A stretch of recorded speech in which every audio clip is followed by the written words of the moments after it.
Chapter 2801, Cesspool. Dr. Leonardo Brixton was not the ideal recruit to VES. He was older and more set in his ways.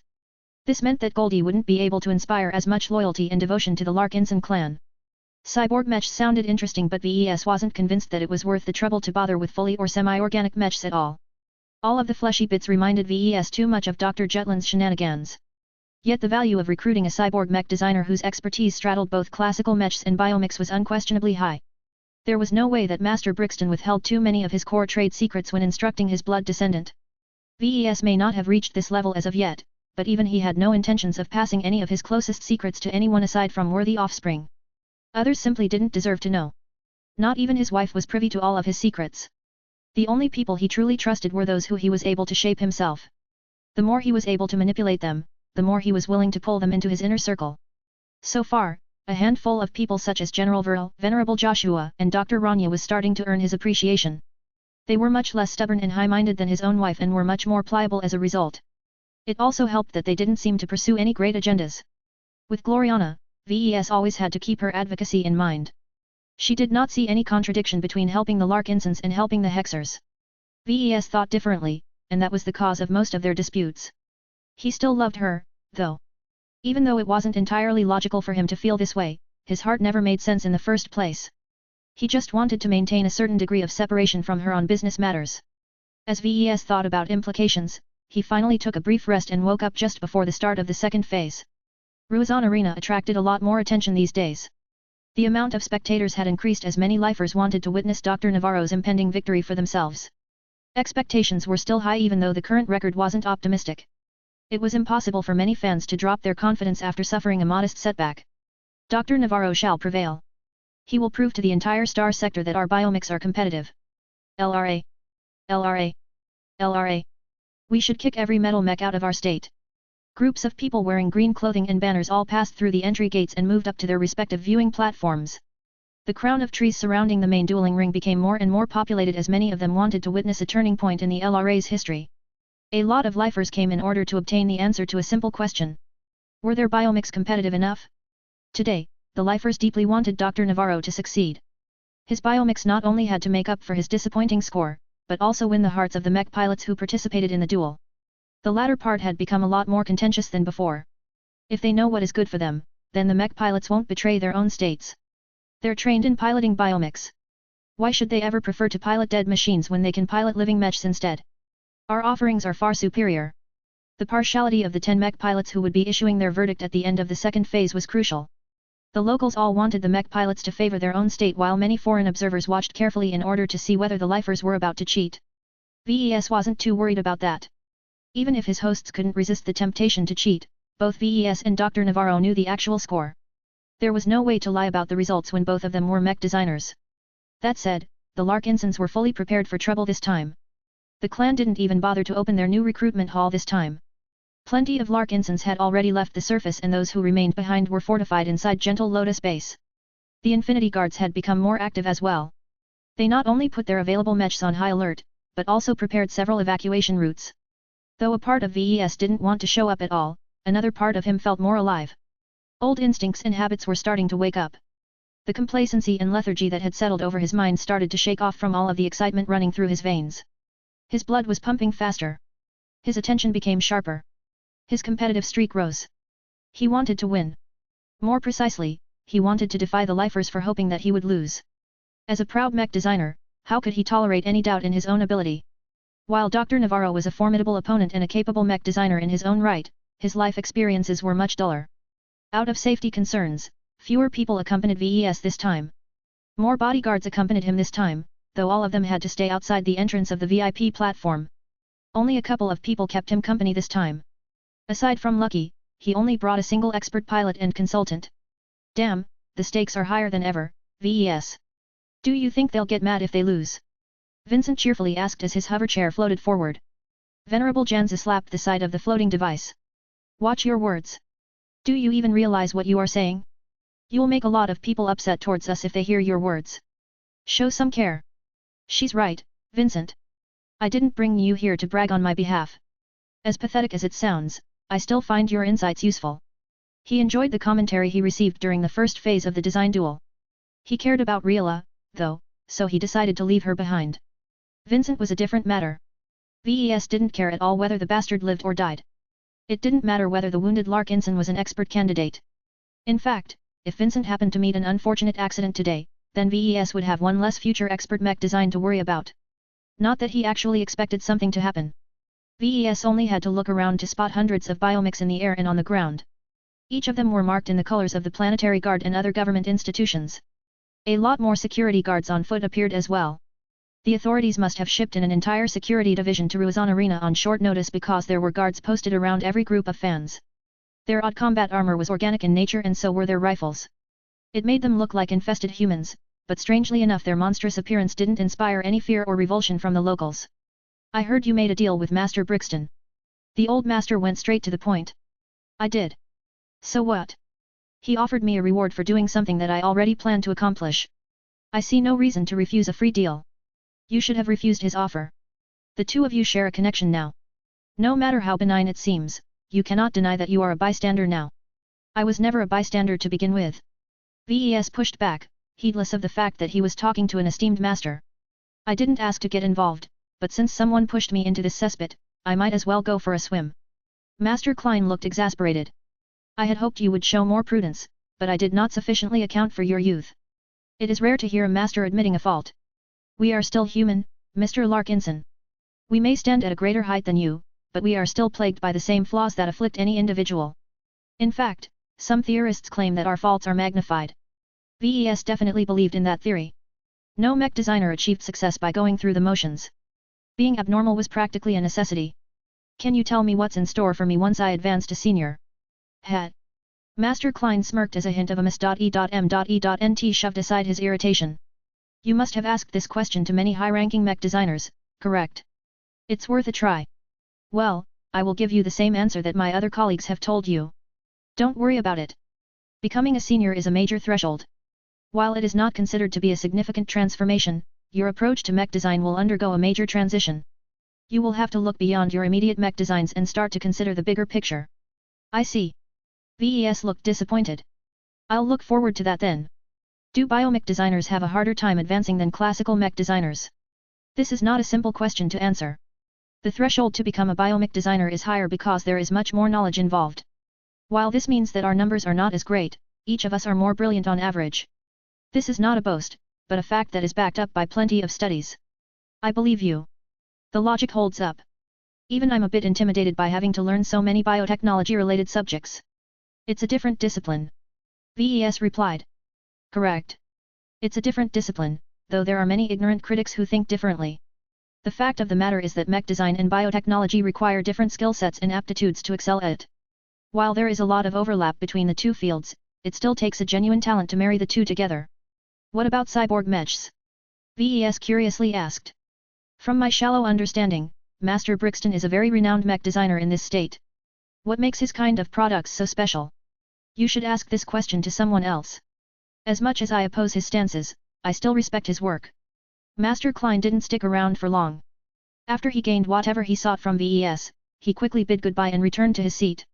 Just like before, 6 master mech designers had showed up. Perhaps a few of the faces had changed, but Master Klein and Master Brixton were both suddenly on the opposite ends of the row of plushy seats. Master Brixton even turned around and nodded at VES. It seemed that the leader of the combinants was quite optimistic about VES chances. Why? Did Master Brixton get a sneak peek at the mechs prepared by both sides? That shouldn't be the case. Their dueling mechs were under strict guard.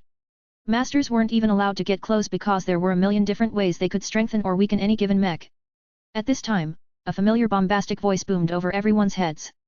Welcome everybody to the second phase of the design duel between VES Larkinson and Dr. Federico Navarro. After pitting 5 pairs of mechs and mech pilots against each other, we will be performing the matches again. This time, the mech pilots have swapped their seats. Each of them are now expected to do their best to achieve victory for the mech they previously fought against. The second phase was a lot more strategic than the one that came before. Both the mech designers and mech pilots knew what they were up against now. This not only allowed them to plan in advance, but also leverage the information they gathered to their own advantage. The next set of matches would surely be a lot more dynamic than before. Chapter 2802, Feeling the Difference. The second phase of the design duel wasn't accompanied by song and dance this time. The atmosphere in Prosperous Hill 6 was too tense for any festivities to have any effect. The lifers simply wanted the matches to start as soon as possible in order to know once and for all whether biomechs were strong enough to compete against classical mechs. In fact, an increasing number of lifers already admitted in their hearts that biomechs weren't superior anymore. At best, they stood on equal grounds against regular mechs. What they didn't want to see was biomechs getting beat up left and right. Such an outcome would induce major doubt in the minds of both lifers and foreigners who were tuning into the broadcast. Will Dr. Navarro's biomechs prevail? Or will Mr. Larkinson prove that the most ordinary mechs are actually stronger? The original point of the design duel had almost been drowned by all of these questions. Hardly anyone recalled that its original purpose was to prove which mechs were more worthy to be called alive. This was why the judgment of the mech pilots was crucial to this design duel. Only those who piloted the mechs in battle were the most qualified to determine which form of living mech was better. After a brief introduction, the announcers quickly moved on to the first match. Captain Alazer Ipsik and Kelly Geedon will be squaring off against each other yet again. This time, they are sitting in the seats their opponents previously occupied. Having gained much experience in piloting the mech that they must overcome this time, these mech pilots will surely put their knowledge to good use. Two mechs stepped into the dueling ring. Jeers immediately rang out from the audience. Ha ha ha. Look at that shabby mech. Trash can indeed. The mech doesn't even boast any proper armor coverage anymore. Even my 12-year-old son can repair a mech by slapping some random plates across some holes. There is no contest in this match. Just look at the difference. This metal mech is covered with scars while our fine biomech looks completely healed. VES glowered a bit. These laymen didn't possess an inkling of understanding of the complex engineering challenges he faced with repairing his sword-wielding bright warrior. What gave them the qualifications to criticize his repair job? While the mech looked as if it had healed from all of its injuries in the last 3 days, VES wasn't fooled. One of its limbs was abnormally weak. Its frontal flesh was too new and weak. Its entire flight system looked shaky. The mech suffered from a lack of balance due to the unevenness of the mech. In short, it was impossible for the Epsilon Mosar to exhibit the same degree of battle effectiveness as before. This was mostly the fault of Captain Ipsuk. Back when he piloted the sword-wielding bright warrior, he did his best to thrash the Epsilon Mosar and thereby achieve the first victory in the design duel. Now, he was forced to pilot the consequences of his own actions. The Epsilon Mosar may look fine on the surface, but piloting it was a vastly different experience than before. As the sensors of his injured biomech trained on the bright warrior, feelings of envy and D.E.S.I.R.E bubbled up inside him. He would much rather pilot the mech he managed to achieve victory with again. The experience of piloting it and interacting with it had kept haunting his dreams every night. He often wondered what it would be like to pilot the bright warrior on a regular basis instead of just a single time. I'm sorry. He softly spoke. He knew he was doing a disservice to the Epsilon Mosar. Objectively speaking, it was quite a well-designed biomech. If Captain Ipsik overlooked its injuries, then it was a fine swordsman mech that was highly maneuverable in the air. Yet Captain Ipsik still yearned to pilot the bright warrior instead. He didn't mind its boring design at all. The mech was much more exciting when he interfaced it. He truly felt the difference of what truly constituted a living mech now that he was forced to pilot the Epsilon Mosar. Despite its organic nature, Captain Ipsik did not sense any dynamic responses from his current mech. The mech was as robotic and formulaic as any mech he piloted. The Epsilon Mosar was strictly programmed not to show any initiative. It was too controlled. Ipswich missed the relationship he developed with the mech that currently stood on the other side of the dueling ring. Even though he had to put some effort into growing this relationship, it was completely worth it in his eyes. Now, he had been denied this chance. Piloting a biomech that was no different from a bacterium in terms of responsiveness was such a big letdown to Captain Ipsik that he suddenly lost all of his eagerness to fight this match. What's the point? He whispered to himself. He thought he was better than this. He was a consummate professional and a mercenary who always abided by his contract. He had been hired to do a job, and that was to pilot both mechs to the best of his ability and issue a fair judgment about which one he liked the most at the end. Yet Captain Ipsik felt as if they could skip all of the remaining steps right away. He kept trying to search for something greater in the Epsilon Mosar. Yet the qualities that caused him to fall in love with the bright warrior was completely absent in his current steed. I can't do this, though. He slightly shook his head. I still need to complete the job no matter how much I wish to turn away. It wasn't just his professionalism asserting himself. While he had been prohibited from following the news, the Epsilon Mosar still registered the loud chants from the viewing platforms high up in the air. Too many eyes were pointed in his direction right now. How could he possibly continue to hold his head high if he breached his contract and issued his surrender straight away? How would he ever be able to call himself a lifer if he purposely sabotaged the chances of Dr. Navarro? I need to put up a good fight. Captain Ipsik tried to focus on the upcoming fight. He roughly knew what the Epsilon Mosar was capable of already. Its changes were a bit interesting as well. Commence the match. The sixth match started off with a bang. Both mechs jumped into the air and quickly gained altitude. Even though it was much simpler to fight in the air, both mechs were much more adept in the air. In fact, Captain Ipsec already knew that the Bright Warrior was even better in space. I really want to know what it's like to pilot it in orbit. He sighed as he quickly withdrew the new main armament of his biomech. In the last match, the Epsilon Mosar wielded a pair of biometal swords. They were quite fast and were also quite useful in blocking enemy attacks by crossing them. Yet now that one of the biomecha's limbs hadn't been restored yet, wielding a second weapon was not advisable. The biomech now wielded a long dagger. As soon as the Epsilon Mosar flew towards its opponent, it exhibited less speed than in the previous match. Its flight system incurred heavy damage when the mech collapsed onto its back 3 days ago, so Captain Ipsec had to be careful not to exert too much strain on its wings. The Bright Warrior was obviously in better condition. Its acceleration profile already showed that it held an edge in mobility. There was no way the Epsilon Mosar could outrun its opponent. At least this will be quick. Ipswich roared. Just before the two mechs closed in on each other, the Epsilon Mosar's legs suddenly split up into several different tentacles. The flesh and bone that used to comprise its lower limbs had rapidly split off from each other in order to form strange fleshy warehouse I.P.S that immediately stretched out in an attempt to entangle the Bright Warrior. What? Ves uttered in shock. He never imagined that Dr. Navarro was capable of changing the legs of his biomech into ominous-looking tendrils. Right now, it looked as if the two mechs were mounting each other in mid-air. The sight looked comical, but it invigorated a lot of lifers. Woohoo! You go mech! Vincent enthusiastically yelled. At point-blank range, a dagger was much more useful than a sword. While the Bright Warrior struggled to pull itself away from the tentacles and slash its sword against the mech that had mounted its lower torso, the Epsilon Mosar rapidly started to stab its dagger into the obvious weak points of the opposing mech. The filler material used to hastily plug the gaps across the frame of the Bright Warrior served as excellent targets. With precise strikes, Captain Ipsec managed to chip through one of them. However, just before he stuck the weapon through the exposed gap, the Bright Warrior finally launched an effective counterattack. Its miniature shoulder-mounted missile launchers fired all of their payloads all at once. Kelly Geedon deliberately disabled the proximity safeguards of the miniature missiles that surged from the entangled mech. They flew around the target right in front, circled around and struck the Epsilon Mosar straight into its rear. Several explosions rumbled against the biomecha's rear. Not just its rear armor, but also its fragile flight system incurred moderate damage straight away. The crowd became shocked. What a despicable move! Attack it from the front if you dare. Missiles are cheating. The Epsilon Mosar sputtered from the rear impacts. While flight systems for mechs were designed to resist damage, there was only so much they could take, especially when they were still not restored to their peak. The mech suddenly had to exert more effort into keeping it aloft. Its maneuverability had suffered and the distraction also caused Captain Ipsec to ease up on his assault. This was all Kelly Geedon needed to turn the tide. The Bright Warrior dropped its sword, allowing it to fall and clank into the ground below.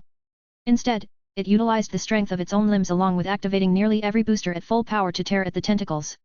The Bright Warrior even managed to unsheath its backup knife which it subsequently used to cut at the tentacles. Due to the Epsilon Mosar's deteriorating maneuverability, the Bright Warrior gained enough distance to pull up its leg and place their soles against the abdomen of the Epsilon Mosar. The classical mech suddenly pushed its legs, forcing the tendrils to endure much more force. They can't hold. The tentacle legs were either cut or failed to maintain their grip on the Bright Warrior's frame. Eventually, the Epsilon Mosar lost its prey. No. The biomech looked in awful shape now that it lost its prey. Its tentacles were covered with a copious amount of purple blood. Some of them didn't even show any responses anymore. With just a single dagger, the Epsilon Mosar looked like an alien monstrosity that was already on the verge of defeat. The Bright Warrior pulled out a pistol and began to fire at the Epsilon Mosar. At the same time, it dove in an attempt to retrieve its dropped sword. Oh no you don't! The Epsilon Mosar attempted to intercept the Bright Warrior. If the latter was allowed to regain its main weapon, then Captain Ipsec would have a much harder time. He still needed to put up a good fight. It wouldn't do to lose so quickly, even if he felt in his heart that his defeat was already assured.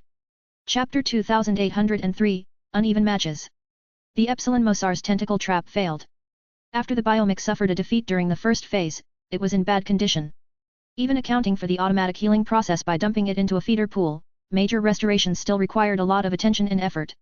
It was too impractical to restore a biomech to full strength in so little time. Even badly injured human bodies required meticulous care to get back to health. While biomechs were much simpler in some aspects, their huge size along with numerous complicated systems meant that even an extremely skilled biomech designer had to invest a lot of work to fix everything. This was why the second bout between the swordsman mech configuration of the Bright Warrior and the Epsilon Mosar was so unequal from the beginning. The latter had to overcome much more hurdles in order to climb back to strength. In addition, just like VES, Dr. Navarro had to ration his time carefully. Perhaps he already judged that his Epsilon Mosar was already a lost cause and only performed a single major modification by turning its legs into tentacles. If the attempt to entangle the bright warrior with its tentacle legs succeeded, then the Epsilon Mosar might be able to achieve an upset despite the long odds. It was a pity that this didn't happen.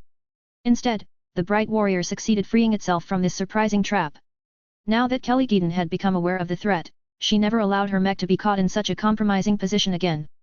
The rest of the match actually took several minutes longer to finish due to the caution she exhibited. As someone who piloted the Epsilon Mosar before, she was quite familiar with its strengths and weaknesses. With a good mech like the Bright Warrior at her disposal, she expertly dismantled the damaged and bleeding biomech without giving her opponent any chance to make a comeback. This mech is quite good. She exulted. The Bright Warrior did not exhibit the aggressive glow it showed before, but it didn't need to. Kelly Geedon was already doing fine by herself. The Golden Cat's welcoming influence was warm and gentle without being too overbearing. It was the perfect glow for both strangers and Larkinsons alike since it helped with acclimatizing them to both their mechs and the Larkinson clan. Even a lifer like Geedon felt a yearning to become a Larkinson. If I get to pilot mechs like these all day, then sign me up. She quickly shoved aside this impulse, though. Although a part of her truly wanted to join the Larkinson and pilot a completely different style of mechs, she was too rooted in her current state.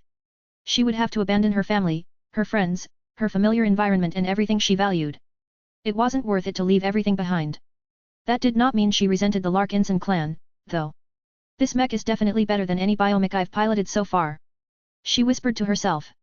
She piloted numerous biomechs as both a mech athlete and a member of a security company, but none of them possessed the fantastic experience that she was experiencing at the moment. She even wanted to prolong the fight in order to bask in her mech a little longer. Still, she had a duty to uphold. Any form of sandbagging would reflect poorly on her. With so many eyes upon her, Geedon could not afford to ruin her reputation. This was not an unexpected result. The battle had constantly been going downhill for the biomech. Yet his constantly unfolding disaster pressed a heavy weight on the hearts of the lifer. The Epsilon Mosar had no chance. How come so little of it has been healed? Dr. Navarro is incompetent. Instead of wasting time on turning its legs into a gimmick, he should have reinforced its flight system instead. Discontent quickly rose up as the lifers processed the ugly defeat. Even though the deck was stacked against the Epsilon Mosar from the beginning, the overly optimistic spectators still hoped for a miracle. Even Dr. Navarro himself shook his head. This was one of the negative consequences for holding a design duel in public, especially one that adopted unusual rules. Sometimes, the public isn't your friend. Remember that, Yekin. The teenage student nodded. Got it. Is this what you had to deal with all your life? It's more nuanced than that. Federico Navarro said. Public opinion can be both a boon and a weapon. It all depends on the circuit.misstances. Mr. Larkinson has much more experience with generating publicity, so we should be asking him for tips. The 6 masters who attended the second phase of the design duel in person did not say anything as usual. If they communicated at all, then they wouldn't let anyone else eavesdrop on their conversation. The concepts and theories they exchanged with each other were probably so profound that any lesser mech designer would probably be led astray. As the second match was being prepared, VES took the time to check the local security condition. The spectators may look rowdy, but the armed and armored guards in their midst ensured their behavior remained firmly within the limits. The aerial biomechs of the planetary guards continued to sweep the surroundings for any heavy threats. Their presence continued to act as a powerful deterrence. Nothing less than a full-blown invasion would be able to shake so many mechs on guard. So far, the situation looked fine, but VES did not dare to base his conclusions on mere observations. He turned to Venerable Janzi, who had kept quiet throughout this period. Do you feel safe here? Not really. She gruffly answered as she crossed her arms. I feel antsy. While I haven't spotted anything fishy, there are too many unknowns around us. Those masters over there are all strong in their own way. I wouldn't provoke them if I were you. We're also surrounded by lots of biotechnology. Who knows what they can do? My judgment is considerably more limited in this kind of place. That was a bummer. VES originally brought Venerable Janzi along because he wanted to use her as an early warning system. What do your instincts tell you? VES carefully asked. She steadily looked into his eyes. I don't feel safe in your company. Does that answer your question? You have to admit that you're kind of a trouble magnet. Vincent said as he stuffed his face with a snack that a flying beetle had delivered to him. All of this stuff wouldn't have happened if you didn't visit this star system. VES snorted. I didn't ask for this. A real man doesn't complain. What did that have to do with the situation? Fortunately, the next match was already about to start. Please welcome back Trip Ahkhan and Zenandia Bavros for their second duel. The two elite graduates will be piloting substantially altered night mechs that they faced off against before. The Dragon Scale Warrior was in a much better shape. Strangely enough, its thinner flesh and skinnier frame caused it to look as if it was on a diet. The drain the biomech experienced in the previous match wasn't so easy to restore, apparently. Yet despite its diminished appearance, the partially restored biomech still boasted a complete cover of reptilian scales. It doesn't look as if the Dragon Scale Warrior can regenerate its spent scales anymore. VES quietly guessed. Even so, its protection is still good enough to resist most blows. His bright warrior looked much worse off in comparison. VES affixed many ugly and uneven plates in the areas where its armor was breached. This led to a patchwork appearance that made many people regard it as a junkyard mech. So ugly. I bet it smells. Beat this trashkin mech up. Wash away the shame of the first defeat. Both mech pilots could hear the words of the audience clearly through their mechs. Zenandia Bavros knew he had a hard time ahead of him. He should know, since he defeated the Bright Warrior just 3 days ago. I don't have a lot of tricks at my disposal, but the strength of my mech should still be intact. The Dragon Scale Warrior looks depleted, though. I can use this. My enemy probably has the edge in speed, but night mechs never rely on it in the first place. One of the reassurances he possessed was that the Bright Warrior gained another tower shield. This was an essential defense tool that would definitely be able to blunt a lot of attacks. As Bavros tried to formulate a strategy, the match finally began in earnest. Begin the fight. Just like before, the two mechs quickly closed in on each other. Though both mechs flew slower than before due to the damage they sustained in the previous match, they still possessed enough mobility to collide against each other with their shields. Bang! The reactions of the two mechs Il.U.S. traded their conditions. The Bright Warrior bounced back roughly as if it was a billiard ball. Bavros had to expend a bit more effort into stabilizing its flight. The Dragon Scale Warrior fared a lot better. Its flight characteristics were still working fine. Even though it bounced back further due to its decreased mass, its flight system was much more assertive. That's not good. VES frowned. The Dragon Scale Warrior's components are all working fine while the Bright Warrior is still dealing with damaged and incomplete internals. Now that Trip Ahkhan knew how strong his biomech was relative to the Bright Warrior, he knew what to do. As much as he felt sorry about the Bright Warrior he previously piloted, he had to take it down. Let's make this quick. The Dragon Scale Warrior burst forward and utilized its advantage of speed and acceleration to good effect. The biomech constantly circled around the Bright Warrior and struck its sword at the weaker sections that hadn't adequately been fixed. Many times, Bavros utilized the tower shield of the Bright Warrior to block the Dragon Scale Warrior's attacks, but this obstacle steadily fell apart from all of the blows it endured. Bavros knew he had to go on the attack. I can't let Ahkhan beat up my mech without retaliating. I'll just lose if this continues. Yet every time the Bright Warrior attempted to make a move, the Dragon Scale Warrior either dashed backwards or easily blocked the incoming attack. In desperation, the Bright Warrior threw out its battered shield, causing it to collide against the Dragon Scale Warrior and unbalancing the biomech for a moment. Take this! Freed from carrying a hefty shield, the Bright Warrior quickly burst forth and utilized its much lighter burden to slash at the Dragon Scale Warrior's side. More than a dozen biomech scales tore or cut apart as the Dragon Scale Warrior suffered a wound. Ahkhan grew annoyed. Do you think you're fast? I'm faster. The Dragon Scale Warrior decided to abandon its shield as well. Once it began to wield its sword with 2 hands, its mobility rose by an even greater proportion. Both night mechs seemed to have turned into swordsman mechs as both of them engaged in a rough and violent sword duel. Wounds started to appear on their frames as their swords frequently managed to land good hits. While the Dragon Scale armor was losing a steady amount of scales, the other mech fared substantially worse. The gaps in the armor weren't adequately protected and it took less effort to pry away the hastily affixed armor plating. In fact, the Dragon Scale armor even managed to pierce right through them as their defensive capabilities weren't good enough. Chapter 2804, Predicted Solution. The second Bright Warrior put up a stiffer fight than the first one.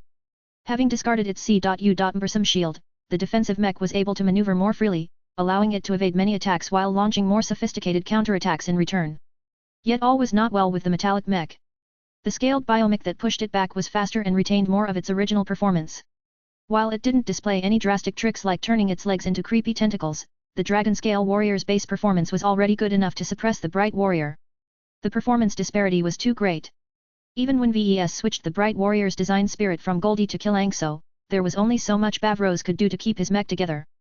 Venerable Janzi reacted with surprise at this change. Can you do this with every mech? Yes, but it's not as easy as it looks. VES quietly answered. And as you can see, a change in glow isn't a panacea. There was no suspense to this battle in his eyes. The only way the Dragon Scale Warrior would lose was if Trip-Ah-Khan made a very big mistake or if Bavros suddenly became twice as good. That latter part made VES think for a bit. Theoretically, he might be able to turn this outlandish claim into reality. Yet VES quickly discarded the notion. Performing ancestral possession in front of so many eyes would surely cause a lot of powerful people to grow suspicious at Bavros' suddenly jump in piloting skill. This wasn't a controlled lab situation either. There was no other bright warrior nearby that was piloted by a suitable expert candidate who could donate his or her skills while the match proceeded. Besides, one of the preconditions for activating this special ability was that both the source and the recipient were connected to the Larkinson network. Therefore, when the bright warrior finally fell after the Dragon Scale Warrior simply opened up all of its old wounds, VES did not express any dismay. We won. Huzzah! Biomechs aren't useless after all. The Epsilon Mosar was simply too awful. The other biomechs should be better. The swing in public opinion was drastic. The crowd seemingly forgot their discontent and avidly cheered the fact that Dr. Navarro finally achieved a victory in the second stage. The Dragon Scale Warrior piloted by Trip-Ah-Khan has won. So far, the score is 4-3 in favor of Mr. Larkinson. With only 3 matches left, Dr. Navarro has fewer chances left to end the second phase on a positive balance. Will his match succeed in reversing their previous outcome, or will they fall just like they did in the first phase? This question loomed over many people's shoulders.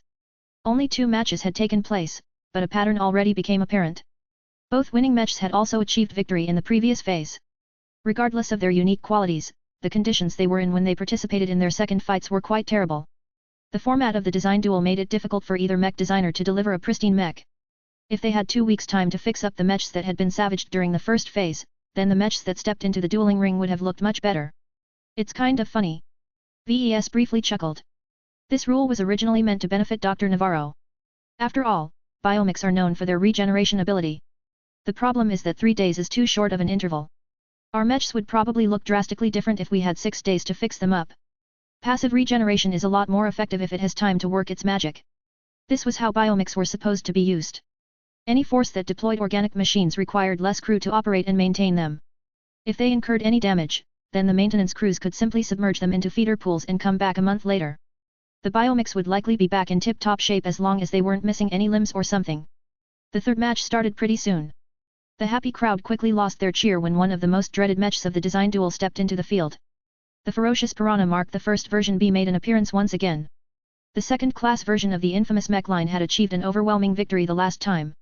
Its disorientation aura was so hard to deal with that even a mentally strong mech pilot like Katarina Valls-Mr wasn't able to maintain her concentration when subjected to its influence.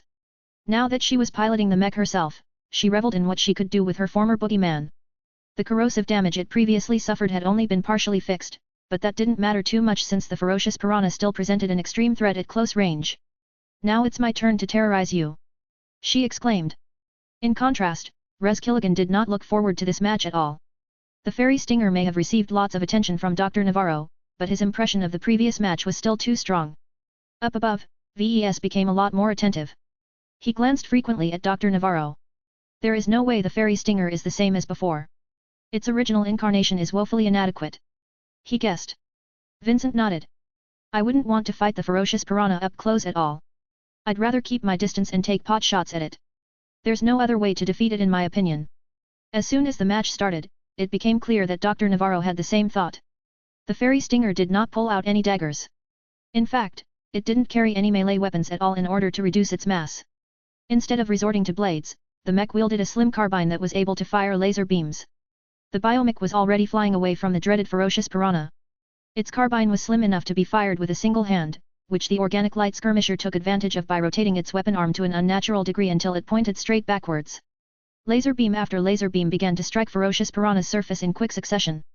While the relatively light beams weren't capable of punching through the light mech's armor straight away, that would eventually change if this pattern continued. The fairy stinger should have been wielding a ranged weapon to begin with.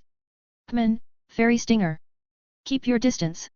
Don't let that flimsy metal mech trap you into a corner. VES noted that the fairy stinger featured a substantially more powerful flight system. Dr. Navarro not only invested a lot of effort to restore it, but also expanded upon it so that his biomech was able to exert considerably more thrust than before. The difference became evident as the fairy stinger constantly outpaced the ferocious piranha. Yet the current conditions didn't allow her to do so. Her mech was incurring more and more damage as laser beams continued to rain on her mech. All the while, the fairy stinger always remained a step ahead. Even though Valls-Mr attempted to cut her opponent off by passing through the center of the dueling ring, Killigan wasn't stupid. As soon as she took this route, Killigan halted his mech and changed his direction. Since he personally channeled the ferocious piranha's power in the previous phase, he developed a healthy respect for its capabilities. He paid extra attention to the fairy stinger's positioning in order to avoid any possibility of getting close. The only way the ferocious piranha was able to retaliate at all was by firing its pistol, but the weapon was so weak that the fairy stinger could easily hold on for a while. VES frowned as he observed the proceedings. He could tell that Dr. Navarro optimized the fairy stinger for short-duration fights. Its energy expenditure was quite high right now, and that was evident from the rising heat levels of the biomech. Perhaps the biomech might run out of juice 10 minutes later, but that was enough time for its laser carbine to finish off another light skirmisher. Would this be the match where Dr. Navarro's work managed to overturn its previous result? Not necessarily. The ferocious piranha was not without its own means. If the public could guess that the fairy stinger would opt to use a kiting tactic to avoid getting caught in the LMC mech's absurd glow, then so could VES. He had always known that the ferocious piranha model was susceptible to ranged attacks. Normally, light mechs were able to utilize their superior mobility to evade most attacks. Yet this was not viable in the current situation. First, the range between the two mechs was too short. Second, the ferocious piranha was forced to fly in a direction that brought it closer to its target. Performing any form of evasive maneuvers merely extended the distance between the two. This was counterproductive and removed most chances of victory. Therefore, playing the waiting game was not viable. It would have been a different story if the ferocious piranha was a night mech, but since it was a mobility-oriented mech, the solution had to come from this direction as well. Katarina Valls-Mr knew this as well. She knew that the ferocious piranha came with an extra option that she had been reluctant to utilize up until now. I can only activate it once. She grimly reminded herself. There was only so much VES could do to augment the ferocious piranha. If he had more time, he could have implemented a more reasonable solution, but since he only had a few hours to modify his light skirmisher, he resorted to a slapdash solution instead. The new option was so extreme that it befitted its designer's nature. VES rarely held back when it came to matters like these. Since the ferocious piranha would definitely lose if it encountered a ranged mech like the reworked fairy stinger, it was worth it to implement an extreme solution. After hesitating a few more seconds, Valls-Mr winced as a laser beam struck a SCN.S.I.T.V.E place on her mech. She couldn't afford to hesitate any longer. Let's do this, then. She mentally pulled the trigger. Almost immediately, the flight system of the ferocious piranha blazed into life. The light and energy it emanated suddenly rose by 70%. Such an abrupt boost of thrust put an immense strain on its flight system. In fact, the more vulnerable parts already started to melt or fall apart due to the extreme stresses it endured. Yet the abrupt increase in thrust also provided the ferocious piranha with a powerful boost forward. It's gaining on the fairy stinger. No, it's already catching up. Someone alarmingly exclaimed. Killigan panicked. He quickly instructed his fairy stinger to dive in order to delay the interception, but the ferocious piranha raced after it with much greater speed even as its flight system finally exploded, causing the LMC mech to lose its main form of aerial propulsion. Yet even as the mech suffered this disaster, it came close enough to hug and entangle the fairy stinger with its limbs. Ha ha ha! I've caught you! Valls-Mr laughed. Take this! The ferocious piranha's glow slowed down Killigan's response, but that was of little consequence because the fragile fairy stinger had no defense against the daggers that stabbed into its flesh. Before the pair of entangled mechs impacted the ground, emergency shield generators and heavy-duty anti-grav modules quickly cushioned their fall and separated them from each other. The 8 match ended in yet another victory for VES. Chapter 2805, Disgusting Weapons. Nu. You had a chance. Why didn't you dodge the ferocious piranha? Are we really losing? Someone please kick this dummy Navarro out of our state. He's a disgrace to our biomech industry. The lifers reacted especially vehemently this time. The process and outcome of the 8 match was much more agonizing than the 6th match. The Epsilon Mosar was at an obvious disadvantage shortly after the beginning. The mech was in such a poor condition that everyone could see that it was only a matter of time before it lost. This was different. The second bout between the ferocious piranha and the fairy stinger proceeded much more optimistically at first. With the modifications that Dr. Navarro made it to the biomech, the ferocious piranha was constantly forced to trail behind. The difference in mobility was too significant to allow the slightly heavier LMC mech to overtake its target. Yet all of that changed in an instant when the ferocious piranha overloaded its flight system to such an extent that it exploded less than a dozen seconds later. The lifers watched on in disbelief as the ferocious piranha suddenly turned into a super mech due to its extreme acceleration. From the moment it collided against the fairy stinger and began to stab its dagger into the fleshy frame with wild abandon, much of the onlookers still hadn't processed the rapid turn of events. Only when the entangled mech started losing altitude while lots of blood sprayed out from the fairy stinger did the locals finally realize what had happened. Dr. Navarro lost again. Even though Killigan piloted the Fairy Stinger exactly how it was supposed to be utilized, a single modification in the Ferocious Piranha precisely countered the new mode of combat in a single, devastating move. Since the transition from winning to utter defeat happened too quickly and without warning, the lifers were truly angry this time. The score is 5-3 now. We lost 5 times. There's no way for us to win more matches now. We can only go even at our best. This design duel is crap. Why are the rules so slanted in favor of the foreigner? Dr. Navarro is forced to fight with one hand tied behind his back. We're embarrassing ourselves in front of the rest of the star sector. Majestic Teal must be laughing at us and our pathetic biomix right now.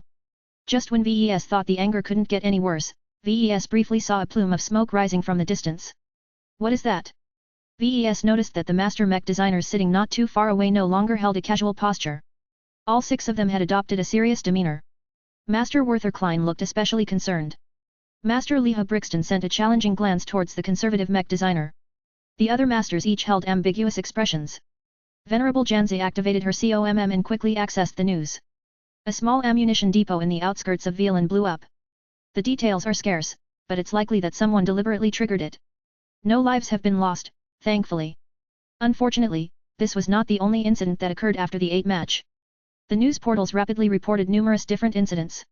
From mobs of angry lifers wrecking everything nearby to trying to intrude in places where they weren't supposed to be, the locals were very upset with this situation right now. Fortunately, the instability was largely confined to Prosperous Hill 6. The local planetary guard had already brought in reinforcements beforehand. Emergency response mechs quickly flew out and quickly suppressed the rampaging groups of people by firing sticky webs that F.O.R.C.I.B.L.Y stuck them into place. The 9th match had to be delayed because of the outbreak of incidents. An official even stepped forward in an attempt to calm the lifers. We know you care about the outcome of this design duel, but please calm down. All of Majestic Teal is watching us right now. We must present ourselves in a good light, and while we understand your passion, please do not lose control. For centuries, the Life Research Association has been a beacon of peace and knowledge. Let us continue to project ourselves according to our values. We are thinkers, not brawlers. Meow. Lucky responded with a disgusted expression. Yeah, I don't want to get webbed by this substance either. Law enforcement units deliberately utilized disgusting substances to quell fights. Just the threat of getting covered in stinky slime or awful webs was enough to convince many people to behave. Once spectators in the arena calmed down, the preparations for the 9th match finally resumed. 2 familiar mechs stepped into the field. The Valkyrie Redeemer and the Frokin met each other yet again. VES paid close attention to the Frokin. The Marauder mech genuinely took him by surprise last time. Who could have guessed that the mech was able to grow a lot of hair and utilized it as a shield and grappling tool? The Valkyrie Redeemer lost unjustly in his opinion. Now that his mech had a second chance of facing off against the mech that humiliated it, VES hoped that his changes would have the D.E.S.I.R.ed effect. Commence the match. This time, the Hexer mech did not wield a pulse submachine gun. While it was moderately effective against lightly armored targets, it was woefully inadequate against any form of strong protection. In the last match, the pulsed particles fired by the Valkyrie Redeemer turned out to be incredibly useless. The Frokin's hair blocked every attack before any of it reached the flesh layer. If the Valkyrie Redeemer ever encountered this situation again, VES thought of 2 potential solutions. The first one was to arm his mech with a weapon that could punch through the Frokin's hair cover. A gauze rifle would do, but that weapon was too cumbersome for a mobility-oriented machine like the Valkyrie Redeemer. VES opted to go for a laser rifle instead. He beefed it up a bit, but it was still relatively weak compared to a positron rifle. Its requirements were lower, though, so he was easily able to pair it up with his mech. Right now, Myra Linschoten didn't even wait for the Frokin to grow out its hair. Having piloted the biomech to great effect in her previous match, she knew how insane it could be. She did not want to be on the receiving end of all of that hair. Burn. Burn. Burn. The Valkyrie Redeemer quickly began to shine a beam of light from its third eye onto the opposing mech. Carter Day soon felt trapped and uneasy, but he gritted his teeth and continued to pilot his mech forward. It was not because Carter Day wanted to hold it back. The problem was that the Frokin wasn't able to grow out any hair anymore. While a biomech designer could easily design a mech that was able to grow out hair follicles, it was useless most of the time. Normal hair was too fragile to be utilized in combat. In order for the Frokin to generate hair that was tough enough to withstand the rigors of combat, it had to grow them out through an intensive, energy-draining process that weakened the rest of the frame. While this was a major contributor to the Frokin's decisive victory in its previous match, the mech wasn't able to repeat this trick.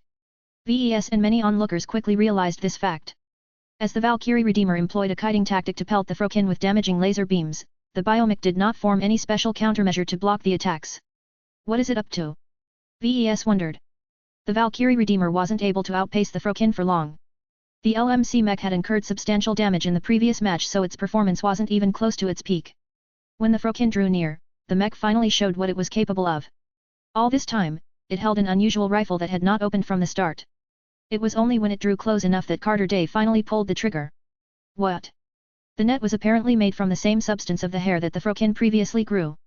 The only difference was that the hair was not under the mech pilot's control. The hair net acted under its programmed instructions and tightened around the Valkyrie Redeemer. Even though the LMC mech was already succeeding in breaking or cutting through the strands of hair, it was still incapacitated by the time the Frokin drew close. The blade of a biometal axe slammed into the head of the Valkyrie Redeemer. The stricken mech's third eye along with the rest of its head had split apart.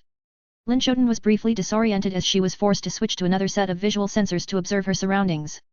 Before the axe managed to strike the Valkyrie Redeemer a second time, the trapped mech quickly dropped altitude.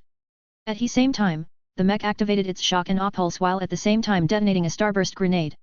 Ah! The sharp and deadly axe that was aimed straight at the C.H.E.S.T of the Valkyrie Redeemer missed. It turned out that Meyer-Illa Linschoten had also deactivated the flight system for a moment, causing the Valkyrie Redeemer to drop altitude just enough to evade the attack. Break! The Valkyrie Redeemer stretched, allowing it to finally break out of the strange net. Yet just as it had freed itself, the Frokin pointed its projector weapon at its target and fired another hair net. Oh no, you don't! The Valkyrie Redeemer managed to dodge just enough to spare most of its body from the creepy net. Only its left leg got entangled, but the mech managed to cut away the net easily enough this time. The Frokin dropped its projector. Apparently, it had already exhausted its charges. The biomech only clung onto its biometal axe this time. Seeing that the Valkyrie Redeemer didn't have to worry about getting netted yet again, Lin Shoten ordered her mech to put away its laser rifle. The mech instead readied its spear and shield. The feminine mech could have looked quite valiant if not for its ruined head. As it was, the Valkyrie Redeemer did not stay still for long. It charged. Even if the mech lost its third eye, its glow and other spiritual properties were not affected. Carter Day still experienced a significant amount of pressure as his Frokin began to exchange blows against the Valkyrie Redeemer. The two mechs were even for the moment. The Valkyrie Redeemer technically performed, but its marked for death ability ensured that the enemy mech pilot wasn't able to fight at full strength. Why isn't the Frokin winning? It's being piloted just as bad as the last match. Man! Finish that woman mech already! The crowd grew frustrated again. According to the results of the previous phase, the Frokin should have beaten the Valkyrie Redeemer handedly. Instead, it just fired a few strange nets before confronting the spear-wielding mech head-on with a simple axe. Even VES looked a bit perplexed. Had the Frokin expended too many resources previously? Why didn't it pull out another rabbit out of his hat? Could it be? There isn't anything special about it anymore. Chapter 2806, Helpful. The match between the Valkyrie Redeemer and the Frokin was close. Both mechs circled around in the air and clashed against each other, attempting to slam their weapons into each other's frames. Each time they closed in, the audience clenched their fists and gritted their teeth. They cheered whenever the Valkyrie Redeemer incurred a serious blow. They g.r.o.a.ned or shouted their dismay anytime the Frokin received a serious wound. Overall, the energy of the crowd seesawed so frequently that it was as if they were all affected by the ferocious piranha's glow. Even VES felt a bit nervous about the outcome of this battle. The Valkyrie Redeemer was one of his great successes and the mech that best represented his mother. It lost a bit unjustly in the first phase, so he hoped it would be able to make a comeback in the second phase. It's close. Vincent commented as he became engaged at how the mechs were fighting each other. I don't know too much about the mechs, but I can tell the mech pilots are treating this like a high-stakes match. They don't want to lose, so they don't dare to pull off any daring moves. They just want to grind each other down. It won't end until one of the mechs falters. This was an approach that removed many variables from play. Instead of using their wits and the special capabilities of their mechs to outmaneuver each other, Meyer-Illa Linschoten and Carter Day both chose to fight each other in one of the simplest and most straightforward methods. The only variables that mattered was their skill along with the resilience of their mechs. Their skill was roughly even. Both of them were experienced mercenary mech pilots. While neither Meyer-Illa nor Carter received any elite training, they invested decades into polishing their fundamental skills, allowing them to perform quite well even if they piloted relatively unfamiliar mechs. That left the mechs. This was where the real differences lay. The Valkyrie Redeemer lost badly the last time and still suffered the consequences for it. Its reduced performance and patched armor left it in a relatively dire state. Meyer-Illa constantly had to employ caution in order to prevent a single strike from damaging a critical component. Yet the mech was still putting up a good fight regardless. Its spear granted the mech a longer reach than its opponent, thereby granting the metallic mech an inherent advantage in performing its attack runs. Second, Myra constantly became more in tune with her mech. Unlike Carter Day, who only formed a shallow relationship with the Valkyrie Redeemer, Myra became increasingly more in tune with the mech. She was not a hexer. Far from it. She was loyal to the Life Research Association and had no intentions of changing that. Yet that did not prevent her from getting charmed by the mech she piloted. No mech has made me feel as strong as this one. Even in a damaged condition, the Valkyrie Redeemer could still beat the mechs she utilized before. She never piloted a mech this good outside simulations. The power she wielded and the additional systems at her disposal caused her to become more and more enamored with piloting the Valkyrie Redeemer. What was even more fascinating to her was how the mech responded so well to her. The Valkyrie Redeemer seemed to possess a mind of its own. In fact, she felt as if there were two minds. One of them allowed her to forge a closer connection to her mech, while the other one was vastly more profound than anything she had felt before. When she tentatively deepened her bond with the latter, she became more and more in awe. The more she reached out, the more she came in touch with. There was an endless depth to this indescribable bond that completely fascinated her but miraculously did not distract her from the battle. Is this what it is like to be a hexer? She asked herself. She felt as if she was caught up by an enormous wave of hexerness, for a lack of a better description. Whenever she reached out with her mind, she felt as if she became more inured with values associated with strong and assertive women. Women are better. Women must take the lead. Women cannot lose. Why should she lose this battle? She won with the Frokin before. Was she destined to lose because she hit the Valkyrie Redeemer a little too hard the previous match? It's not fair. She was a winner. She refused to concede against Carter Day. Even though he respected her opponent, it did not change the fact that she thought she was better. If my Valkyrie Redeemer was in the same condition as the Frokin, then I would have won by now. This was not an idle boast. The performance of her current mech fell below that of the Frokin, yet she was holding her ground just fine so far. Her skill expression slowly rose over time as she became increasingly more familiar with the Valkyrie Redeemer in multiple ways. Clang! The Frokin managed to chop apart the shield held by the Valkyrie Redeemer. Axes were highly suited to destroy shields to begin with, and Carter Day already knew that he had to get rid of this obstacle in order to launch a fatal blow against the Valkyrie Redeemer. However, Myra Linschoten wasn't stupid. She always knew that the shield wouldn't be able to last the fight. It was not a thick and sturdy tower shield that was designed to withstand immense bombardment. It was more of a delaying tool that could be utilized to make favorable trades. A spout of purple blood sprayed from the wound as the spear retracted from the flesh. Scabs hastily formed over the nasty wound, preventing the organic machine from leaking out more blood, but the damage was already done. The Frokin became a bit less responsive. Although the wound hadn't struck anything critical, it still interfered with the functioning of the biomech. Dr. Navarro began to look quite concerned as he observed the match. The successful blow inflated Myra Linschoten's confidence. Her momentum increased and her fit with her mech increased even further. This allowed the superior mother to exert even more influence over the mech. When VES prepared this specific machine, he already tweaked its spiritual design and warned the design spirit that the mech pilot deserved extra care. As a maternal spirit, the superior mother excelled at giving care, especially towards those that helped out her son. VES could see what she was doing. His spiritual senses noticed the increased activity from the Valkyrie Redeemer. His face grew a little grave when he noticed what was happening. He hadn't prompted the superior mother to do anything throughout the entire match, but his helpful mother took the initiative to intervene on her own accord. The difference became increasingly more telling. The strength of the Valkyrie Redeemer's glow grew stronger. Even with its ruined head, the Hexer mech was still radiating a sharp glow onto the Frokin, which exerted more and more psychological pressure on its mech pilot. No wonder the Friedaymen all hate this mech. The Valkyrie Redeemer is truly difficult to fight against. His responses became less tight and his mech began to incur more stab wounds. Even though the difference was relatively minor, he felt increasingly more pressed to keep up his performance. Get down already! Linschoten shouted as her spear seemed to possess a touch of brilliance as it whipped past the Frokin's axe and punctured his shoulder. Though the wound inflicted by the Valkyrie Redeemer was fairly shallow, it was nonetheless a concerning attack because a follow-up strike might very well be able to knock out one of the Frokin's arms. The biomech was not harmless, however. Even as Carter Day came under increasing pressure, he became more determined to end the match before his mech reached the point of failure. I can't let you grow any further. The match suddenly heated up as Carter recognized that time would only make the Valkyrie Redeemer stronger instead of the opposite. He had to cut this strange growth process short by attempting to chop down the Valkyrie Redeemer sooner. The Frokin no longer made any sparing attack runs. Instead, it flew forward and attempted to stick close to the Valkyrie Redeemer. Its weapon might have a shorter reach, but that meant it would definitely be able to savage the Valkyrie Redeemer up close. More puncture wounds adorned the Frokin's surface as it tried and failed to get past the guard of the spear-wielding mech. The spear held in the Valkyrie Redeemer's hand was like a wall that blocked the biomecha's path. The Frokin had no choice but to face the spear attacks head-on in an attempt to get closer, and that made it extremely difficult for it to get past this challenge. Eventually, Carter Day decided to throw caution to the wind. I'll accept any blow as long as I can get close enough to hack at you with my axe. The Frokin fearlessly dashed forward. It held its axe in a blocking manner in an attempt to guard its C.H.E.S.T, but the spear that SN.A.K.E.D forward keenly avoided every obstacle and stabbed deep in the already wounded abdomen of the biomech. Yet no matter how serious this injury appeared, the Frokin succeeded in getting close. Its biometal axe is already chopped down like a descending moon. The air whipped as the sharp and resilient axe blade hungered to split apart the C.H.E.S.T plating of the Valkyrie Redeemer. Yet just before the axe was close to doing so, the Valkyrie Redeemer abruptly detonated its last starburst grenade while simultaneously activating its strongest shock and awe pulse yet. More raw power had been pumped into the latter than ever before, causing Carter Day to be blanked for a small moment before he regained his wits. The Valkyrie Redeemer's spear was still thrust into the abdomen of the Frokin, but the mech that previously held the weapon was gone from its place. Where?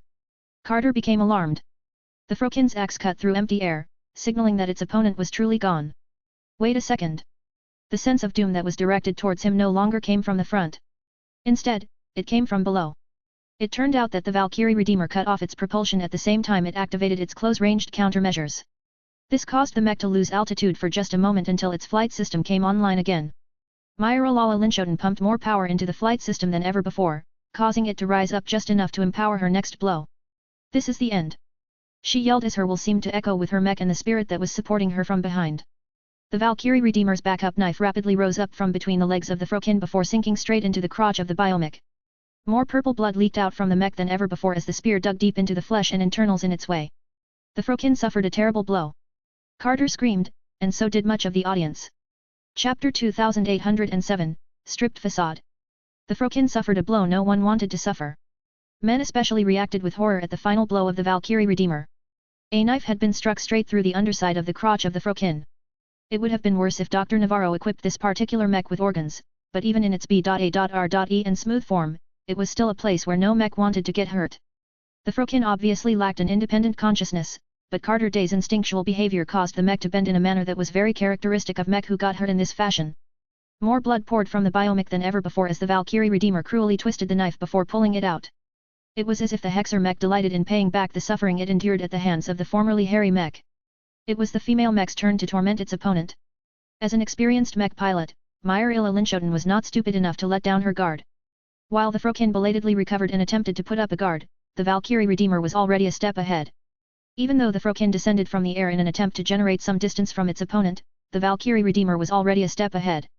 The metallic mech dove and maneuvered around until it was able to stab its knife straight into the flight system of the organic machine. The Valkyrie Redeemer acted as if it had gone psychotic as it repeatedly stabbed the rear of the Frokin in rapid tempo. In order to make sure the bleeding mech wasn't able to escape, the feminine mech SN.A.K.E.D its legs around the Frokin's torso and rode the biomecha's backside as if it was a mount. Stab. Stab. Stab. Over a dozen different stabs pierced the Frokin's inadequately protected rear. The flesh and bone that made up its rear hardly posed an obstacle against the Valkyrie Redeemer's repeat strikes. Myrila Linshoten had piloted the Frokin just before.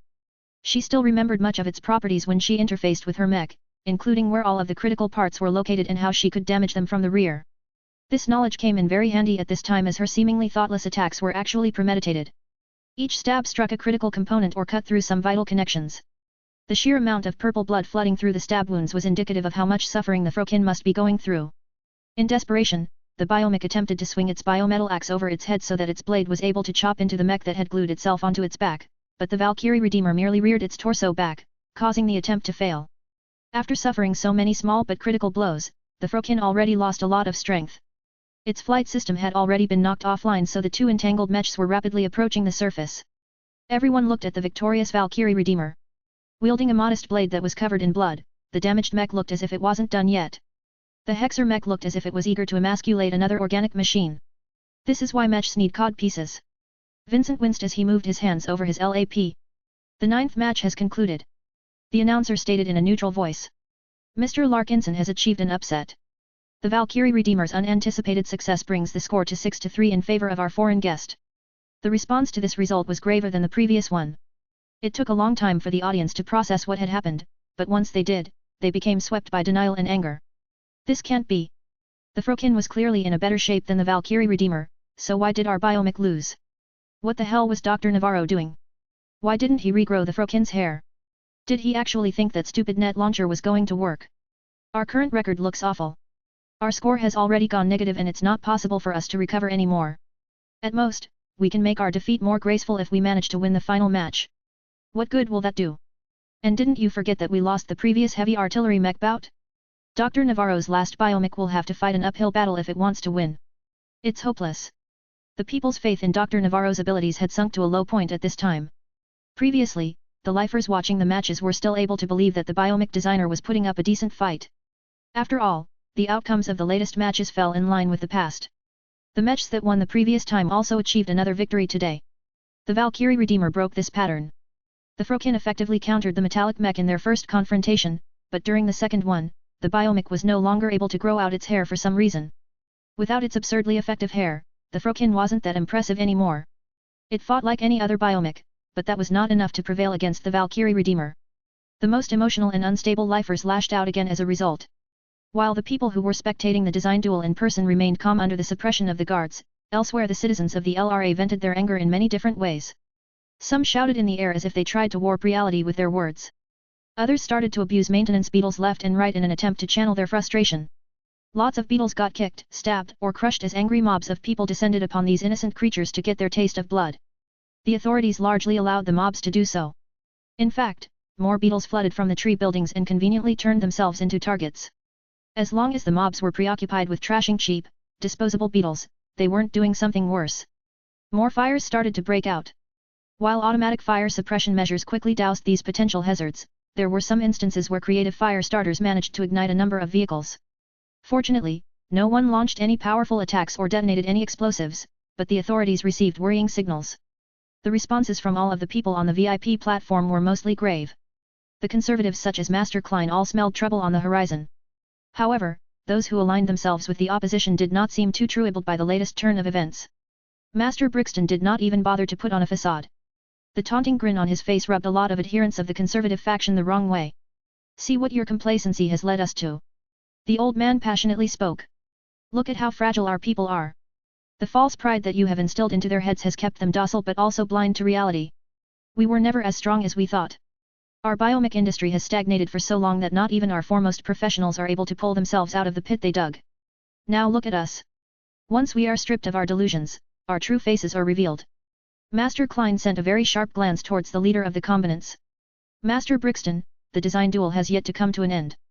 Let us wait until the winner has been decided before we talk any further. I hope you will make the correct choice by that time and shed all pretenses, my friend. After this public exchange ended, the masters no longer spoke to each other. I don't know what is going on, but I feel less and less comfortable at the moment. Venerable Janza quietly said. We should leave. Ves shook his head. We can't leave. I'm one of the main stars of the show. My absence is inexcusable. I'm sure there will be people who will attempt to stop us if we try to get away. We have to wait until the final act has ended before we can exit the stage. The contradictions between the conservatives and the other factions had become more blatant. Though the conservatives dominated this viewing platform, those who held other viewpoints had grown bolder all of a sudden. Strangely enough, Dr. Navarro schooled his face into a neutral expression. Even though he previously showed different emotions, the fall of the Frokin caused him to wall himself up. He did not reply to anyone attempting to speak with him, and even his student Yekin seemed to disappear from his mind. Ves didn't know what to make of it. It was Dr. Navarro who originally led them to this path. It was the biomech designer who took the initiative to propose a duel to determine which mechs were more alive. Any passionate mech designer who cared about his work and the principles behind them should feel despair at this point. Yet despite losing 6 out of 9 matches, Dr. Navarro did not exhibit any of the pessimism of his fellow conservatives. Strange. Ves didn't try to puzzle this situation out any further. He just wanted the final match to conclude as quickly as possible so that he could end this stupid show and leave this stupid planet as soon as possible. He had long lost his fascination for Prosperous Hill 6. The people who lived on this planet were way too preoccupied with frivolous matters. A lot of people were fighting and dying in a neighboring star sector, but the citizens of the LRA were already starting to stir up trouble amongst themselves. After several announcements attempted to quell the unrest, the last match was about to start. Perhaps the conservatives wanted the design duel to end before it got any worse, but the opposition didn't want that to happen. At this time, 2 different heavy mechs stepped onto the field. The Transcendent Punisher looked like a bad second-hand mech. Its worn and patched exterior and its hastily repaired legs only partially restored the defensive strength of the heavy artillery mech. Its weapons looked fully intact though. VES paid special attention to the armament systems. He knew that offense was its strongest trait and the quality it needed to rely on to prevail once again. With 6 fully functional cannons, the Transcendent Punisher was able to hit just as hard as in its previous match. Now let's see what it has to face. The Swarm Monarch looked a bit different from before. Its exoskeleton adopted a slightly different shape as the areas that had been patched up looked a little incongruous. 6 cannons were mounted on its back this time. 2 of them looked like they were positron beam cannons, but the other 4 were mounted at the same angles as the drilling beetle cannons. Will the Swarm Monarch launch dangerous insects at the Transcendent Punisher once again? What if they fired conventional explosive shells? With how shaky the upper side of the Transcendent Punisher looked, VES was worried that his mech might not be able to endure the bombardment. The final match is about to begin. The Swarm Monarch must fight to preserve Dr. Navarro's honor. Since the Valkyrie Redeemer was able to overcome its barriers, the Swarm Monarch might do the improbable as well. Even though the situation seemed bleak, winning the last match might do much to soothe the lifers. Many important figures hoped that Dr. Navarro invested enough time and effort into the Swarm Monarch to alter its strength. Begin. Chapter 2808, Beetle Mech. The 2 mechs tore into each other as soon as the match commenced. Explosions and other loud sounds rippled through the air as the 2 artillery mechs unleashed all of their weapons at the same time. Boom! Boom! Boom! The partially healed Swarm Monarch immediately got blasted by positron beams and gauze cannon rounds. The combination of pure kinetic force and energy damage caused the Swarm Monarch's tough exterior to weaken and deform. Compared to before, this process proceeded faster due to the Swarm Monarch's incomplete healing process. It incurred a lot of frontal damage last time, so the massive biomech was still full of structural weaknesses. Since Ilse Lieberman experienced those blows firsthand 3 days ago, she knew exactly where to aim her guns. She didn't even need to rely on any foresight from the Transcendent Punisher to dismantle the Swarm Monarch in the most efficient manner possible. However, Gwyneth also had the same thoughts in mind. She still recalled all of the areas where the Transcendent Punisher had almost been breached and adjusted her aim to target those sections. The 2 forward cannons both unleashed positron beams that were nearly identical in performance to the cannons mounted on the Transcendent Punisher. Its rear guns were different, though. Instead of lobbing living beetles at the enemy mech, they launched heavy shells that exploded in flames and heat upon impact. Incendiary shells. VES leaned forward. This is troublesome. If the Ilvanese mech was in a pristine state, then its heat isolation capabilities should still be good. Even if a massive barbecue took place onto its frame, its internals should still be relatively cool for a time. Yet that wasn't the case anymore. All of the drilling and other damage incurred by the Transcendent Punisher permanently weakened its structure. Even if VES hastily patched it up with replacement armor or filler material, the mech's internals were much more susceptible to external influences. One example of that is lots of flames burning on its surface. The energy-dense propellant used to heat up the Transcendent Punisher was specially designed to release as much thermal energy as possible. Even though its armor plating wasn't about to melt into a puddle anytime soon, much of the heat generated on the surface still transferred inwards, causing the internals closest to the surface to experience difficulties. Not every component was designed to operate when subjected to excess heat. Many parts had different tolerances to heat, but there were always a few who were more vulnerable to it than others. Transcendent Punisher was already feeling the pressure. The mech didn't possess much countermeasures against incendiaries. The anti-beetle guns that VES had jury-rigged onto the mech were completely useless against this threat. The artillery mech on fire was on a timeline. Could it last long enough to take down its opponent, or would the metallic mech fall over after its internals were no longer able to function? The 2 mechs didn't sit still. Both of them were hexapods, and both utilized their legs as best as possible. They didn't circle around this time. Instead, the Transcendent Punisher slowly crawled forward. Ilse Lieberman knew it was a lot more troublesome to lob shells at an enemy at close range. In the worst-case scenario, the incendiary shells fired by the Swarm Monarch might land on top of its starting point. However, getting closer was not necessarily good in other ways. It became more difficult to concentrate attacks on a single point as the Swarm Monarch deliberately rotated its bulk in order to present a less damaged side to the incoming firepower. The Swarm Monarch employed the same strategy as the last match. Instead of utilizing drilling beetles, it instead utilized incendiary shells. The sight was drastic. The Transcendent Punisher looked terrible as if was constantly covered in flames. Its upper layers even started to glow red due to all of the heat they absorbed. Can we win? Maybe. It looks better than before. Why doesn't the Swarm Monarch keep its distance, though? The Transcendent Punisher slowly closed the distance, but the Swarm Monarch wasn't even attempting to stop that. It could have crawled backwards at roughly the same pace, but instead it was turning and weaving from side to side to spread the incoming firepower over the widest possible surface area. Ilse Lieberman became a bit suspicious of this. An artillery mech never allowed a hostile mech to get closer under normal circuit-misstances. She didn't stop her current actions, though. Her mech constantly fired its guns at the swarm monarch, which slowly wore away its partially healed exoskeleton. Most notable, the protection at the top also broke down at a steady pace. This was where the swarm monarch had been breached the last time. If the Transcendent Punisher managed to open a gap here, it might be able to achieve victory in the same manner as last time. Yet as the two mechs came awfully close, the swarm monarch no longer pounded the Transcendent Punisher. The biomech incurred too many hits at this time. Its exoskeleton had already crumbled in multiple places. The swarm monarch already suffered some minor internal damage. Though none of it knocked out anything too critical, it had become clear that it might very well fall before the Transcendent Punisher finally sucked bed from all of the heat. Yet the beetle mech was not down for the count just yet. Even though its frontal side looked battered beyond recognition, it still managed to keep standing. If it's about to do something special, then this is the time. VES whispered. What he predicted came to pass just a few seconds later. Large portions of the swarm monarch's organic frame suddenly fell apart. Its huge exoskeleton parted and the damaged shells at the back split apart in order to reveal an opening. Everything that was made of flesh was being drained at the same time, causing the damaged exoskeleton to resemble fossilized remains. All of that energy and nutrients were being channeled to the rear side of the biomech. Underneath where the rear shells used to be, a strange shape gradually emerged from all of the dried flesh and other icky substances. Is that another mech? VES was stunned. What a crazy idea. The technical challenges involved with putting a mech within a mech was very complicated. He couldn't believe a journeyman was capable of implementing it without seriously compromising the battle effectiveness of both modes. It's so small though. Vincent remarked. It's like a child compared to other mechs. Even light mechs aren't as small. Venerable Janza concurred with Vincent for once. The C.O.C.K pit must be taking up a lot of space. That was undoubtedly true, but the beetle shape of the mini-mech made it a bit more tolerable. As soon as the ultralight biomech had charged itself, it jumped out of the husk of the swarm monarch and landed right behind the Transcendent Punisher. Oh no! While the flames burning on the Transcendent Punisher's surface was incredibly threatening, the danger wasn't acute. This was different. No artillery mech liked to be approached from the rear. The Transcendent Punisher swiveled its guns as fast as possible, but it was not possible to train all of its cannons towards an enemy from the rear. Unfortunately, only its secondary pulse cannons were able to adopt the correct angle. The other guns weren't capable of firing straight backs.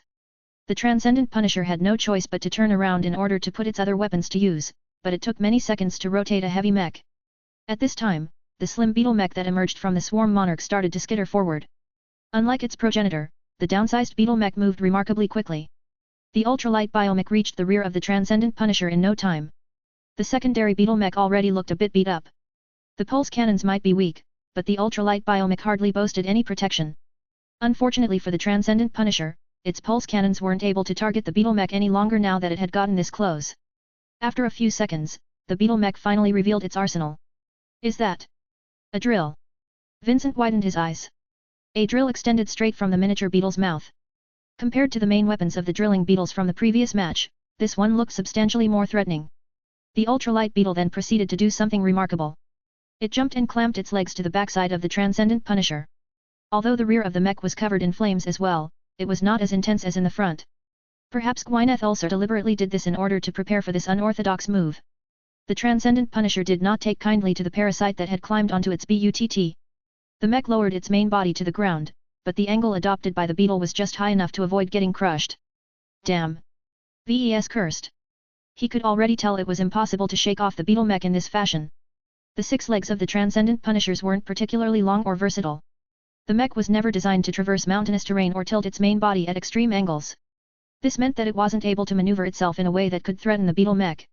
The only real solution was to run up to the side of the dueling ring and attempt to squeeze the ultralight biomech against the surface of an energy shield.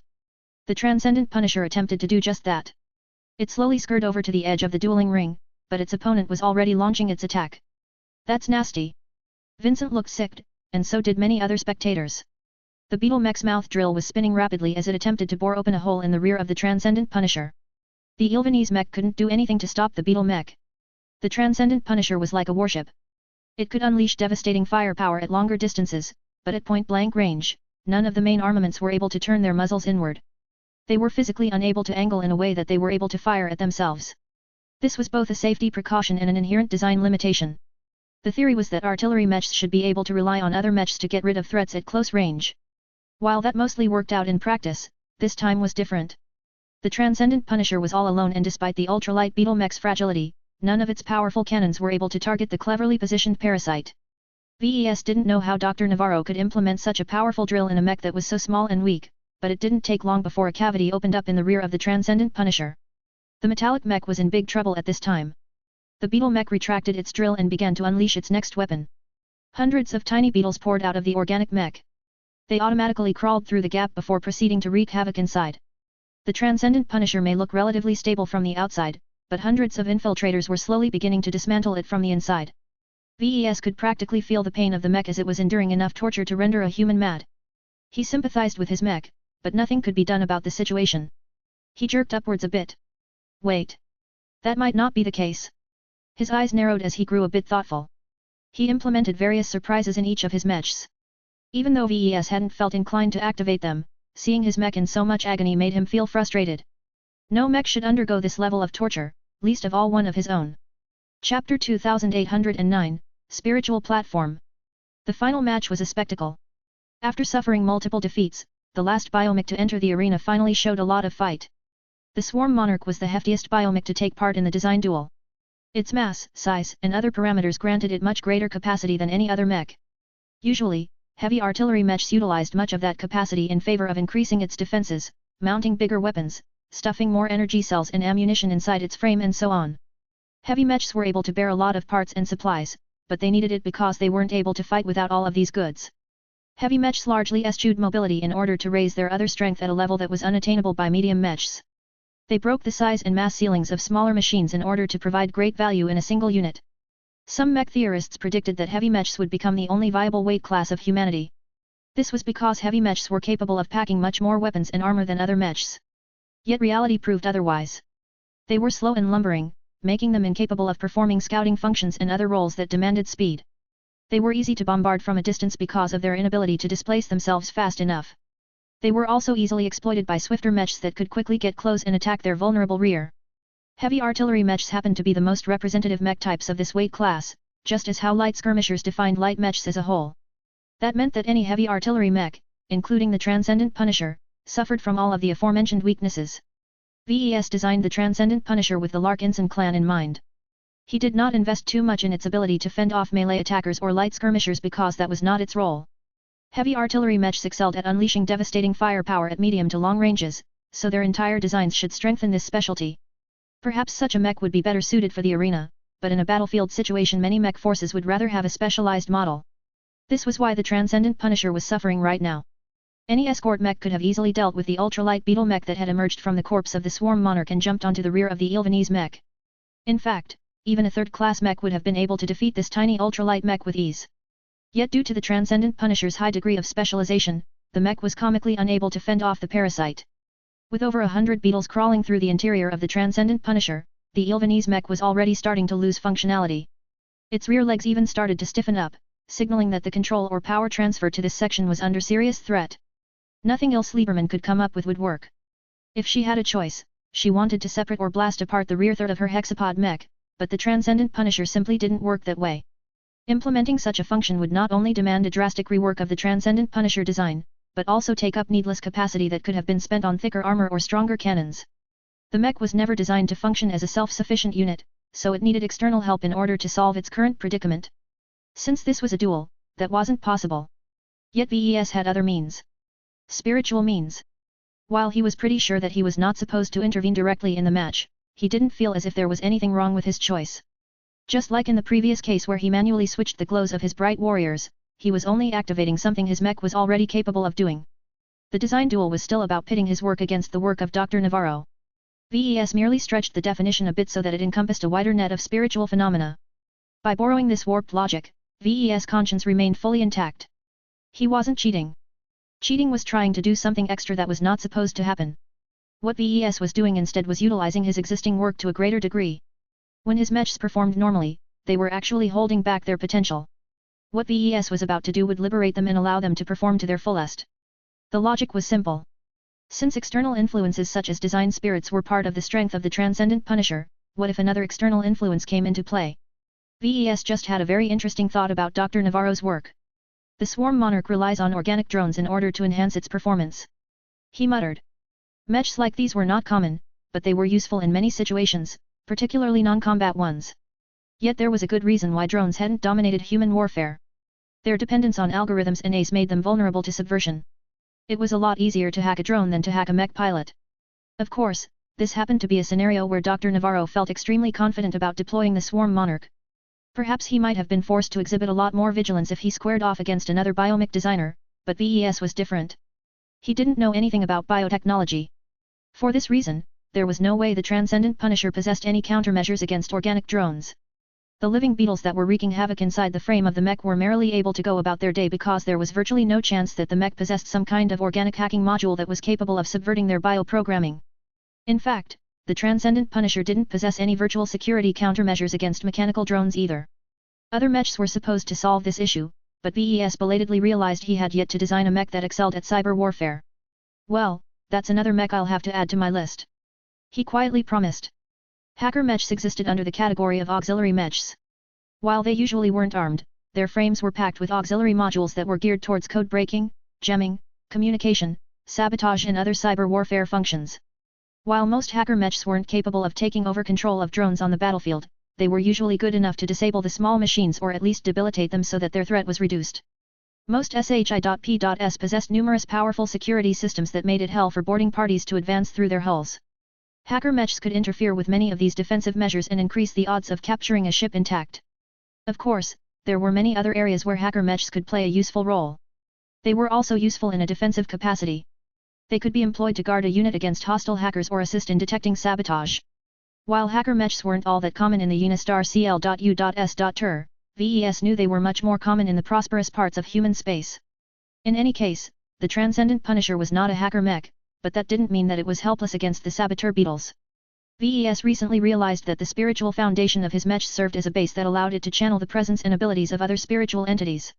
Although this sounded rather obvious, the statement was actually a lot more broad than he initially realized. As VES concentrated his mind and reached out to the Transcendent Punisher that was currently in great pain, he began to do something remarkable. He did not reach out to his other design spirits. While entities such as the Golden Cat, the Solemn Guardian, the Superior Mother and Kilangso were all powerful, they excelled in different areas. What VES wanted to accomplish was something that no other design spirit was capable of doing. I'll have to do it myself this time. Although it sounded crazy, this time VES utilized himself as a design spirit. What he did to accomplish this was indescribable. He immersed himself into the spiritual foundation of the mech in the dueling arena and integrated with it to a degree. He didn't need to become a permanent part of it. He just wanted to get inside long enough to do his job. The process proceeded a lot more smoothly than he thought. He expected to encounter difficulties because he wasn't actually a design spirit, but it turned out that he was quite suited for this purpose. Makes sense. I've created this concept. Everything flows from me. As the progenitor, how can I lack control over my own creations? VES did not entangle himself over this question any further. By adopting a model where VES treated himself as a design spirit, he began to integrate with the Transcendent Punisher on an unprecedented level. He began to receive all kinds of vague and profound spiritual input, but VES wasn't interested in all of this irrelevant data. He instantly filtered them all out and tried to focus on his only purpose. Using the Transcendent Punisher as a platform, he extended his spiritual influence and sought out every form of life that was currently crawling inside the mech. Due to the very limited range, VES easily managed to sense the saboteur beetles chewing through power lines, drilling apart vulnerable components and performing other forms of mischief. Stop! VES spiritually boomed at these critters. The beetles didn't listen to his spiritual command. According to their bioprogramming, the beetles weren't supposed to listen to enemy commands. They were programmed to only obey signals that transmitted the right code at the right frequencies.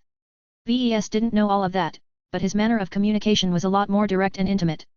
He assumed he'd be able to bypass most of the security measures programmed in the beetles, but it appeared the situation was a lot more complicated than he thought. This was his first time, after all. He was bound to make a mistake. After a quick examination, he figured out the fundamental problem. The beetles weren't sentient. This was a bit remarkable because the beetles were actually quite intelligent. This was by design because they needed to know how mechs worked and how to sabotage them in the most efficient manner possible. They had to learn how to recognize every mech part and be able to make a list of priorities that ranked important and more vulnerable parts higher than ones that were more difficult and not as vital to the functioning of the mech. This gave VES an opening. It would have been a lot more difficult to solve this problem if the saboteur beetles possessed tiny brain capacities and slow thought processes, but this was not the case. The beetles might look small relative to mechs, but they were actually quite sizable when compared to human bodies. Since they were comparable in size to humans, were they able to think like humans as well? Let's find out. VES had never done this before, but he was confident in his theories. He created numerous spiritual products throughout his career. He was familiar with creating life where none existed before. What VES intended to do in this instance was not that different from this process. Instead of creating a new sentient life form from scratch, he intended to impart sentience to life that already existed.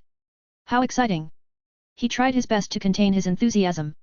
VES was actually thinking of performing a spontaneous experiment during an event that was not only viewed by hundreds of thousands of lifers, but also witnessed by an uncountable amount of other humans.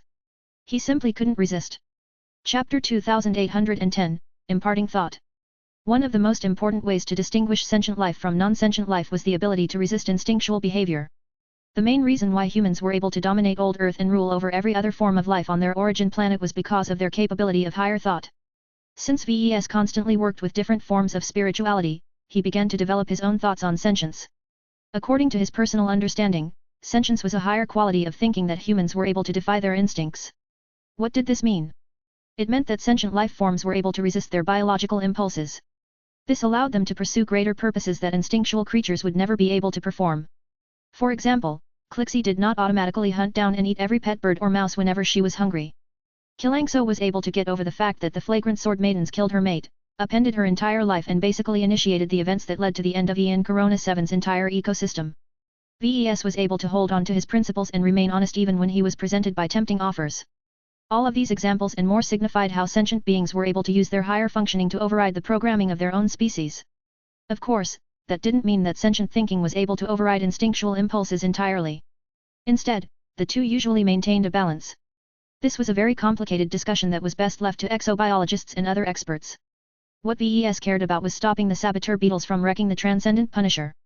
As long as the beetles no longer threatened his mech, the ultralight beetle mech lost its strongest offensive weapon.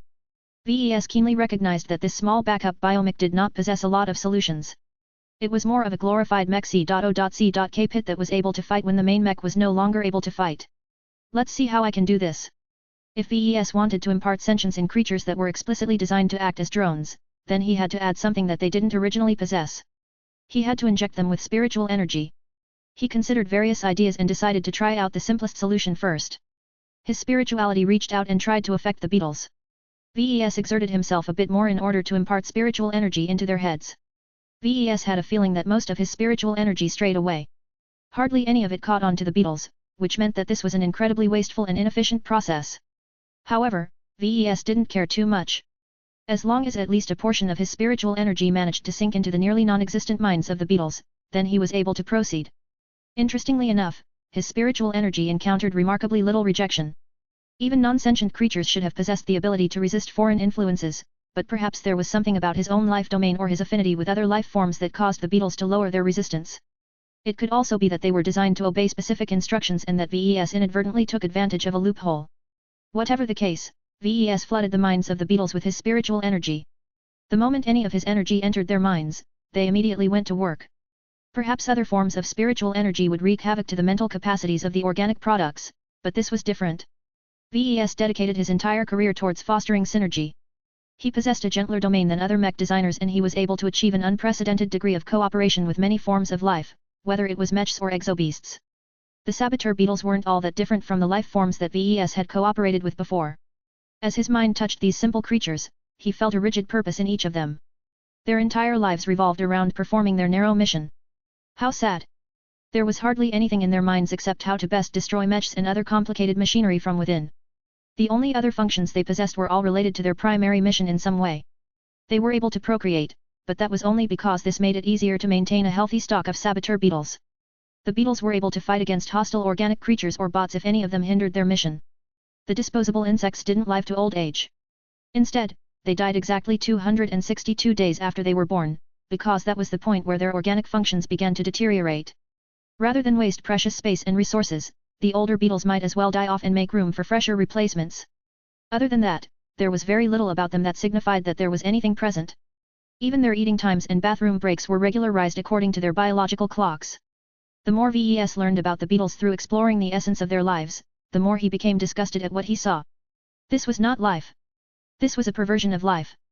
Even if they were humble beetles, these creatures of life were slaves to their own bioprogramming. Heartless beast designers discarded everything in their genes that conformed to nature and inserted artificial instructions that left no room for free will or independent expression. While VES understood the reasoning behind this approach, his heart was very conflicted. Not everything had to be sentient. Bots were tools that people used to perform specific jobs. There was no reason to impart them with any higher function. The organic products should be no different, but VES felt they should be treated differently than bots. It was a very odd feeling. As a classical mech designer who grew up in a relatively mundane state, he always grew up with the idea that machines should be lifeless. Living critters deserved to be treated with more respect, although no one minded if someone swatted a fly or crushed a bug. VES deviated from this orthodoxy by expanding his definition of life to include mechs. In the right circumstances, machines could become sentient as well, and that had the potential to make them a lot more useful than other products. Since mechanical machines could become alive, why not organic machines? It was an argument that VES hesitated to accept. He did not implicitly reject the notion, but he feared the consequences of embracing it. Continuing with this train of thought would lead to a slippery slope where VES might eventually consider every object to be alive. He shook his head. I don't need to deal with these questions. I need to hurry up before the saboteur beetles finish the job. VES did not hesitate any further and tried to impart sentience into the beetles. He actively encouraged his spiritual energy to contaminate the minds of the beetles. This went remarkably easy, but that was a given considering not much was there in the first place. While his spiritual energy originally wasn't able to root in the minds of the non-sentient creatures, the story was different once they became contaminated. Since his spiritual energy possessed a very strong life attribute, the minds of the beetles embraced this attribute and everything else that came along with it. A mysterious process took place where VES felt as if the insects slowly elevated themselves. Unfortunately, due to the limitations of his method, spiritual energy and the mental capacity of the beetles, not that much had changed. The creatures only felt slightly smarter than before. This was enough. VES halted his current actions and issued his command once again. Stop. This time, the saboteur beetles responded. Each of them halted no matter what they were doing. While the beetles were technically required to continue their actions, they accepted the spiritual command that VES had issued. The beetles weren't supposed to harbor any feelings, but somehow they felt reverent towards the progenitor that had uplifted them to a higher degree of existence. No exobiologist or beast designer had ever heard of this. If they learned what VES had done, they would have captured him and taken him away in order to learn how to master this remarkable ability. Fortunately, all of this took place in a fairly subtle manner. The mechs in the arena were so far away that not even VES was able to pick up the spiritual fluctuations. He was only able to extend his senses by latching on to one of his own creations. Anyway, time was running out. Just because the beetles had stopped didn't mean that the Transcendent Punisher was in the clear. With the incendiaries continuing to inflict damage on the Ilvanese mech, VES had to do something to defeat the opponent. Kill. He mentally commanded. He imparted an image of the ultralight beetle mech while he conveyed this command. For a moment, the saboteur beetles struggled. Their newly born sentience warred against their bioprogramming. They weren't supposed to attack their source. Several safeguards came to life in order to prevent the organic products from turning against their own side. VES merely repeated his actions. Kill. Kill. Kill. The constant repetition seemed to help. Eventually, the beetles finally defeated a portion of their programmed instincts. Every impulse related to preventing them from attacking their own side had temporarily died, allowing the beetles to see their own allies as enemies, if only for a moment. Like mind-controlled beasts, the beetles all scurried out of the cavity of the Transcendent Punisher and quickly began to attack the mech that originally carried them within its belly. What is happening? Have the beetles been hacked? This is impossible. VES quietly retracted his influence and pretended as if he wasn't responsible. He tried to act as surprised as everyone else. Hundreds of saboteur beetles crawled over the frame of the secondary biomech. While the subverted attacker bugs weren't very big, their mandibles were surprisingly sharp and were easily capable of digging through the exterior of any ultralight mech.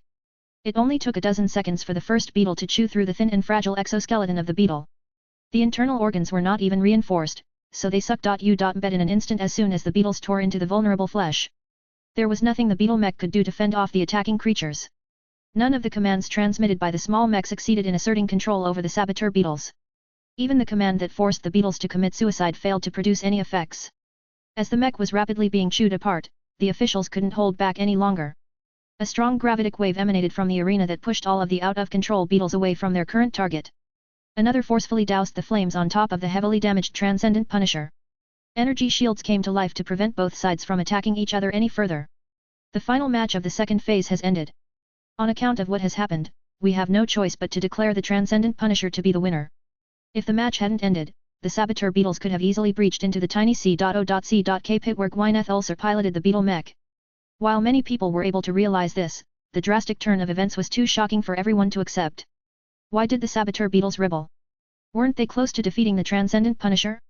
The Ilvanese mech was well on its way to losing before this happened. The audience couldn't accept this last-minute turnaround. He cheated. This design duel is a farce. We will not be humiliated. Chapter 2811, Answering the Question. The saboteur beetles didn't last very long. As the crowd began to utter their disbelief in a heated fashion, VES paid careful attention to the critters he endowed with life. He noticed that the arena was gently shoving them away. No doubt, the officials wanted to perform detailed examinations on them in order to figure out why they rebelled against their own programming. This was bad. While he didn't think the lifers were capable of figuring out that VES had tampered with them, he had no idea what might happen. He had to get rid of the evidence. Fortunately, due to various reasons, he was able to extend his mind towards the beetles he had recently gifted with the ability to think for themselves. The stupid bugs were just beginning to explore what that meant. They were so innocent and naive that VES felt it wasn't right to ruin what he had made. It was too bad his safety came before any of his ideals. Sorry, little ones, but this is only a trial version. If you want the complete product, then pay me next time. As a giver of life, VES was also able to take it away. Normally, this was quite difficult to accomplish because sentient life forms possessed various intrinsic methods to protect their spiritualities. This was a special moment, though. The beetles had just been changed and their newly expanded spirits were still in flux. This made it easy for VES to yank away the spiritual energy that he had originally invested in their minds. Due to their weak and IMM.A.T.U.R.E minds, the beetles were hardly able to prevent their benefactor from robbing them of what they had gained. The abrupt deprivation was so disruptive to the saboteur beetles that a quarter of them died. The other creatures had practically turned comatose. Their conditions were worse than before they turned sentient. The trauma of losing their spiritualities was so damaging that the other beetles would probably turn completely blank as their damaged minds were constantly deteriorating. VES didn't care. He did what he had to do and got rid of the most incriminating evidence. It was highly unlikely for the lifer scientists to be able to figure out what had taken place out of the remains of the saboteur beetles. As VES relaxed, everyone else became more emotional. The attendees in Ruizan Arena still managed to restrain themselves to an extent. They shouted their anger and disbelief but did not cross the line. Any that did would quickly get paralyzed by a stun blast or blessed by a sticky web. There wasn't much they could do in their positions anyway. The viewing platforms didn't contain that much stuff to vandalize. The angry mobs would have to descend to ground level and head into the city to vent their frustrations, but they weren't even allowed to leave at the moment. This was because there were many other citizens who were expressing their rage. This is a travesty. How could we lose 7 matches? We should have won 5 at least. Any less is a mistake. Dr. Navarro is a donkey. He's the laziest and most incompetent journeyman in our state. He should be sued for deceiving us and pretending that he can win. Our biomech industry is rotten. The radicals are right. We were always behind.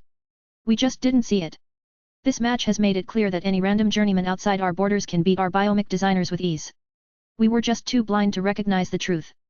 The lifers uttered a lot of nonsense in an attempt to explain Dr. Navarro's defeat, but there was no question that many of them took this outcome personally. The unrest in Violin and other cities in the LRA intensified.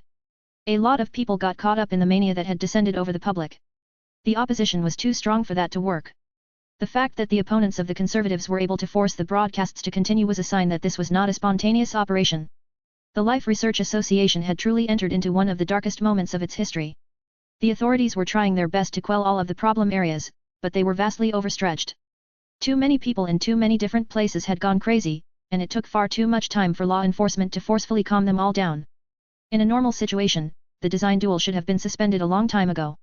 Yet because of all of the interests working behind the scenes, VES saw no sign of that. The lifers all acted as if letting the entire duel run its course was an unbreakable tradition. Master Werther Klein radiated concern at times, but at this moment he had carefully schooled his face. He stood up and left the company of the other masters in order to walk to the front of the VIP viewing platform. Dr. Navarro. Mr. Larkinson. Please step forward. It is time to announce the results. The master issued his request as if he was announcing a disaster.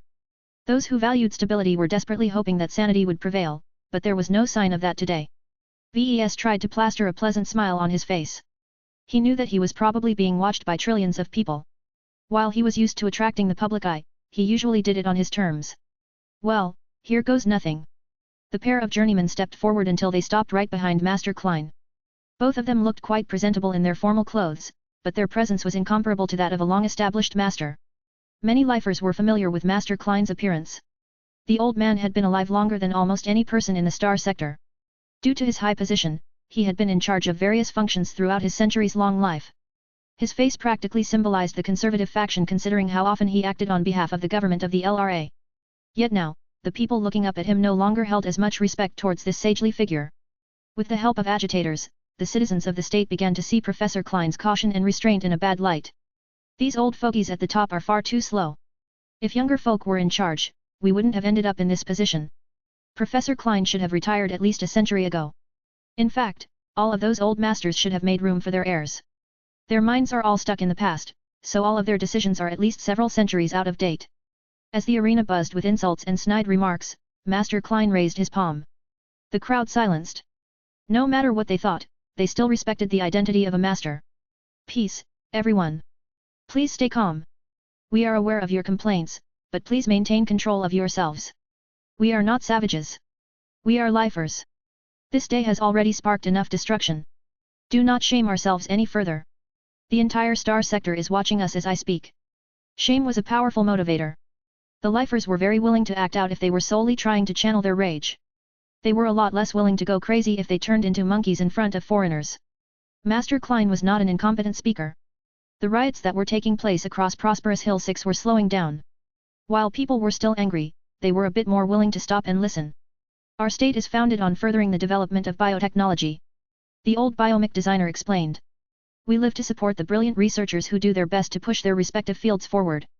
The development of biomechs falls within our core focus areas. Since the founding of our state, we have never stopped investing in our biomech industry. Many lifers already knew that, but it was helpful to give them all a reminder. Today, this industry has flourished.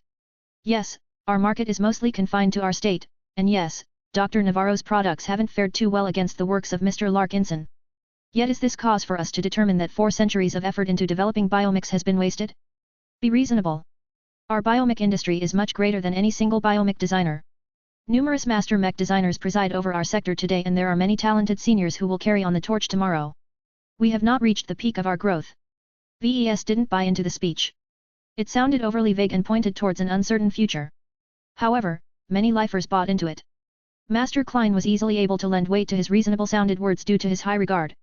His reputation and prestige were still high enough to make himself heard. Fortunately for VES, Klein did not lecture the entire crowd forever. 10 people passed through the entrance of the VIP platform. They had all been moved to the top of this particular tree structure in order to issue their personal verdicts. The mech pilots still wore their piloting suits, as if to emphasize as if they had just fought a thrilling battle. Come. Master Klein beckoned to the mech pilots. Each of you have piloted 2 different mechs.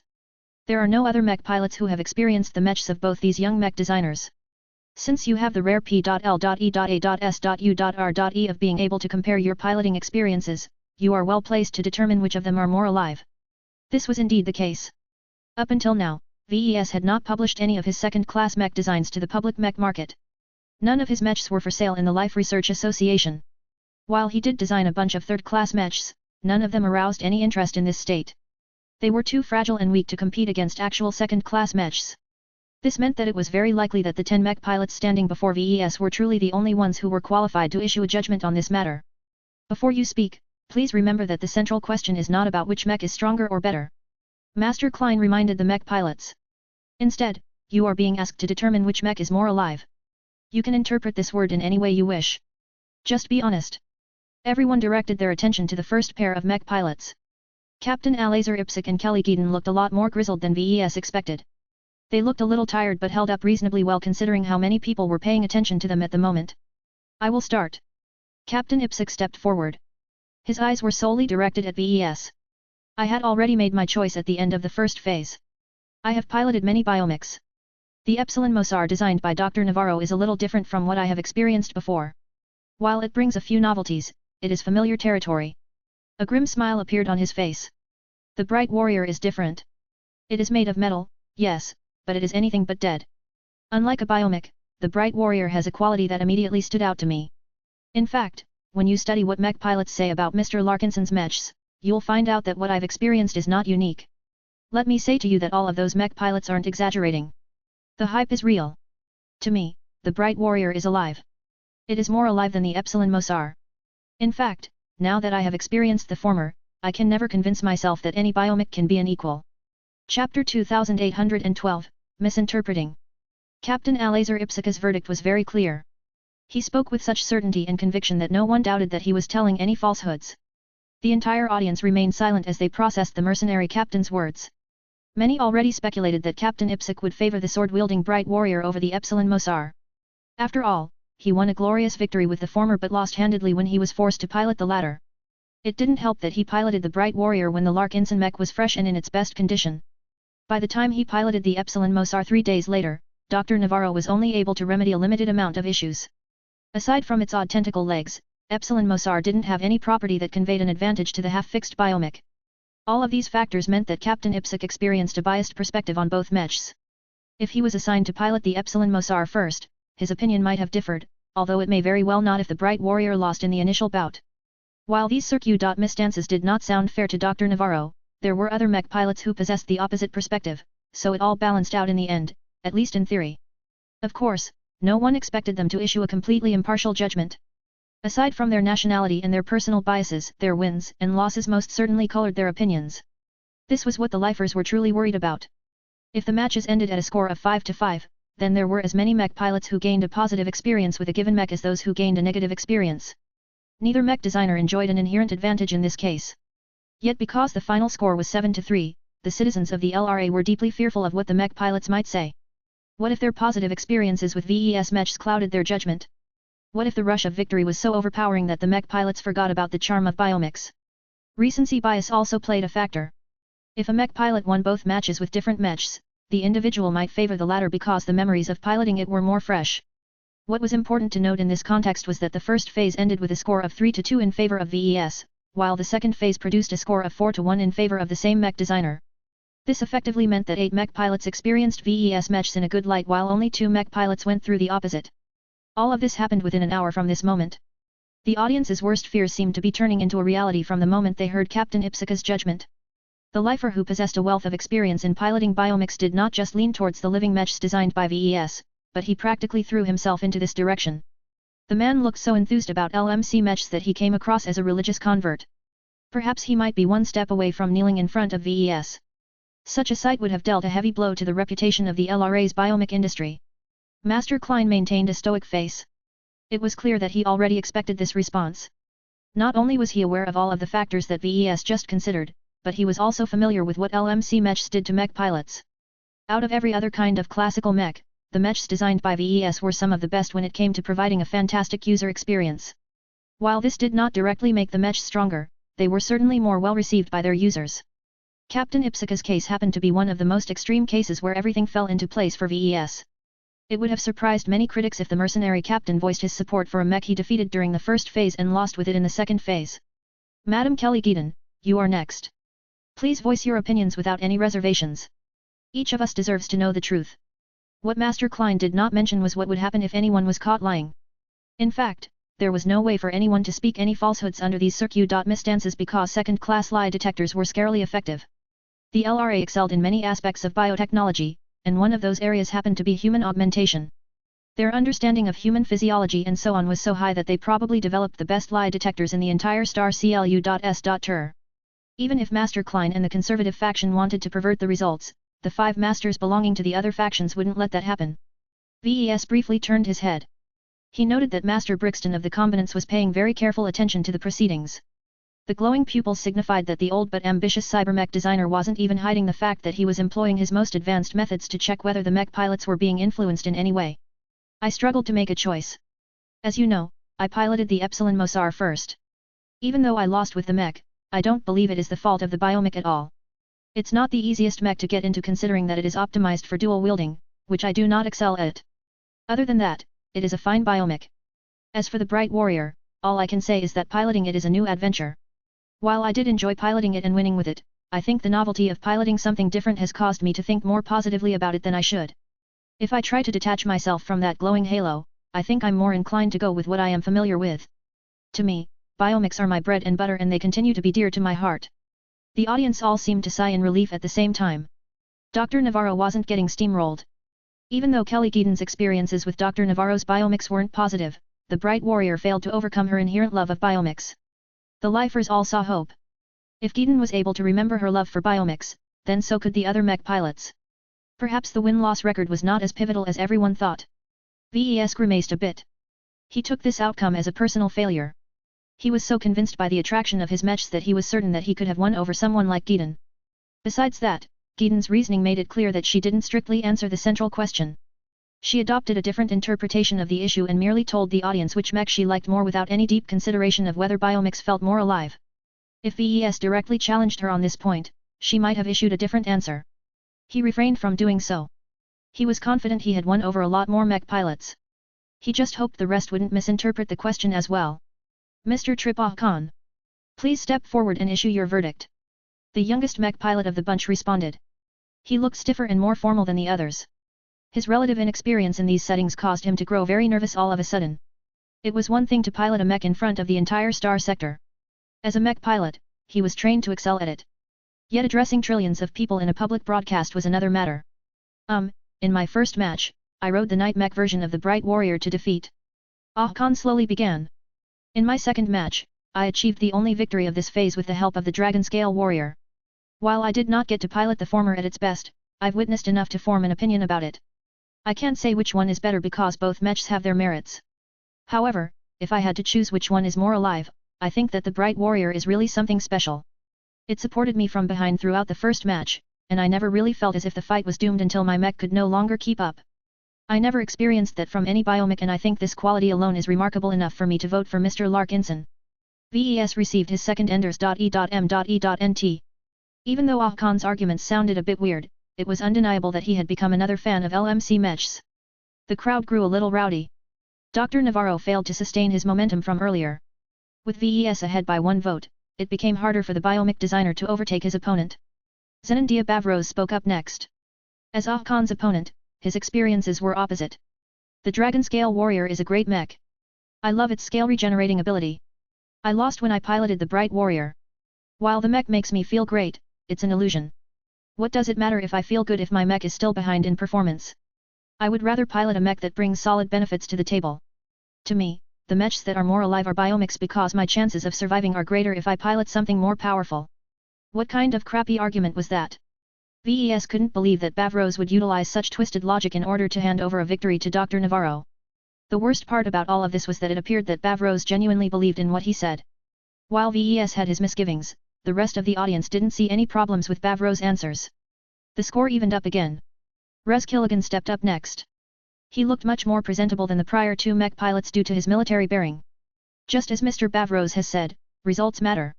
Performance matters. I had a great time with the Ferocious Piranha. This mech is so strong and special that it's a game changer for light mechs.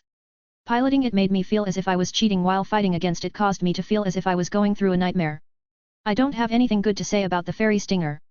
The Ferocious Piranha is the best out of the two mechs. No question.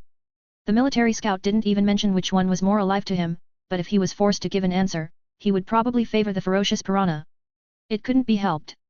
The Ferocious Piranha fared so well that the Fairy Stinger didn't have a chance to show what it could do at its best. Katarina Val's MR quickly followed suit. I agree with Mr. Killigan. The Ferocious Piranha is something else. I don't think the Fairy Stinger is bad. I piloted it first, so I know that its performance is quite good. It's just that the Ferocious Piranha causes me to disregard everything I favor about the biomech because they can't do anything against glows. I feel as if the Fairy Stinger was more alive, it would have been able to protect me against the Ferocious Piranha's distracting effect. Since it didn't, I'll just vote for Mr. Larkinson. VES gained 2 votes at once. This was a serious turn of events that prompted a shocked reaction from the crowd. Even though it was true that the Ferocious Piranha performed well, the 2 mech pilots who experienced it showed no hesitation in favoring it. The light mech was truly something special if it could win over 2 military specialists at once. Chapter 2813, Downside of Living Mechs. The final score abruptly widened to 4-2 in favor of VES. While the result was a bit predictable in hindsight, a lot of people still reacted negatively to this outcome. Are they even lifers? How could they choose a metal mech over a biomech? It's over for us if the mech pilots base their decisions on the win-loss records. Traitors. Why didn't they give the Fairy Stinger a chance? It's clearly the better looking of the 2 mechs. I need to see what the fuss is all about. Are the Ferocious Piranhas truly special? The audience sounded more perplexed than angry for the moment. They never experienced the two Mechs up close, so they found it very difficult to understand why the ferocious piranha merited so much praise. Only by coming close to the Mech in question would they be able to learn why Killigan and Katarina Valsimar kicked the fairy stinger to the curb. Once the discontent voices died down a bit, the show resumed. 6 Mech pilots had issued their verdicts by now. 4 still had to voice their opinions. The likelihood of that happening seemed very bleak, but VES didn't rule out any possibility. An upset might very well happen if the remaining Mech pilots all misinterpreted their orders and used flawed logic to come up with their answers. This was the problem with receiving any feedback from Mech pilots. Their highly specialized Mech Academy training turned them into great Mech pilots but not much else. They didn't learn any advanced sciences, learned nothing about culture and probably didn't even know how their own government worked. Many states believed that Mech pilots had to be pure soldiers. Forcing them to learn non-combat subjects not only reduced the time they spent on developing their fighting skills, but also inserted their minds with potentially dangerous thoughts. If Mech pilots became more political or assertive, then they might very well pose a threat to their states one day. Therefore, the overall consensus throughout human space was that Mech pilots had to be raised as grunts. If they were subjected to any intellectual courses, then they should purely be geared towards turning them into qualified officers, not great scientists or other professions that required great thought. For this reason, many Mech pilots weren't exactly clever outside of battle. Unlike scientists and engineers who studied the scientific method and learned how to anticipate and compensate for many different biases that were capable of skewing the results, Mech pilots didn't bother with all of that. They simply spoke what was on their mind regardless of whether their answer was related to the original question. This was the accepted practice towards any study that involved Mech pilots. Their initial answers were always the purest ones that best reflected their true feelings and thoughts. Any attempt at coaching them or guiding them to answer a question more correctly would put undue influence on their judgment. Therefore, despite all of the shortcomings related to the current approach, it was still considered better than the alternative. In my first match, I lost with Mr. Larkinson's Mech. In the second match, I lost with Dr. Navarro's Mech. My experiences with both the Valkyrie Redeemer and the Frokin could have been better. I don't know if I'm the right judge for this, but what I have gone through while losing with both Mechs is different. The recently graduated Mech pilot looked quite bummed because of this. His 2 losses not only reflected poorly on his piloting skill, but also denied him the opportunity to experience the Mechs at their best. At least there was a bright side to this outcome. Carter Day displayed a sheepish smile. Mechs are supposed to win, but not every fight ends in your favor. What I have just gone through has taught me that Mechs can make a huge difference when you are on the losing end. In this regard, I did not feel as if the Frokin had my back. It failed to perform as well as in the first match, and that was a big letdown to me. I know it was in a rather exhausted state when I got my hands on it, but I expected more. The male Mech pilot shrugged. I heard a few stories about the Valkyrie Redeemer model. It's supposed to be a Mech that is exclusive to Hexer women, though this particular Mech was altered. I don't know how the original version is supposed to work, but I think I know why Hexers fell in love with it. The Valkyrie Redeemer is like a second partner to me. Even though I lost badly against the Frokin while I piloted it, I always felt as if my Mech supported me to the very end. It made me fight harder and always kept me company to the very end. Carter Day then proceeded to voice his most devastating words. When I piloted the Frokin, I lacked all of that.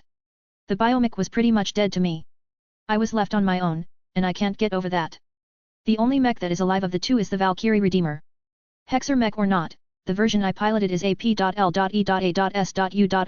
to use. I wish I was a woman, though. I could have gotten much more out of it if I wasn't a man. His answer depressed the crowd even further. Carter Day's arguments were much better thought out, and that left the lifers with little means to reject them. That left many people frustrated. It didn't help that the Frokin hadn't performed up to expectation during the second phase. The recency bias must have amplified his negative experience. With 5 votes in total, it was impossible for him to lose the design duel at this point.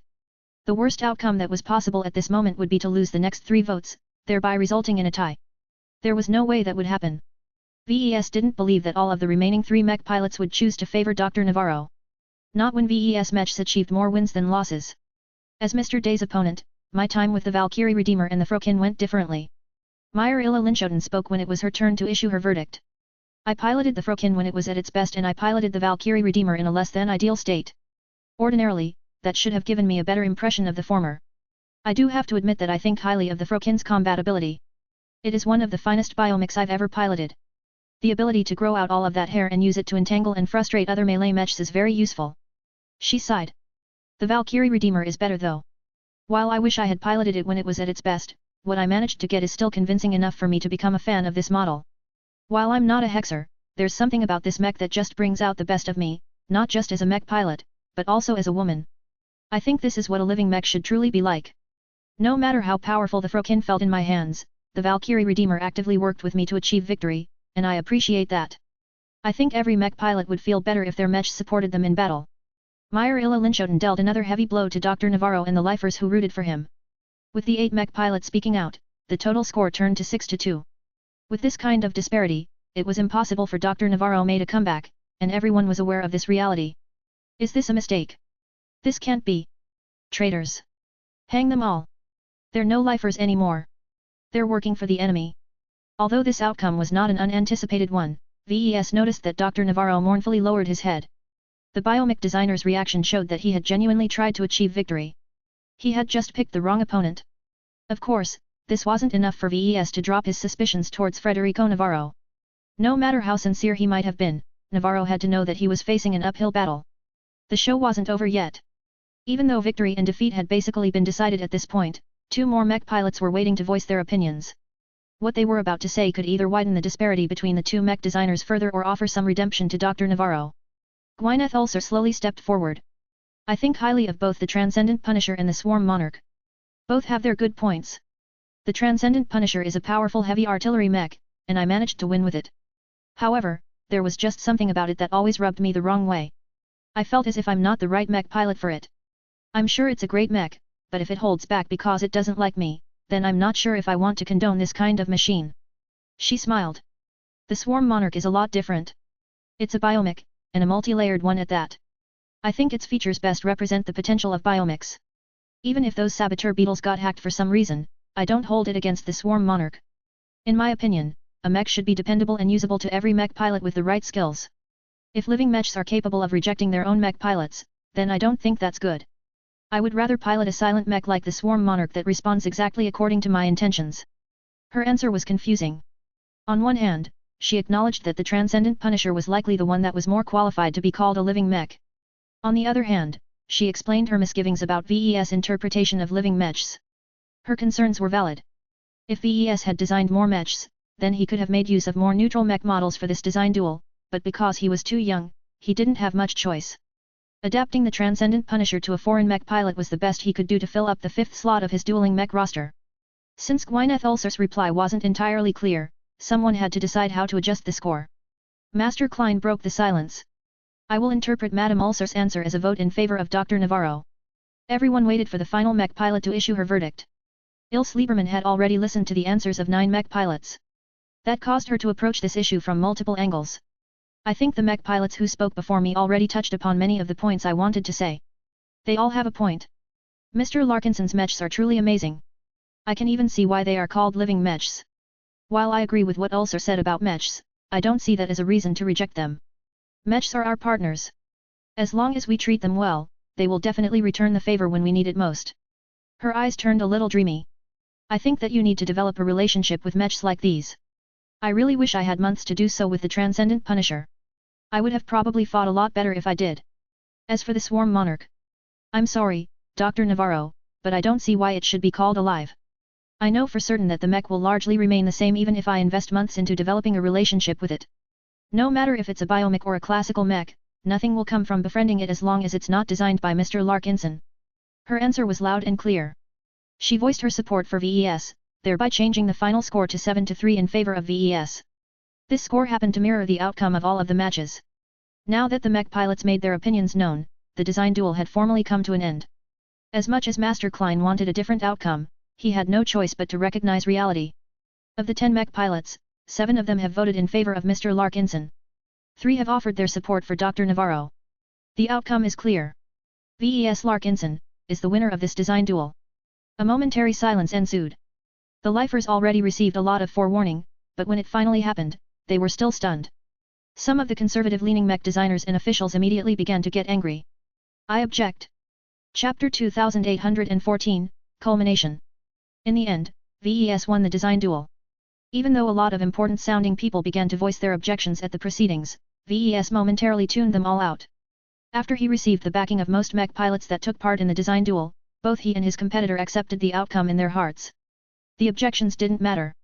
They could say what they wanted, but the mech pilots spoke honestly. The design duel was not supposed to be a tool for other forces, so everyone else's opinions were irrelevant.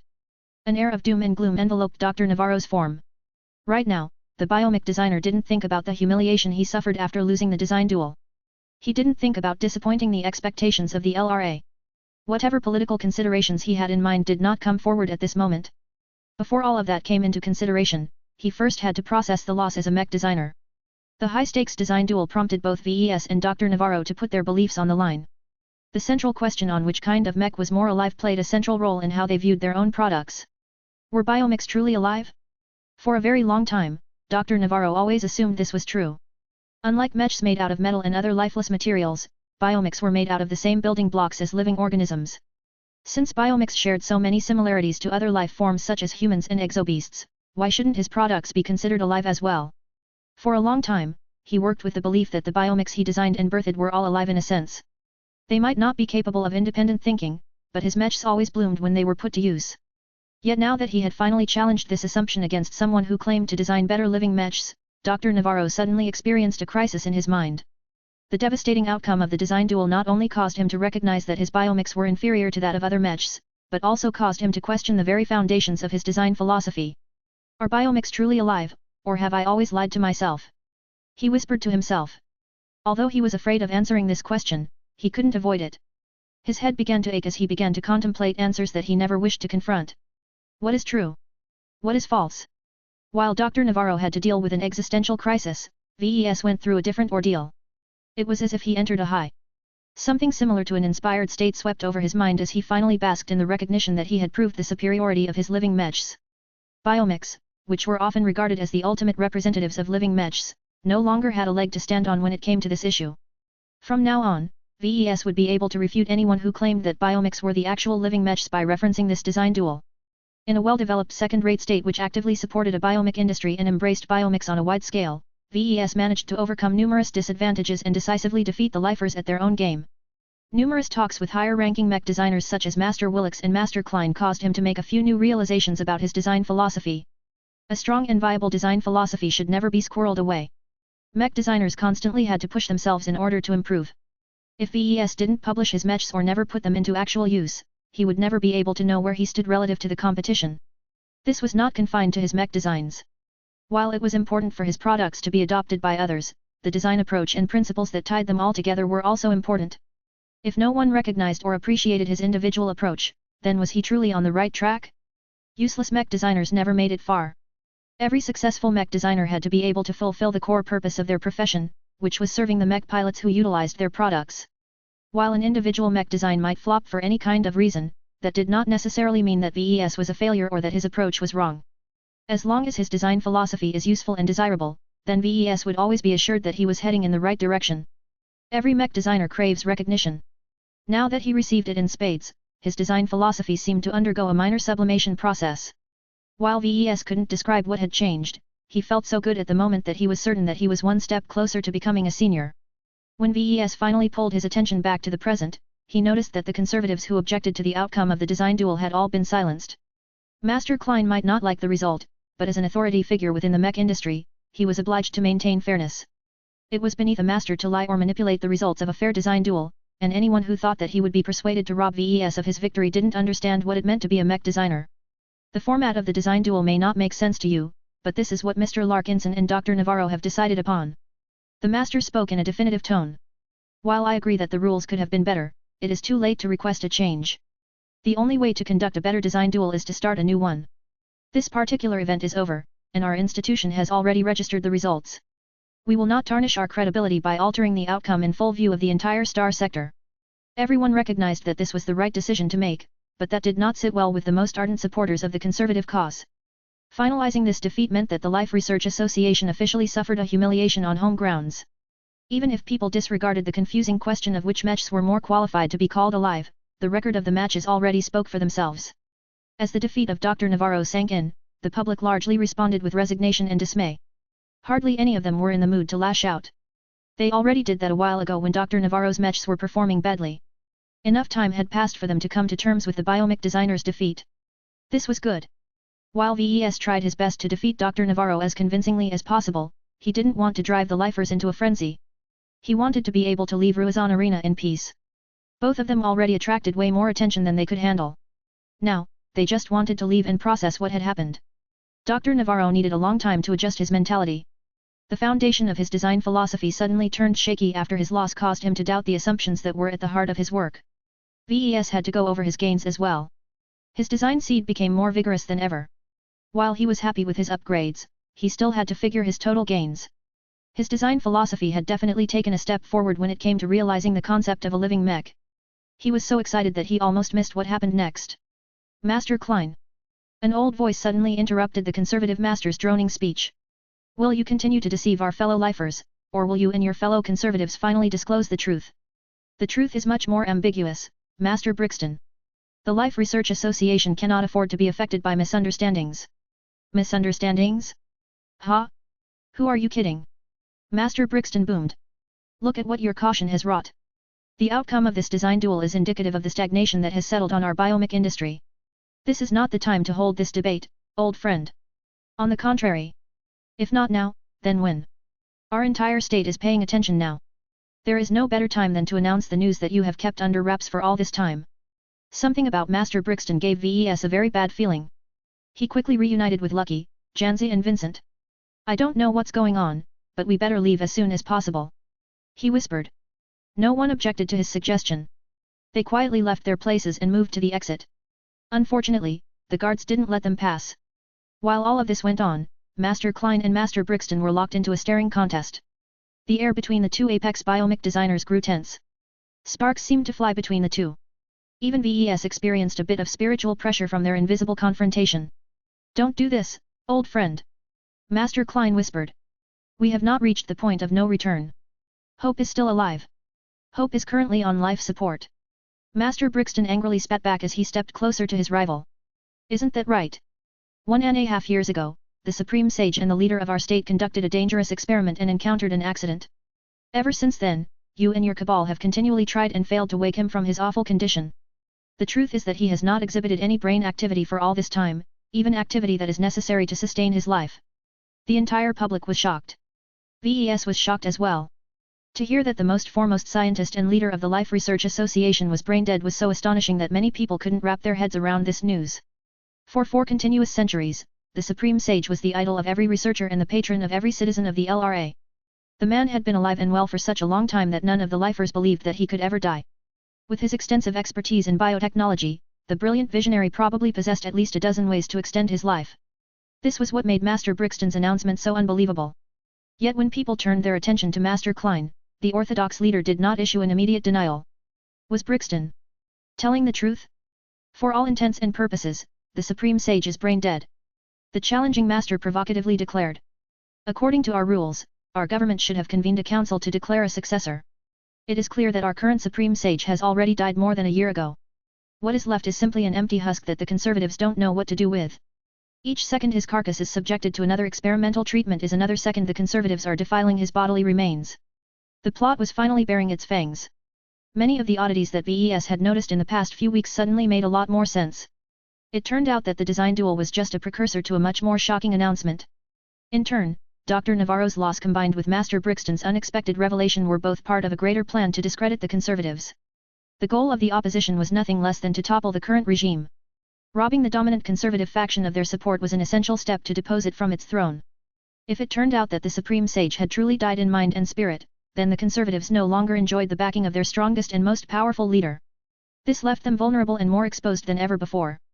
The entire Life Research Association was shaking at the moment. Change was in the air, and no one believed that the conservatives would be able to control the situation at this time. Chapter 2815, Age and Temptation. The bombshell that Master Brixton had dropped was such an enormous shock that it rippled through the entire state. Even the lifers who hadn't been paying to the design duel quickly heard about the explosive news. The Supreme Sage, dead. Why did they hide this from us? What have the upper ranks been doing all this time? What will happen to us? How are we supposed to be able to move forward without the guidance of the Supreme Sage? Virtually every citizen in the LRA grew up under the calm and reassuring stewardship of this legendary figure. He was no different from a god to many people, whether they were lowly mech technicians or respected researchers. Entire generations had lived and died under the constant presence of the Supreme Sage. People were so used to looking up at this mythical biotech visionary that their heads were permanently pointed upwards. Yet no matter how brilliant the Supreme Sage turned out to be, he was still a human, not a god. An authentic god would have been able to transcend the limitations of his mortal coil, but the Supreme Sage had not reached that level. Even if he had touched upon some of the mysteries of spirituality throughout his long lifetime of studying remarkable life forms, how much could he have accomplished by himself? It was highly plausible that the Supreme Sage could die from an accident. Experiments were fraught with uncertainty. Cutting-edge research often required researchers to take a lot of risks. Those who adopted an overly cautious approach might be good at verifying results and refining existing applications, but they were never good at innovation. From what VES had heard about the Supreme Sage, the ancient man was definitely an innovator. VES briefly wondered what kind of experiment caused the Supreme Sage to suffer a personal accident. Ordinarily, someone like him would maintain a suitable distance from a dangerous experiment. The pinnacle labs he utilized would surely be stuffed with protective measures.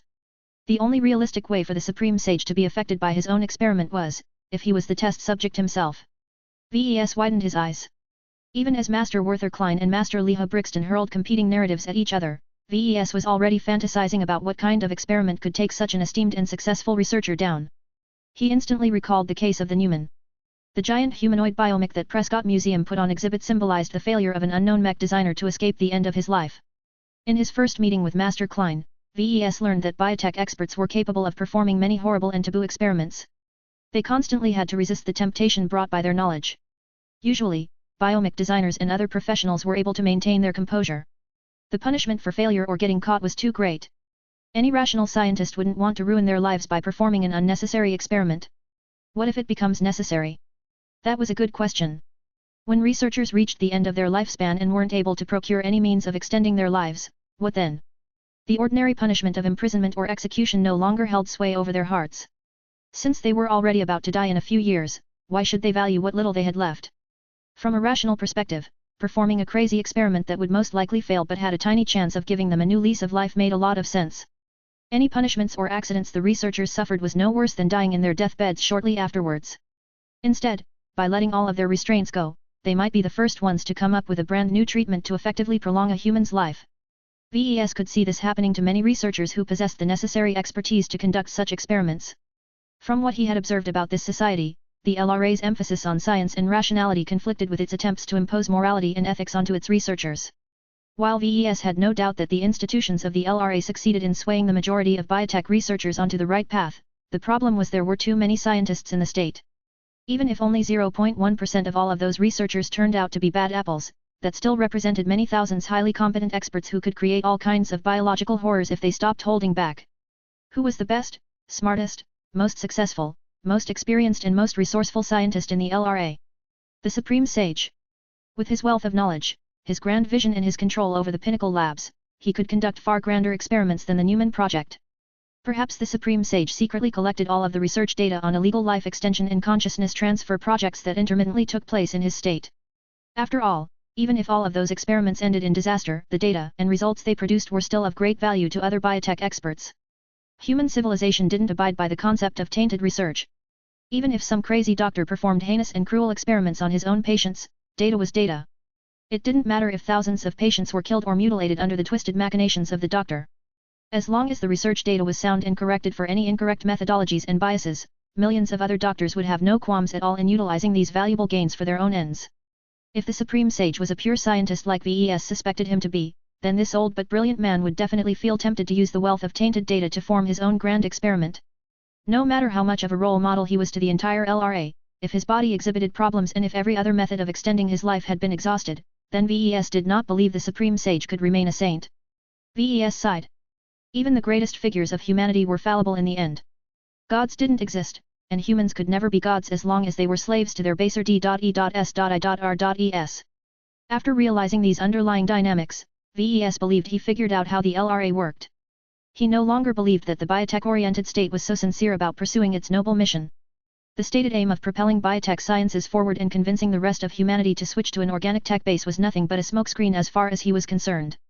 Starting right from the top, a cabal of selfish scientists merely foment a thriving research environment in order to further the progression of alternate life extension studies. The conspiratorial part of his imagination even came up with the notion that the higher UPS secretly tolerated experiments in this forbidden field. The LRA's regime might look very strict, but researchers actually possessed a lot of leeway as they climbed up the ranks. There were many ways an administration could subtly encourage old researchers to take the plunge and perform a taboo experiment. Even if these attempts inevitably ended up in failure, the institutions that recovered all of the data that remained behind would slowly be able to build up a considerable body of knowledge. It was as if the Supreme Sage performed 1,000 horrendously illegal and immoral experiments himself, but miraculously kept his name and reputation squeaky clean. As long as the rate of incidences remained controlled, then no one would even know that the Supreme Sage and his cronies were the ultimate beneficiaries of illegal research. What a brilliant scheme! VES sighed in utter admiration. This is how a true master acts. He always performed all of his experiments in person and by himself. This left him open to getting caught by the big two or exposing himself to runaway reactions.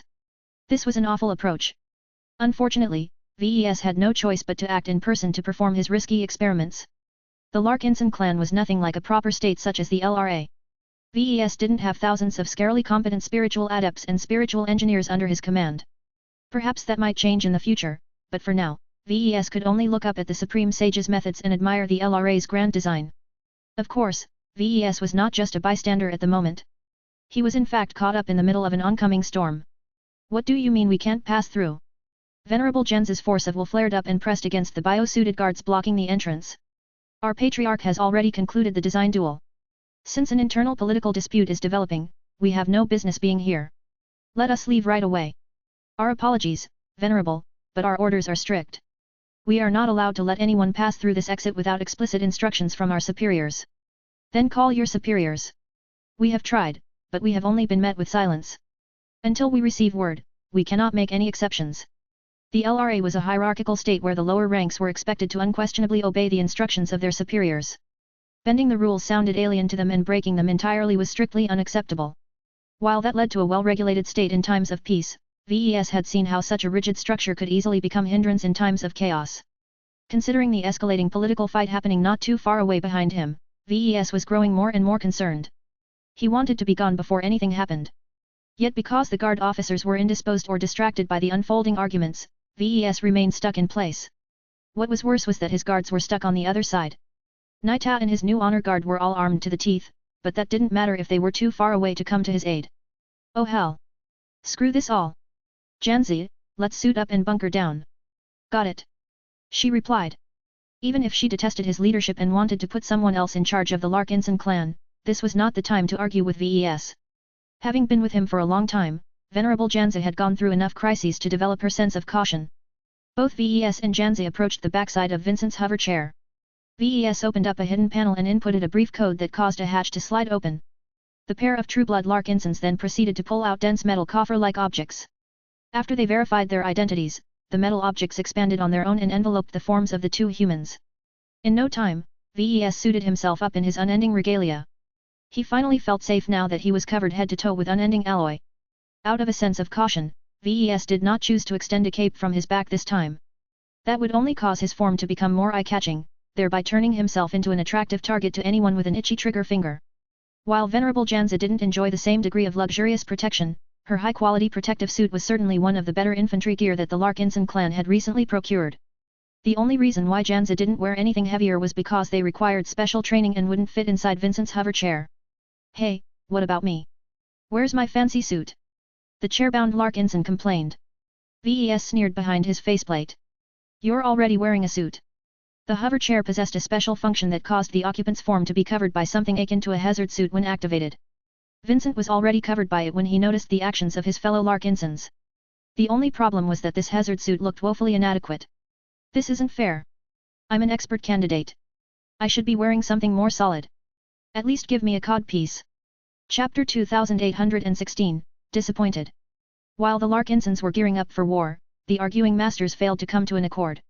We have a duty to maintain the prosperity of the Life Research Association. Master Klein firmly said. The changes you propose are too radical and risk upending the structure that has provided stability to our people for centuries. While we are open to compromise, we must come together and decide together how we should proceed. That seemed to trigger Master Brixton. The time for compromise is long past, old friend. The possibility of cooperating with you and your compatriots has ended from the moment you conspired to hide what had happened to the Supreme Sage. Not only did you break the law by preventing the public from learning about his passing, you also lied about his true state. While you conservatives were merely taking advantage of the pinnacle labs that were previously under the Supreme Sage's control, you also had the temerity to desecrate his body. Do not twist the truth, Master Brixton. The Supreme Sage is alive, not dead. As long as his heart still beats and his lungs still breathe, there is always a chance to restore him back to health. We treated him as a patient, not a carcass that has been donated to science. The reason why we have withheld the details of his current condition is to respect his privacy and maintain stability. We did not wish to give any excuse for agitators like you to upend our entire state. Ha ha ha ha ha. Brixton laughed in a maniacal manner. Excuses upon excuses. How shameless can you be? The only people who benefit from this conspiracy are high-ranked conservatives such as you. Your high-minded talk is nothing but a thinly veiled excuse to keep your people in charge and press everyone else down. Do you think we're idiots? What do you want? Master Klein asked in an exasperated tone. We demand an end to your abuse. Stop experimenting on the Supreme Sage's body and put it to rest already. Step down from your positions of power and let a new generation of leaders take over our state. Your actions and your schemes already make it clear that you are not suited to be in charge any longer. One way or another, you will pass on the torch. We can discuss some of your demands, but do not presume to take the Supreme Sage's place. If we have to appoint a successor to our honored leader, he or she will come from our ranks instead of yours.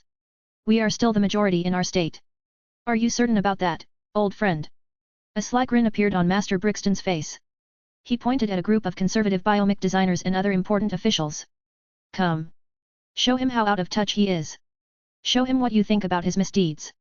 To everyone's surprise, over half of the lifers who previously aligned with the conservatives stepped out and joined Master Brixton's side. This.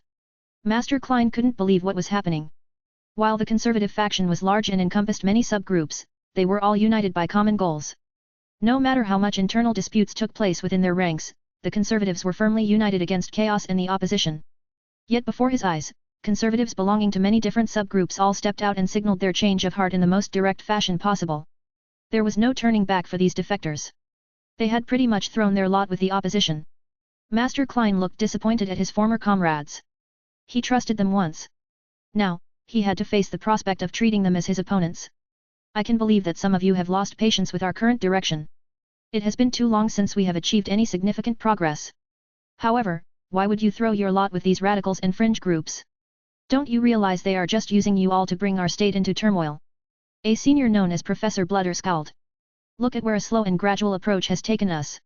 We have accomplished none of our goals. Instead, we have either remained in the same place or fallen behind. Nothing less than true change is needed to right the ship of our state. While I don't necessarily agree with all of the pet causes of our new friends, at least they are being proactive. Master Brixton grinned. Do you see how many comrades that you have disillusioned with your mistakes? You so-called conservatives have been burying your heads in the sand for so long that you haven't even been paying attention to your own people. I don't think there is a better way to ill.u.s. How little you care about others. Not everyone is content with the lack of progress made by our state. Isn't that right, Dr. Navarro? The loser of the design duel hadn't drawn any attention in the last few minutes, but suddenly attracted a lot of attention. An ambiguous expression appeared on his face. Federico Navarro hesitated for a few seconds. You too, Navarro. The journeyman looked resigned. Master Klein. I believed in your vision. For a long time, I believed that all was right with the LRA, and that we were slowly closing the gap with the conventional mech industry. What happened? I began to look past our borders. Dr. Navarro said, becoming more assertive as he did so. I took a very good look at the Komodo War and how the metallic mechs of both sides were pushing the limits of what they could do. I observed how groundbreaking mechs designed by Mr. Larkinson changed how mech warfare was being waged by virtue of their innovative features. When I looked at all of those impressive Friedman and Hexer mechs and compared them to our own body of work, I feel let down. Our state is different from the Friday Coalition and the Hexadric hegemony. Master Klein explained. The two states were gearing up for war for many centuries. The pressure of confronting a strong opponent has stimulated them into designing the most destructive mechs they can realize. Then what does that make us, sir? Why are our biomechs so lackal.u.s.ter compared to the military mechs of other states? Why have we wallowed in mediocrity for so long? I am a biomech designer, Master Klein. I did not embrace my calling just to design adequate mechs that are merely competitive at best. My ambition is much greater than that.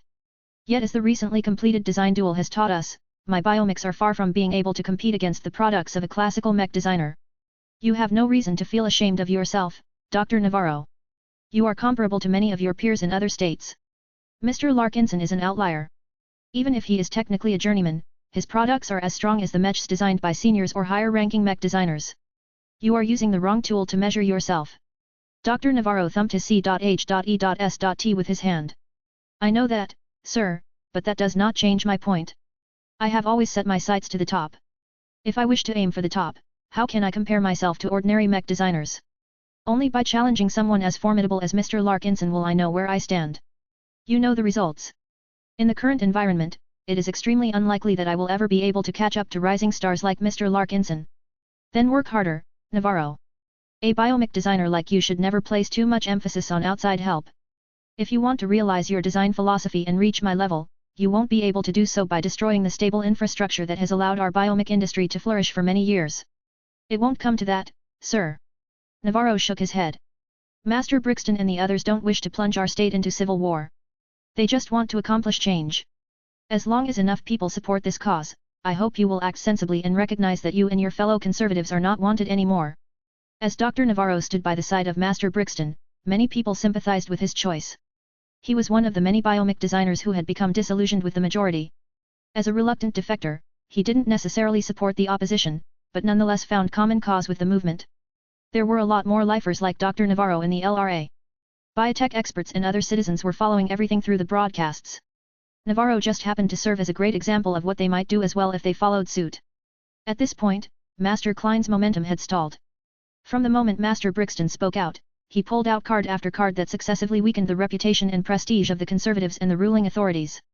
The problem of being in charge for such a long time was that they always took the blame for every mistake.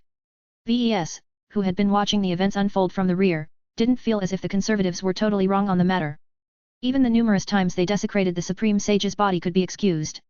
If his close friends and subordinates thought they could revive him, then it made sense to try their best. No one wanted to pull the plug on the life of a great and irreplaceable researcher. As long as there was a non-zero chance of pulling him out of his brain-dead state, then many people would feel they had a duty to try their best. Yet, after 1.5 years of fumbling around, it didn't seem that the conspirators made any progress. The air between the two master mech designers had grown more and more tense. They not only competed with each other with their words, but also with their powerful mentalities. The pair had reached an impasse. Master Klein did not wish to meet the biggest demands of the opposition. He was confident that the conservative faction still held enough sway over the LRA to remain in charge. Master Brixton believed he had succeeded in doing the opposite. All of his revelations and other actions should have weakened the conservatives to the point where they were more vulnerable than they had ever been throughout their existence. This was the best time for the radicals, combinants and other opposing factions to make their move. If they did not take advantage of this opening, then the conservatives would definitely utilize their institutional power and command over the established media to propagate a counter-narrative. As long as public support for change started to dip, then all hope of affecting change would evaporate. Master Klein keenly spotted Brixton's momentary hesitation. You can still calm down. Don't do this. We can work this out when tempers have cooled. The leader of the combinant faction let out a deep breath. He knew he was at the cusp of a transition period. Even if he had second thoughts, it was too late for him to stop at this point. The opposition consisted of way more factions and groups than his own influence. The revolution cannot be stopped. Master Brixton declared with a firm voice. It has already begun from the moment Dr. Navarro lost the design duel. No matter what you say, you cannot deny the fact that we have grown weak under the leadership of your group. Only a complete turnaround will allow us to cure the malaise that has settled over our state. With those final words, the masters had spoken their piece. After glaring at each other one last time, both masters suddenly disappeared from view. Hey? Where did they go? According to my sensors, they have just teleported away. Why would they do that? Master Klein and Master Brixton weren't the only ones who left in this manner. The 4 other masters who had been content to watch from the side had followed suit as well. Only a minor blur surrounded their forms before they shifted many kilometers away from Ruizan Arena. The other people on the VIP platform began to smell trouble. A senior mech designer who looked like a middle-aged woman pulled out her pistol and fired at her colleague sitting to her left. Bright energy beams lanced against an energy shield, preventing the unsuspecting victim from dying. What is the meaning of this, Teresa? You are an obstacle to change. As long as you are alive, you'll block all of our initiatives. The revolution cannot proceed unless you are gone. The victim helplessly pulled out his own gun and began to fire back. The pair weren't the only ones to do so. Many different VIPs got caught up in the frenzy as well and began to pull out weapons left and right to assail their real or imagined enemies. VES wasn't left out of the party either. In one moment, the gate guards helplessly expressed their inability to contact their superior. In the next moment, they simultaneously pulled up their heavy assault rifles and fired their weapons onto VES with unmatched speed. Chapter 2817, Madness. A total of 7 heavily armed guards opened fire on VES. They all acted in unison and without warning. The good news was that not every guard was in on the scheme. 13 more infantry soldiers from the Planetary Guard reacted with stunned shock at the unprovoked actions of their colleagues. Why did they act without authorization? Who told them to attack their foreign guest? We must wash away the humiliation of our defeat. Don't let him leave this arena alive. Watch out for the cat. The rogue guards wearing heavy organic suits were hardly holding back in their attacks. They prioritized taking out the patriarch of the Larkinson clan at all costs. Due to the relative proximity of Venerable Janzi, they refrained from utilizing any destructive area weapons, but that did not restrain them much as their bio-rifles were already potent enough by themselves. Numerous positron beams, gauze rounds, and explosive shells impacted VES from the front. Ah! The poorly protected form of Vincent uselessly raised his arms while desperately commanding his hover chair to move away. Don't shoot me. I'm an invalid. I'm not a threat. I surrender. The crippled expert candidate did not wish to get caught in the expanding crossfire. As the weapons held by the rogue guards finally fell silent, VES' armored form remained standing. The unending regalia did its job. Aside from ruining the vulnerable coating on the surface, the underlying metal layers did not incur any damage. The rogue guards all paused for a moment. Even if VES wore an excellent suit of armor, it was too ludicrous that not a hint of actual damage was visible. Yet before they could resume their fire, a very slippery cat snuck up behind their formation and began to claw the back of one of the guards with an energy claw. The potent energy claws tore right through the organic plates and directly cut the spine of the unlucky soldier in half. Meow. Behind us. Having slipped into the latest version of his misfortune harness, Lucky had turned into an incarnation of feline death. For some reason, the remaining 13 guards no longer stood silent. Perhaps out of a mistaken sense of needing to back up their comrades, they began to open fire at the Larkinsons as well. You brainless idiots! What is the point of attacking me? I'm not your enemy, damn it! Stop firing at me and let me leave in peace. I just want to go. None of VES complaints had any effect. The outbreak of open hostilities happened so unexpectedly that many people caught in the storm simply didn't know what to do. Some of the panicky ones tended to look at the people they knew and blindly followed suit. VES abhorred this stupid response. It showed that for all of their training, the Planetary Guard troops were not that good at responding to a genuine crisis. Even though he was confused and angry with the latest developments, he couldn't afford to waffle at this stage. Anyone who shot him was an enemy. No exception. No matter who the Planetary Guard troops answered to, as long as they pointed their guns at him, they were already dead in his eyes. The short battle soon turned into a slaughter once the Larkinsons got serious. Janzi fired at the guards with an integrated wrist-mounted laser blaster. Even though her attacks were too weak to overcome the armor of her opponents, she still exerted a considerable degree of pressure. VES did not remain still either. He pulled out a kinetic pistol and pulled the trigger, causing the C.H.E.S.T armor of one of the guards to splinter from all of the damage it withstood. Don't shoot me! Get me out of here! Vincent on the other hand flew his chair further and further away from the heat of battle. Even though various projectiles and beams whizzed near his form, none of them hit him so far. He wasn't important enough. The battle at the exit did not last long. While VES and Janzi's attacks were only moderately effective against the combat armor worn by the elite guard troops, there was one more entity who sowed death left and right. Meow. Lucky furiously darted back and forth, clawing every hostile guard that he passed along the way. None of his opponents succeeded in blocking his powerful energy claws. The only instance where Lucky failed to take the life of a hostile soldier was when his claw slammed against the energy shield of a Planetary Guard captain. The officer was equipped with fancier gear. Lucky yowled in frustration. To be honest, Lucky could have eliminated the opposition a lot faster. VES had ordered his cat to hold back, though.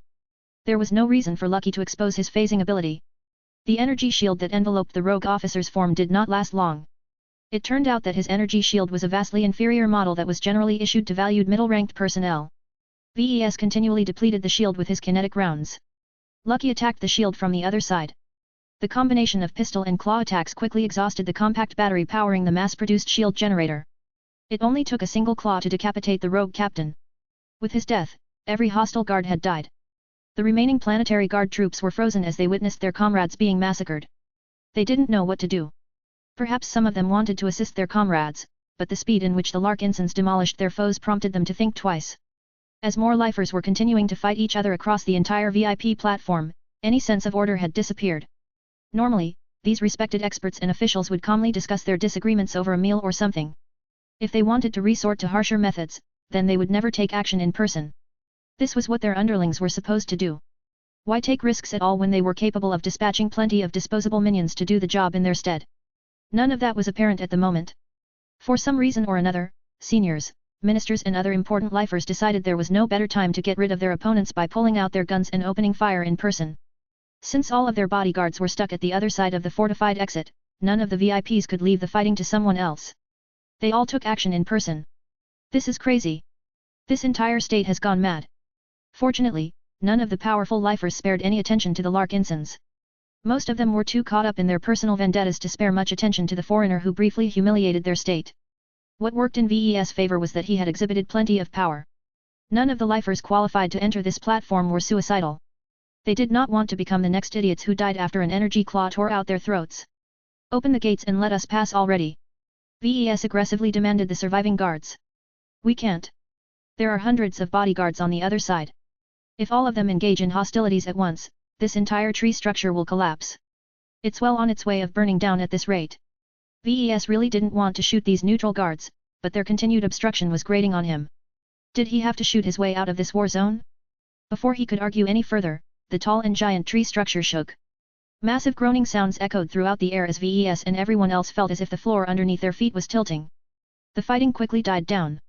A couple of bodies were littered on the platform, but most VIPs were still okay.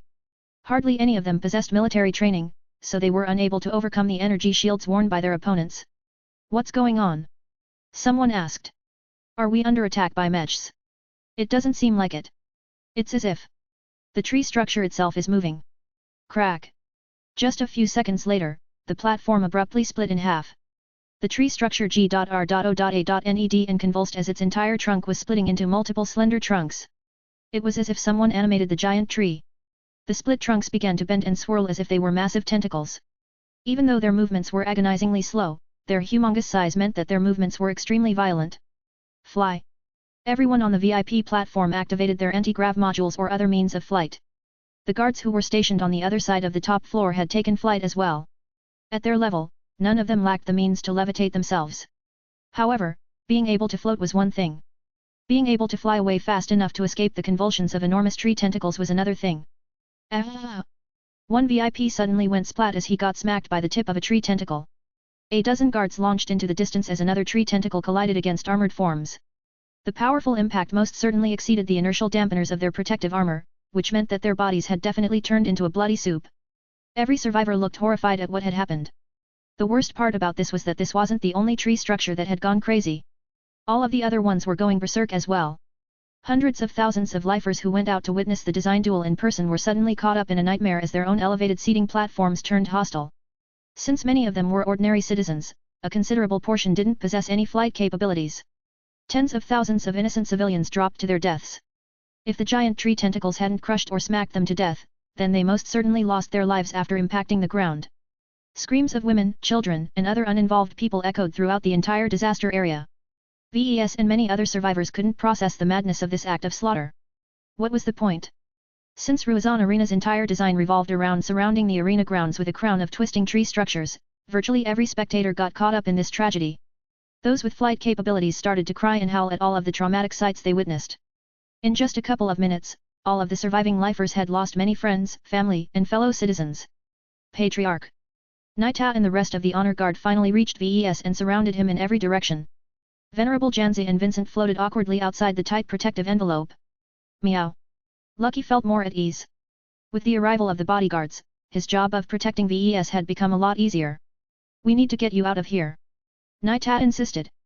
Let us fly to the landing zone. The Infinity Guard has already prepared their armored transport for evacuation. Where are their infantry troops? Where are their guard master Mechs? The underground landing zone has turned into a battlefield as well. Mechs and soldiers belonging to different factions are fighting at ground level as we speak. The mercenaries are trying their best to extricate themselves from the crossfire, but it will take time. Damn it. VES gnashed his teeth. Lead the way. Get us away from these crazy trees before they start to launch wood chi.p.s at us or something. A lot of other people had the same thought. They carefully maintained enough altitude to escape the reach of the tree tentacles and began to head to the sides in order to distance themselves from Ruizan Arena. Yet just as VES and his group advanced a couple of hundred meters away, the air in front of them turned bright and hot as a giant laser beam inflamed the space in front of them. The beam was so bright and massive that the optical sensors of their helmets had to compensate for the brightness. The violence is spreading. There are Mechs fighting below us. It's too dangerous to fly in the air. A revolution never remained calm for long. Chapter 2818, Pressure Release. The revolution had begun. After centuries of peace and stability, the Life Research Association became embroiled in a conflict that could only be described as a civil war. As a society that had long operated under the stable but stagnant order of the conservative faction, a lot of grievances had built up over the centuries. The opposition factions resented the dominance of the conservatives. Rival biomech designers hated their direct competition. Minor bureaucrats wanted to get rid of their incompetent superiors. Mech pilots wished to prove their skills in actual battle. In hindsight, the citizens of the LRAACCU mulat so much pent-up urges and D.E.S.I.R.es that many of them welcomed the outbreak of violence. Finally they obtained an opportunity to unleash their darker side. This was why the initial outburst produced so much death and destruction. When the adherents of the respective factions opened fire on each other, many other citizens who didn't share any relations to the ongoing political turmoil took the opportunity to pursue their own agendas. Because the vast majority of people hadn't received any advance warning about the start of the revolution, these brazen acts of violence were largely devoid of planning and forethought. After all, no one expected the Supreme Sage to experience an accident that pretty much left him dead. The abrupt exit of the longtime ruler of the state caused a lot of people to believe that a void had formed at the top. With the conservatives split and besieged from all sides, the government was in complete disarray.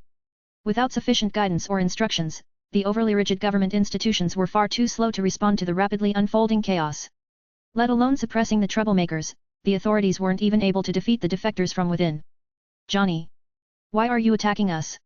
We're brothers in arms. We formed a pact with each other. Ha ha ha. What a joke.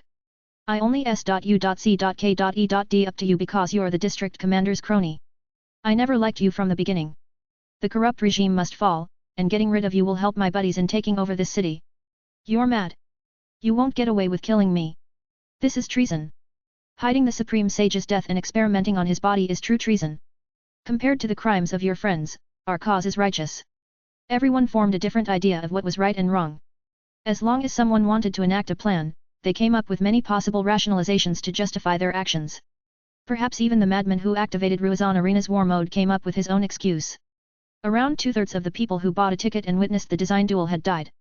Most plunged helplessly to their deaths, while others got smacked to pieces by the berserk tree tentacles. Only those with flight capabilities had a chance to escape the initial onslaught, but their suffering had not yet passed. Below and above them, hundreds of biomechs began to battle each other. Throughout the long centuries of stable development, many institutions had already become politicized. The lack of war caused many mech units to experience little upwards mobility. Aside from becoming more competent, the best way to attain a higher position was to play the game of politics. This caused many Planetary Guard members to develop second loyalties. Aside from answering to their nominal superiors, they also answered to their patrons, faction leaders, and other helpers. Now that the regular hierarchy had become paralyzed, some of these law enforcement units no longer executed their primary missions. Instead, they listened to the instructions of others who weren't above killing their own comrades in order to further their grand ambitions. While the mechs that went rogue only amounted to less than 10% of their respective units, the unfolding chaos quickly swept in other combatants. Neutral or ignorant mech pilots were suddenly compelled to hit back after their mechs mistakenly got hit by stray attacks. Others felt compelled to assist their buddies, not realizing that they inadvertently signaled that they had joined a side. Some just listened to the orders of their captains and commanders without hesitation, thereby turning themselves into unwitting tools. More Planetary Guard mechs attempted to suppress attackers from both sides, only for them to be regarded by an enemy of every group and faction. In fact, Prosperous Hill 6 was not the only planet that exploded into violence, though it was certainly the worst due to its population density, economic interests, and development level. The other planets of the Prosperous Hill system became affected as well. Intermittent conflict broke out in major cities and sites with considerable values such as beast preserves and biomech production facilities. No one knew how long this revolution would last or what the next day might bring, but some far-sighted leaders were already attempting to secure valuable infrastructure and war assets in order to prepare for the long haul. Fortunately for most citizens, the conflict outside of Prosperous Hill was much more limited. Many planets didn't host as many competing interests or valuable industries. Some regions that fell under the sway of a strong and authoritative leader had remained fairly calm as loyal troops quickly suppressed any troublesome elements. Of course, none of that was relevant to VES and the other survivors who escaped Ruizan Arena. With the crown of giant tree structures coming to life, blood stained the air as people were still dying left and right. This time, it wasn't the Berserk Arena that was killing them, but attacks from mechs that had become embroiled in their own conflicts. The authorities have gone mad. Vincent shrieked as he clung on his floating hover chair with his muscular arms. Aren't they supposed to fight the bad guys? Venerable Janza sneered behind her combat helmet. Everyone has become a bad guy in their eyes. Their fellow guards are not accepted. No rebellion was worth slaughtering over half of the arena visitors. It was even worse as there didn't seem to be a useful purpose to killing so many innocent people. Whoever was responsible for turning Ruizan Arena into a death trap deserved to die. We need to get down as soon as possible. VES commanded to everyone. We can't stay up here and remain exposed to anyone who recognizes me and wants to kill me. While I'm not responsible for all of this, I doubt everyone will think the same way. He had witnessed so much stupidity and irrationality from the lifers that he wouldn't put it past them to think that VES caused it all due to agreeing to a design duel. As far as many people were concerned, the LRA would have never descended into chaos if VES and Dr. Navarro never met. The fighting is more intense on the surface. Naita critically observed as her heavy combat armor continued to maintain altitude. It's become a playground for landbound mechs. I know that, but there is an extensive tunnel network beneath the surface. As long as we slip inside, we won't be easy targets anymore for the hundreds of mechs that are fighting around us at this moment. They all descended to the surface, making sure to control their falls so that they did not lose control. It helped that many of the spectators also chose to take their luck on the surface. Hundreds of floating people had already been smashed to paste or vaporized into carbon as various beams, projectiles, and explosives devastated their ranks. Screams and cries of panic continually echoed throughout the air as this tragedy unfolded. Biomech after Biomech forgot their original purpose of protecting people and instead put them at risk as they desperately fought to defeat their enemies, whether they were real or imagined. Due to the high-quality suits of armor worn by VES and his entourage, their descent was faster and more stable than that of other people. Run-of-the-mill anti-grav clothing was particularly susceptible to shocks, gusts of winds and other environmental variables. None of the mech pilots had time to squander on hunting down VES. Not when there were hostile mechs right next to them that posed a much more immediate threat. It was also fairly difficult to pick out VES and his group among the crowd of escaping people. Even though not everyone wore armored suits, there were still plenty of arena personnel, VIPs, guards, and other people who looked similar enough to make it difficult to distinguish their identities. The heavy combat armor worn by Naita and the other guards also possessed moderate ECM functions. This did not prevent a determined enemy from detecting their presence, but made it a lot more difficult to identify them and less subjected to targeted scanning. Meow meow meow. Lucky's black-clad form stuck closely to VES. While he was a terror against infantry, he could do nothing against mechs, especially when they were kilometers away. Hang on, buddy. We're almost to the surface.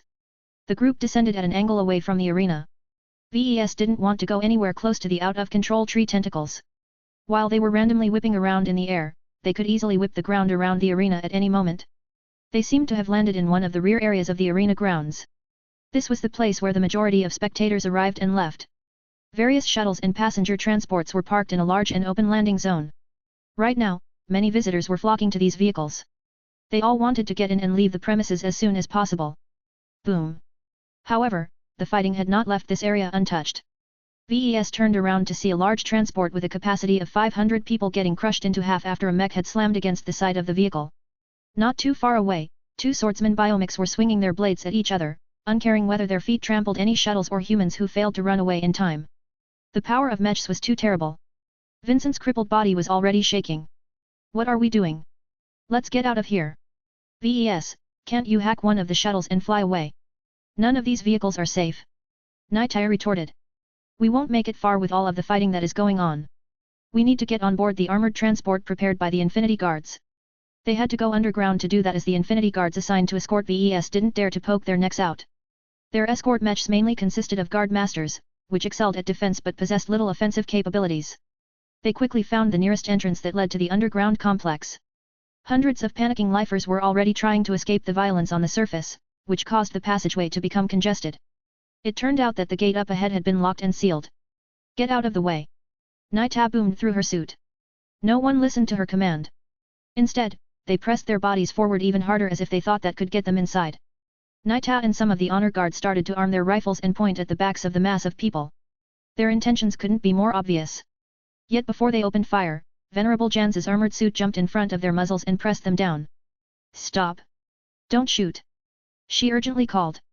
We are Larkinsons. We don't spill innocent blood. Naita narrowed her eyes but didn't argue with the expert pilot. Instead, she shifted towards VES. Your orders, sir. Chapter 2819, Fortified Tunnel Complex. More than 100 meters ahead of the wide corridor, a large and solid gate barred the way of fleeing arena visitors. The people who had reached the front of the passageway knew that there was no way forward, but the latecomers who were further back weren't aware of this. They just thought that the people in front were targeting them or taking their sweet time to pass through a narrow entrance. Whatever the case, since none of the people appeared to be in threat of getting attacked by mechs at the moment, they were highly unwilling to turn around and go outside.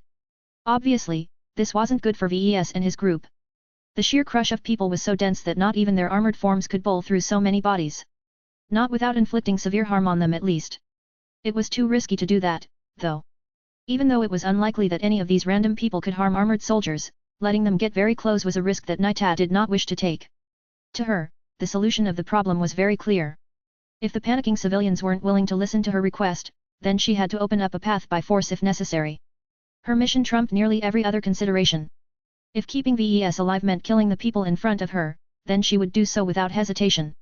Yet Janzu had different ideas. Get out of the way. Nita growled.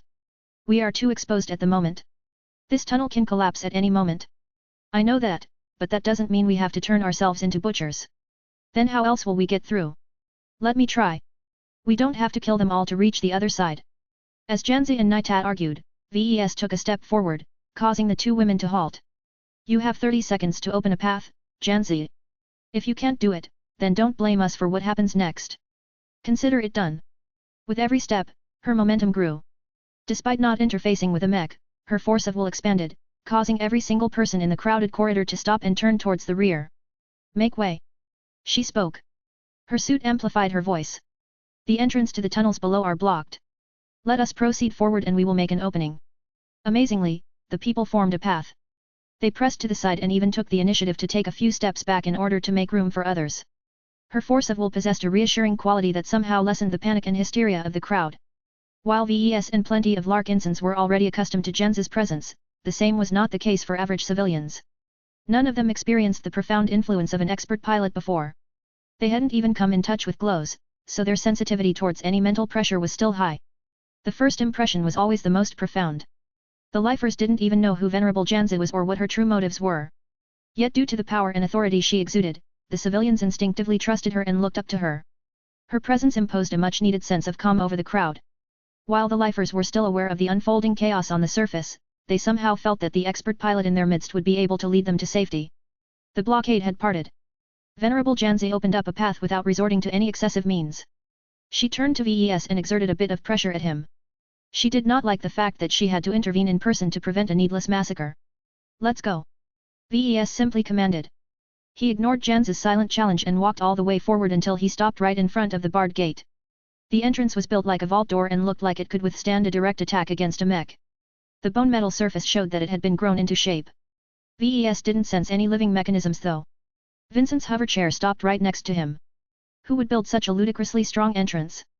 Is there a fortress behind this gate or something? Meow. Lucky was confused as well. VES thought about it for a moment. I think Ruizan Arena was originally built to serve as a disguised fortress. It would explain why the tree structures were able to turn into killer tentacles. Whoever was responsible for activating them didn't turn them into killer machines. They were already designed to possess this hidden mode from their inception. They just never revealed their true capabilities since there was no war to be fought. Until now. Instead of being employed to repel foreign invaders, they were instead killing the very people they were supposed to protect. This was the tragedy of a civil war. Comrades turned into opponents and fellow citizens bore the brunt of a conflict that had no easy division of friends and enemies. The lack of internal order allowed any unhinged person to hatch their schemes. VES had no doubt that Velen had turned into a giant war zone at the moment. How will we get through? Janzi impatiently asked. Let me see. VES integrated a decent hacking module into his unending regalia, but that didn't mean he could crack any electronic security system. A true professional could do 10 times more than someone who was mainly versed in mech programming. After a bit of exploration, VES looked a bit puzzled.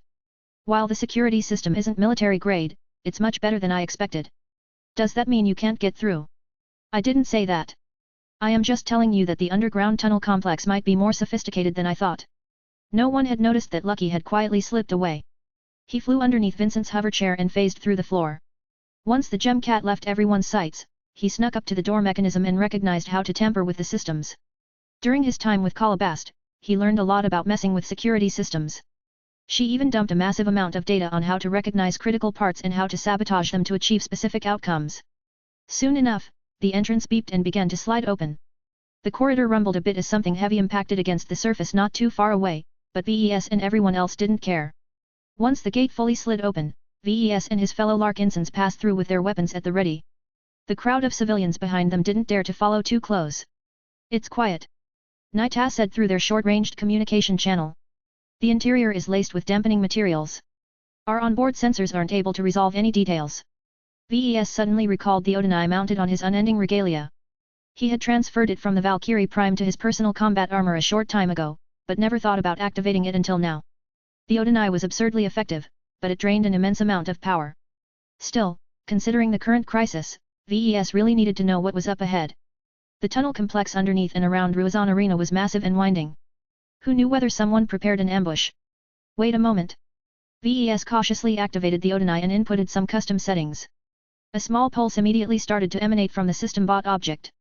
The pulse was short and weak enough to minimize the power consumption of the omnidirectional sensor. While it only provided VES with a snapshot of his surroundings, he could still glean a lot of intelligence from the limited data. The low power setting combined with the dampened surroundings severely limited the effective range of the Odinai. Beyond a couple of hundred meters, the sensor data quickly began to degrade. Trying to study it was like looking at pure signal noise. Trying to glean any useful pattern out of this mushy data was impractical without a supercomputer at his disposal. Accept this feed. A massive amount of weak signals milled behind them. The crowd of civilians had passed through the entrance but maintained a respectful distance from Venerable Janzi and the other Larkinsons. Above them, a gathering of random vehicles lay dormant on the open ground. Some of them had already been hit by various weapons. None of that interested VES and the rest. Instead, they paid attention to what was ahead and below them. They noticed plenty of details. Perhaps a range of several hundred meters was nothing outdoors, but within a cramped and winding tunnel complex, this could allow them to avoid many dangers. Look! There's a mech storage unit 4 stories down. Vincent exclaimed. If we can get Janzi into one of those machines, we won't be helpless against other mechs. In fact, I can pilot one as well in an emergency. I don't have legs anymore, but that doesn't stop a true man from piloting a mech. Let's head over there and hijack those fighting machines. VES stretched out his palm. Those are biomechs, not the mechs that you are used to piloting. Some of their paradigms are radically different, which is enough to require special training in order to master their use. I have no idea how to prepare them and I am not sure you'll be able to gain control over them without the required training. Oh come on, VES. She's an expert pilot while I'm an expert candidate. There's no way an odd mech can stump us. Don't you want to increase our chances of making it out alive? I'm telling you we need as many mechs as we can grab. I say we go for it. It's better than trying to sneak past all of the mechs without any form of defense against their firepower. While VES didn't like to admit it, Vincent made a good point. Prosperous Hill 6 was a planet with very restrictive policies against private mech ownership. This prevented the Larkinson clan from bringing down and utilizing their new second-class mechs on the surface of the trade planet. This meant that even if VES and his entourage managed to slip back to Gentle Lotus Base, he would still be vulnerable against enemy attack due to lacking enough mechs to ensure his safety. Considering that Ruizan Arena was the biggest mech arena in the star system, a lot of mechs were parked in the vicinity. Ideally, VES wanted to grab some metallic mechs, but his Odinai failed to pick any of them up within its effective range.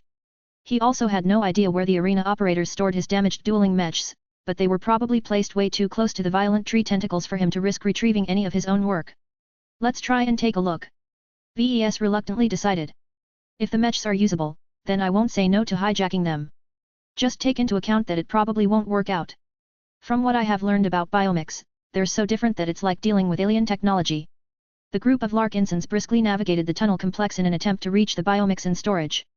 Since they were able to spot many potential threats in advance, the Larkinsons didn't worry too much about encountering any unknown surprises.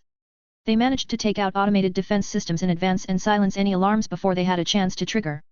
A few panicked guards and arena personnel occasionally passed through the tunnels up ahead, but the Larkinsons always stopped and stayed out of sight before they exposed their presence. While VES didn't think that the arena personnel would do anything to him and his group, it was better to be safe than sorry. He wanted to avoid as much trouble as possible. Unfortunately, halfway to reaching the site, some sort of crew had entered the space. The unknown individuals approached a couple of biomechs and began to prep them for deployment. Either they were acting under orders or they just wanted to secure their own safety. Regardless, their presence complicated the situation. Should the VES and his men proceed or turn elsewhere? Chapter 2820, Roving Hunters. VES and the others decided to continue forward. While it was a bit worrisome that an unknown crew was trying to activate the biomechs, they weren't necessarily enemies. From the way they moved and how they interacted with the entrance and the various devices in the hall, they were probably authorized personnel. Vincent made a surprisingly insightful comment. The unknowns are likely employed by Ruizan Arena or one of the competitive teams that regularly compete here. In fact, I think it's the latter. Notice how every biomech is different? I think they're all units prepared for team matches. The others studied the details pointed out by Vincent and agreed with him. The group of unknowns consisted of both mech pilots and mech technicians and possibly other personnel. Maybe they were scheduled to take part in a match scheduled in the evening, but the sudden outbreak of violence convinced them to activate their mechs early in order to fight their way to safety. When the Larkinsons reached the entrance of the underground mech hall, they encountered a locked gate. There was no way the crew of unknowns were stupid enough to leave the entrance open. With trigger-happy idiots shooting at anyone they didn't like, there was no way that any group could trust other groups. Even their own comrades might turn out to be enemies in disguise. How do you wish to handle this situation? Naita asked. Don't kill them. Janzi warned from the side. While she held a weapon, she emphatically pointed it to the floor. It's easy to regard every stranger as an enemy in these crazy times, but that is exactly what we need to avoid. Most lifers aren't our enemies. They are simply unlucky citizens who got caught up in the fighting. While they might be jumpy, they won't act unreasonably once they recognize that we aren't their enemies. In fact, we might be able to cooperate. Not everyone was as optimistic as Janzi. Ves was skeptical, but he was not entirely closed to the idea. While it was risky to talk to a group of people who were potentially able to get their mechs to work, he doubted that he'd be able to get the biomechs to work by himself. You're the best person to initiate the conservation, Janzi. Ves turned to her. From the way you subdued the crowd earlier, I think the people inside will react a lot more positively towards you than if I take the initiative to speak to them. I'm a very controversial figure in the LRA these days. The people inside might shoot at him outright if they formed the mistaken perception that he was the instigator of all of the fighting. Though Venerable Janzi didn't like the feeling of being used, it was the only way for her to make sure that the upcoming contact proceeded on her terms. I'll send Lucky ahead as a hidden scout. Ves promised. Meow. You heard that right. Now go out and make sure that the people inside aren't secretly preparing an ambush or something. The gem cat grumbled a bit but did as told. He phased through the floor and secretly passed underneath the entrance. Along the way, he tampered with the security system and unlocked it so that the rest didn't have to shoot their way inside. They waited half a minute for Lucky to get in deeper before Venerable Janzi took the plunge. She pressed the button that caused the entrance to open. She stepped inside while keeping her weapon holstered. Her entry didn't go unnoticed. Intruders. The crowd of mech technicians and other people dropped what they were doing and scrambled for cover. The panic in their voices was very evident. Their arms shook as they held pistols or tools. Clearly, the majority of the group weren't trained for combat. They weren't even armed. Peace. I mean no harm. Venerable Janzi declared. She slowed her pace but continued to step forward. While her armored form looked intimidating, her empty and outstretched arms was a good sign that she didn't mean any harm. Of course, there were plenty of combat armor models that incorporated integrated weaponry, but it was the thought that counted. 20 seconds passed before the group of lifers calmed down. While Janzi hadn't come close enough for her force of will to reach out to their minds, she still possessed an extraordinary presence. While Ves didn't entirely ascribe to this theory, he could see that his cousin definitely had a talent for capturing people's attention. It reminded Ves of himself, actually. A man wearing a more formal suit than everyone cautiously stepped out from the crate he was using as cover. Who are you?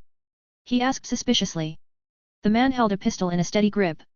Even though he exposed himself, his posture and the tension of his body showed that he was ready if the situation went ugly.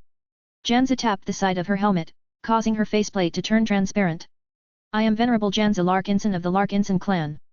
A couple of seconds passed before the group of lifers processed her words. She's an expert pilot. Larkinson? Isn't that the name of the guy who won the design duel? The crew didn't appear to be too disciplined, because they openly speculated without exhibiting too much care for their words. Their leader raised his fist. Shut up. Let me handle this. The mech technicians quickly did as ordered. Are you involved in what is going on right now? Janzi shook her head. We are victims just as you. My fellow Larkinsons and I just want to leave this war zone.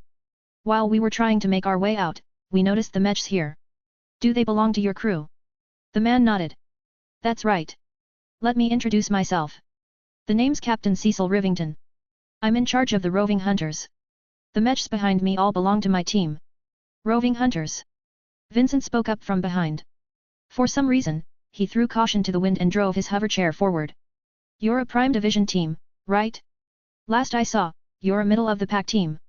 We're a top team. We are just in a slump. As long as we figure out how to respond to the new strategies, we can climb our way back up to a playoff spot. That doesn't seem likely. The current top teams have built up quite a lead over the rest. While I haven't watched any matches myself, their success suggests that their strength is on another level. Even if you reach the playoffs, your team will just get steamrolled by an opponent who has a lot more practice at winning a match. They're already getting complacent. There is always a chance a lower-ranked team like ours will be able to achieve an upset. I can believe that, but are you sure you can keep going? Even if you win against one of the seeded competitive teams, what about the one that comes next? The further you go, the tougher the opponent. You might be able to succeed once, but there's no way you can keep winning 3 or 4 times a row.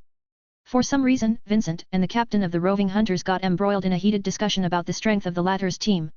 Everyone seemed to forget about Venerable Janzi. Expert pilot or not, the members of the Roving Hunters were fiercely prickly over their competitive success.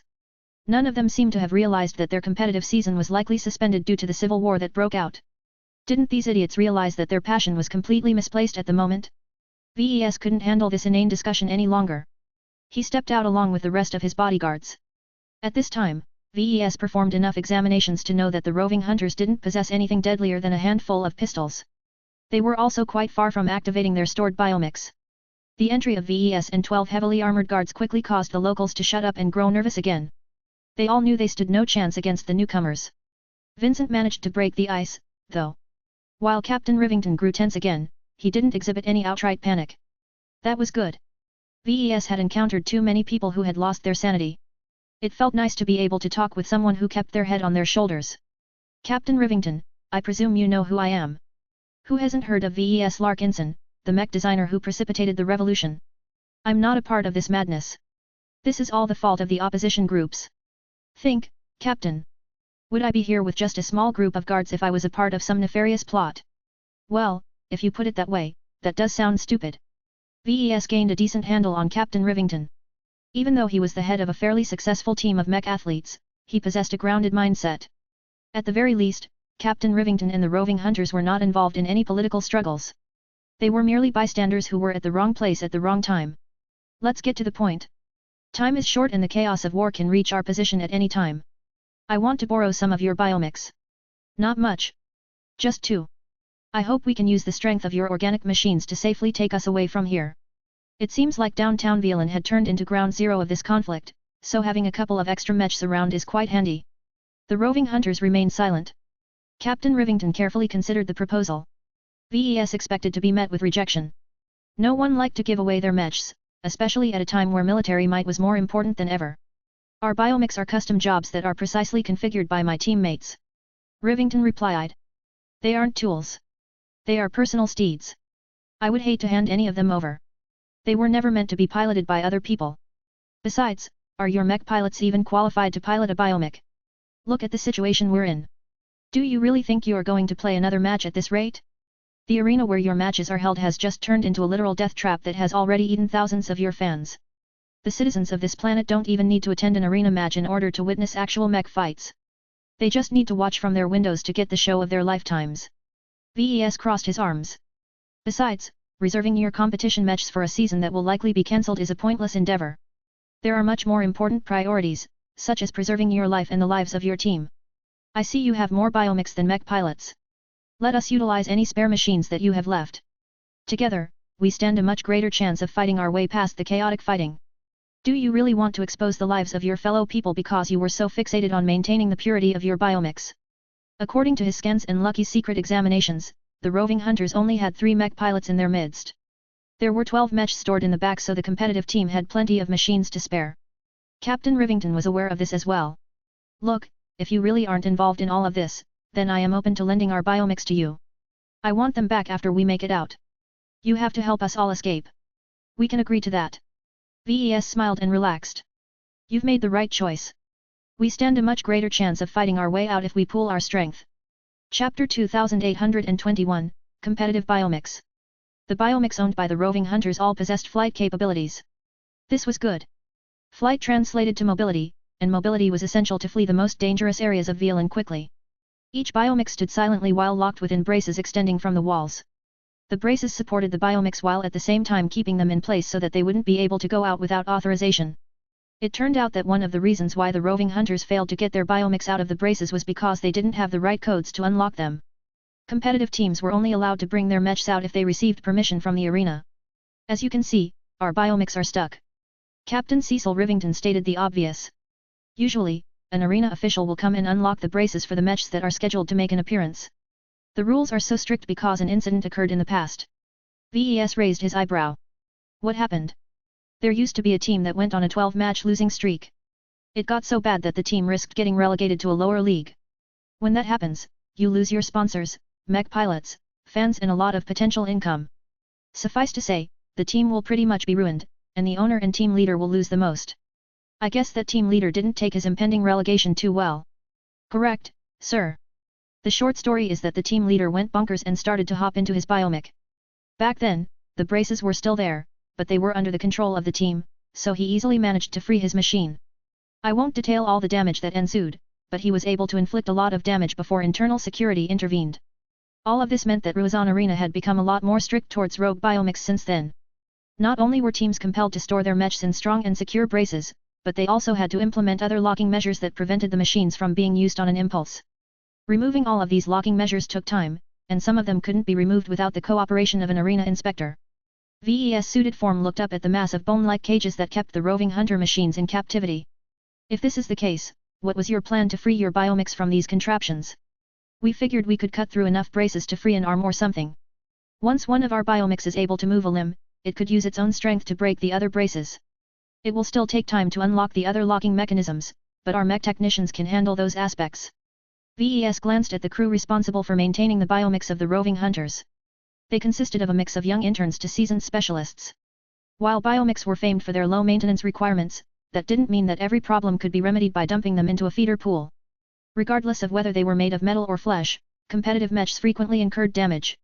Their battle frequency was so high that their wear and tear reached an insane level. And this did not even take into account the battle damage they suffered.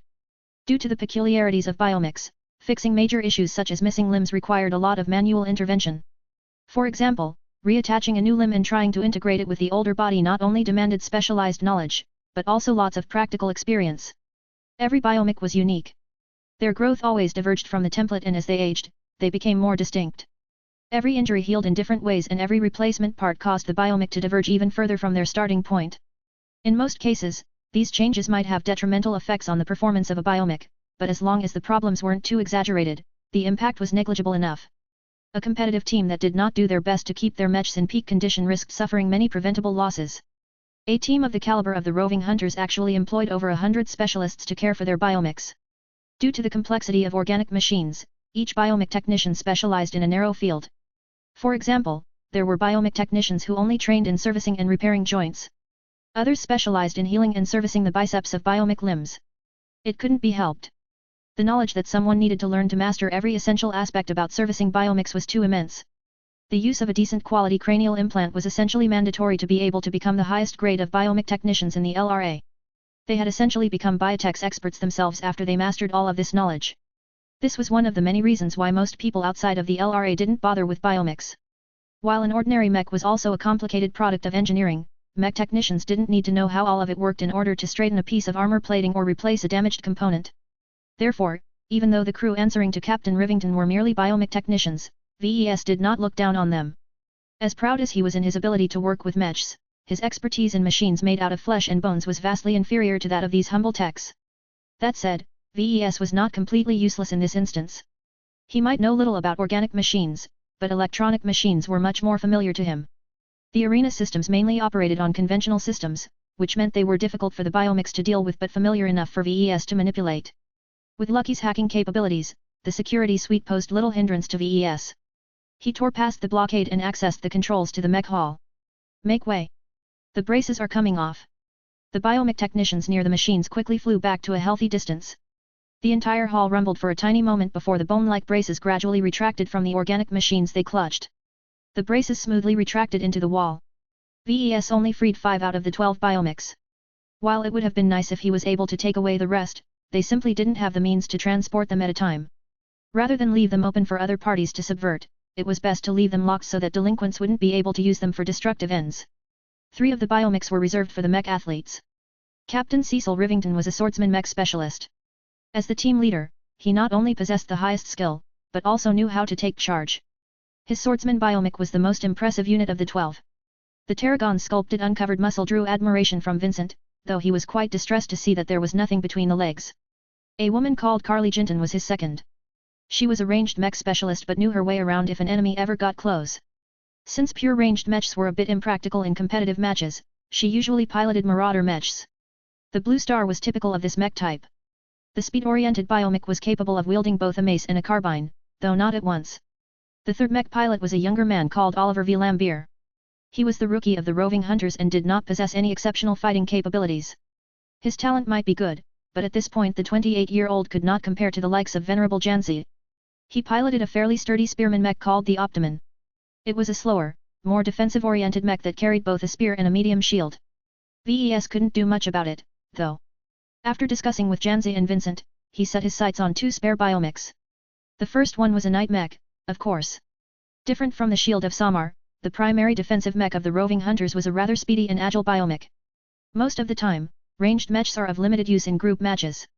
Captain Rivington explained as he gestured towards the night mech. The Paringer isn't designed to stay put and absorb damage. In the arena, every mech must constantly stay on the move. It's impractical for a slow and heavy night mech to be of use in these conditions. Our night mech therefore serves a peeling function. They have to charge forward, get in the face of another mech and keep it occupied as long as possible, thereby peeling away an opponent that could threaten our more vulnerable units such as the Blue Star. I see. VES murmured. It's meant to be annoying, then. I'm a bit disappointed by its defensive capabilities, though. I can see why it's classified as a night mech, but to me it's a bit too skinny for my tastes. Captain Rivington shrugged. As I said, the current competitive meta favors mobility above all else. The Paringer is damn good at charging, and its slightly conal shield is great at ramming into other mechs. What do you think, Janzi? I would rather have the Shield of Samar. She grumbled. I don't like to pilot other mechs, you know that. In fact, if it wasn't an emergency, I wouldn't be willing to pilot another mech at all. I'm sure the Paringer is a decent mech, but I have no bond with it, and it's not even living. Just do the best you can. You can get back to the Shield of Samar soon enough once we solve our immediate problems. VES turned to Vincent. Are you ready to pilot your first biomech? The crippled expert candidate was hastily browsing through a beginner's guide on piloting biomechs. The more technical explanations all went right over his head. I don't know. These biomechs are so different from the mechs I know that I'm not sure whether I can fight with any of them. Isn't there a normal mech around here somewhere? Don't complain. I want to get my hands on a classical mech as well, but there aren't any within range. We have no choice but to make do with what we have, and right now that means you should get ready to pilot the Roden Ring. That's a stupid name, by the way. The oddly named Roden Ring was a bit of an oddball among the competitive mechs of the roving hunters. It was a striker mech armed with a shotgun that also incorporated a chainsaw. The Roden Ring possessed good protection but lower than average mobility. This was fine though, as the mech was meant to act as a finisher. Its arsenal allowed it to deal disproportionate damage against damaged opponents. The shotgun was able to inflict considerable damage to open wounds while its wicked-looking chainsaw could grind through entire limbs. However, its lack of maneuverability meant that it had fallen out of favor as of late. The Roden Ring might be rusty since it has been months since we last deployed it. Captain Rivington cautioned. What does that mean? The biomech should be fine, but the Roden Ring might come across as stiff to its mech pilots. Just give it some exercise to loosen it up. Once a biomech gets moving again, it will gradually become more responsive. As the biomech technicians prepared all 5 biomechs for deployment, VES began to study them as well. He referenced the manuals and technical schematics and tried to see whether he could add to their strength. Chapter 2822, Resist Temptation. This was the first time that VES directly worked with biomechs. Before this point, he only viewed them from various distances. While a part of him felt tempted to learn how to work with them, he eventually decided against expanding his scope. Biomechs presented a lot of new responsibilities. They opened so many new doors that VES wouldn't even know what to do with them all. Biomech designers were capable of implementing lots of features that ordinary mech designers could only dream about. Yet for all of their distinctive advantages, they also came with a host of new problems. On top of that, VES would have to invest so much in studying life sciences that he would have to scatter his focus to an excessive degree. Different from other mech designers, VES had a chance to quickly master all of this additional knowledge. As long as he snuck out of sight, activated the system, receive his recently earned DP before spending it all on various biomech-related skills, he may be able to do a lot more with the biomechs that were currently being prepped for deployment. If VES managed to escape the city, then he'd be able to work with other biomechs as well. Prosperous Hill 6 was dominated by organic machines, and knowing how to work with them would doubtlessly grant more options to him. This might make a huge difference. He struggled with this dilemma.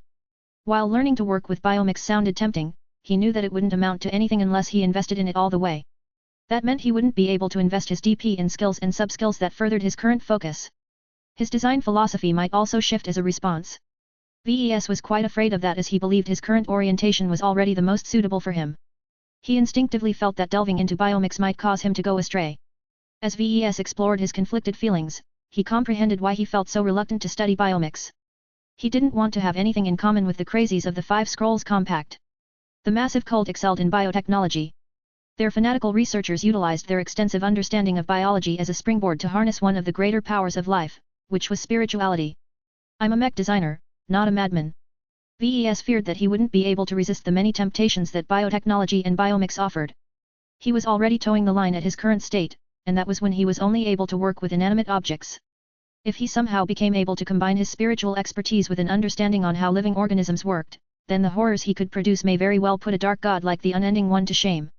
In the end, VES resisted the temptation and turned away from this choice yet again. This was not the first time he entered this junction, but he was glad he was able to stay true to his heart. No matter how far he went or how often he broke the rules, in his heart he always held on to a noble image of what a mech designer should be. All of his innovations and all of his accomplishments had to tie into his main ambition. His ultimate goal was to change the way that the current mech community treated mechs. He wanted to introduce a new paradigm to everyone that presented them with an alternative approach to handling mechs. His focus laid specifically on classical mechs because they were the most widely used machines in human space. I can think about expanding my design philosophy to biomechs another time. He muttered. First, I need to worry about realizing my design philosophy, and that is already a difficult task. Spreading myself too thin will only bog me down. He only planned to reconsider this matter when he became a master. At that point, he not only attained his main goal, but hopefully reached a level of maturity and development that allowed him to keep his urges in check. Right now, he didn't trust himself to utilize his knowledge on biomechs responsibly. In fact, he was already plagued with thoughts of trying to design a successful version of the Newman. In an attempt to distract himself from these dangerous thoughts, he turned his attention away from the biomechs and on what else he could do to facilitate his escape. There wasn't much he could do to the biomechs anyway. Since he didn't design them, they lacked spiritual foundations, which meant that none of his spiritual shenanigans had any effect on them. He would have to spend hours and days with them to change that a bit, but obviously that was not practical under the circuit.misstances. VES instead spent his time on studying his surroundings. After gaining access to the systems of the mech hall, he managed to find an incomplete map that revealed the overall structure of the underground complex. It was larger than he thought. There was room for hundreds if not thousands of mechs. There were so many halls and facilities that over half of them weren't even labeled. VES had no idea what they held and what their purpose was supposed to be. It seemed way too excessive to prepare so many underground rooms to support the operations of a mech arena. Well, that doesn't really matter at the moment. VES had no intentions of getting anywhere near the core of the tunnel complex. The frequent rumblings and worrying signals picked up by his Odinai signified that the fight over there was very considerable. What he had to worry about instead were more immediate threats. Within a range of several hundred meters, his Odinai tracked the movements of hundreds of people. Most of them moved as if they were lost. They were probably innocent civilians who managed to make it to the tunnels but didn't know where to go from there. There were also others who moved with greater purpose. They were probably familiar with this section of tunnels and traveled to specific destinations. Even before the innocent civilians turned the corner, a couple of soldiers had already opened fire. Though his Odinai was unable to perceive the bloody sight in great detail, VES nonetheless winced as his imagination filled the blanks. These armored troops were ruthless. Despite killing innocent civilians, the group did not even halt their advance. They continued to march forward with their rifles ready to fire upon any possible threat. Fortunately, their guns were fairly loud, so the other refugees in their path had quickly moved away. Since VES was still transmitting the sensor readings to his fellow Larkinsons, his honor guard quickly noticed the incoming threat. Naita voiced her concern. Sir, the unknown soldiers are marching in our direction. I'm afraid that they may be targeting us. Their direction is very clear. They might be going for the roving hunters instead. Which means we are also under threat. The aggressive posture by these incoming soldiers was way too threatening. If VES hadn't seen them gun down civilians, he might have thought he would be able to negotiate with them if he wasn't their primary target. As it was, he seriously doubted whether he could get a word in before they opened fire. While VES didn't feel threatened by these troops, he was already worrying about what came afterwards. The tunnel complex wasn't safe. Fighting had erupted in many places. The main reason why this section remained calm was because it was situated in the periphery. Only a faltering franchise like the roving hunters hung out at these parts. Yet now, a group of heavily armored infantry moved further and further away from the center. They're definitely on the hunt. VES judged. Whether they are targeting us, the roving hunters or the biomechs, I can't tell, but I have a way of finding out. Lucky. Meow. The lazy cat had stopped sniffing around and simply decided to lounge on top of one of the consoles. Sneak over to those troops and try to hack into one of their suits.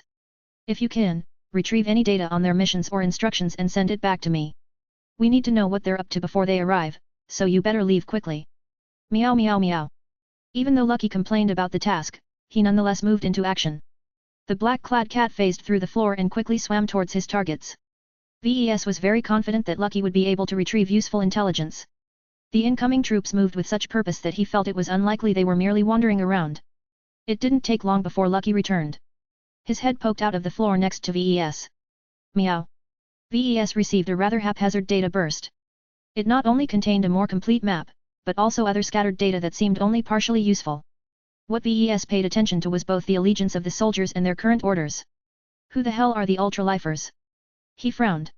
He quickly approached Captain Rivington to inquire what he knew about this strange-sounding group. The team leader GROANED. Those guys are nuts. They're nationalists who think the LRA can do no wrong and that everyone must embrace biotechnology to a greater degree. Doesn't that sound similar to the conservatives? You're partially right. Originally, they used to be quite close to the conservatives, but the ultralifers eventually proved to be too extreme to remain in polite company. They are one of the most strident warhawks who want the LRA to go to war against its neighbors in order to impose biotechnology onto their people. If the ultralifers had their way, then the LRA would have already turned into a ruined mess after all of the destructive wars it went through. VES grimaced. That explains why they have been ordered to track me down and kill me. I knew that people would become pissed if I managed to defeat Dr. Navarro, but this overreaction is a bit extreme. That's the ultralifers for you. While they used to refrain from coming to blows, the Civil War must have loosened their restraints. Since VES knew that the approaching soldiers were unquestionably hostile, he no longer felt any qualms about plotting their demise. The data retrieved by Lucky also included equipment specs. While he didn't understand every parameter due to the biological nature of all of the gear, he could already ascertain that they possessed a lot of power. Several of them carried heavy weapons that were capable of inflicting heavy damage. Even Mechs wouldn't be able to escape unscathed. Well, that will just preoccupy me a bit longer. He did not ask for help from the roving hunters. They were better served with working on the biomechs instead. It's 14 against 52 if we count Lucky and I. He stated to Naitat. We'll have to prepare the terrain in order to eliminate these ultralifers without a loss. Naitat pressed a heavy gauntlet against his shoulder plate. You're wrong, sir. It's 13 against 52. You'll be sitting out this battle. With all of the data we've obtained, we can defeat the hostiles ourselves. What? I can fight as well, you know. My unending regalia is practically invincible against their weapons. Be that as it may, let us do our jobs, sir. We are your honor guard, so every time you have to intervene in person, our honor becomes more tarnished. Please don't hollow out our purpose. I know you can handle yourself in a fight, but that is still a distance away from being able to fight like a soldier. Let the professionals handle this. We won't let any of the hostiles step inside this hall. Very well. VES glumly sighed. I'll be waiting here. If anyone slips past your net, don't blame me for taking action. Chapter 2823, Outclassed. Since the aggressive troop of ultralifers had already covered a lot of ground, VES Honor Guard didn't have much time to prepare for battle. Naitat immediately signaled them to exit the mech hall and meet the approaching hostiles in a more favorable location. Lucky, come with us as well. We need your claws. Meow.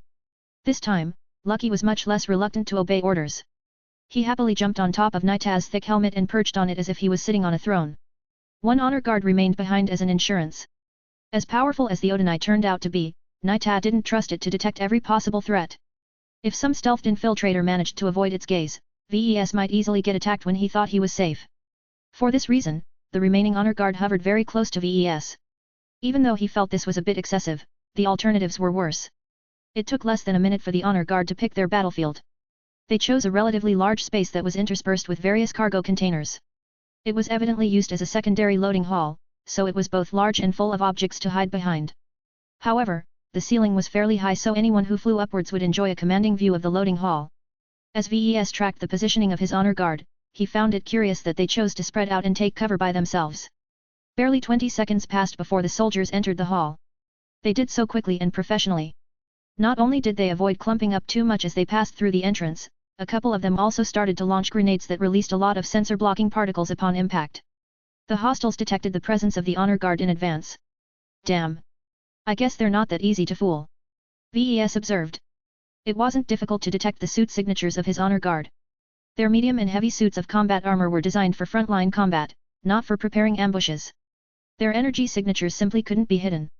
Despite detecting enemies up ahead, the ultralifers refrained from storming forward. Even if their sensors told them that there were only 11 armored enemies ahead, they did not assume their superior numbers would avail them in a fight. At the very least, they had to be careful enough to prevent unnecessary casualties. Different from the honor guard, the ultralifers still kept their fire teams together as they spread out. 4 to 6 troopers stuck close to each other as they moved as a single unit. That made them a lot harder to deal with. Each member of a small fire team possessed a different specialty and responsibility. One carried a heavy weapon while another specialized in treating the wounded. No one opened fire yet. No one stuck out their necks. While the sensor-blocking particles prevented the enemy from detecting their presence from a distance, the ultralifers suffered from the same problem, if to a lesser degree. Their suit sensors were already configured to bypass the blockage to the best of their abilities. This allowed them to maintain a firm picture on the positions of the honor guard. As the fire teams distanced themselves from each other, they seemed poised to close the net. Once they confirmed that there were no other enemies besides the 11 unknown soldiers, the ultralifers would definitely take action.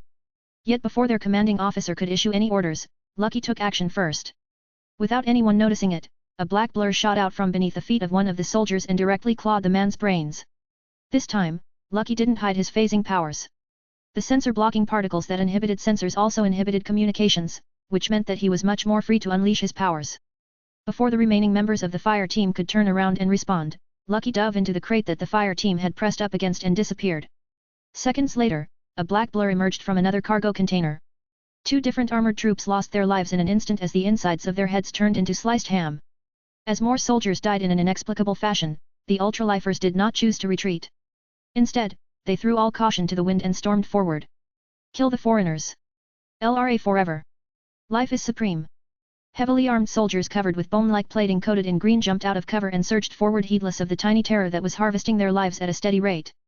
Yet as deadly as Lucky could be, he did not excel at group attacks. It was at this moment where the difference in gear became evident. The energy and physical attacks that struck the exposed armor sections of the honor guard either bounced away or only inflicted minor damage. While the brayer alloy that covered their forms was not the most resilient second-class material, it was still a notch above what the locals utilized. In contrast, the heavy assault rifles wielded by the Larkinson troops achieved good results against the bone armor worn by their opponents. While the ultralifers possessed an abundant amount of passion, their funding was not as high. They were just a fringe group that attracted modest support from fellow sympathizers.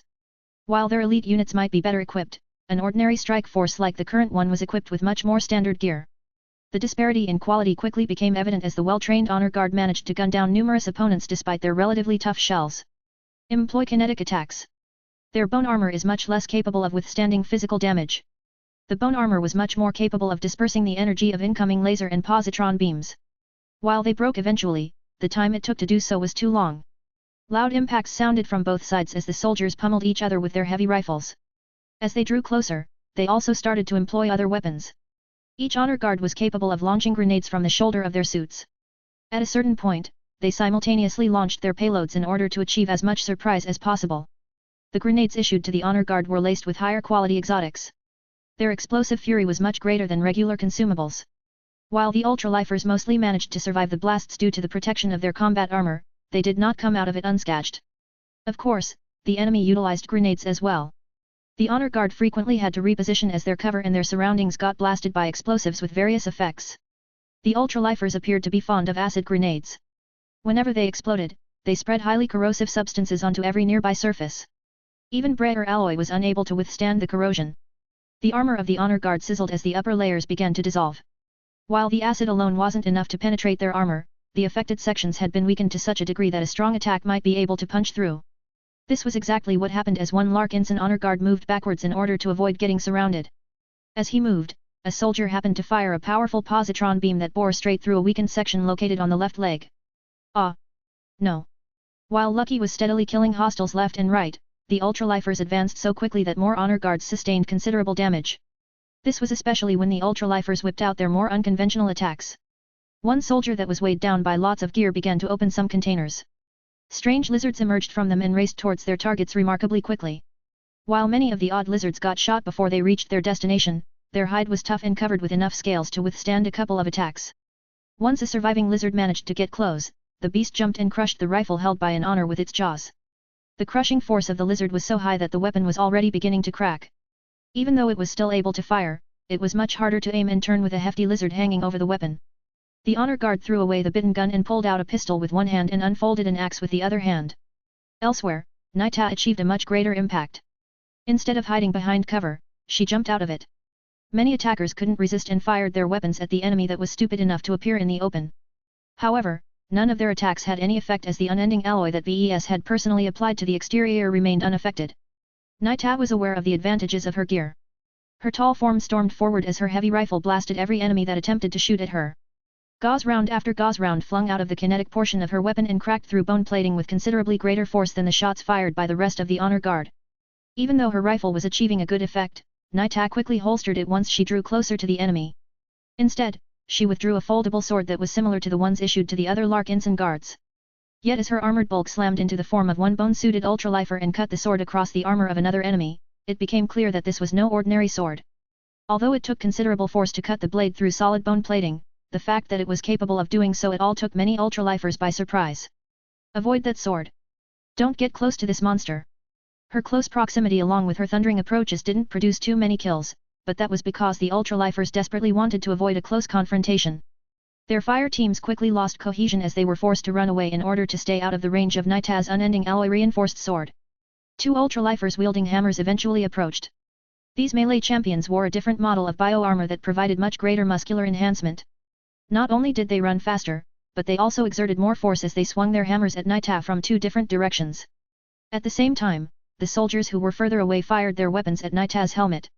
They tried to do their best to distract the deadly honor guard and prevent her from concentrating on the attacks up close. Their plan worked to an extent. The hammerheads glowed at the last second, causing their kinetic impact to become several times heavier. Bang! Bang! Even though Naita's combat armor miraculously remained untouched, her body nonetheless bent and flipped over because her suit wasn't able to mitigate the displacement force. One of the hammer-wielding soldiers attempted to swing his weapon towards her helmet while the other attempted to pry the unnaturally powerful sword from Naita's grip. Meow. Fortunately, Lucky had come to her aid. A black blur managed to bypass all of the bone armor and instantly destroy the brain of the soldier who attempted to swing his hammer again. This gave Naita enough of an opening to kick at the enemy attempting to steal her weapon before closing in to stab the would-be thief in the faceplate. Soon enough, the battle ended. Despite their superior numbers and despite their weird methods, the ultralifers attempting to hunt down VES had met their end. Naita looked dissatisfied as she took stock of her injured men. This was the first test of the honor guard, and it became clear that their performance was anything but satisfactory. We only managed to get this far due to a cat. She sighed. He was the most prolific killer of this battle. Over half of the enemy soldiers had died to his claws. Meow. Even though he looked a bit exhausted due to all of the phasing he performed, Naita felt ashamed that a cat managed to outclass her entire unit. The honor guard had to obtain better gear. Chapter 2824, Fog of War. When the honor guard returned to the underground mech hall, they dragged a couple of limping and infirm comrades. Against the onslaught of the ultralifers, the newly formed and equipped honor guard performed quite decently. After all, it was not easy to fight against opponents who outnumbered them several times over. Although the Larkinson soldiers mainly had Lucky to thank for their quick victory, they did not come out unscathed during the entire incident. VES remained impassive as he saw the varying states of his own men. Some had lost limbs. Others suffered internal injuries after an attack penetrated their combat armor. One body didn't move at all. The honor guard had suffered its first casualty when the soldier that initially got struck through the C.H.E.S.T suffered several gunshots to his head. The enemy troops managed to pierce the helmet and deal irreversible damage to the head. There was no going back after that. Fortunately, it didn't seem that count would go any higher. One of the honor guards also qualified as a medic. Together with the high-tech treatment capabilities of their armored suits, none of the injured clansmen risked dying anytime soon. No matter what damage they suffered, as long as the head was intact, everything could be fixed or replaced once they returned to safety. Naita looked disappointed as she marched up to VES. Sir, we successfully repelled the hostile infantry, but half of us have lost combat effectiveness. I know. I tracked the battle.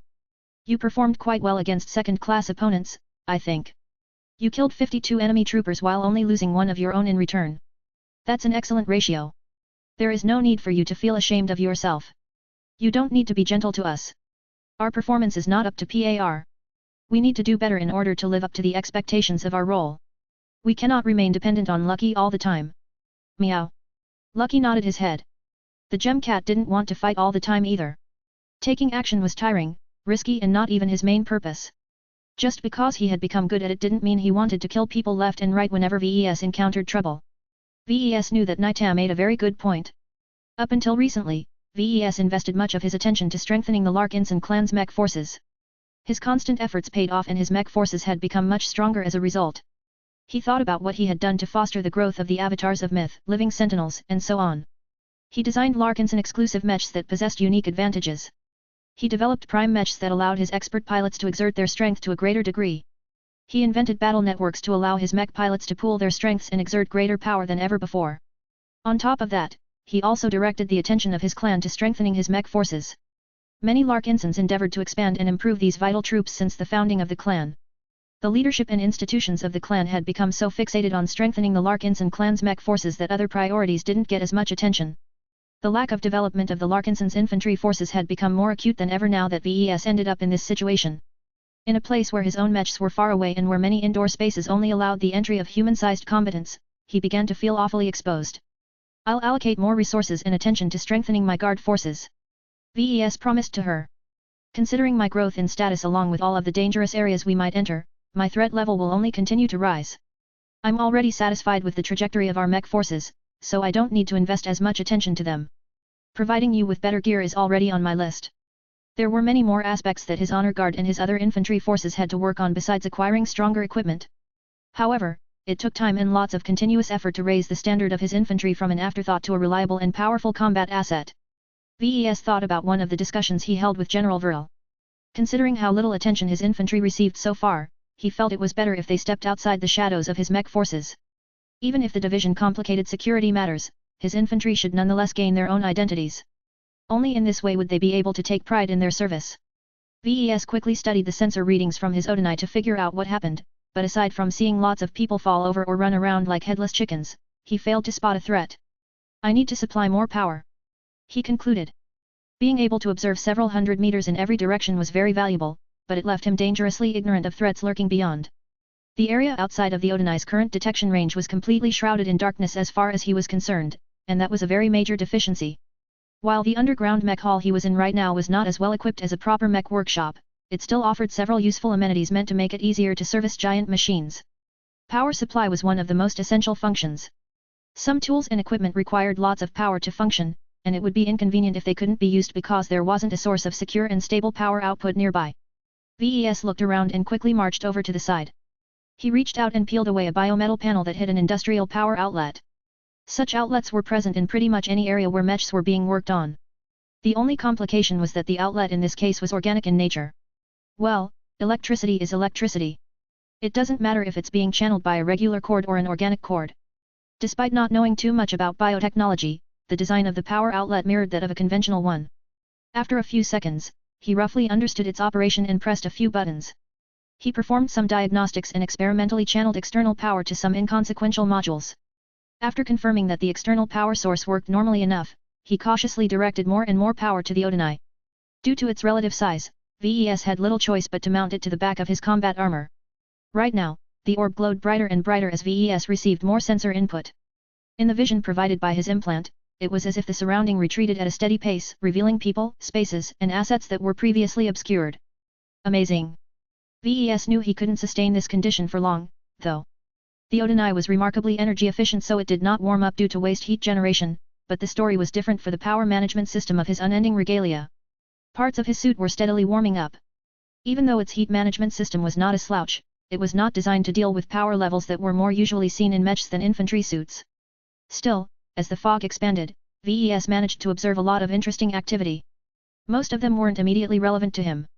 The refugees wandering around, the arena personnel using their privileges to hole themselves up into bolt holes, the invaders moving in to attack their enemies and so on didn't interest him as long as he wasn't involved. Soon enough, he found out where the massive explosion came from.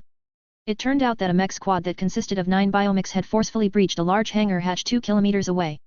The hatch was heavily armored, so a single large explosion wasn't enough to break it completely. Several melee biomechs carefully applied force in order to expand the breach they made.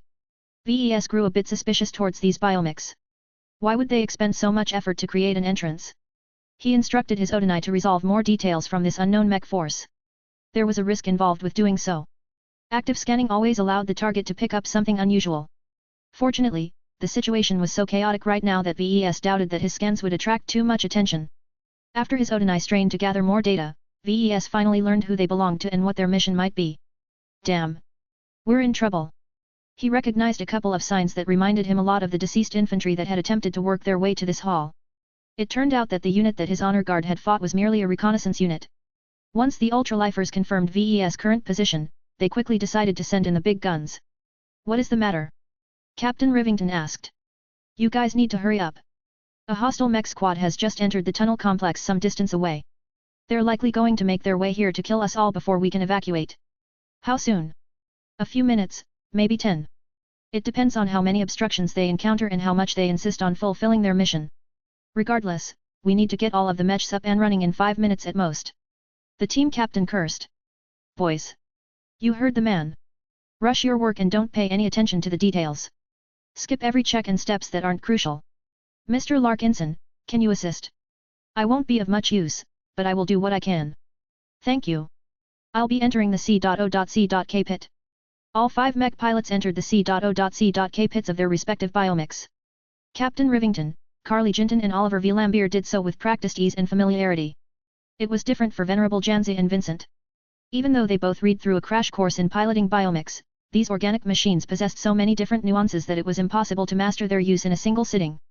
Not even expert pilots were capable of doing so despite their superhuman learning capabilities. At least the former possessed a tough stomach. Ugh, the things I do for the Larkinson clan. Vincent on the other hand was shaking in his hoverchair again. VES had to approach him and push him forward in order to get the wavering expert candidate to move. Aren't you a man? Then go pilot this mech already. You'll feel much better once you have the Rodengring's formidable power at your disposal. It's a biomech, VES. Don't you think it's icky for mech pilots to interface with a giant fleshy body? It's like piloting a human suit. VES firmly clapped Vincent's back. Don't think so much and go. A biomech may be different from a normal mech, but its role is still the same. Hostile mechs are on the way and it's likely they have it out for us. You can either choose to fight them in this useless hoverchair or yours, or you can man up and fight our hunters with your full strength. Vincent reluctantly entered the C.O.C.K pit of the Roden Ring. While the mech pilots seated themselves and got ready, VES quickly checked the progress of the biomech technicians. They had sped up their work enormously after hearing that hostile mechs were on their way, so much so that they didn't even bother to fix obvious faults. Soon, the biomechs woke up. The ones piloted by the roving hunters booted up without a problem, but the other two were experiencing some difficulties. It was not that simple to interface with a biomech. Chapter 2825, Sneaky. While VES and the roving hunters were trying to bring a number of biomechs online in order to defend themselves against an approaching threat, elsewhere in the area the fighting still raged as hot as ever. The conservative faction lost a lot of credibility after losing the design duel and having their dirty laundry aired by Master Brixton. As a result, their leaders and authority figures no longer held sway over their organizations. Many subordinates either ignored the instructions from above or even rebelled against the current order. With so many people acting outside of the established pattern, the leaders lost so much control that their orders no longer conformed to the situation on the ground. This was why communication had turned into a mess. With leaders unable to determine whether their underlings were traitors and vice versa, trust in both sides of every relationship had dropped to the lowest point in the history of the LRA. Due to this breakdown, many units had to fend for themselves. They no longer transmitted information to each other or requested orders. This caused many contested planets in the LRA to enter a period of darkness where chaos reigned. While the more rural and monolithic regions of the state were spared from the violence, the citizens there were watching in horror as the more developed and more fractured regions were becoming more engulfed in the fires of war. The situation had gone out of hand. The glorious and righteous revolution that impatient leaders like Master Brixton had envisioned in their plans had morphed into something much uglier. It seemed that as soon as the rebels tore down the veneer of civility that had long suppressed their society, all kinds of shady interest groups popped up to pursue their own vendettas. After so many centuries of peace and stagnation, a lot of rot had built up in the LRA. Now that this filth gained license to do whatever they wanted, they pursued their own goals without any restraint. A pushback was inevitable. All of these troublemakers not only tarnished the noble cause, but also made the state vulnerable to outside intervention. No matter whether the conservatives or the opposition won in the end, neither side wanted the neighboring states to take advantage of their weakness. Fortunately, the core military of the LRA remained staunchly neutral. While not every military unit was clean, it helped that both sides formed an unspoken pact to leave the main military forces out of the conflict. While some went on to squash the various fires that had broken out in important star systems, most mech divisions remained stationed at the border. Due to this vigilant posture, the neighboring states refrained from taking action. Their best option was to stand aside, because the LRA was already doing a very good job at wrecking itself. Once the revolution came to a close, the LRA would definitely be weakened. The only important variable was to what extent it diminished. While the fighting at Ruizan Arena intensified for reasons that no one understood, at a certain area, a number of damaged mechs were stashed. Everyone seemed to have forgotten about the damaged and broken mechs that had just starred in the design duel that precipitated the revolution. Their importance had faded the moment they fought in the matches and achieved victory or defeat. The lifers generally weren't interested in Dr. Navarro's dueling mechs.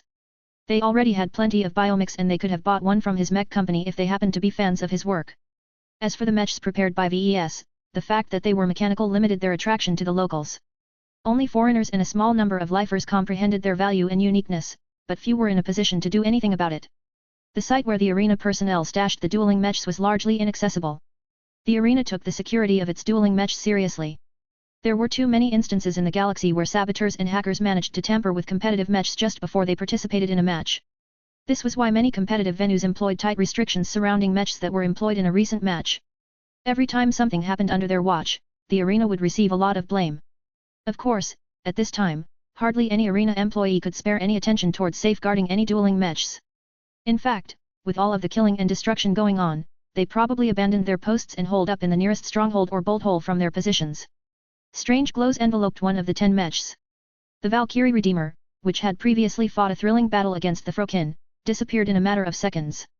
A moment later, a shimmering glow began to envelop the ferocious piranha before taking it away. The two bright warriors soon followed suit before it was the turn of the transcendent Punisher. Only a minute passed before the mechs had been whisked away. Whoever was responsible for the theft did not even let up the broken parts and debris that had been piled in a corner. The entire space fell dormant again. No unusual glows or disappearances occurred again. The 5 damaged and broken biomechs of Dr. Navarro was left alone as if they were unwanted children. Several kilometers away, VES was completely ignorant of what had happened to his work. In fact, he had long forgotten about his 5 dueling mechs as he was currently too far away to reach them and put them to use. Rather than dream about resources and assets that he would never be able to reach, he felt it was much more useful to focus on the more immediate situation. The enemy mechs are rapidly closing in. VES shouted as he eyed the progress of the 9 invading biomechs. You need to move out now. This space is too small for you to fight and exert your strength. It was highly unfavorable for the Larkinsons and roving hunters to fight the hostile mechs when bottled up in this mech hall. With only a single exit, the enemy would be able to blockade those inside and wait for reinforcements. It was much more preferable to take the fight to a more open space such as the loading hall where his honor guard had recently fought against the invading foot soldiers. The heroic-looking Tarragon piloted by Captain Rivington walked out first. The floor thundered as multiple tons of dense exotic reinforced flesh walked from one end of the hall to the other end. The swordsman mech already held out a thick blade in anticipation of imminent combat. The Blue Star piloted by Carly Jinton followed suit. The Marauder mech held a carbine for now, but its mace was within easy reach if it ever needed to whack an enemy mech up close. The Optimon piloted by Oliver V. Lambier followed at a more hesitant pace. The rookie that the roving hunters recently took on not only lacked dueling experience, but also felt apprehensive about fighting his first true battle. Unlike the veterans of the competitive team, Oliver hadn't built up the ACCU.Malation of fighting experience required to face the battle head-on. He had never killed an enemy mech pilot in his life, but the situation he was thrust upon might force him to do so in order to defend his life. While VES wasn't able to observe everything the mech pilots felt, he was still able to pick up some signs as he observed the 3 biomechs moving out. Mr. V. Lambier is the weak link of this team. He couldn't do anything about it. Captain Rivington should doubtlessly be aware of the younger mech pilot's nervousness, so VES didn't feel the need to intervene. He focused on his own mech pilots instead. The Paringer was a mech that diverged substantially from the current and future incarnation of the Shield of Samar. Compared to his first original mech design, the Paringer was many times more refined. As a second-class mech, the mech was not only capable of flight, but also resisted a lot more damage even when it faced other second-class mechs. Maybe I should design another offensive night mech as well. VES idly muttered. The Aurora Titan is still important, but it's just too slow to participate in offensive actions. That was something left for later. For now, VES wanted to make sure that his mech pilots were able to get a grip on their first biomechs. As an expert pilot, Venerable Jan's adaptability was much better than ordinary mech pilots. The reading materials she schemed through had taught a lot of basics to her, so she easily managed to get past the oddities and gain functional control of her biomech. The Paringer moved forward. Its steps were shaky and its posture wobbled a bit. Some of the nearby biomech technicians frantically moved backwards in order to stay well out of the way if the biomech ever lost balance. Fortunately, nothing of the sort happened. Night mechs were some of the easy mechs to pilot, and the Paringer did not possess any complicated gimmicks or unusual modules that complicated Janzi's life. The only significant shortcoming that displeased both VES and Janzi was that the mech lacked a shield generator. Aside from that, the mech possessed solid and relatively balanced specs, which allowed the mech pilot to adopt any approach they wished. How are you doing, Janzi? It's odd. The Paringer is an entirely new experience. It feels wrong for me to pilot it. I'm not used to fighting such a light and fast night mech, but I can handle it. I am getting more and more accustomed to its operation with each passing second. One of the greatest shortcomings was that the biomech was silent. As her powerful mind interfaced with the Paringer, she constantly expected the machine to welcome her presence and respond to her mental impulses. Instead, she fell into a void where nothing happened outside of the programming of the mech. While the mech obeyed her instructions well enough, it didn't convey anything extra. The mech didn't tell her whether it was worried, lonely or anything. The Paringer didn't even have the capacity to remember its own mech pilot on an emotional level, which prevented it from forming deep relations.I.P.S. with anyone. Since Venerable Janzi was so used to working together with the Shield of Samar as a living partner, her discomfort with her current mech never abated. She didn't know how that would affect her performance in the upcoming battle, but she hoped that her strength as an expert pilot would be enough to make up the difference. This was also why she didn't share any of her concerns and irritations to VES. She didn't want him to assume that she would fail to do her part. Even if she was forced to pilot a biomech, she was still a far better mech pilot than anyone. Her pride did not allow her to admit her weakness to lesser mech pilots. As her conviction grew firmer, her force of will enveloped the hardy flesh and bone of the Paringer. The effect of this was rather minor as the competitive mech did not incorporate any resonating exotics, but it nevertheless allowed Janzi to gain a greater feel over her temporary new biomech. Seeing that Janzi managed to get to grips with the Paringer, VES no longer doubted her combat ability. When he wanted to see how the Rotenring was doing, he turned his gaze just in time to see the striker mech lose its balance and fall to the floor. A loud and earthquake-inducing impact rattled the underground mech hall as the entire biomech fell flat on its face. Chapter 2826, Disadvantaged. On the surface, the condition of a mech pilot's body was unrelated to the individual's ability to pilot a mech. In theory, as long as a mech pilot's head got cut off from his body, he would still be able to interface with a mech. In the early days of the age of mechs, some pioneering mech designers wanted to test if this was actually the case. The problem was that these research-obsessed scientists and engineers didn't want to wait for a mech pilot to suffer an injury that was so heavy that his or her entire body below the neck would have to be scrapped. The early generation mech designers captured mech pilots belonging to an enemy state and cruelly separated their heads and stuck them into containers to keep them alive. When these bodiless heads were mounted into mechs in a twisted attempt to create semi-permanently active mechs, the results failed to meet the expectations of the mech designers. Leaving aside whether the test subjects were even willing to fight on behalf of their tormentors, their ability to control the mechs encountered significant issues. Deeper studies revealed numerous issues that contributed to the drop in performance. The simple answer was that the mech pilots simply weren't comfortable enough. Piloting a mech was like replacing a human body with a mech frame, but not quite. For reasons that only the most knowledgeable neural interface specialists were able to understand, a mech pilot ideally had to possess a complete and healthy body. This was mainly based on the mech pilot's perception. It didn't matter if the mech pilot had heavily augmented his body. Regardless of whether he was carrying cranial implants, cybernetic organs or regrown limbs, as long as the mech pilot was comfortable in his own skin, then he wouldn't experience too many hindrances in piloting mechs. Those who suffered physical debilitations all encountered problems when piloting their mechs. The technical reasoning behind this was complicated and too profound for VES to understand, but the bottom line was that people who thought that something was wrong with their bodies always performed less than optimally. Considering Vincent's personality and frequent complaints about his informed state, it shouldn't have been a surprise to see the Rotenring trip on its feet as if it was a baby that was just learning how to walk.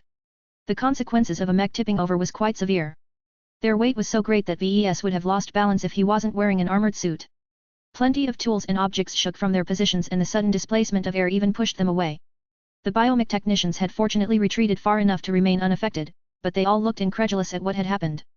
Maintaining the balance of a mech was one of the first lessons that every mech pilot learned. Even if Vincent was infirm, he should have been able to maintain at least that much control over a new mech. I hate this biomech. Vincent transmitted to VES over a COMM channel. I can't stand this mech. It's so different from the Adonis Colossus that I can talk all day over what is wrong this stupid lump of flesh. VES grew annoyed. I don't care. Get your mech back on its feet and go out. The enemy mechs are already closing in and they'll soon bump into our own mechs. If you aren't out there by the time the fighting starts, Janzi and our new allies will have a very hard time holding back more than twice their number of opponents. I know. It's just. I can't figure out this damn biomech. Do you know how disgusting it is to pilot a mech that is like a giant version of a neutered man? It doesn't help that this mech is balanced differently than my precious Adonis Colossus. Despite his complaints, Vincent was already trying to recover. He knew the stakes as well as VES, so he tried his best to get the mech back up its feet. He succeeded, but not as gracefully as VES had hoped. The Roden ring moved as if it was drunk and under the influence of other substances. Its shaky arms hesitantly pressed the mech to a sitting position. After a bit of scrambling, its legs finally managed to bend and balance in a way that allowed the striker mech to get back up its feet. It had to pick up the shotgun that it had dropped to the ground, and that was another difficult test of Vincent's control. Fortunately, the biomech came with plenty of auto-balancing systems that assisted Vincent in keeping the Roden ring on its feet. Once the mech grabbed the heavy shotgun, it began to move out just as sounds of fighting echoed from beyond. Our side has just made contact with the enemy. Hurry and repel the enemy. I'm trying. Vincent complained. I can't risk moving too fast. The Roden ring waddled forward at a manner that ensured greater stability but cut its speed by at least 30%. Though VES was frustrated at the sight, there wasn't much he could do at the sidelines. If Vincent was piloting an LMC mech like the Bright Warrior, then there were many ways for VES to manipulate the mech. The Roden ring wasn't his work, though. The biomechs utilized by the roving hunters were all designed by several seniors who partnered up with the competitive team. Several hundred meters away, the two sides had already started to come to blows. The enemy not only brought more biomechs, but also a greater quantity of ranged firepower. Two rifleman mechs fired a steady frequency of positron beams. Venerable Janza had arrived just in time for her to utilize the Paringer's medium shield as a barrier against the attacks that were aimed towards Blue Star. The slimmer Marauder mech excelled in mobility, but right now the large loading hall was not conducive to its operation. A random distribution of crates, vehicles and other objects were loosely spread across the entire hall. They were large and solid enough to hurt any mech of it attempted to walk through, but they were also too low and fragile to serve as functional cover. All of this meant that the invading biomechs immediately assumed superiority. The enemy mech squad happened to consist of a balanced mix of biomechs. Two night mechs with thick tower shields steadily advanced from the front. Two spearman mechs were huddling right behind the night mechs, ready to poke their spears past the shields or turn around to respond to any threats from the rear. Two swordsman mechs circled around the flanks. They weren't in a hurry to engage just yet. They were capable of inflicting the most damage when their opponents became locked in battle against the frontal components of the mech squad. Two rifleman mechs positions at the rear were already inducing a steady degree of pressure towards the four, now five opposing mechs. One auxiliary mech remained close to the ranged mechs. Its role wasn't entirely clear, but its slim size suggested that it wasn't too powerful. All in all, the numbers and tactics utilized by the ultralifer mechs showed that they definitely knew their business. When VES patched into the feet of the Paringer, he tried to gauge the strength of the enemy biomechs. Ugh! What makes a good biomech? He didn't understand biomechs nearly as well as classical mechs. They were like alien parodies of metallic mechs to VES. He could only form his judgment on other details such as mass, density, and other properties. Soon enough, he formed some reasonable estimates. The good news was that the quality and cost of an individual enemy biomech was lower than that of any of the 5 competitive mechs. The bad news was that their quality was still serviceable enough to make them stronger when factoring their superiority in numbers. Of course, he also witnessed situations where the opposite happened. Right now, his judgment and intuition told him that his side was heavily disadvantaged. Lucky. I need you to go into action again. Can you phase into the C.O.C.K pits of those mechs and assassinate the enemy mech pilots? Meow. The tired Gemcat yelled. Oh come on, you have succeeded in phasing through plenty of solid material. What makes mechs different? Meow. Are you kidding? Meow. VES frowned. What Lucky told him was deeply disappointing. While his cat was capable of phasing through mechs, there was something about them that made it very tiresome. For example, the strong resonance and force of will of an expert mech plainly made it impossible for Lucky phase through its frame. In the past, this problem didn't bother him too much. The recent battles he and his clan fought these days encompassed hundreds of if not thousands of mechs. With so many machines on the battlefield, it was extremely dangerous for Lucky to wander around. Besides, the influence he would be able to exert was extremely marginal. Can't you do something? I just need you to kill one enemy mech pilot. As long as you can do that, our odds of achieving victory will be much greater. Meow. The cat eventually acquiesced. When Lucky moved to the loading hall, he didn't immediately phase or turn invisible. He had to ration his remaining strength as much as possible in order to achieve a good effect. As Lucky moved out yet again, VES observed the progress of the battle. Not much had happened since the two sides confronted each other. The ultralifers were content with adopting a slow and steady approach. Their ranged capabilities were much better. With 2 rifleman mechs at their disposal, they had the luxury to adopt a defensive posture. The enemy mechs essentially taunted their opponents into attacking their prepared formation. Captain Rivington had encountered similar situations in the arena and knew that it was a trap. As soon as his 5 mechs moved forward, they would probably get locked by the anvil in front while their sides and rear got assaulted by the flanking swordsman mechs. If his side had a couple more mechs, then he would have been able to counter this approach. As it was, going forward spelled certain doom. Are we just going to stand here and let them shoot at us? Vincent complained as a positron beam seared across the surface of his mech. I'm getting cooked over here. Be patient, pilot. When VES studied the situation, he knew he had to pitch in as well. He increased the power of his Odinai and began to perform active scans on the enemy biomechs.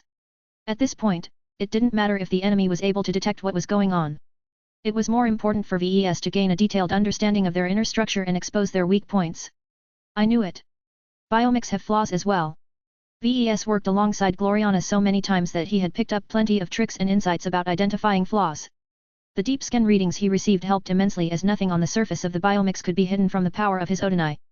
He focused his attention on the enemy night mechs first as they happened to be the most difficult enemy machines to handle.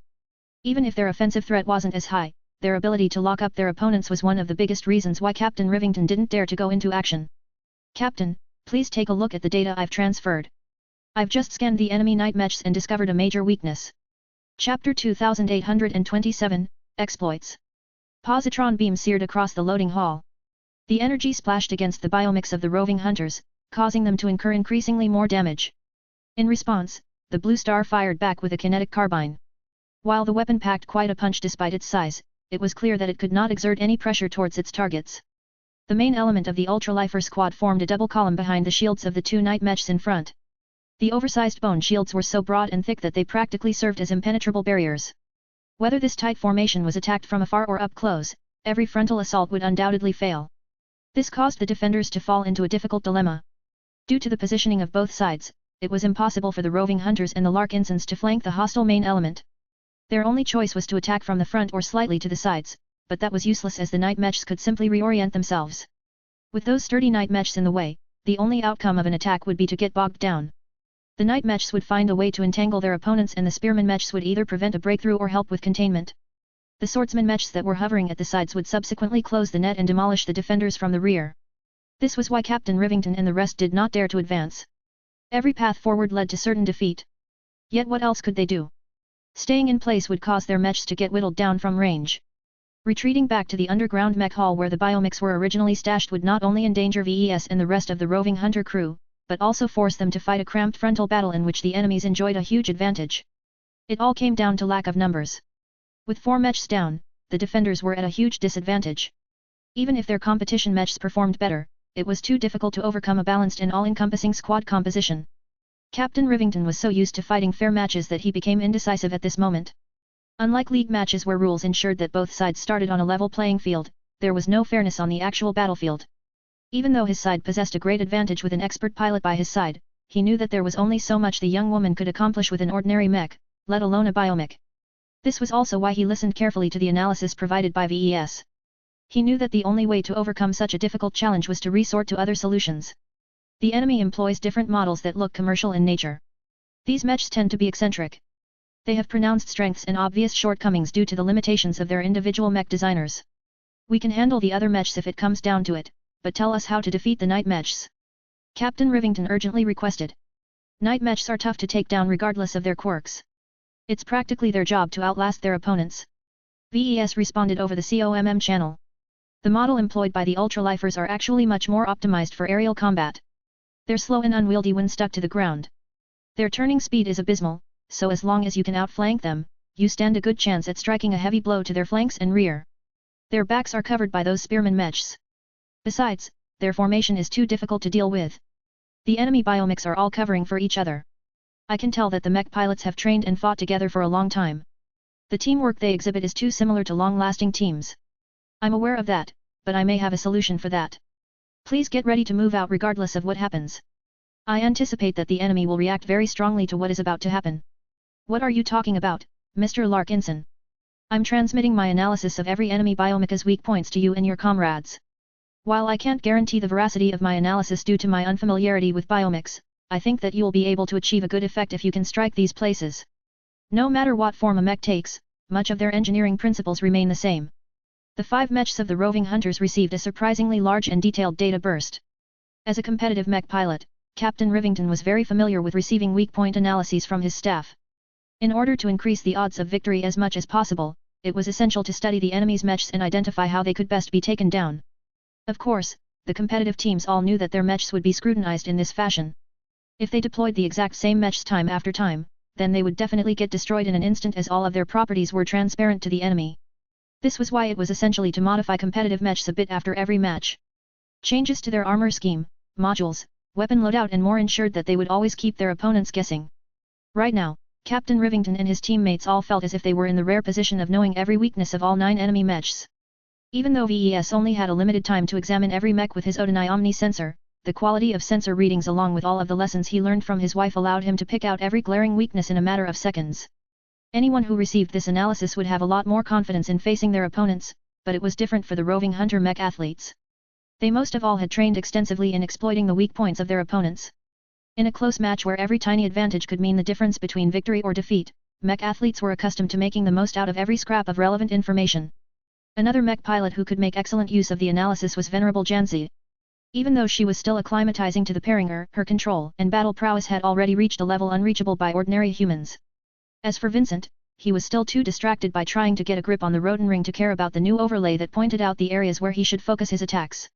Just as 4 of the 5 defending mech pilots formulated a strategy to attack and exploit the weak points of all of the enemy mechs, an abrupt change took place. Underneath the feet of one of the night mechs, an invisible form shot up and entered the frame of the mech. Several seconds later, the night mech F.O.R.C.I.B.L.Y shut down. While it didn't slump or tip over, it was very obvious that the defensive mech suffered some kind of issue that caused it to shut down on its own accord. What's going on? Captain Rivington asked in shock. Of the 5 mech pilots, only one of them was clear what had happened. Only Lucky could have achieved this result. The sudden turn of events completely interrupted the rhythm of the ultralifers. According to the telemetry transmitted by the downed night mech, its pilot had abruptly died by getting cut. The manner in which the pilot died was too mysterious. How could an enemy possibly sneak into the C.O.C.K pit of a closed mech that was completely intact? The lack of answers along with the possibility that it might happen to the other mech pilots as well caused the ultralifer mech pilots to falter for a few seconds. It was one thing to be defeated by an enemy mech in frontal combat. Whether they won or lost, every mech pilot was trained to embrace honorable combat. Death by assassination was another matter. Not only was it dirty as hell, it also prevented mech pilots from employing their strengths. What the enemy mech pilots didn't know was that Lucky's invisible form sneakily flew away while looking awfully exhausted. Therefore, the remaining 8 ultralifer mech pilots were worrying about their lives in vain. Lucky simply didn't have enough energy to perform his phasing ability again in this battle. The time to strike is now.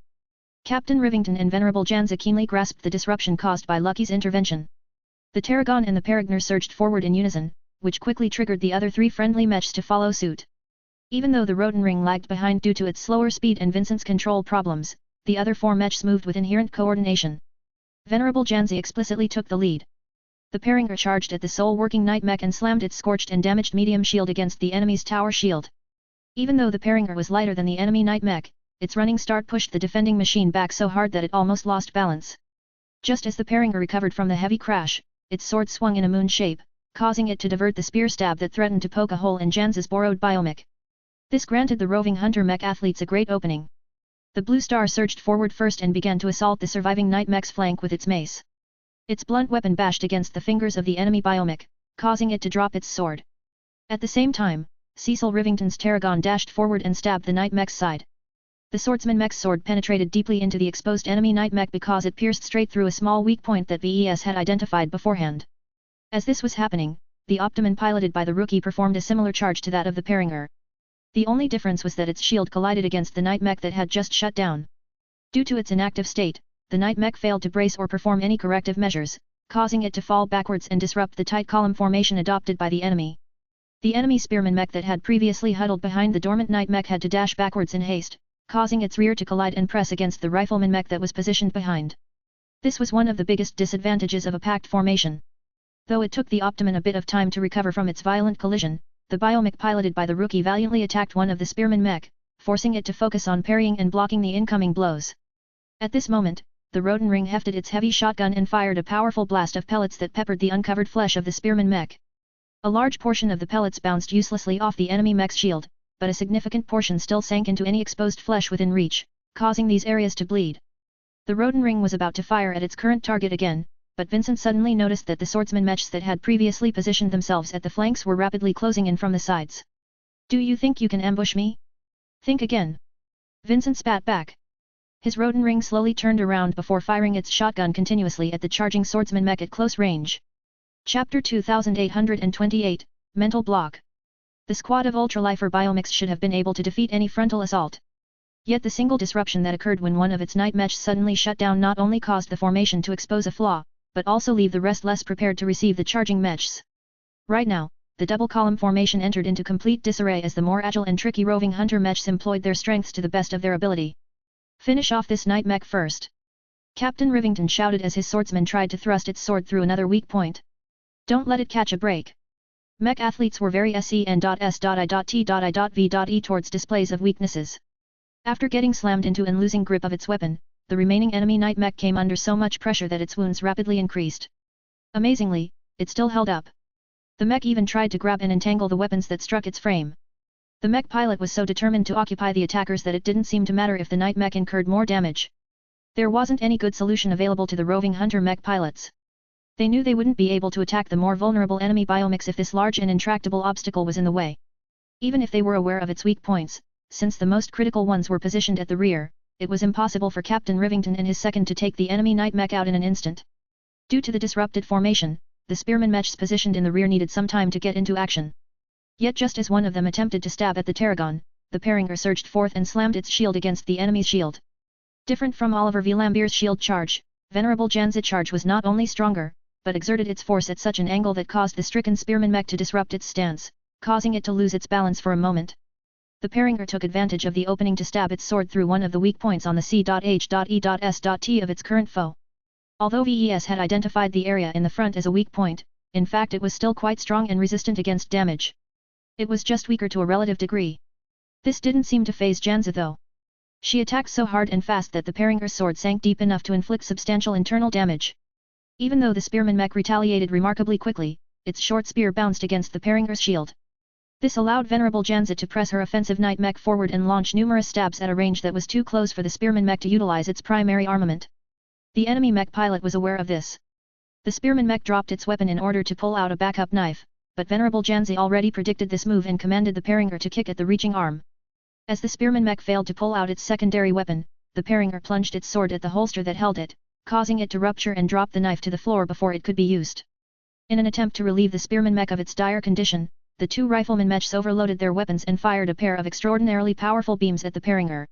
However, the mech piloted by Venerable Janza quickly lifted up its damaged and dented shield. Due to all of the attacks it absorbed and the collisions it endured, the supercharged beam shots blasted the shield apart. Though the Paringer incurred moderate damage due to this event, everything was already within Venerable Janza's calculation. The blunt of the attacks had been blocked. Now that the Paringer lost its shield, the offensive night mech became even faster and more agile. Even though the expert pilot wasn't accustomed to piloting such a fast mech, she was not a slouch.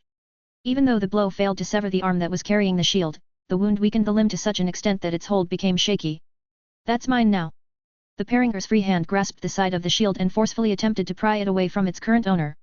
Since the spearman mech still hadn't been able to grasp a weapon, its weak punches and easily avoidable kicks failed to deter Venerable Janza from stealing its shield. With another expertly aimed stab, the spearman mech was no longer able to hold onto its own shield, thereby allowing the Paringer to pull it away and appropriate it for its own use. This was a shameful outcome.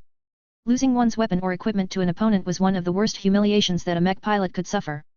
As long as the performance of the mechs didn't diverge too much, then an incident like this meant that the victim was completely outclassed. Who the hell am I fighting against? It was too bad that Venerable Janza wasn't in a talking mood. After gaining a new shield, she faced the enemy's ranged attacks with greater confidence. The hijacked bone shield provided the Paringer with another buffer to block the ranged attacks. Since the rifleman mechs exerted no pressure towards Janza at the moment, she felt free to finish off her wounded and weaponless opponent. This time, it was too much for the poor spearman mech. Even though it was still able to put up a fight, its performance had dropped to such a degree that Janza easily struck its back and caused it to shut down. While Venerable Janza wanted to move on to attacking the rifleman mechs and the odd auxiliary mech at the rear, she noticed that her fellow mech pilots were having a hard time dealing with their current opponents. While Janzi downed the second enemy mech, the Tarragon, and the Blue Star attempted to finish of the sole remaining enemy Night Mech. They had actually accomplished quite a lot since they were able to gang up on the isolated enemy defensive mech. Yet soon enough, one of the flanking swordsman mechs had arrived to come to relieve the pressure. The Blue Star was forced to turn around and use its mace to block an incoming sword chop. At this time, the enemy Night Mech seemed to have gained a second life. Without the need to face off against two opponents at once, it began to entangle the Tarragon even harder, preventing Captain Rivington from pooling his strength with other friendlies. Not too far away, the Optiman faced off against the other enemy spearman mech. Unlike Janzi, Oliver Vlambeer was much less skilled in combat. Even though his fit with the Optiman was high, his inexperience along with the pressure of actual combat affected his combat performance. His opening moves had been strong because he employed set-piece moves that were in the playbook of the roving hunters. The ultralifer mech pilots weren't inexperienced. This allowed the second enemy spearman mech to perform a lot more even against the Optiman. The best Oliver could do was to match blow for blow against his current opponent. I need help over here. I can't beat this spearman mech alone. No one was able to come to his aid, sadly. Vincent was particularly in dire straits. Although the powerful shotgun blasts inserted a lot of painful pellets in the uncovered frame of the enemy biomech, the weapon ran out of shells before it could finish the job. This meant that even if the swordsman mech was in a bad shape, it still retained enough battle effectiveness to pose a threat against his striker mech. Damn it! I don't know how to fight up close with this biomech. The Roden ring moved slower than Vincent had wished. The biomech attempted to raise its shotgun so that its chain sword was able to grind into the flesh of the incoming enemy.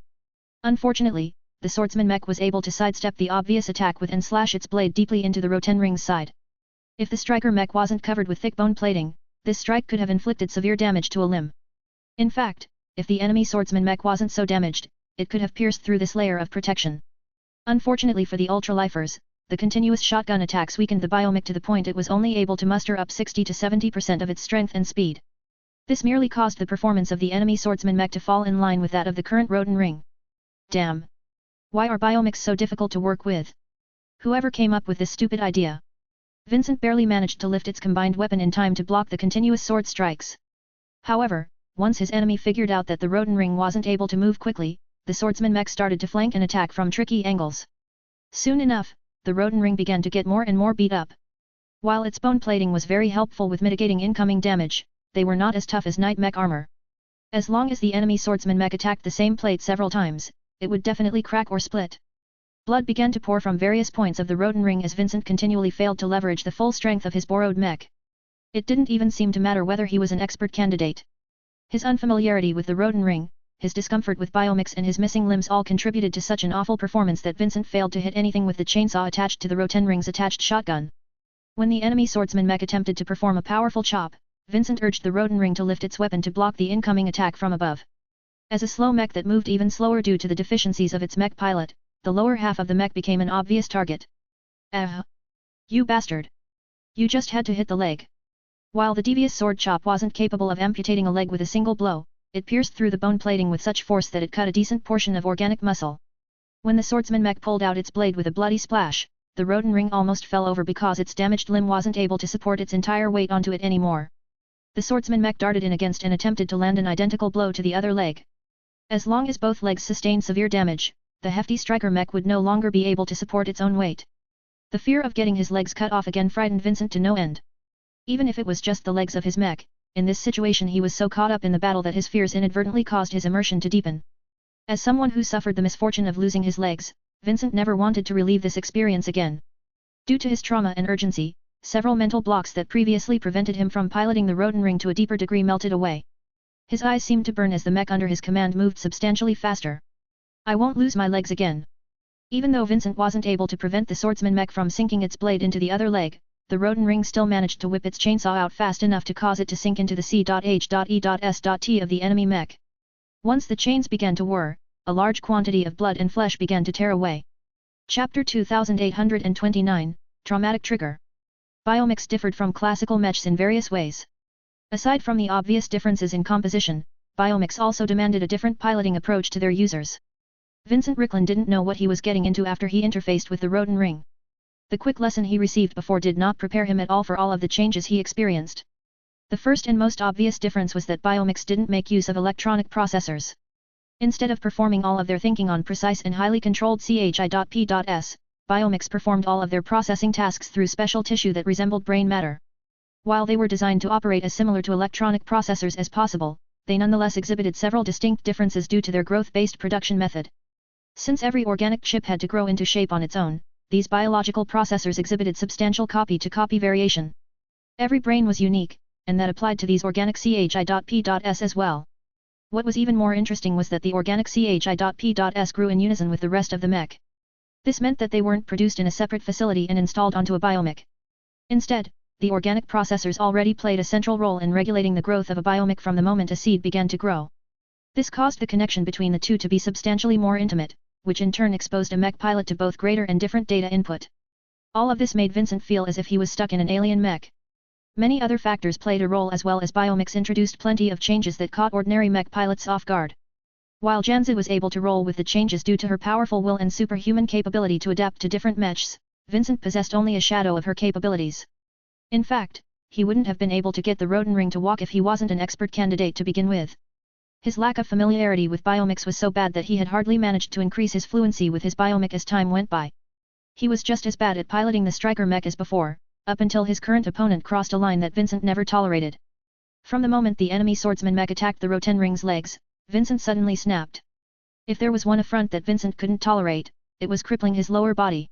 Even though his current opponent was frantically hacking its sword against the Rotenring, as a striker mech it could never be taken down with a few simple attacks. The cruel-looking chainsaw mounted on the underside of the heavy shotgun finally showed its purpose. Although it was extremely difficult to hit an opponent with the serrated blades, once it sunk into flesh, its cutting and tearing potential was extremely high. By the time the enemy swordsman mech pilot commanded his mech to fall and roll away, a large and ugly wound had been left on its chest. Due to the savage nature of the attack, the wound not only affected a large portion of the mech, but also continuously leaked blood with few signs of abating. This was one of the secondary dangers of the chainsaw. As long as it was able to eviscerate a large portion of flesh, the wounded biomech in question would continually bleed out as time went by. The swordsman mech urgently needed treatment or else it would certainly collapse over time.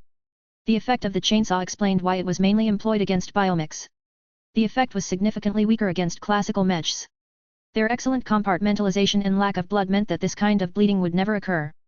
Right now, Vincent thought that chainsaws were quite exciting. No weapon complemented his fury more than a weapon designed to brutalize a biomech. I don't know who you are or why you're attacking us, but you've messed with the wrong man. No one touches my legs. As the damaged swordsman mech launched an all-out assault in order to make the best of the situation, Vincent's Rotenring quickly moved to batter aside the incoming sword slash. While the shotgun-chainsaw combination was slow to handle, when swung its momentum was incomparable to that of an agile sword. After batting aside the sword, the chainsaw revved up again just as the Rotenring surged forth at a greater speed than it had shown before. The swordsman mech pilot was still unaccustomed to the change in Vincent's battle effectiveness. This caused his mech to suffer a serious blow to its shoulder. Where are you going? Come back here, coward. Even though the swordsman mech was continually stepping back, the Rotenring tilted forward and advanced at an even greater speed. Even though its precarious sprint could easily cause the Rotenring to trip to the ground, Vincent was somehow able to exert such great control that the mech still retained its balance by the time it swung its chainsaw at the injured shoulder of the enemy mech. WHRRZZZZ. An awful tearing and scraping sound spread out yet again as the Rotenring's chainsaw tore through the flesh and bone that comprised the shoulder. Even though the enemy swordsman mech succeeded in sinking its blade into the side of the Rotenring, Vincent didn't even notice anything. His mech still exerted enough force to sink the chainsaw deeper into the body of the enemy mech, and that was all that mattered. After a considerable exertion, the chainsaw successfully tore off the left arm of the enemy swordsman mech. After losing this limb, the heavily damaged biomech sustained so much damage that its responsiveness and fighting capabilities had dropped below a level was able to resist the Rotenring. The mech pilot chose to eject from his damaged biomech. A fleshy pod separated from the back of the swordsman mech and flew through the tunnel it came from. What was left fell over and bled out as if it was the victim of a gruesome murder. The abrupt flight of the opposing mech pilot irked Vincent to no end. He wanted to cut apart the enemy swordsman mech some more. Fortunately, there were plenty of enemies left. Vincent briefly swept his attention across the remaining enemy mechs.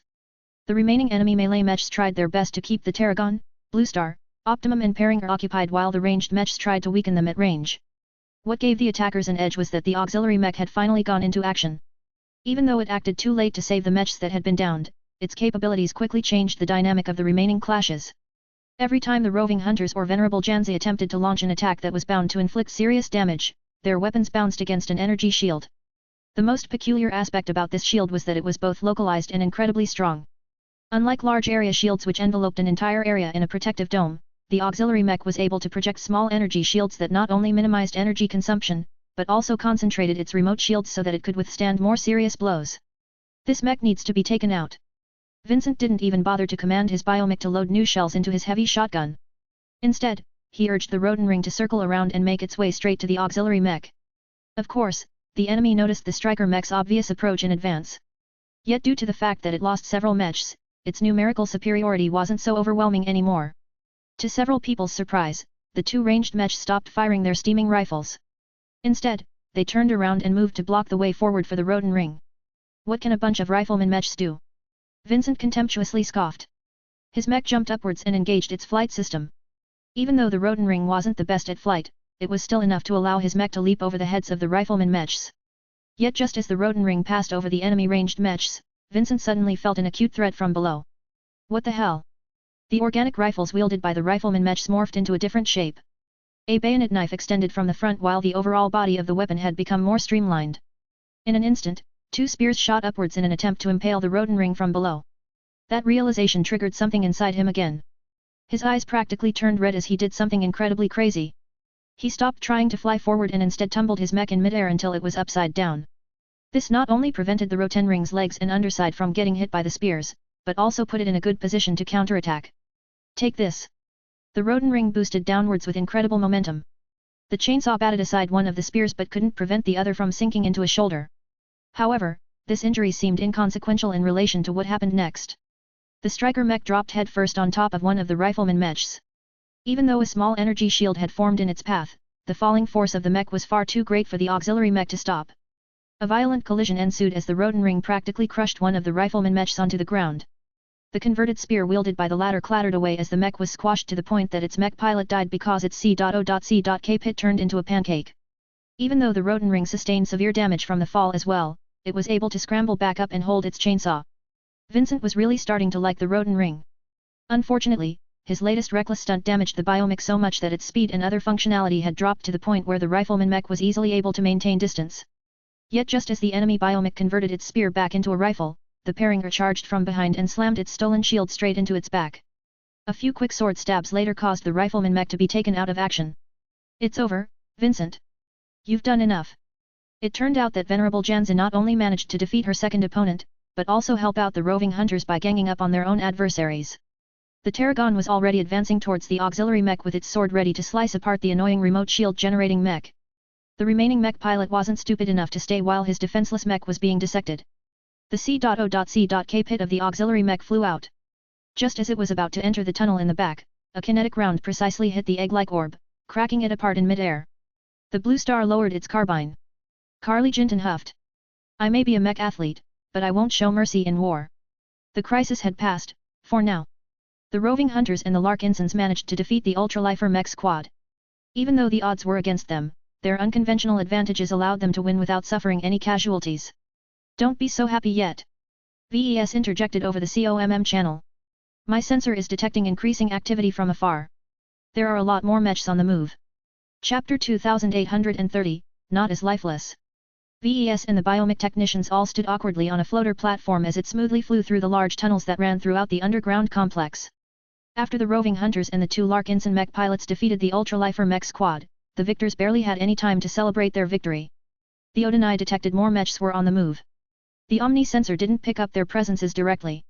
The mechs were still beyond its effective range even after VES fed it with external power.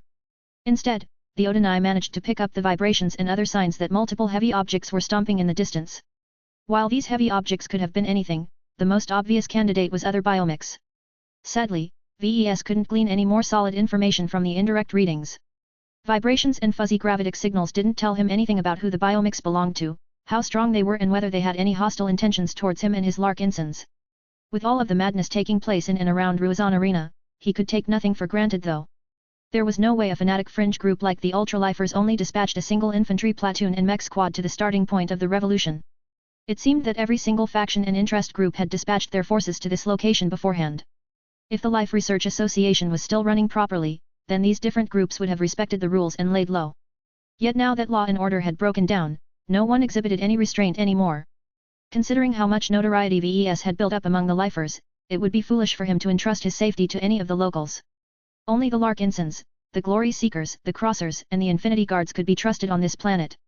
Everyone else belonged to other camps who might very well sell him out in order to obtain other advantages. Damn it! Why am I back in my hover chair again? Vincent complained. I was on a roll when I piloted the Roden Ring. Did you see the moves I pulled off at the end? The Uber-lifers or whatever they are called didn't stand a chance when I got serious. VES knocked his gauntlet against the surface of the expert candidate's current seat. Our job isn't to fight, but to run. We can't stay here any longer. The only way we can make it out alive is if we reach the underground hangar where the Infinity Guards are standing by with our escape vehicle. If you fought well enough, the Roden Ring might have been intact enough to keep you in its C.O.C.K pit. As it is, it's too damaged to keep up with our flight. He had to make a practical choice after the recent battle had ended. While the Roden Ring had proven itself to be a powerful striker mech, especially after Vincent managed to discover the knack to piloting a biomech, its condition was anything but ideal. Even though it was the most armored mech after the Peringer, the Roden Ring had not only absorbed numerous telling melee blows, but also got shot at. On top of that, falling headfirst into a rifleman mech dealt severe damage to its upper body including its flight system. VES estimated that the Roden Ring only retained 40% of its battle effectiveness. The heavy damage to its flight system was one of the most serious blows of all because the striker mech could have moved faster if it walked at the same time as adding a bit of extra forward thrust with its flight system. Now that it was wrecked, the mech's damaged legs weren't sufficient anymore. If even the floater platform was able to advance faster than the Roden Ring, then it wasn't worth it to take it along. The other 4 biomechs of the roving hunters also incurred varying degrees of damage, but they were still in a reasonable condition. Their fighting and flight capabilities were still satisfactory enough to serve as his current escort as they made their way through the large mech-scaled tunnels. If VES advanced through these areas on foot or on a basic vehicle, then he would have encountered a lot more trouble than now. Yet at the sight of 4 battle-scarred biomechs, many bystanders and strange groups willingly moved backwards and allowed the small but powerful group to pass unmolested. Even other mech squads in the vicinity took the initiative to remain distant. What helped a lot in this instance was that VES, Vincent, and the roving hunters had all entered a modest container before loading it onto the floater platform. This was exactly the impression VES wanted to convey to everyone else. While there were some anarchists and indiscriminate troublemakers who just wanted to kill everyone on sight, the roving hunters generally didn't arouse much vigilance from other groups. After all, compared to powerful factions that wanted to change the LRA in their own image, all the roving hunters cared about was making it into the playoffs and ending the competition season on a good note. Meow. Hey, it will be okay. We are getting closer and closer to the underground hangar. We'll be out of here in no time. VES carefully stroked his armored hand over Lucky's back. The Gemcat had Dra.P.Ed himself over the shoulder of the unending regalia after returning from the latest battle. Different from before, VES perceived that Lucky's intrinsic spirituality had dimmed to a considerable degree. For some reason, the cat tired out a lot faster than expected when he phased through a biomech. This caused VES to question some of his assumptions on biotechnology. Previously, he thought that their lack of spirituality and sentience made them no different from clones. After examining many different biomechs, VES had never sensed the spark of life from any of them. They were quite literally organic machines. Even if biomechs were ultimately false existences, their proximity to actual life might cause them to inherit at least some remarkable traits. This isn't the time to study this phenomenon. He whispered and shook his head. I should focus on getting out. Violin isn't safe anymore. From the scattered news he was able to access, he discovered that the flames of war had raged especially high on Prosperous Hill 6. The population density, the high degree of development, the large amount of interests on the planet along with its central importance as a trade nexus turned it into a very strategic planet. Whoever controlled Prosperous Hill 6 would be able to grasp a large portion of trade, commerce, and industry in the region. Even though it was likely that trade would drop like a cliff due to the outbreak of war, the demand for goods and services never ceased. In fact, with the outbreak of civil war, the different factions needed to make sure they secured access to enough materials, supplies, and combat assets.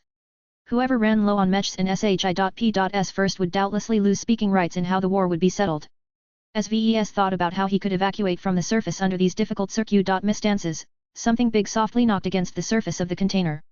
This prompted him to lower the setting on his jammer. A faint signal managed to reach the antennas of the unending regalia. Mr. Larkinson, we're almost at the hangar you told us about.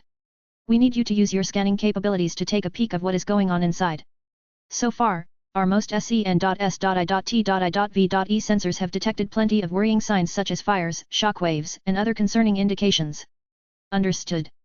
Please stand by and remain on guard. This time, VES wasn't close to a convenient power outlet anymore, but that didn't hinder him too much.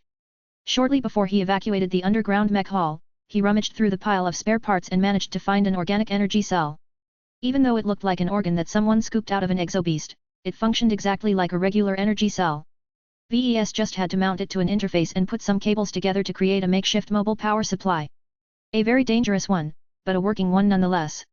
VES deliberately ignored the risk of explosions, electrocution, and other nasty consequences and plugged the jury-rigged mobile power supply to his suit before pumping a lot of power into the Odinai once again.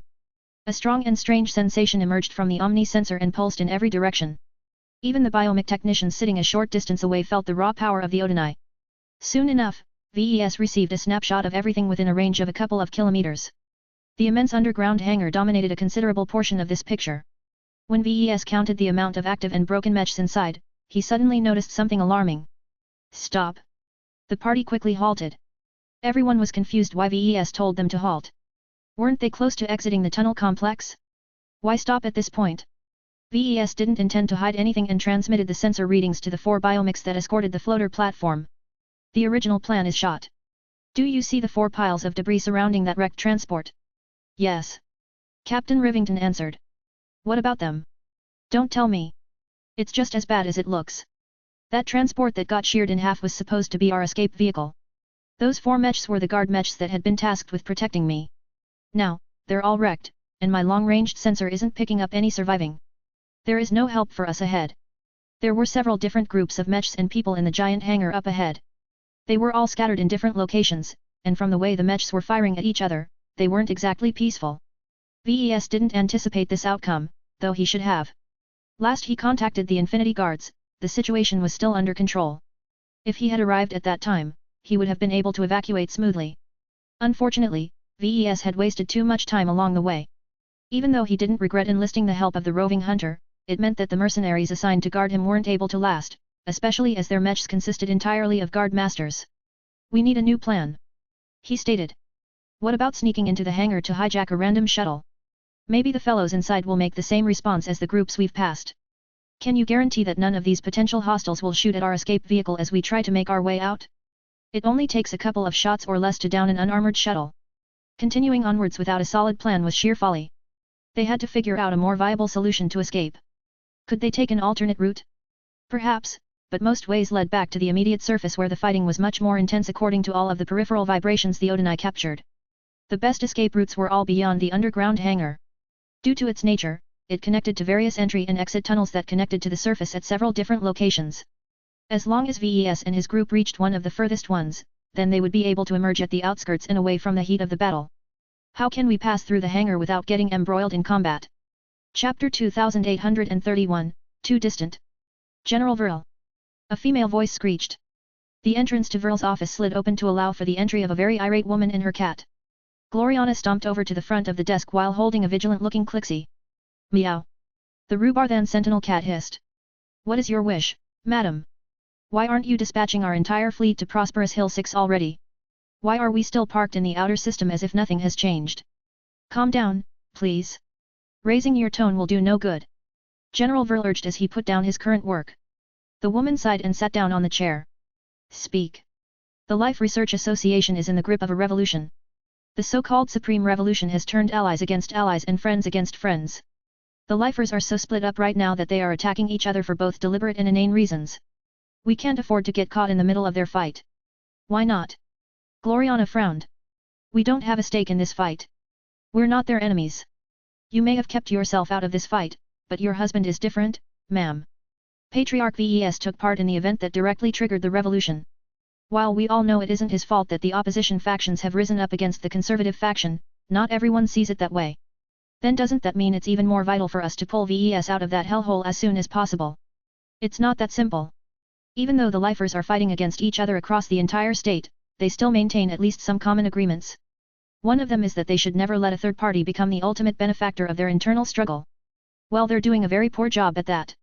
With the way the civil war is going, half of the LRA is going to be wrecked, and my poor husband is caught up right in the middle of this mess. It won't last. I have not been twiddling my thumbs all this time. I have been in contact with many people and the Black Cats have provided me with a wealth of intelligence. According to my reading of the situation, the main factions will soon clamp down on the fringe groups and anarchists who aren't willing to play by the rules. And when will this begin? Days. Weeks. The situation on the ground is a bit chaotic. It's a lot more difficult to restore order to a densely populated planet. Then does that mean we'll just sit here and watch as VES gets shot from every direction? We don't have much choice but to trust the lifers will see some sense soon. General Vril sighed. Besides, if we ignore the warnings and push our fleet into the inner system, the military garrison will push us back by force. It has already happened a number of times. Then how the hell are we supposed to get anyone in or out of the planet? Last I heard, the system's exclusive transportation service has ceased all interplanetary travel. That's why we must wait. As long as the situation calms down, some traffic will be restored in time. No matter what, Prosperous Hill is still a port system and its industry and commerce are incredibly vital to the continuation of the LRA. No matter how much the conservatives and the opposition hate each other, they are not willing to kill one of the greatest economic lifelines. His explanation made sense, but both of them knew it was more complicated than that. The time delay, the various complications that might arise along with the divergent thoughts of the people on the ground could all postpone Prosperous Hill 6's return to calm by weeks or even months. It was the greatest hotbed of the Supreme Revolution and there were way too many squabbling groups on the planet to suppress them all in a short amount of time. Will VES and the Larkinsons on the ground be able to last this long? Gloriana asked with concern. It will be difficult, but the Patriarch has lived through worse crises. He's a resourceful leader. Chaos brings danger, but not just to him. The same problems that affect us also apply to all of the other groups on the planet. It will be difficult to organize an action against him. It's inconceivable for an entire mech regiment to mobilize against our Patriarch. As Gloriana and General Vril continued to talk, it became clear that the latter already had his options and found there was little he could do. He could make some preparations within the fleet and hope the situation on the ground improved. One of them was the production of LMC Mechs. The spirit of Bentheim had never fallen silent throughout all of this time. Every day, a few bright warriors, ferocious piranhas, Valkyrie redeemers, or eternal redemptions rolled off the production lines. Due to the expedited shipping that took place in the final days, the Larkinson fleet received an extensive amount of raw materials. It was enough to keep the factory ship occupied for months. Before Gloriana left, she asked one more question. I've already talked with Colonel Ariadne Wadden. She's willing to do anything to get VES back to the fleet. However, I'm not sure whether the Cross clan is willing to go to the same extent. The Cross clan was much less close to the Larkinson clan than the Glory Seekers. The latter was both her personal guard and an extension of the Wadden dynasty. The former was merely a group of allies that VES had persuaded to join his expedition. While the Larkinsons respected the Crossers, their relative lack of familiarity with the vicious mountain exiles prevented the two groups from developing a greater degree of trust. Fighting a single battle together was not enough to turn them into bosom buddies. Virtually every other Larkinson worried about VES. His leadership had played a huge role in stabilizing the clan. As long as he was present, the clansmen could always count on his direction. Now that he was absent, morale had dropped and no one was able to fill the void he left. Fortunately, the Larkinson clan did not descend into chaos just because VES was indisposed. Everyone knew that he was probably still alive on the surface. It was just not possible to pull him out at the moment. As long as news of his demise did not spread, the clansmen wouldn't be having any other ideas. At thesis time, the various leaders of the clan had to make up for the missing Patriarch and make some important decisions that usually went to VES. General Vril and the mech commanders held the most sway at the moment. Their actions and decisions might play a critical role in the coming weeks and months. Over at the massive Hemmington Cross, the two effective leaders of the Cross clan met in a private compartment. Patriarch Reginald Cross and Professor Benedict Cortez both stood side by side as they looked out of a window. The view not only showed the partially reconstructed fleet of the Cross clan, but also provided the two older men with a good glimpse of the activity within the Larkinson fleet. Patriarch VES has found himself in a troublesome situation. Reginald Cross gruffly began. These damn majestic Tealers are too double-faced. In one moment, they are all sincere. In the next, their duplicity acts up. You can never trust a promise from the people of this star sector. Professor Cortez smirked as he took a sip of locally produced brandy. The lifers definitely knew how to brew the best drinks. You can throw that accusation at everyone. No one is innocent in the cosmos. The majestic Tealers may have acquired a reputation for double-dealing, but that doesn't mean your former star sector is a bastion of honesty. Didn't your former saint suck you through trickery as well? The empty glass in Patriarch Reginald's hand cracked into pieces as the high-tier expert pilot lost control of his emotions. Those traitors have completely tarnished their honor. They are a mockery of true warriors. Despite the Cross Patriarch's strong outburst and accompanying flaring of will, Professor Cortez remained completely calm. His mental strength alone was enough for him to endure this storm without expending any effort. Instead of looking down on the lifers, we should focus on what we should do. I believe that neither of us wants Patriarch VES to die or go missing. I still need his help to design an expert mech for me. Reginald stated after he calmed down. There is hardly any point for us to remain in the Golden Skull Alliance if the most important Larkinson can no longer assist my promotion. If I knew that he would end up in this situation, I would have offered to assign escorts of my own to him. This reckless kid. Even I know that I don't have to do everything in person. Well, you can teach him a lesson after he returns to the fleet. Now, what shall we do to help? There is not much we can do. The lifers still insist on keeping external traffic in the outer system. Without any way of reaching Prosperous Hill 6, we can only act from a distance. This was the biggest dilemma facing everyone. What if I can tell you that this doesn't necessarily have to be true anymore? What if I tell you that there is a way for us to cross? What are you suggesting, Professor? The senior mech designer swept his arm to the view outside. Look at us.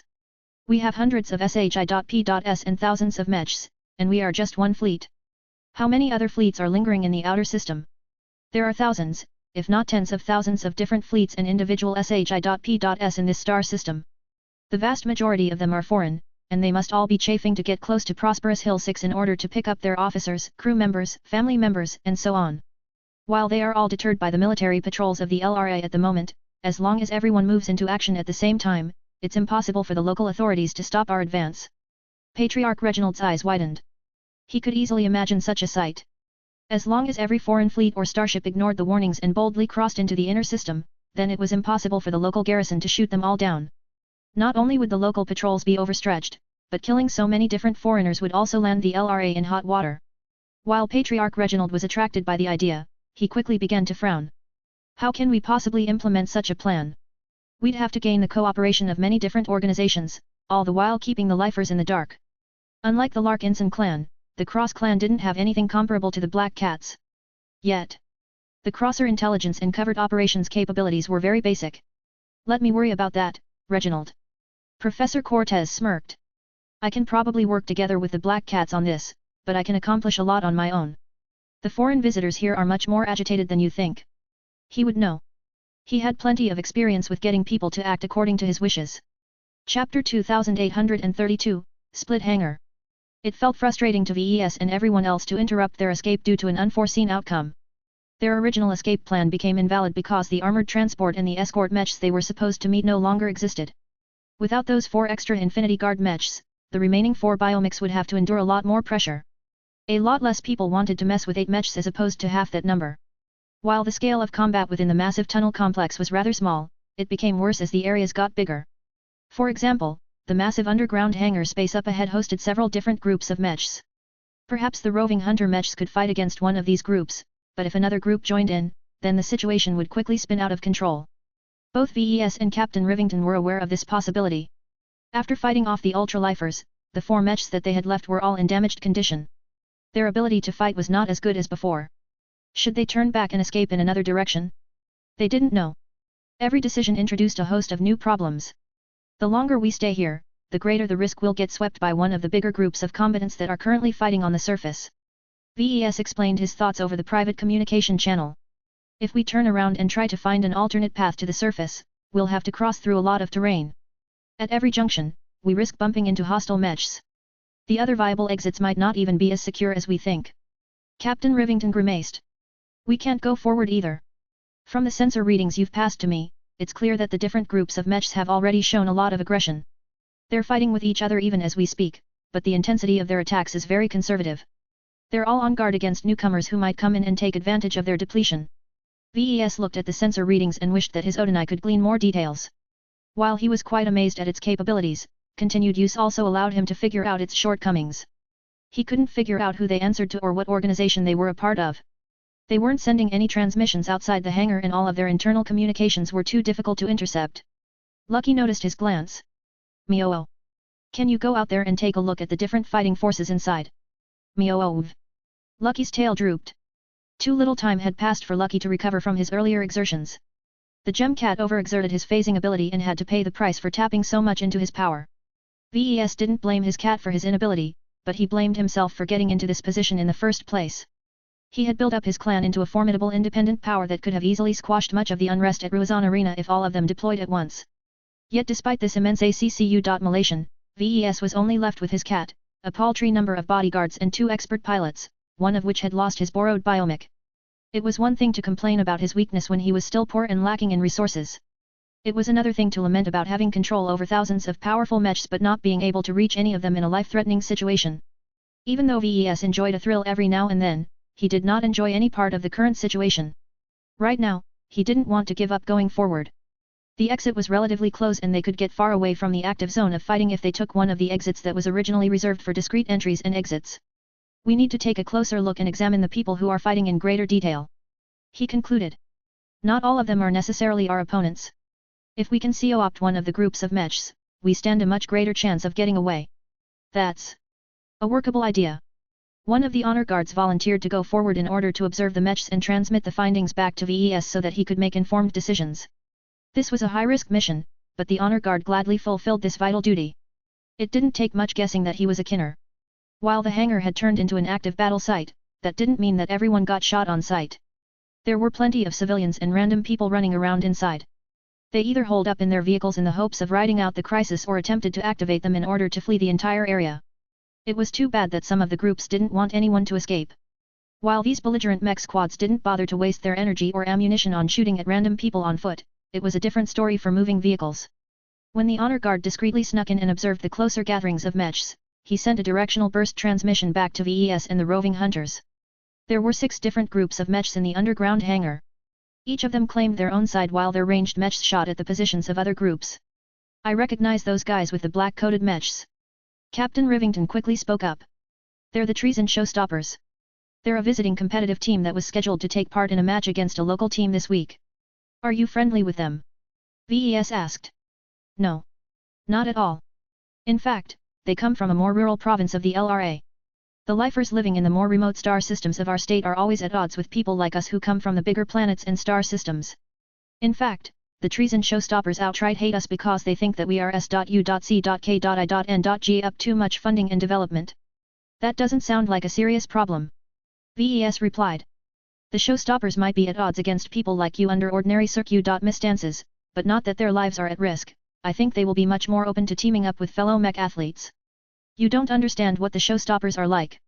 These are bull-headed hicks who have always felt aggrieved. VES found that strange. Shouldn't fellow mech athletes be able to trust each other in these times? No matter how much they opposed each other in the arena, there was a difference between enemies and competitors. If the roving hunters and the Treason Showstoppers were not involved in this giant mess, then they should be looking to pool their strength in order to increase their chances of getting away. Still, Captain Rivington was a sober and clear-headed team leader. If he expressed his misgivings about the Showstoppers, then VES was willing to take this opinion seriously. Captain Rivington pointed out another group of mechs. Those are the mechs of the Ruizan Guard, or what is left of them. Look at the large quantity of broken mechs that bear their colors. They used to hold a numerical advantage but were ganged up by multiple other attackers. They only have a fraction of their number left. I don't know why no one got rid of the remaining surviving mechs, though. According to the observation data, the Ruizan Guard initially maintained a respectable guard force of 15 mechs in the hangar bay. Now, they were whittled down to just 3 surviving mechs. Each of them bore considerable scars, but could still do considerable damage under the right conditions. While VES wanted to trust in the integrity of the arena guards, VES had witnessed too many problems to put his faith in them. Why did Ruizan Arena suddenly transform into a war weapon? Who triggered the command to turn the spectator platforms into death traps?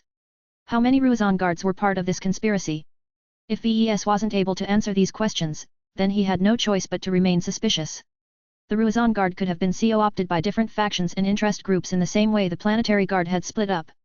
The uniform they wore and the markings on their mechs was not an accurate indicator of their true allegiances. He turned his attention to the group with the largest amount of intact mechs. Do you know who those 7 mechs belong to, Captain? They're from the Brockard Consortium. They're bad news, Mr. Larkinson. How so? While the name of their organization sounds respectable, they're just a bunch of thugs. The Brockard Consortium is one of the major gangs that control the underworld of Prosperous Hill 6. I've heard stories about the stuff they do, but they never seem to get into trouble. They do a lot of stuff that somehow gets swept under the rug. That likely means that they're aligned to a political faction. VES quickly judged. The Bracken Consortium might even be a subsidiary of one of those factions. If this is the case, then they pose a very considerable threat. Who knows what kind of orders they are acting on? If they have been tasked with sowing as much chaos as possible, then they won't let us off if we enter. VES wasn't too afraid of the Bracken Consortium, though. They might have the most biomechs, but their organic machines are all substantially worse in quality. This was consistent with gangs. The 4th group of mechs consisted of 5 mechs, 3 of which were actually night mechs. This caused them to maintain their numbers even after they were frequently being shot at by some of the other groups. I don't know who they are, Captain Rivington admitted. Let me ask around.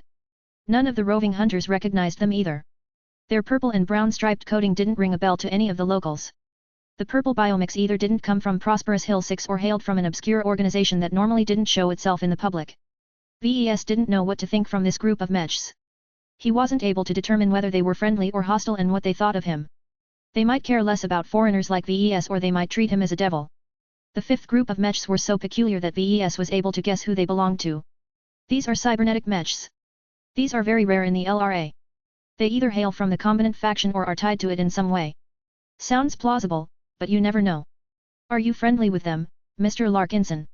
I don't know. I made a deal with Master Brixton, but I don't know if he even remembers his promise or told anyone else. Maybe I can catch their attention when I mention the Master's name. VES set his sights to the last group of mechs.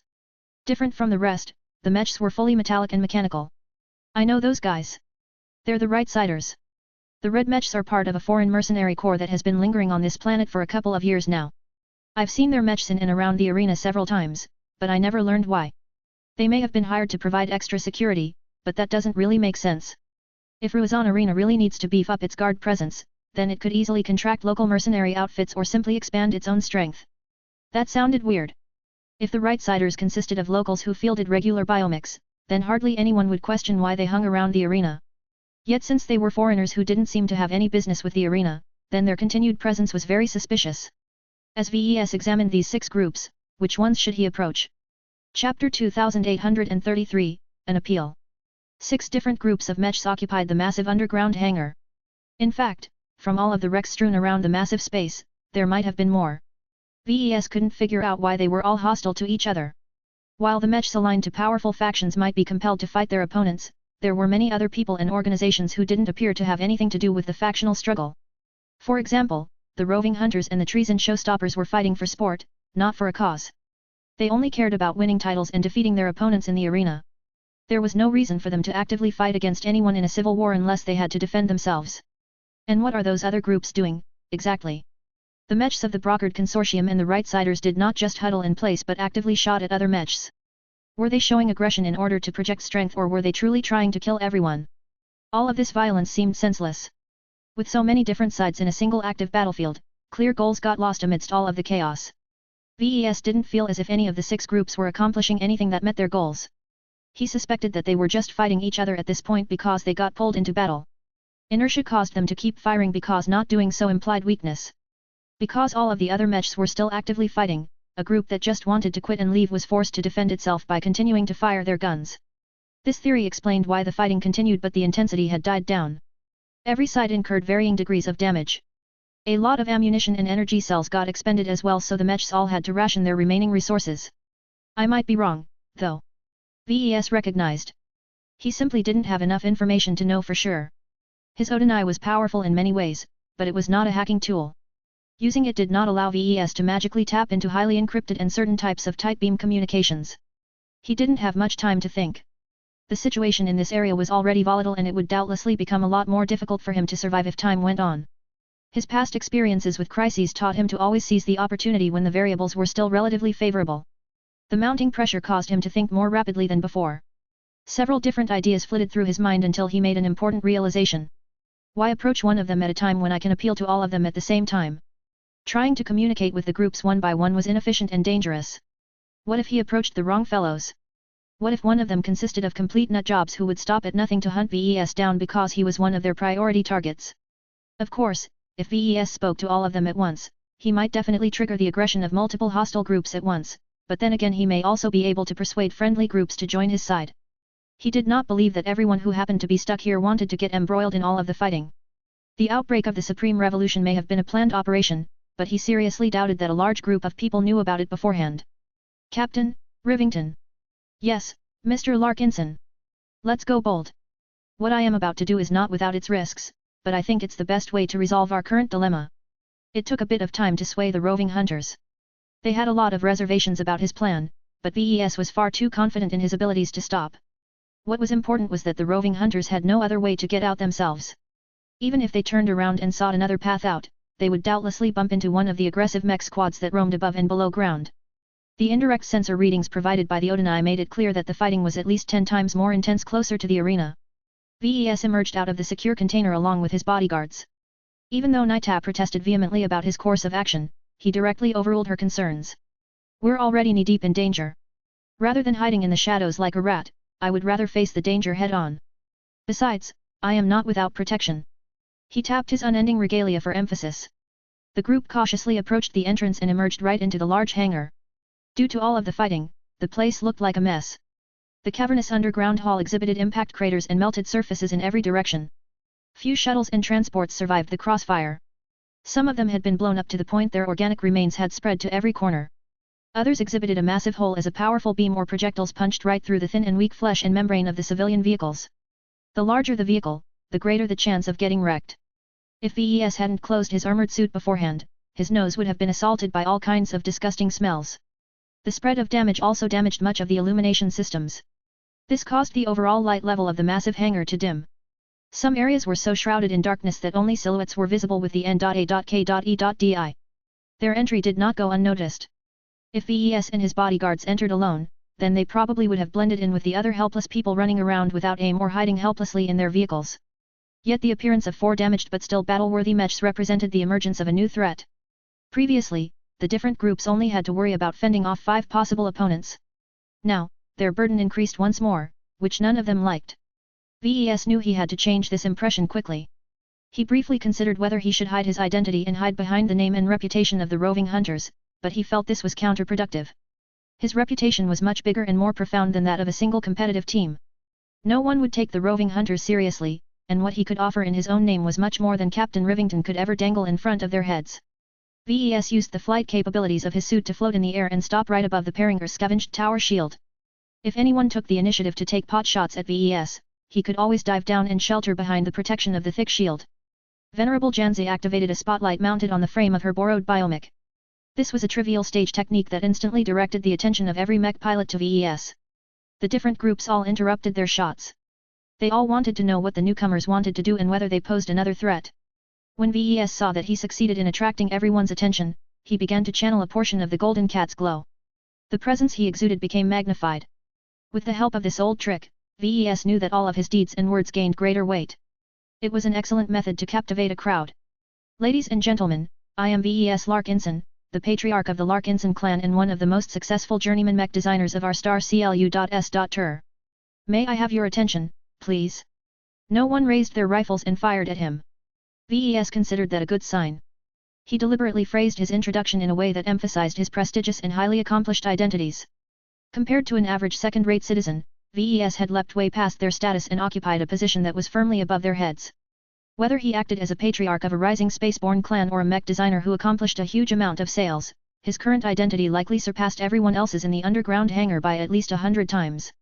VES didn't want to come across as their equals. He wanted to assume a high and unassailable image to them so that they wouldn't even think of disrespecting him at this time. Contrary to what you might think, I do not have an agenda in this fight. My sights are set in the Red Ocean, not in this star sector. My current goal is to leave this area and return to a safe area. Now, I don't know who you are and why you are fighting each other. Frankly, I don't care what you have done.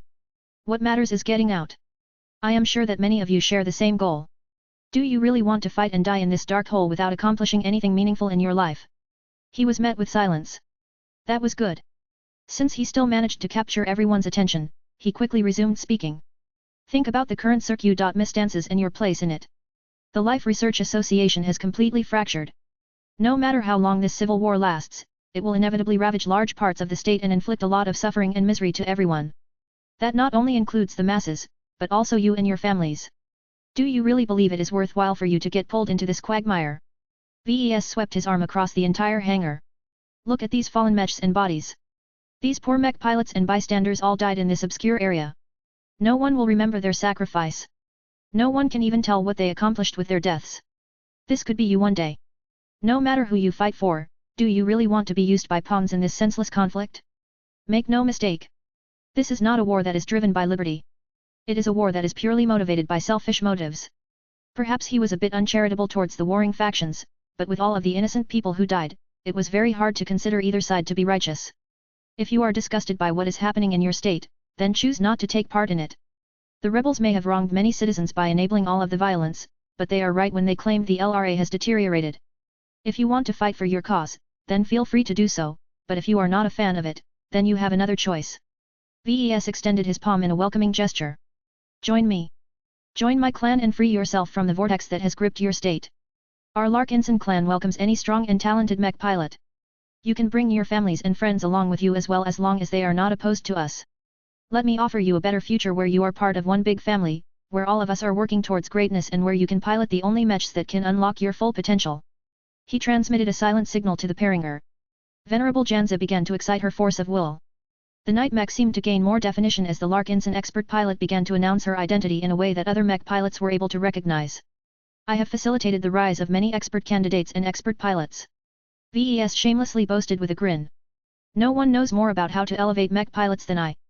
With my specialized mechs, my clansmen have a greater chance of advancing in rank than anyone else.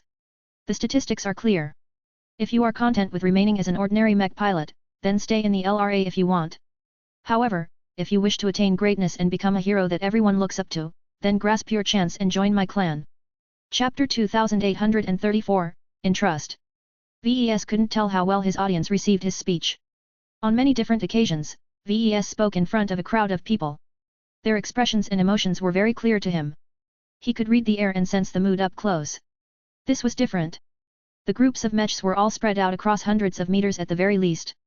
Even if any of the mechs were closer, his inability to observe their expressions and body language was a major hindrance in predicting their reactions.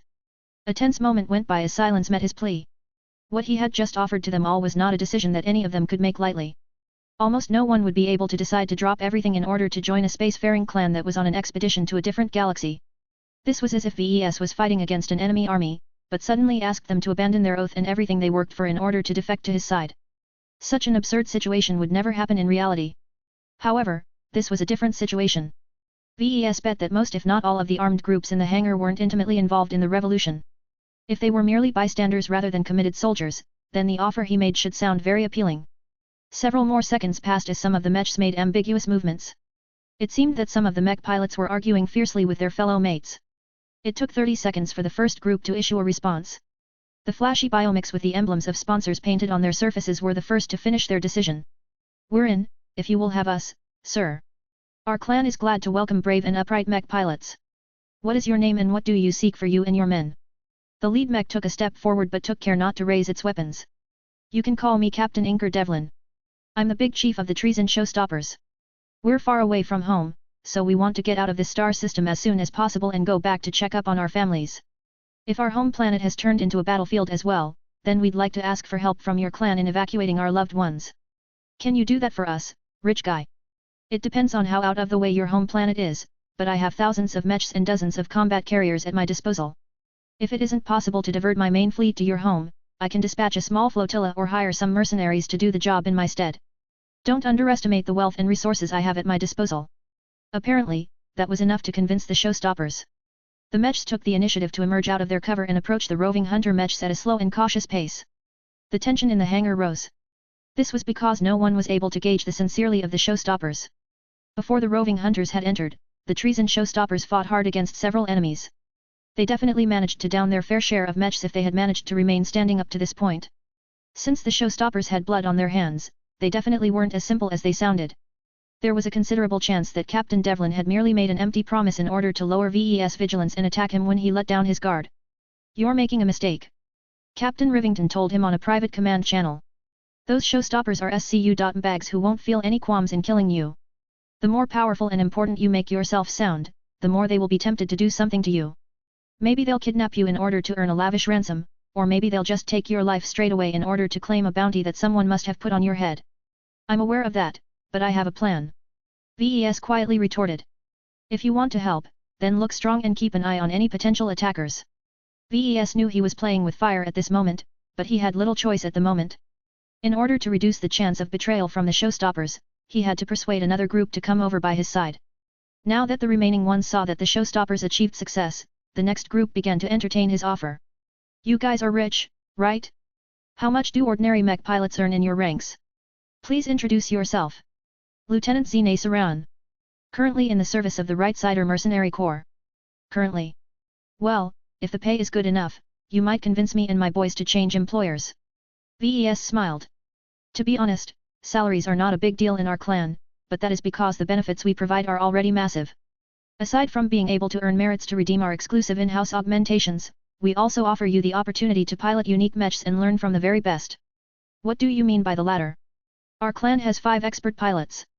VES gestured to the Peringer, which was enveloped with Jens's force of will. The alliance we are part of boasts even more expert pilots, including a high-tier one that is closer to advancing to ace pilot than you will ever meet. While I cannot speak for others, every expert pilot in our clan devotes at least some of their time to providing tutoring and guidance to fellow clan members. Perhaps with the assistance of one of our supreme mech pilots, you might also be able to elevate yourselves in their ranks. From what he knew about mech pilots, what VES just promised should sound extremely compelling to them. Hardly any mech pilot was content with remaining average. The idolization of expert pilots and higher-ranking mech pilots was so pervasive in the age of mechs that everyone who piloted mechs had definitely aspired to become extraordinary one day. It was too bad that most mech pilots didn't receive enough guidance to get close to touching the extraordinary threshold. Insufficient training and guidance played a major role in this. This was also why state military forces possessed a much greater advantage in this aspect compared to private sector outfits. Compared to high-ranking mech pilots, everyone below them were basically amateurs. Some amateurs were slightly more skilled or more difficult to defeat, but regardless of the relative strengths of regular mech pilots, even the better regular mech pilots wasn't skilled or strong enough to provide the best instruction to other regular mech pilots. The best way to train amateurs was not to put other amateurs in charge of their training. Instead, a true professional was much more able to analyze the shortcomings and areas of improvement of other mech pilots. While VES couldn't tell anything from the right-sider biomechs, he felt that this argument should be very persuasive. Eventually, Lieutenant Saran made a decision. We'll take you up on your offer. Working for you sounds like a much better deal than who we are working for at the moment. This is a permanent commitment, Lieutenant. VES warned. Joining our clan is not as simple as working for a regular company. You need to prove your sincerity and be with us for the long haul. That said, as long as you don't have any other thoughts, you won't have to be afraid of getting fired either. We're a family. Sounds great. Lieutenant Saran and her 3 subordinate mech pilots expressed the intention to defect to the Larkinson clan on an individual capacity. The Right-Siders actually had a lot more people than just the 4 of them, so it was impossible for a mere lieutenant to commit the entire mercenary corps. VES didn't care about that. He just wanted to resolve the current crisis as fast as possible, and converting 4 possible enemy mechs enhanced his degree of safety by a considerable margin. The acceptance of the 4 right-sider mech pilots caused the dynamics in the hangar to shift even more. If the treason showstoppers intended to double-cross VES and launch a sneak attack on him, then their chances of success dropped considerably with the addition of another group of mechs. Venerable Janzi and the 3 mech pilots of the roving hunters weren't able to contain the treason showstoppers by themselves. Yet if the 4 mech pilots of the right-siders joined their side, then the mechs aligned to VES could easily suppress any single group. Of course, there was a chance that Lieutenant Saran wanted to launch a sneak attack on VES as well. Then she faced a similar problem. Who could tell whether the treason showstoppers would allow her to kill their new patron? That said, there was still a chance that both groups were faking their sincerity, but VES had a feeling that this was not a likely possibility. Before VES entered the massive hangar space, he already observed considerable friction between the showstoppers and the right-siders. Their ranged mechs shot at each other enough times to prove that they weren't friends.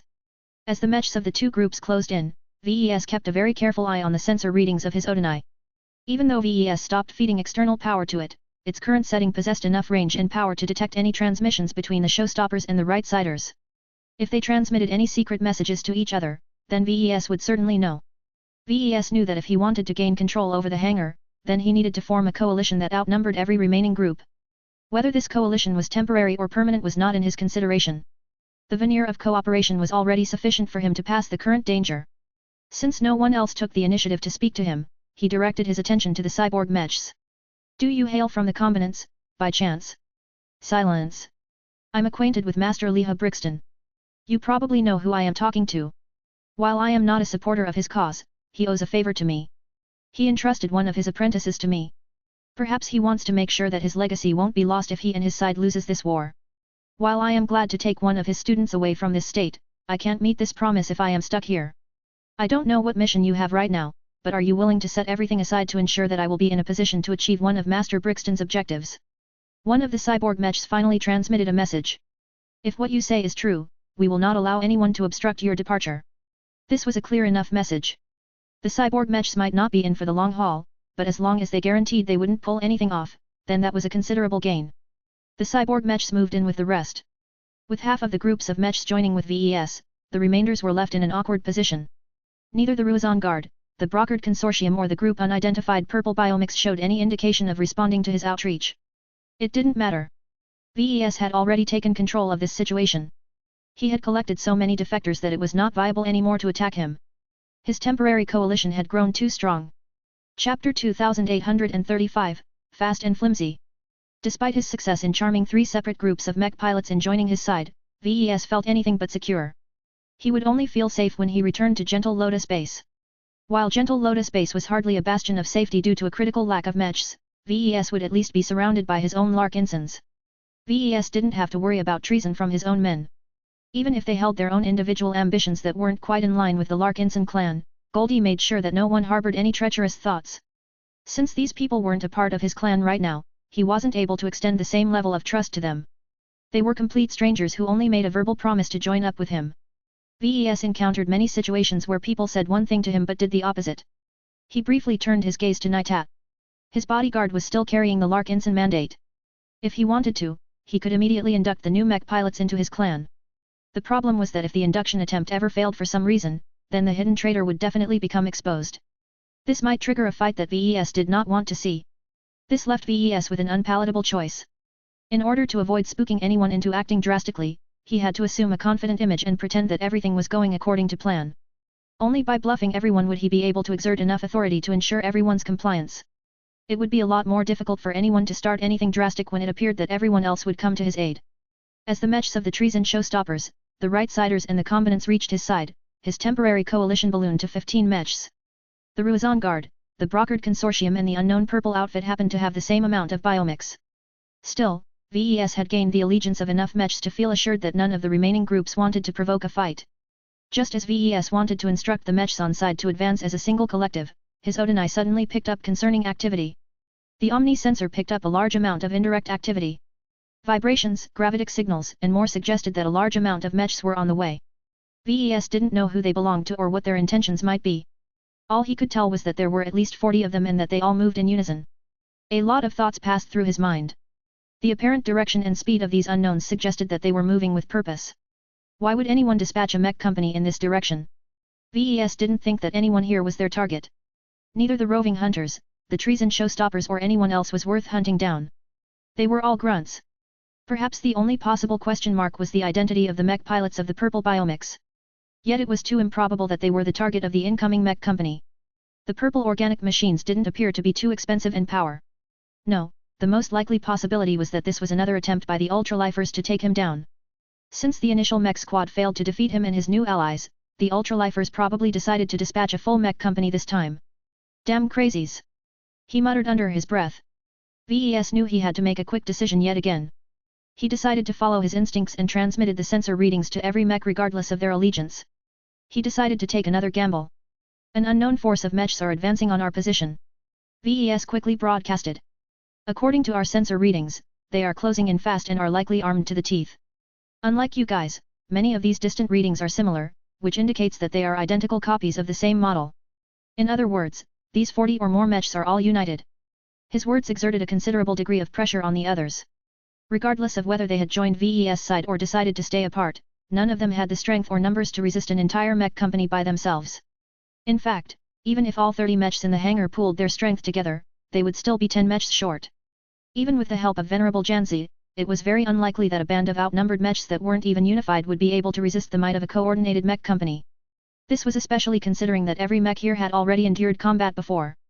None of them were in pristine condition while there was a considerable chance that the incoming enemies were fresh. VES knew that he had to give everyone an impetus to move. In a situation that was rife with uncertainty, no one wanted to make a rash decision. I know you guys shot at each other. He spoke. Perhaps you even killed someone's comrade. I'm not asking you all to set your grievances aside or anything. I just think that none of you want to get embroiled in a pointless fight while an entire mech company of possible enemies is boring down on your position. Any pettiness we show right now will only play into their hands. Now, do you want to live or do you want to die in this worthless hole? His Odinai detected a burst of private signal exchanges. The showstoppers were speaking with the roving hunters. The Ruizan Guard spoke with the Brockard Consortium and the combinants. The only group that wasn't communicating with anyone was the one that fielded the unknown purple biomechs. VES narrowed his eyes in their direction. Their lack of identifiers or obvious markers seemed very suspicious. He felt a bit uncomfortable towards them. His inability to figure out their organization and motives did not sit well with him, but at this point he had little choice but to welcome them if they decided to play along. A Mech of the brokered consortium took a few steps forward. Larkinson. We've made a decision. We don't want to abandon our roots and leave our home, but we're okay with leaving together until we have moved far enough to go our separate ways. That's fine. I fully respect your decision. With the acceptance of the brokered consortium Mechs, the remaining two groups were even more outnumbered. One of the Ruizan Guard Mechs transmitted a resigned-sounding message. We shall work with you to extract ourselves from these premises. The purple Mechs didn't transmit anything at all, but they conveyed their meaning by stepping forward in an unthreatening fashion. VES grinned. Good. The only way for us to make it out alive is to band together. Enemies are everywhere, so we must put up a united front as long as we are at risk. Don't split up until we have reached the final tunnel exit. Even though VES sensed plenty of tension between the groups, they were clearly willing to compromise at this moment. Since none of the Mechs were making any aggressive moves anymore, VES and the other people on foot quickly surged forward.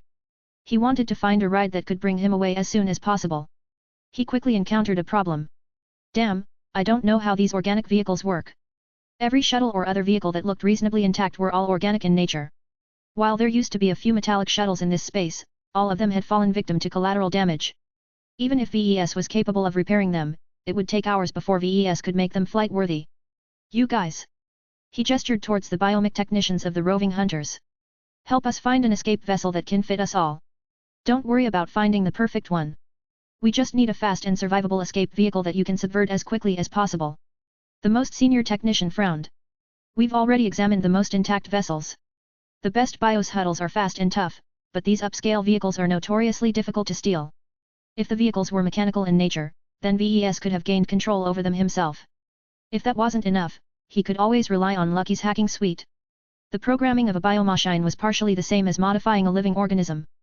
Biotechnology adopted so many different paradigms that many purely technological approaches simply didn't work against biomachines. What can you give me? VES asked. It depends on what you want more. We don't have the skills and tools to hack into anything fancy, so we can only set our sights on the lower-end vehicles.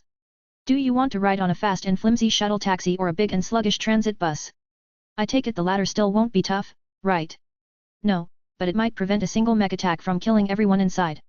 In the end, VES chose for speed. The biomech technicians rushed forward and approached a modest-sized BIOS huddle that was adorned with a rabbit head of all possibilities. The organic vessel was covered in snow-white fur that remained surprisingly intact despite all of the marks of damage nearby. Normally, VES would rather die than be caught riding such a silly vessel, but this was not the time for him to be picky. It turned out that the Rabbit Shuttle was a vessel that was especially designed to taxi children.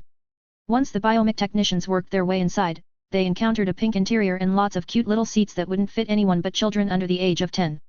Tear out these seats. VES commanded. They're in the way and won't allow everyone to fit inside. His honor guard moved to remove the silly seats by force. Their swords and daggers were sufficient enough to separate the seats from the deck. Meanwhile, the biomech technicians crawled all over the Rabbit Shuttle. Some of them entered the C.O.C.K pit in order to take over the controls.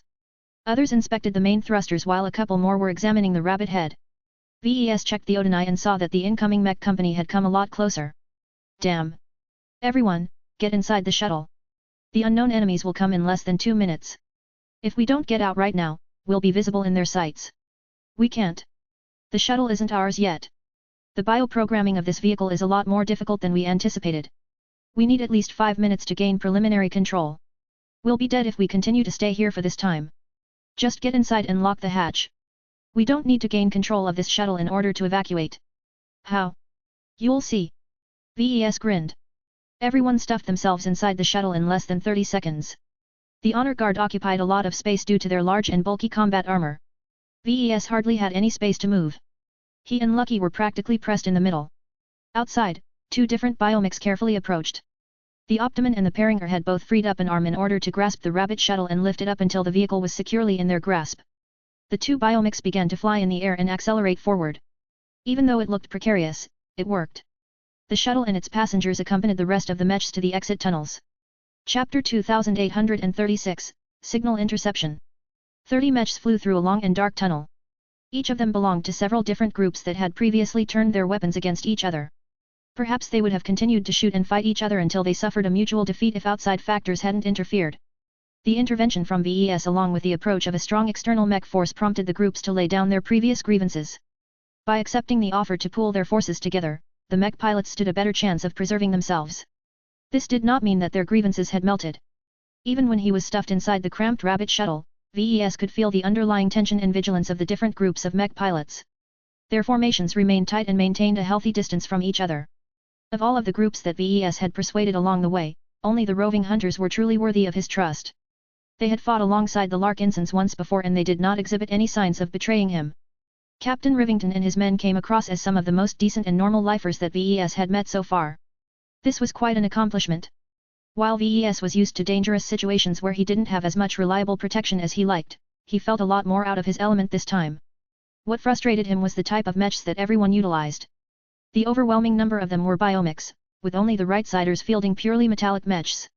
Since VES was not very familiar with the finer design paradigms of organic machines, he wasn't able to make detailed judgments of the biomechs utilized by the other groups. For example, he could tell that the biomechs fielded by the Brockard Consortium were cheaper and less refined than average, but he didn't know to what extent.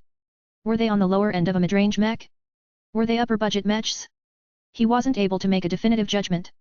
In a dangerous and uncertain situation, every scrap of data was worth its weight in exotics. The more nuggets of intelligence he had at his disposal, the more informed decisions he could make. Right now, the overall lack of solid information caused him to feel as if he was as blind as a bat. He had no idea where he was careening towards, both figuratively and literally. Ruizan Arena should already be pretty far away. If VES and his current allies ascended to the surface, then the odds of encountering an ambush should be low. The only acute threat he had to be concerned about is getting shot at by aerial ranged mechs that were flying high above the premises of Ruizan Arena and elsewhere. Mr. Larkinson, can you really hold all of these people together? Captain Rivington asked through their private communication channel.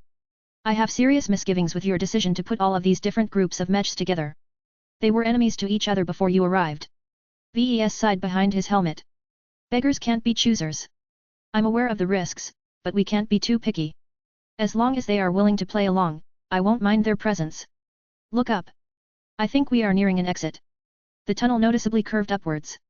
There was obvious light at the end, so the exit wasn't obstructed. Pretty much everyone had grown tired of the tunnels and underground environment. It was too confining and limited the performance of many mechs. Once the mechs reached the open sky, they could quickly get their bearings and navigate towards their destination with much more flexibility and choices than before. The mechs flew a bit faster. They reached the open exit and passed through the gates without any effort. Daylight and open skies graced their forms once again. The organic machines seemed to revel in their return to an open environment. We're free. We made it out. Just as VES expected, the tunnel that they had chosen to travel through led to the outskirts of Violin. When VES patched into the feeds, he observed that the district they were in was largely made up of low-class residential structures. The area was largely made up of simple tree-like houses and apartment buildings interspersed with basic gardens and other touches of greenery. The tree structures were all smaller and less sophisticated than the ones in downtown Violin, but other than that they were well maintained due to the help of caretaker beetles. However, this period of celebration lasted only a short time before the mechs detected a substantial group of mechs in the distance. Alarms sounded and the mechs all adopted a vigilant, battle-ready posture while maintaining a very low altitude. No one dared to fly high at this moment. Anyone who flew above the urban sprawl would merely turn into an open target that could be shot at from any position. Even though the tree structures in this residential district weren't high, they were still massive and numerous enough to provide some cover. As VES examined the images of the distant biomechs, he quickly recognized their colors and markings. Those mechs are identical to the ones belonging to the Ruizan Guard. What are they doing out here? Look at them. They must have gone through one hell of a fight. The Ruizan Guard weren't supposed to be stationed all the way here unless they were assigned to guard the tunnel exit. The conditions of the distant biomechs did not look good. Many of them bore scorch marks, impact wounds, and cuts. Blood of varying tints covered their organic frames.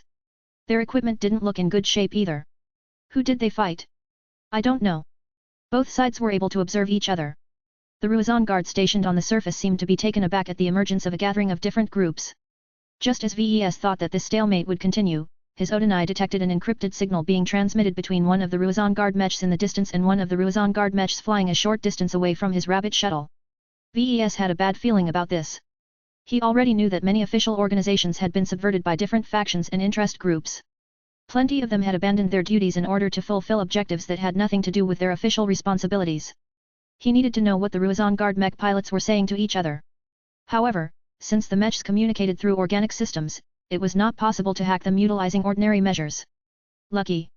He sent a discreet signal to the gem cat slumped on his shoulder. Can you tap into the transmissions between the two biomechs? Meow. Though Lucky did not sound enthusiastic, the conditions were much more favorable this time. Since it was just a short time after the biomechs exited the tunnel, they were still relatively close to each other. This meant it was much easier to intercept the tight beam signals that the two mechs were transmitting to each other.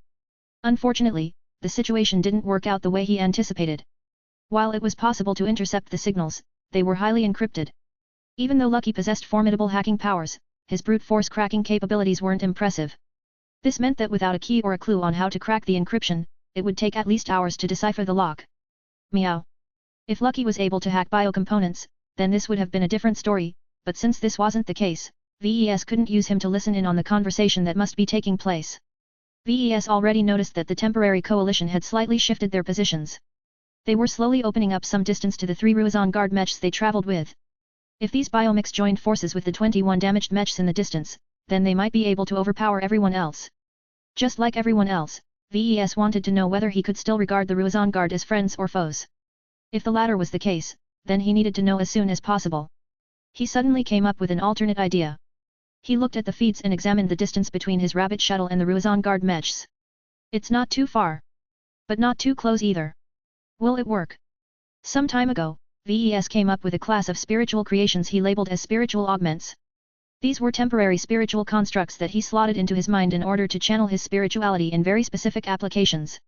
He generally avoided using them because they took the essence that made him such a good mech designer and used it for another purpose. However, this was an emergency situation and he wasn't designing any mechs at the moment.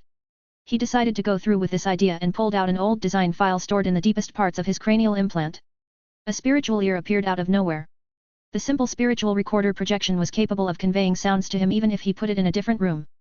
The only issue with it was that its range was fairly limited. Janzi. Yes. I need to get closer to the Ruizan Guards. Can you fly your mech a little closer in their direction? The closer, the better, but don't look suspicious. Why would you do that, VES? The Ruizan Guards aren't necessarily our friends anymore. I know, but just do it. Oh, and make sure the Optiman follows along. The Paringer and Optiman continued to hold the rabbit shuttle as the biomech technicians were still working on gaining control over it. VES didn't know how long it would take for them to be able to operate the shuttle independently, but he hoped it would be soon. Since the groups weren't maintaining a constant position, it was easy enough for the biomechs holding the shuttle to drift a few meters closer at a time. VES concentrated on extending his spiritual ear to the Ruizan Guard mechs. Just as he feared, his range fell short, though he found to his surprise that it was a bit longer than he initially expected. His growth in spirituality led to a growth in range. It was too bad that this was not enough to carry his ear all the way forward. Janzi, forget about being discreet. Just fly 20 meters closer to them. If you get my shuttle this close, I can patch into their communications. I need to know what they are talking about. Though Venerable Janzi knew this was an extremely risky course of action, she knew the urgency behind it. The Ruizan Guard mechs had been transmitting a lot of signals to each other. Whatever they were discussing might be very important. When the roving hunter mechs all moved closer to the Ruizan Guard, everyone else became more vigilant. Were they joining forces with the arena guards or something? Even the 3 Ruizan Guard mechs appeared to be spooked. They were already flying away in order to open up some distance again. This meant that VES only got close long enough to listen into a brief verbal exchange. What are you doing? Don't give these rabble any indication that we are waiting for our allies to reinforce us. You only need to hold out for around 5 more minutes. By then, we can box these SCU.M in and wipe them all out, starting with the foreigner. The revolution has begun, and we must make a statement. Uh-oh. This sounded very bad. The officer who spoke these words sounded quite determined. It was highly likely that he definitely belonged to a camp that was hostile to VES. Chapter 2837, Out of Control. The temporary coalition that VES had managed to form consisted of quite a decent number of biomechs. Gathering so many fighting machines together conveyed a lot of strength, but that did not mean that everyone was of the same mind. VES knew that the coalition of 30 mechs was inherently unstable. Different groups held different motives, and mashing them all together did not change their original goals. Now that they encountered a group of Ruizan Guard mechs, he was afraid that the situation was about to change in an undesirable direction. His suspicions turned out to be true. Due to the odd movements of the roving hunter mechs, VES knew he had to make a quick decision. He decided to present the evidence to the other groups. Nothing would convey the gravity of the situation better than revealing the Ruizan Guard officer's plot. VES converted the sounds he heard into a digital audio file with the help of his implant.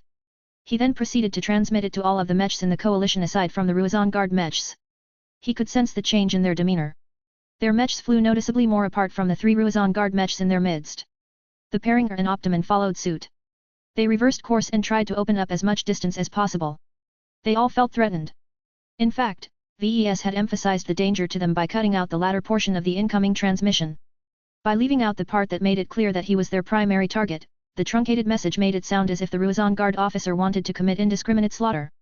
While all of these Mechs reacted in such a distinct fashion, the other side clearly noticed the abnormality. No one shot at each other. Yet, since every Mech had gone through some scraps, no one wanted to start a battle where they might easily die. The best outcome right now was to take advantage of the period where these supposed reinforcements were still on their way and fly as far away as possible. 23 Mechs gradually backed away. They wanted to distance themselves from the Ruizan Guard Mechs. Their attempt did not succeed. The Ruizan Guard Mechs that they previously traveled with acted as if they were still a part of the temporary coalition. The Ruizan Guard Mechs in the distance were gradually closing in as well. The range between the current coalition and the potentially hostile Mechs was getting shorter instead of longer. This odd behavior increased the suspicion towards these units of Ruizan Guard. If their officers and Mech pilots were truly arena guards, then why were they stalking anyone who was trying to move away? The only reason why neither side launched an attack was because both sides would likely incur a lot of damage. No one wanted to risk his life to achieve a Pyrrhic victory at best. At least that was what VES thought. Just as he was trying to think of a way to separate himself from the Ruizan Guards without causing the situation to deteriorate into chaos, a single biomech lifted up its rifle. You conservative dogs! The rule of your masters is over. The revolution shall succeed. To the horror of VES and many other people, the rifleman Mech of the Brockard Consortium fired a positron beam at the closest Ruizan Guard unit. The powerful beam struck straight into one of the damaged sections of the C.H.E.S.T of a biomech. A considerable amount of flesh and internal organs burned or vaporized in an instant due to the accurate close-ranged shot. The biomech that got struck practically fell from the sky for a few seconds before it reluctantly regained control. No one reacted for a few seconds. Nobody knew why the Mech pilot of the Brockard Consortium opened fire by himself. It didn't appear that the Brockard Mech pilots were unified. This idiot! VES angrily cursed. What is up with their discipline? He should have known better. Captain Rivington already informed him that the Brockard Consortium was a gang. VES thought that second-class Mech pilots were much more disciplined and less drunk on the job, but maybe he needed to revise that impression. The other Brockard Mechs joined in without too much consideration. It didn't even seem to matter whether one of their guys opened fire without orders. All they knew is that as long as one of their own made a move, the rest had to back him up without any reserve. Open fire! Their ranged Mechs shot at the Ruizan Guard Mech that had just been hit. The beams and projectiles slamming into the poor machine quickly caused it to crash into the ground. There was no way the Ruizan Guard would let this aggression go unanswered. The 2 remaining Ruizan Guard Mechs that had played nice earlier all raised their weapons but flew backwards towards the larger group of Mechs in the distance. Don't let these bastards reunite with the rest. VES quickly transmitted to the coalition. Take them out while they are still vulnerable. His forceful words were meant to push the doubters forward. Only some groups responded to his command. The unknown purple Mechs did not hesitate too much before joining in on the attack. The cyborg Mechs of the combinants opened fire at the same time. The remaining groups went on the attack as well. Their melee Mechs remained in place but their ranged Mechs all concentrated their fire on the 2 runners. Since the 2 fleeing Ruizan Guard Mechs exposed their backs to the temporary coalition, the firepower easily overwhelmed their defenses. 2 fleshy C.O.C.K pits soon blasted from the heavily damaged Mechs. We did it. We whittled down their numbers. However, during this process, the 21 biomechs in the distance were rapidly closing the distance. Their ranged Mechs had already opened fire in return. USCU. Bags. The downing of the 3 Ruizan Guard Mechs seemed to inflame the rest that were closing the distance.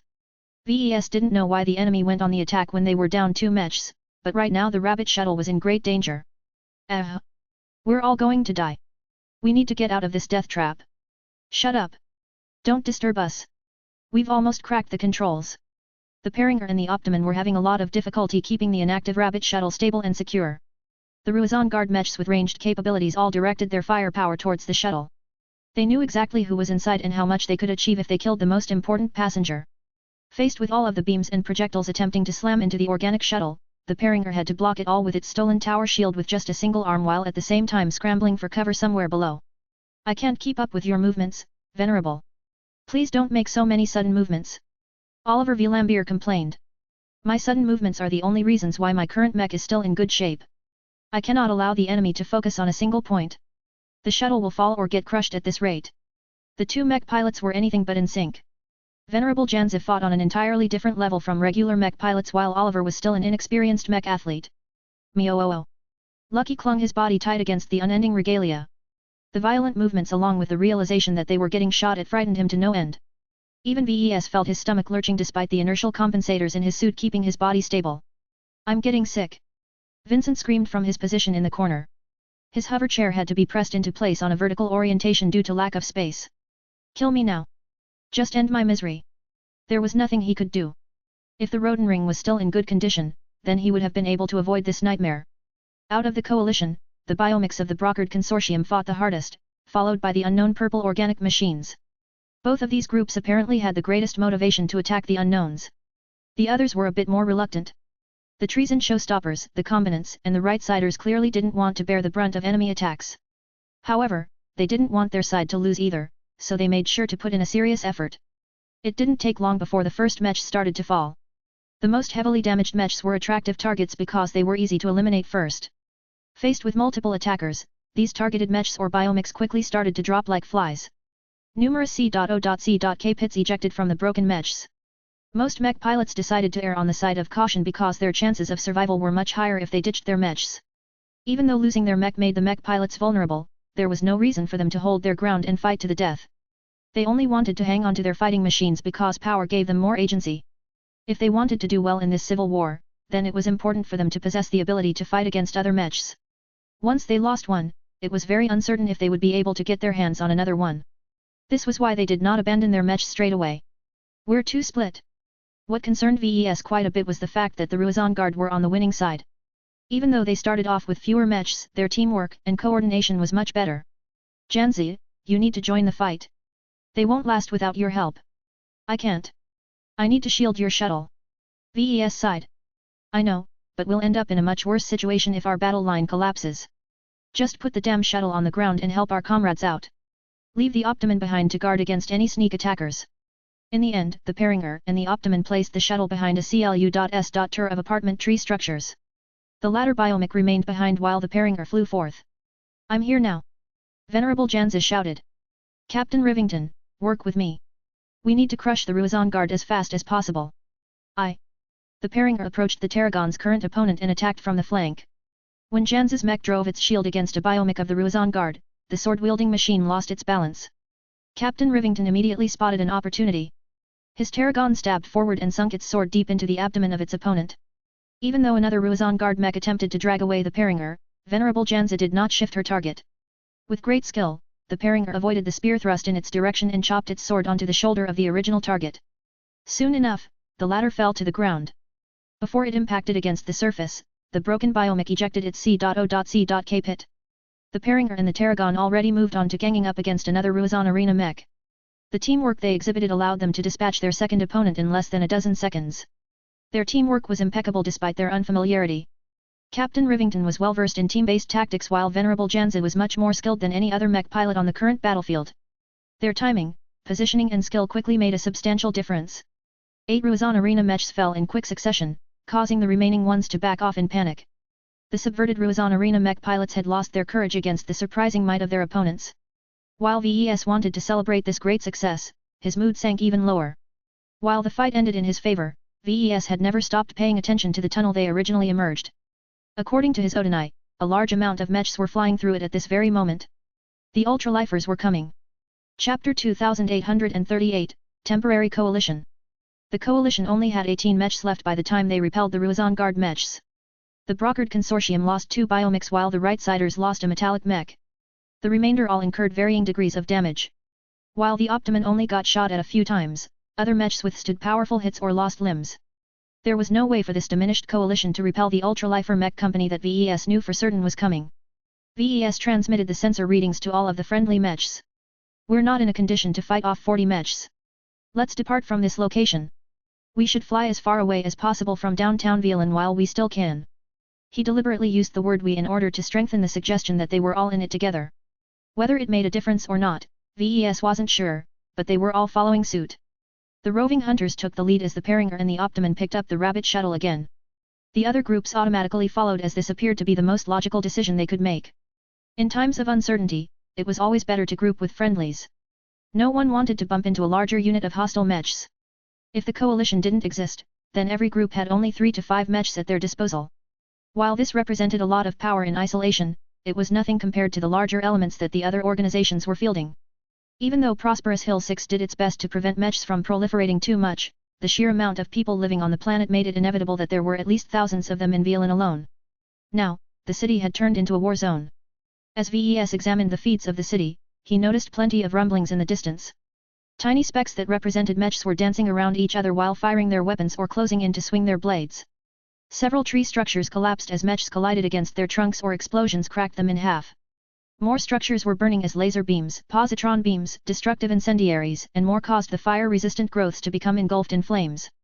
The idyllic green city that used to project order and peace was groaning from the ravages of war. Prosperous Hill 6 had never been engulfed in a destructive conflict of this scale. All of that clearly showed as the citizens didn't know what to do, the authorities were split and fighting amongst themselves and all kinds of fringe groups were free to inflict as much destruction as they wanted. What a dumb place. VES quietly sighed before turning to a nearby biomech technician. Hey, how is the shuttle takeover going? Why haven't you guys made any progress? We don't know. An ordinary shuttle shouldn't be difficult to take over, but for some reason the owner of this rabbit vehicle upgraded its security suite. Apparently, this shuttle belongs to an elite school, so it has to be resistant against any form of hacking or tampering in order to satisfy the strict safety standards imposed by the government. What the hell? When VES initially encountered the rabbit shuttle, he didn't think much of it.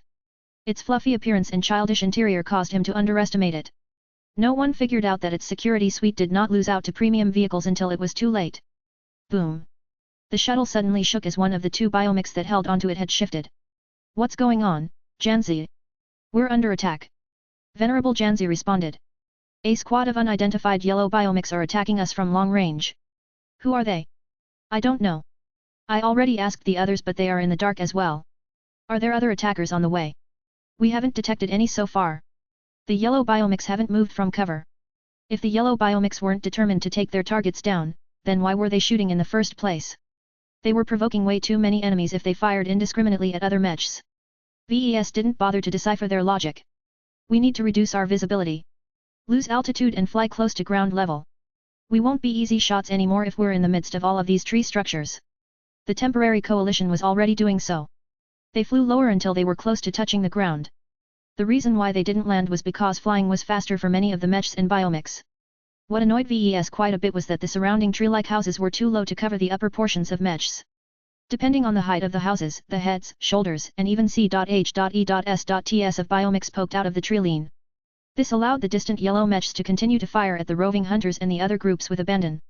Due to the superior cover of the enemy, there was hardly any point in shooting back, especially when every friendly mech was running low on resources. Everyone just wanted to get to safety at this point. The incidents didn't cease. Violin was a massive urban center and its outskirts were the size of provinces. There were plenty of tree structures in the distance no matter what direction they flew in. Some of them were even tall enough to rival the office structures of downtown Violin. There were sporadic signs of fighting in every district. The coalition distinctly avoided any sites of active fighting and tried to avoid any large concentrations of biomechs.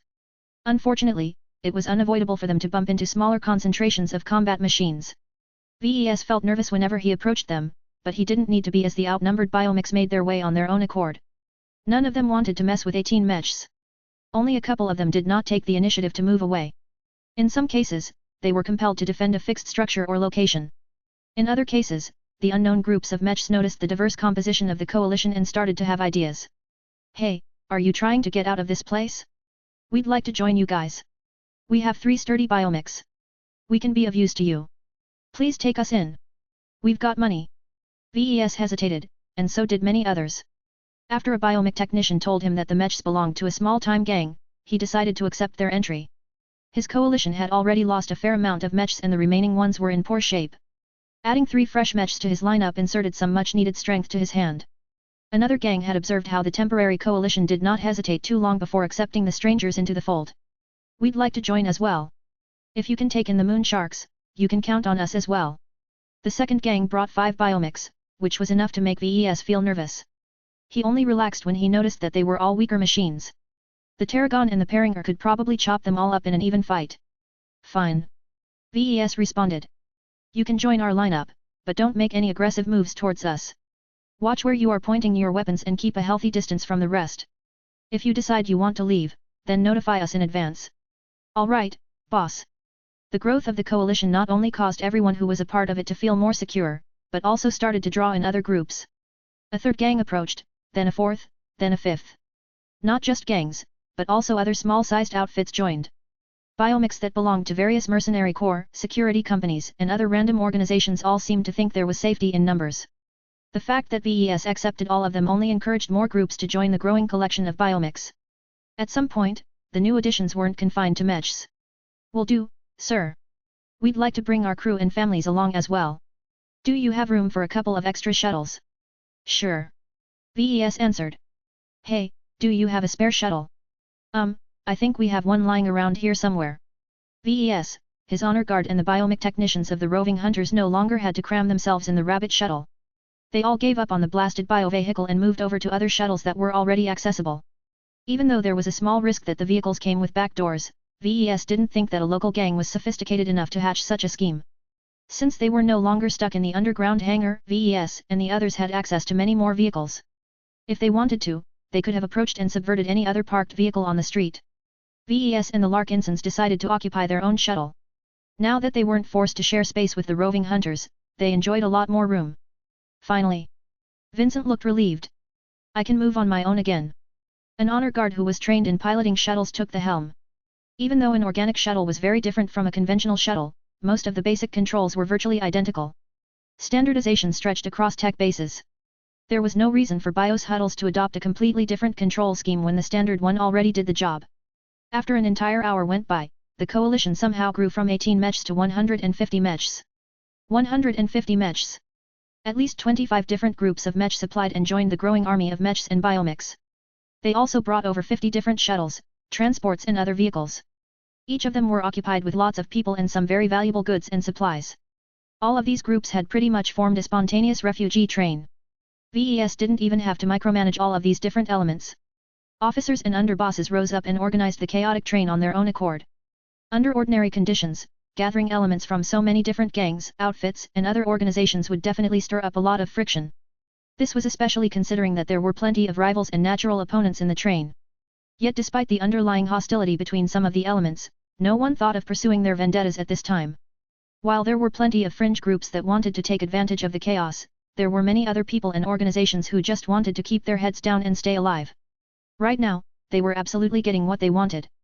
After the refugee train surpassed 100 mechs, no one with aggressive intentions in mind dared to approach the mechs that were nominally under the command of VES. There were way too many mechs. Even if some people suspected that the mechs in the refugee train weren't united at all, no one wanted to put that assumption to the test. Numbers were scary. Each and every mech in the refugee train was a working second-class killing machine.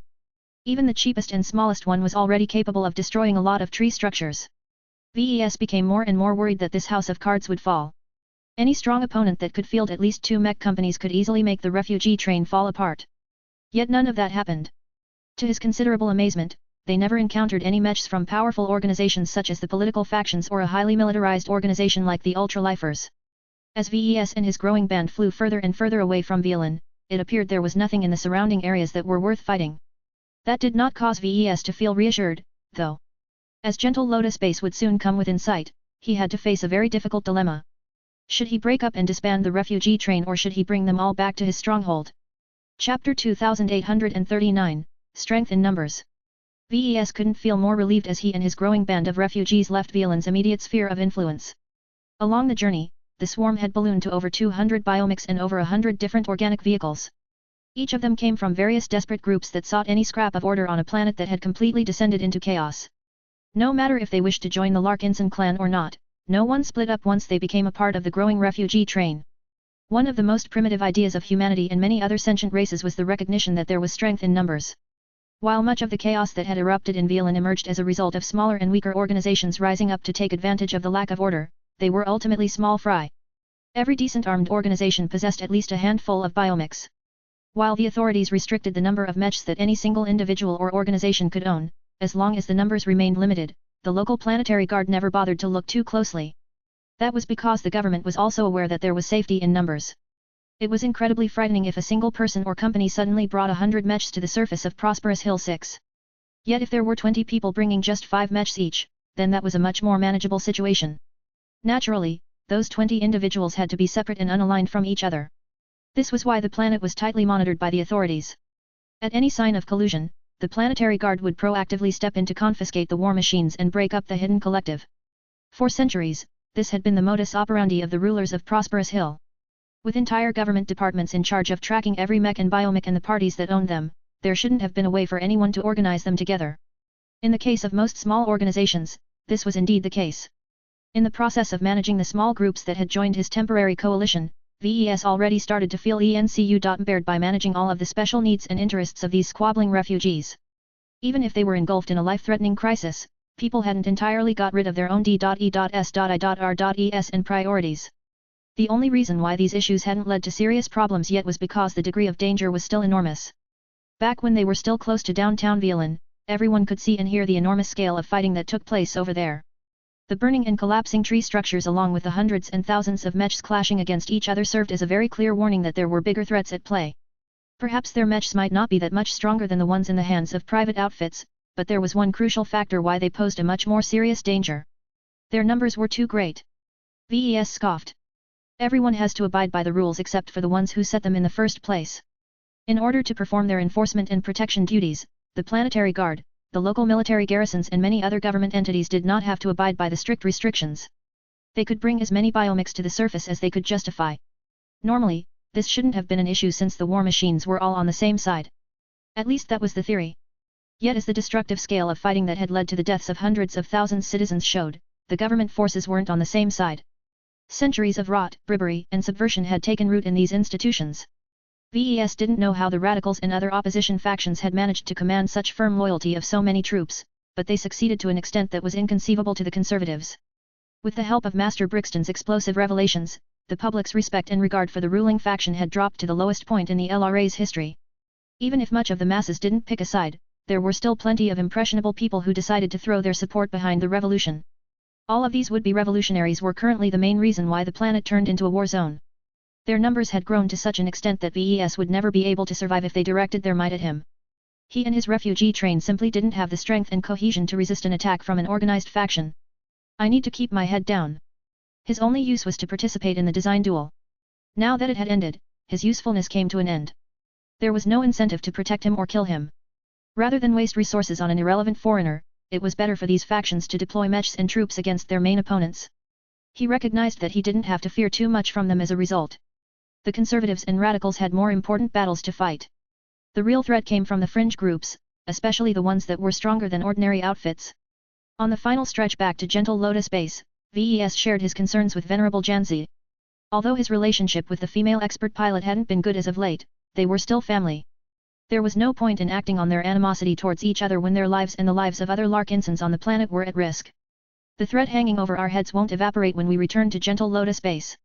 He explained over a private communication channel. We know that a bunch of extremists called the Ultralifers want to kill me in order to avenge my perceived slight towards the LRA. While I don't know how strong they are, the quality of their biomechs, the training level of their mech pilots along with the apparent quantity of mechs at their disposal all point out that they definitely have the strength to crush us. We hardly have any mechs at our base. Is that why you've gathered all of these armed refugees? Janzi asked. Well, originally, I just wanted to pool my strength with others in order to make it out of the city. Now that I've done that, it's wasteful to wave them all goodbye. I've already persuaded some of these groups to join the Larkinson clan, but we won't gain enough mechs and biomechs to defend ourselves against a serious threat. If we can absorb all 200 mechs in our refugee train, then we won't be pushovers anymore. Do you truly think you can keep this rabble under control? The expert pilot expressed her skepticism. Sure, you might be able to persuade them to stick to our base in order to take comfort in numbers, but once a strong opponent shows up, I doubt that any of these lifers are willing to lay their lives on the line to defend a group of foreigners. VES sighed behind his helmet. That's why I'm trying to figure out a way to absorb them all into our clan. Once they become a Larkinson, they'll gain an immediate sense of belonging to our clan. You know what I'm talking about. Their odds of sticking around and fighting in unison will become a lot greater. At this point in time, VES didn't care about the hidden dangers of rashly inducting groups of different lifers into the Larkinson clan. Previously, the recruiters of the clan applied a strict set of criteria to everyone that applied to become a Lark Ensign. The people who wanted to become a part of the rising clan not only had to bring useful skills, but also possess a compatible personality. The recruiters rejected everyone who was too violent, too abusive, too disrespectful to the rules, too uncaring of family and so on. This was because none of them wanted to introduce any time bombs into the ranks of the Lark Ensigns. Yet at this time, VES couldn't care about these long-term considerations. Compared to a vague and hypothetical threat that would only become relevant years from now, he was much more concerned with preserving his life for the next couple of days. What he could see, Janza could see as well. Don't force these people to join our clan. She warned him. No matter how desperate you are at bolstering our numbers, it's not right to coerce anyone into becoming a part of us.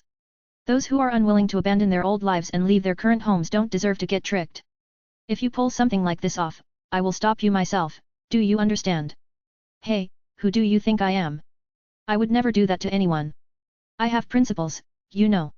Inwardly, VES cursed. It appeared he needed to make some adjustments to some of his plans. If he wasn't able to employ hard selling tactics, then he needed to switch to soft selling, which was much slower and less effective. He didn't feel too upset, though. No matter if he employed harsh or gentle means to persuade the refugees into joining his clan, he was confident he would be able to sway the majority of them in due time. Once we reach our base, I need you to stay in your mech and continue to show off your presence. Your identity as expert pilot is one of the few stabilizing factors we have. The respect that ordinary people have towards demigods is universal. Whether they pilot biomics or classical mechs, none of them can disregard your identity. Venerable Janza let out a sigh. I will do my part. I can't keep all of these people quiet, though. You need to find others to manage these different groups. I'll try and see what I can do. Their discussion ended just as they finally reached Gentle Lotus Base. The sight of the familiar prefab structures and walls not only relieved, but many others as well. Now that they were on their own, many groups that had attached themselves to the temporary coalition didn't have anywhere else to go. While they may or may not have the resources to go into the woods and set up a disaster shelter or something, no one immediately requested to leave. No one knew whether they would be accosted by a strong squad of mechs with less than friendly intentions in mind. At the very least, the refugees did not dare to leave when the revolution had just begun. Who knew if the scale of fighting would expand in the next few days? Everyone wanted to adopt a wait-and-see approach. If the fighting in the cities quickly died down, then many groups might not feel the need to stick together anymore. VES did not want to see that outcome. Any group of mechs that left was another missed opportunity to increase the strength of his indigenous force. One way or another, he wanted to take everyone over. VES realized that the people back in the base might not be informed. Wait. He quickly transmitted to the base. Don't shoot. These people are my helpers right now. Patriarch VES? Is that you? Commander Kosella Ingvar asked. Yes. Due to some unfortunate circuit-misstances, my initial Infinity Guard escorts fell victim to the ensuing chaos. I had to resort to desperate measures in order to fight my way back here. I'll explain everything once I'm inside. Please proceed, then. We have all been waiting for your return. Chapter 2840, New Promise. For a long time, the local authorities heavily restricted the amount of mechs the Golden Skull Alliance and the Infinity Guards were able to bring to the surface. It wasn't until very recently that VES managed to persuade Master Werther Klein in loosening these restrictions for him. After all, he had become one of the most controversial mech designers in recent memory due to the widespread promotion of the controversial design duel. VES thought he'd be able to ship hundreds of mechs to the surface, but the reality was less than optimistic. The mechs that emerged from Gentle Lotus Base only amounted to just 28 mechs. To be sure, this was much better than before. The Lark Ensigns, the Glory Seekers and the Cross Clan had only been allowed to bring a couple of mechs each. The Infinity Guards received a greater allowance, but only to a modest extent. After the end of the first phase of the design duel, Master Klein pulled some strings to allow the different organizations to ship a couple more mechs to the surface. The quantity was much less than everyone hoped, but at this point they were extremely vital in projecting a unified front against the refugee mechs. While it seemed inconceivable for the paltry amount of mechs aligned to the Lark Ensign clan to defeat a mob of 200 mechs, the former nonetheless projected a lot of strength. The base defenders were all cohesive and unified. There was no doubt that their mech pilots would stand their ground and defend the base and its occupants at all costs. The same determination was lacking from the refugees. The fact that they abandoned their previous homes and strongholds in order to attach themselves to a haphazard refugee train already indicated that they were lacking in courage. In this regard, the ultralifers and the diehard rebels were much more superior. In any case, the mechs deployed by the occupants of Gentle Lotus Base not only looked formidable due to their unity, but also their quality and distinctiveness. Different from the biomics employed by most refugee groups, the mechs utilized by the Golden Skull Alliance were all military grade or equivalent to it.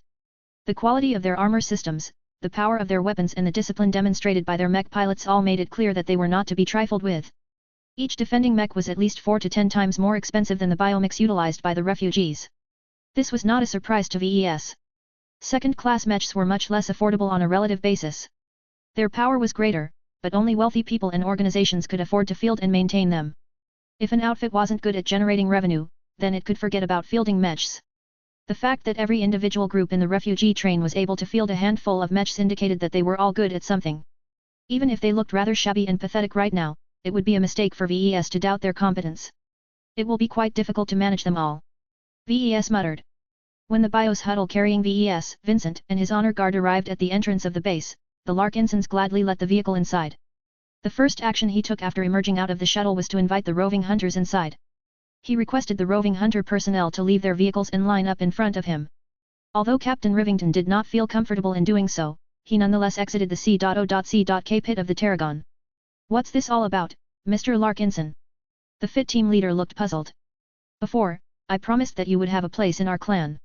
I intend to keep this promise. Are you still willing to become a part of my clan? The roving hunters looked at each other. Most of them eventually looked up at Captain Rivington. His men trusted in their leader to make the right choice. While the man weighed this important decision, VES issued a couple of orders. Naita approached and handed the Larkinson mandate over to him. When his gauntlets held the heavy tome, he felt Goldie's care and concern. I'm fine. VES communicated to her in a spiritual fashion. I'll need your help, though. If we want to make it out of this place alive, we can't do it alone. We need to gain the cooperation of as many locals as possible, and the only reliable way to do so is to induct them into the Larkinson clan. Nay. I know it will be difficult, but I hope you can do your best to welcome all of these newcomers. Don't be afraid to exert more effort into making them recognize the glory of our clan. I don't want any second-guessers in our midst. VES knew that Goldie could be counted upon to handle the influx of new recruits. However, even she had limits. The effect she could exert on someone's minds was subtle. No amount of persuasion would be able to convince stronger-willed people and fanatics. While he did not think there were many of these kinds of people amongst the refugees, VES already knew that the lifers were awfully stubborn in certain matters.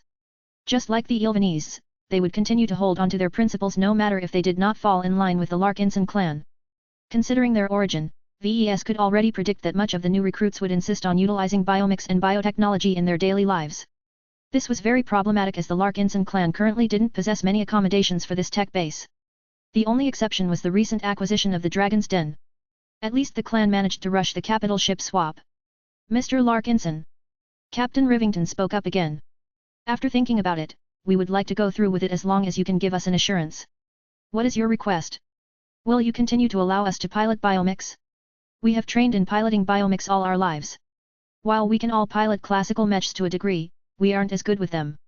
If your clan doesn't allow us to pilot our preferred kind of mechs, then maybe it's best to go our separate ways. That was an outcome that VES did not want to see. Captain Rivington was not only a reliable comrade in battle, but he was also a level-headed leader. VES intended to put him in charge of the lifer refugees who joined the clan. With someone like him looking after the people he knew best, he could solve a lot of problems without spilling over.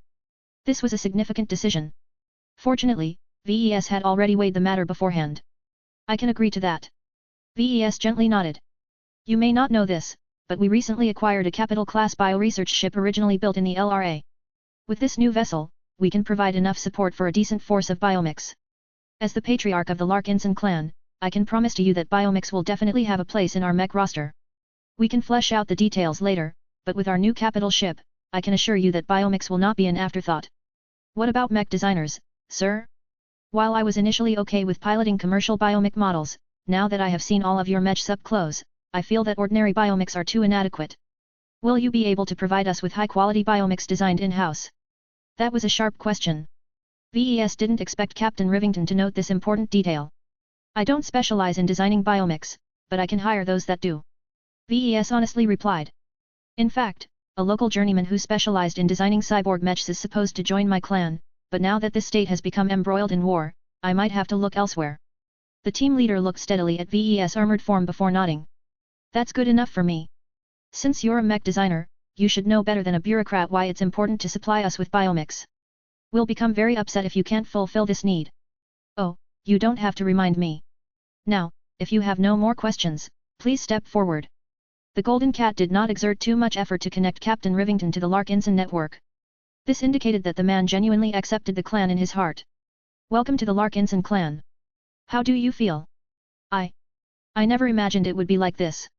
If you weren't a lifer, I would have thought for sure you're a local specialist. VES awkwardly chuckled. Well, I did win a design duel that was held in order to settle the question of whose living mechs are better. My research and understanding of life is much different from that of a typical biomech designer. I have applied some of my insights in surprising applications. What you just feel right now is just a taste of what our clan has to offer to its members. While Captain Rivington was immersed with the novel sensation of becoming a part of the Larkinson network, VES proceeded to induct the other members of his competitive team into the clan. To his surprise, not every member of the roving hunter passed Goldie's test. The most prominent person that felt very reluctant to abandon their old identities and start over in an entirely different organization was Oliver V. Lambier, the mech pilot of the Optimon. Oliver. Why? Captain Rivington softly asked.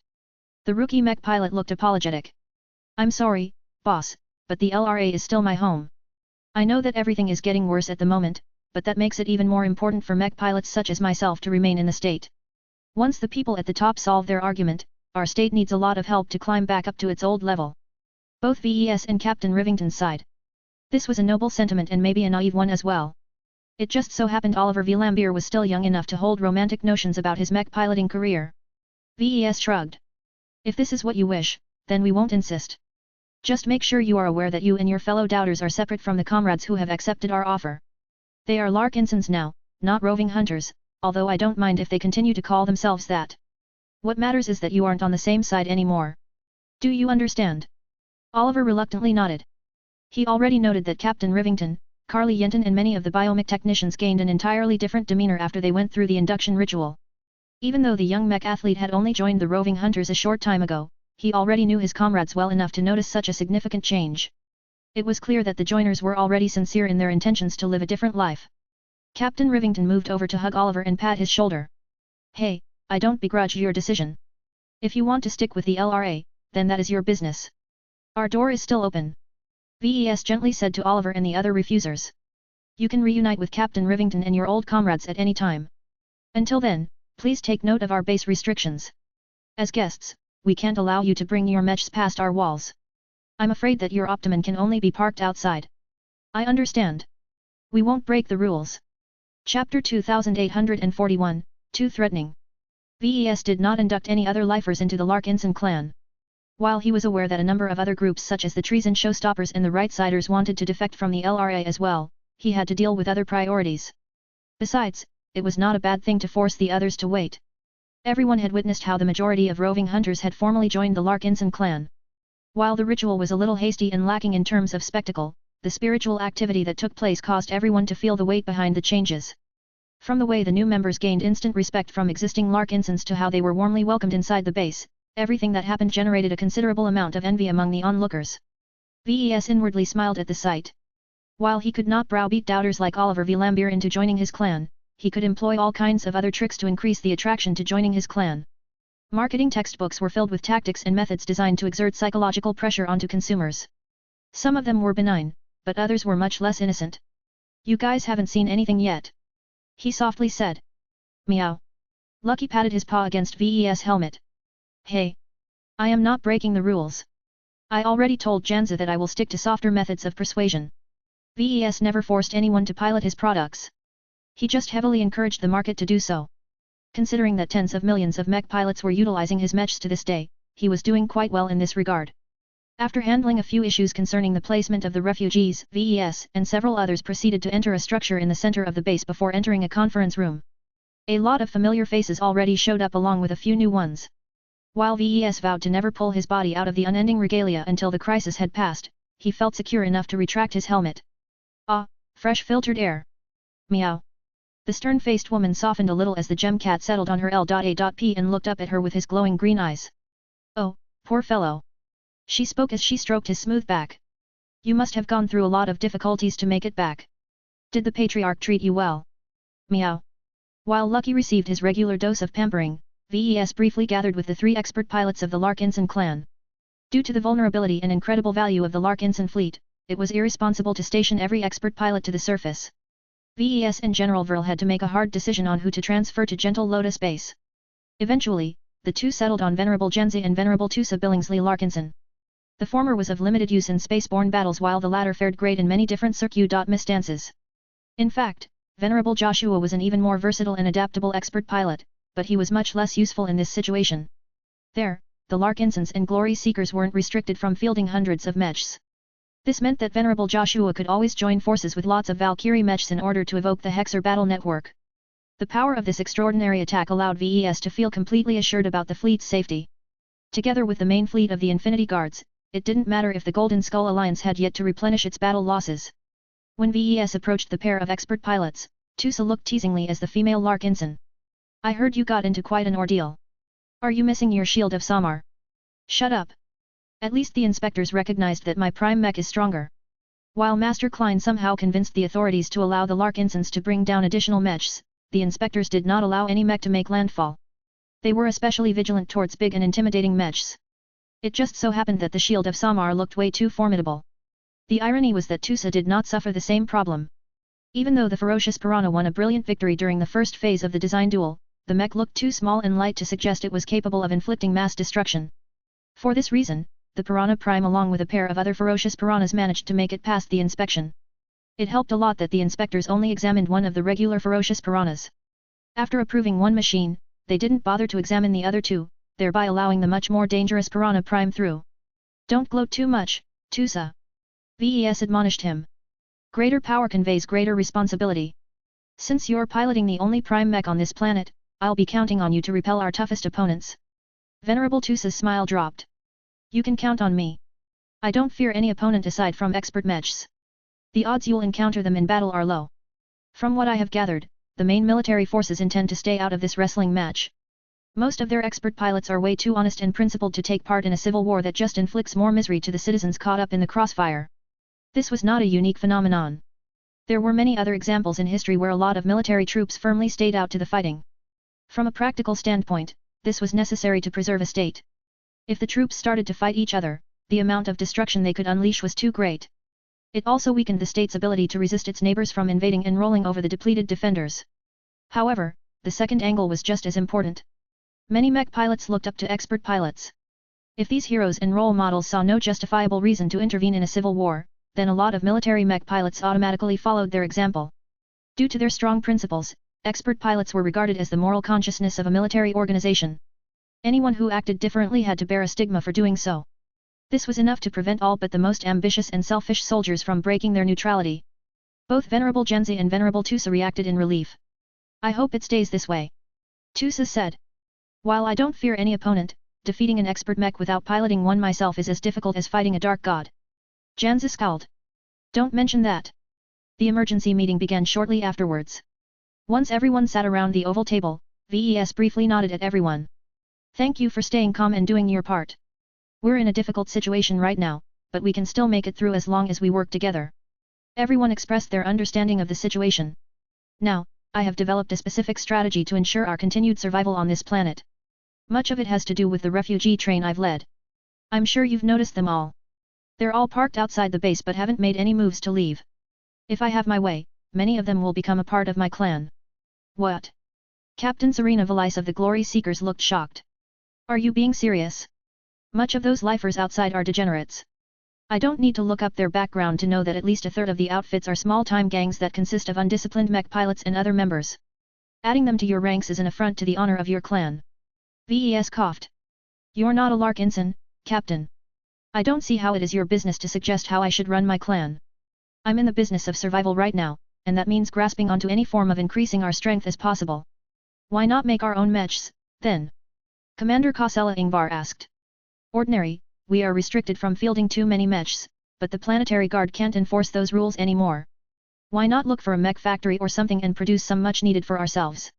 We still have plenty of mech pilots in our midst who are still lacking machines to pilot." Captain Rivington shook his head. "It won't work. I am guessing that you are thinking of making your own classical mechs, right? Have you forgotten where you are? If you want to make or appropriate biomechs, then there are plenty of sites I can highlight for you. If you want to produce classical mechs, then tough luck. The amount of manufacturing sites that can produce conventional mechs is very low on this planet. I certainly haven't heard of any that are near. The newly inducted member of the Larkinson clan made a good point. They were not in an ordinary second-rate state right now. The existing infrastructure on the planet was so geared towards biomechs that it was simply too uneconomical to produce and sell classical mechs. I agree with Captain Rivington. VES stated. When in Rubarth, do as the Rubarthans do. Our current environment doesn't allow us to field more of our own mechs, so we need to adopt local solutions. I understand that it's tough for many of our mech pilots to adapt to biomechs, so that is why I am turning to the locals. Only they can pilot the most ubiquitous kind of mechs on this planet. Isn't that dangerous? Even if they don't betray us, they will certainly mess up how we run our affairs around here. We don't have enough space and personnel to provide proper guidance to all of these potential newcomers. Tough luck. We need to deal with it. I would rather have more mechs than maintain the stability of our forces on the ground. Once the people invited to the meeting became accustomed to the idea, their objections weakened. While plenty of people still expected problems, they saw that VES already formed a full plan. We need to allocate a lot of personnel to survey and guard against all of the refugees. We can't have them stirring any trouble or picking fights amongst themselves. I'll take care of it, sir. Commander Kosella Ingvar said. I am currently in charge of all of the base affairs, so I already know who to tap for this priority. Work together with Captain Raina Ember and Captain Cecil Rivington. They are both lifers, current or former, so they can prevent any unfortunate misunderstandings. Both of them looked at each other. Captain Raina. Yes, sir. You're a former lifer who is used to living in dire and desperate circumstances. I want you to take charge of the refugees that are outside our doorstep. I am aware it is a great challenge to keep them all in line, but don't hesitate to borrow the power of our mechs to get your point across. The former pirate and Kona stalker did not look too overwhelmed.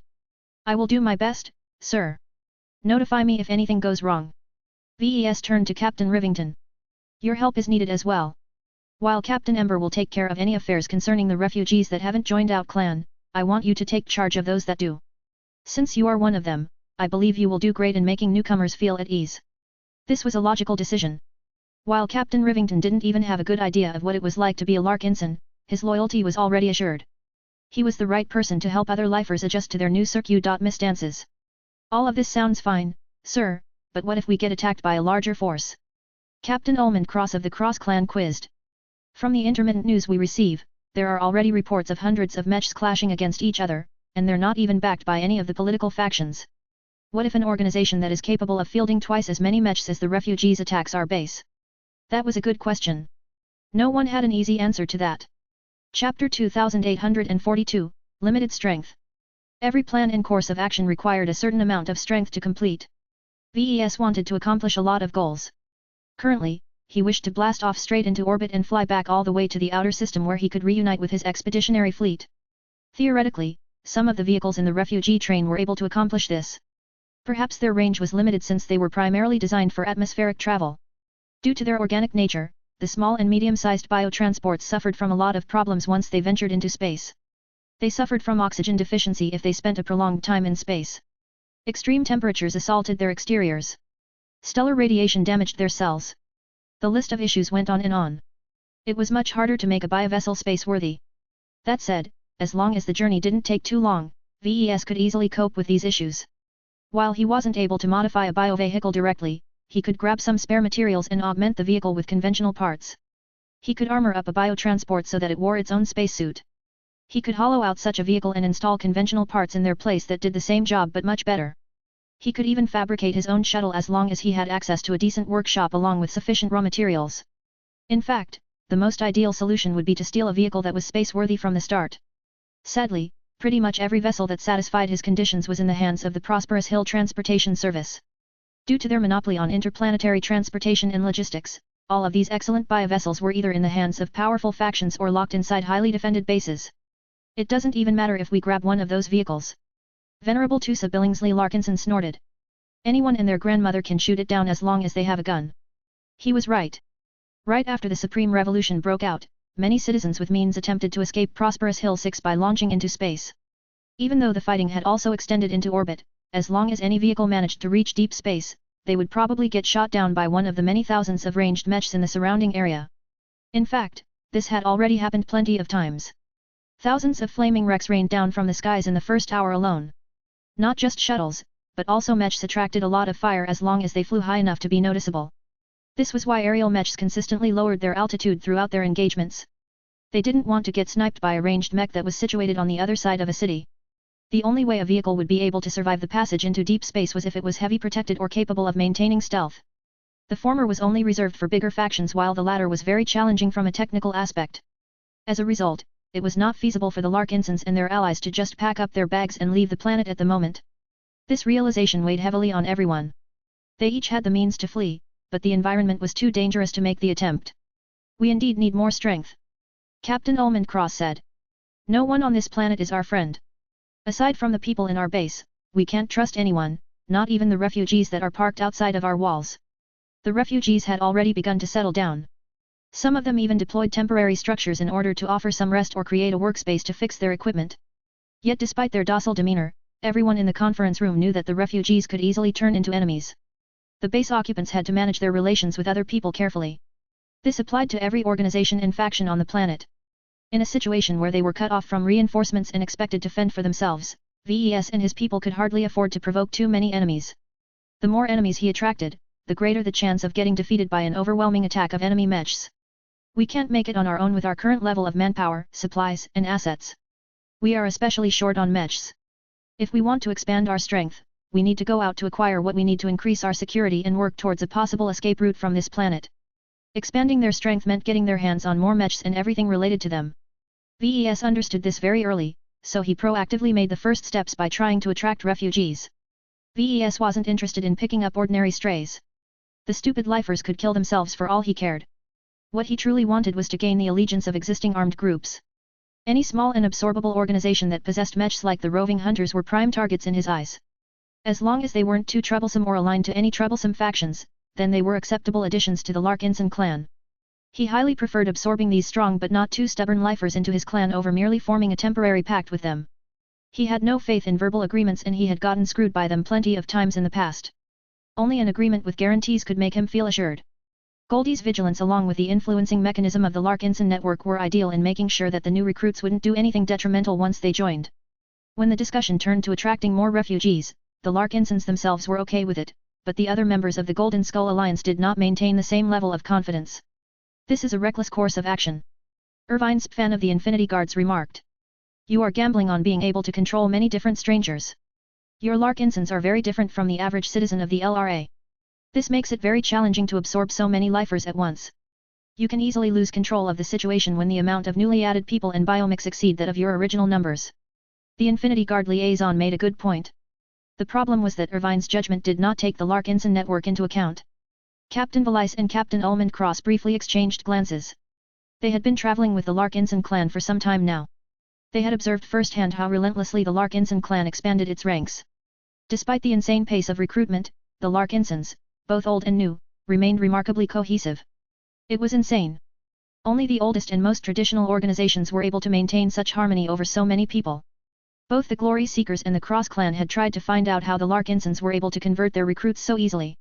They even suspected that the clan made use of illegal brainwashing tech, but the results of their findings turned out to be a bit more nuanced. They learned that glow somehow played a large part in how newer Larkinsons easily blended in with the older ones. The glow of the bright warrior models were particularly key to this process. Did this count as brainwashing? Perhaps, but only if someone considered every form of glow to be brainwashing. This would obviously make LMC mechs illegal, but so far the Mech Trade Association declined to make this judgment. In fact, with how often Master Willix supported the Larkinson Patriarch in public, it was clear that the MTA had no intentions of getting in the way. While the Glory Seekers didn't have much trouble in accepting this outcome, the Crossers were not as comfortable. There was something profoundly wrong about subjecting people to an invisible influence in order to alter their behavior. The only reason why the Cross clan didn't confront the Larkinsons about this issue was because Patriarch Reginald Cross didn't really care. The leader just wanted VES to assist in the design of his ultimate expert mech. Every other issue was secondary to this goal. Since both the Glory Seekers and the Cross clan were already aware of the Larkinson clan's unique advantage, they both agreed to the strategy that VES had set forth. It didn't matter if the envoy from the Infinity Guards looked confused. The mercenaries weren't completely useless, however. Even if Irvine wasn't aware of how well the Larkinsons were able to absorb newcomers, the Infinity Guards developed numerous connections with local institutions and companies. If I may make a suggestion, I think we should try to band together with foreign organizations who are in the same predicament as yours. Irvine spoke up. He waved his hand to activate a projection of their current area. As you know, this remote region is filled with bases that are rented out to foreigners on a regular basis. While they may not have as many mechs as you wish, these strongholds are filled with useful supplies and equipment. In addition, the mechs they possess are largely made of metal, which is doubtlessly more helpful to a classical mech designer such as yourself, Patriarch. VES nodded. That's indeed the case. While I have several ideas on how to augment biomechs, I am heavily limited in doing so. I can do so much more with regular mechs, but this is not an urgent priority. The mechs we already possess are already enough to keep myself busy. He activated a projection that listed out the mechs at their disposal. The Larkinsons currently possess 3 Bright Warriors, 2 Ferocious Piranhas, a single Piranha Prime and 2 Eternal Redemptions. It's too bad we weren't able to bring any Transcendent Punishers. VES sighed with regret. The heavy artillery mechs were way too destructive. While the Transcendent Punishers did not excel at area bombardments, their direct armaments could still deal a devastating amount of damage to any city district. This was why the authorities strictly forbid the use of any artillery mechs on the surface. VES turned to Captain Valise. At the entrance, I only saw 6 Valkyrie Redeemers. Is that all of the mechs you were able to bring? The Glory Seeker officer grimaced. We requested to bring more, but the inspectors weren't so friendly towards us. They told us that we can't be trusted to control ourselves. The insolence. Those boys should look at themselves in the mirror. The chaos that has swept over this planet is the perfect example why they are wrong. Having heard similar remarks from Gloriana, VES automatically filtered out the nonsense. While the Valkyrie Redeemers were strong, they were ultimately limited by their numbers. 6 mechs wasn't enough to form a battle formation. What about you? VES asked the Crossers. We have managed to ship 8 of our aerial mechs to the surface. We currently have 3 Axeman mechs, 3 Rifleman mechs and 2 Light Skirmishers. Unlike your multi-environmental mechs, each of our war machines are optimized for aerial combat. Captain Ullman Cross sounded especially proud of that, and he was right to feel this way. VES was keenly aware that his multi-environmental mechs performed best in space. On land and in the air, they suffered from various constraints. This was an especially serious problem for the Eternal Redemptions. They were so heavy and cumbersome that they were better off planting their feet on the ground. As VES studied the composition of his main mech force, he began to think what he could do with all of this strength. Chapter 2843, Proven Mech Apter Designer. After a lot of discussion, VES and the others hadn't managed to come up with a solid plan to evacuate from the planet. They knew too little to commit to any ambitious plans. The entire planet had just descended into chaos and nothing was right anymore. For now, the stranded people focused on more immediate goals. Everyone recognized that they urgently needed to expand their strength. Acquiring more mechs and resources sat at the forefront of their minds. The Infinity Guards were already in the process of establishing contact with their local contacts and business partners. The mercenaries had visited this planet plenty of times in the past, and according to the usual methods of large mercenary companies, build up relations.I.P.S. with reliable service providers in order to fulfill routine demands. VES didn't have much hope that the Infinity Guards would succeed. While the Star Strider Security Group was a massive organization, much of that was irrelevant right now. Much of the strength of the 14th Fleet of the Star Striders was located elsewhere. Right now, the Infinity Guards on the surface only had 8 mechs at their disposal. This was hardly enough to earn the respect of serious partners. This was why VES banked much more on gathering the power of a collective. There were many different individual forces on the planet that were having difficulty keeping their heads on their shoulders with all of the fighting going on. Having a handful of mechs allowed these groups to lord it over regular citizens, but they were unable to resist any of the serious players rampaging across the surface. Not everyone believed that this was a viable plan. The difficulty of organizing so many different groups increased drastically as their numbers increased. VES didn't pay too much mind about everyone's doubts. He had confidence in his clan's ability to absorb so many newcomers.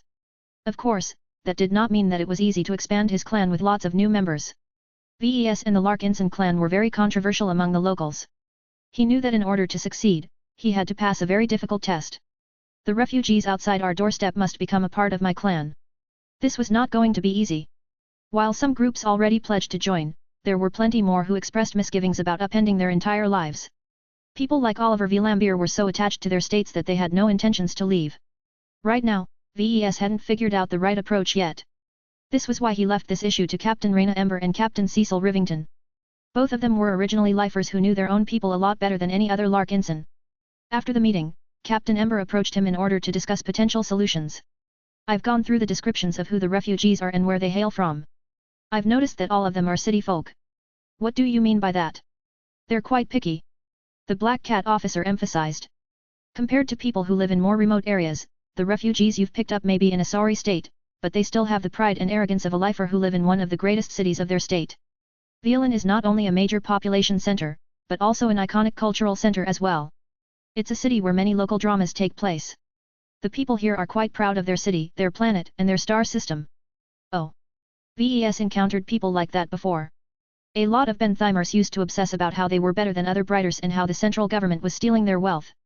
The strong feelings of some citizens of Bentheim sometimes became so extreme that they even rebelled against the Bright Republic. Still, resorting to Vincent of all people left a bad taste in his mouth. VES found it hard to take the legless expert candidate seriously.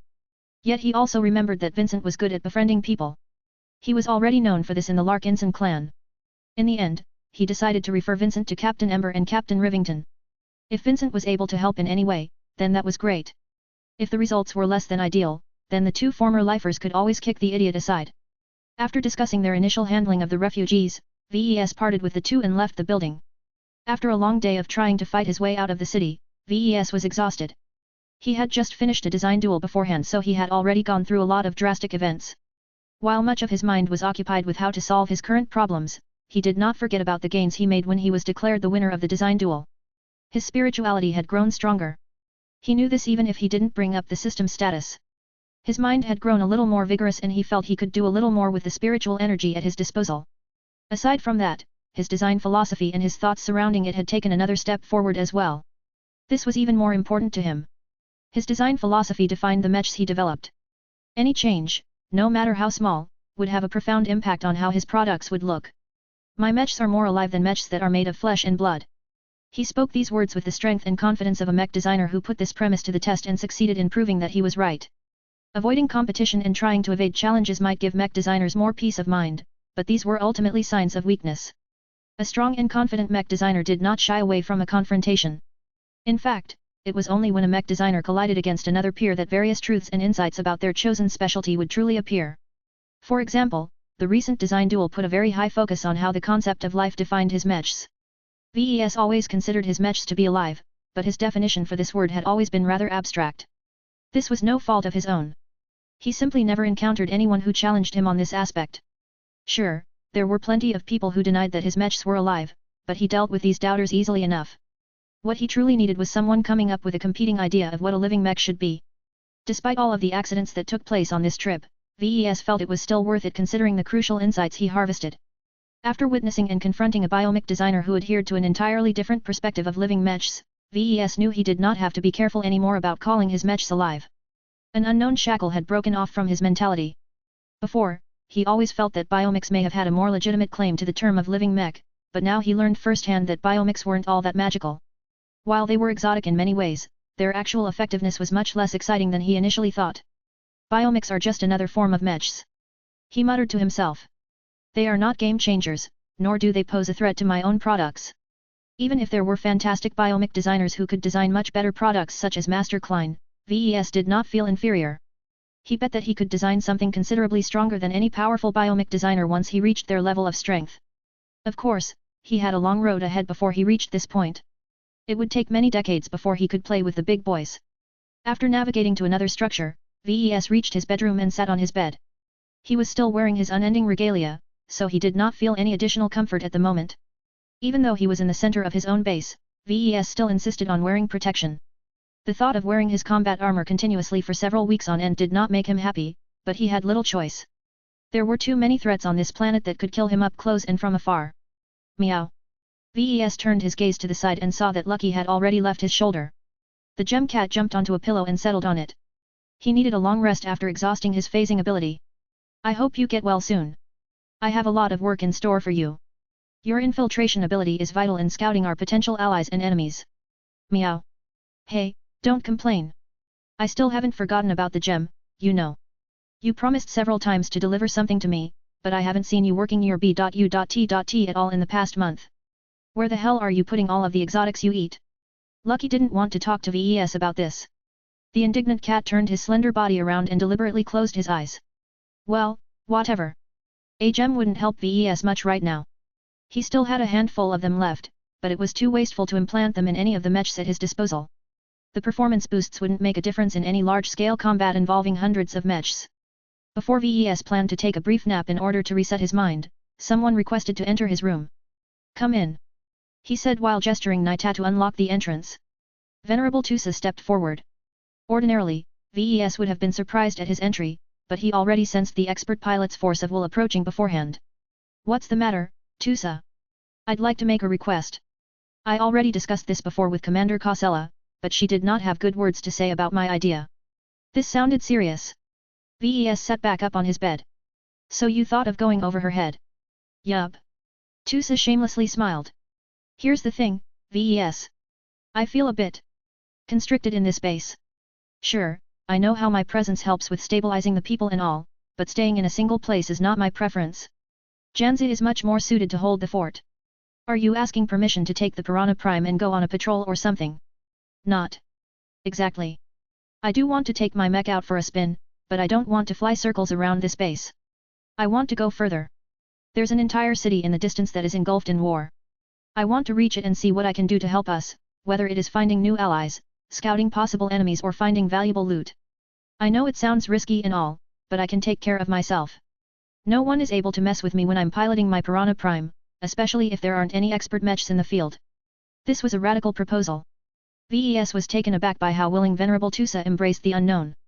VES and Janza had just struggled to distance themselves from Violin. It was absurd for anyone to do the opposite, especially alone. The risks are too great, Tusa. While the ferocious Piranha and its prime variant is capable of going solo, Violin is way too dangerous.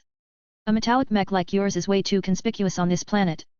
Its glow will also attract a lot of unneeded attention. Do you truly think you can handle yourself in the chaos? Venerable Tusa's gaze remained steady. Yes. Chapter 2844, Logistical Mismatch. Of all of the ideas he heard today, the one suggested by Venerable Tusa was the most absurd. There was strength in numbers. VES knew this. Every other Larkinson knew it. Even his opponents on the planet were aware of this universal truth. This was also the reason why VES was greedy for more biomechs and the people that piloted them.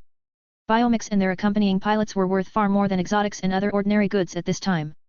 The more mechs his side ACCU.mulat, the smaller the chance of getting defeated by someone else. Gathering more mechs was the #1 priority of VES and his allies who were stranded on the surface.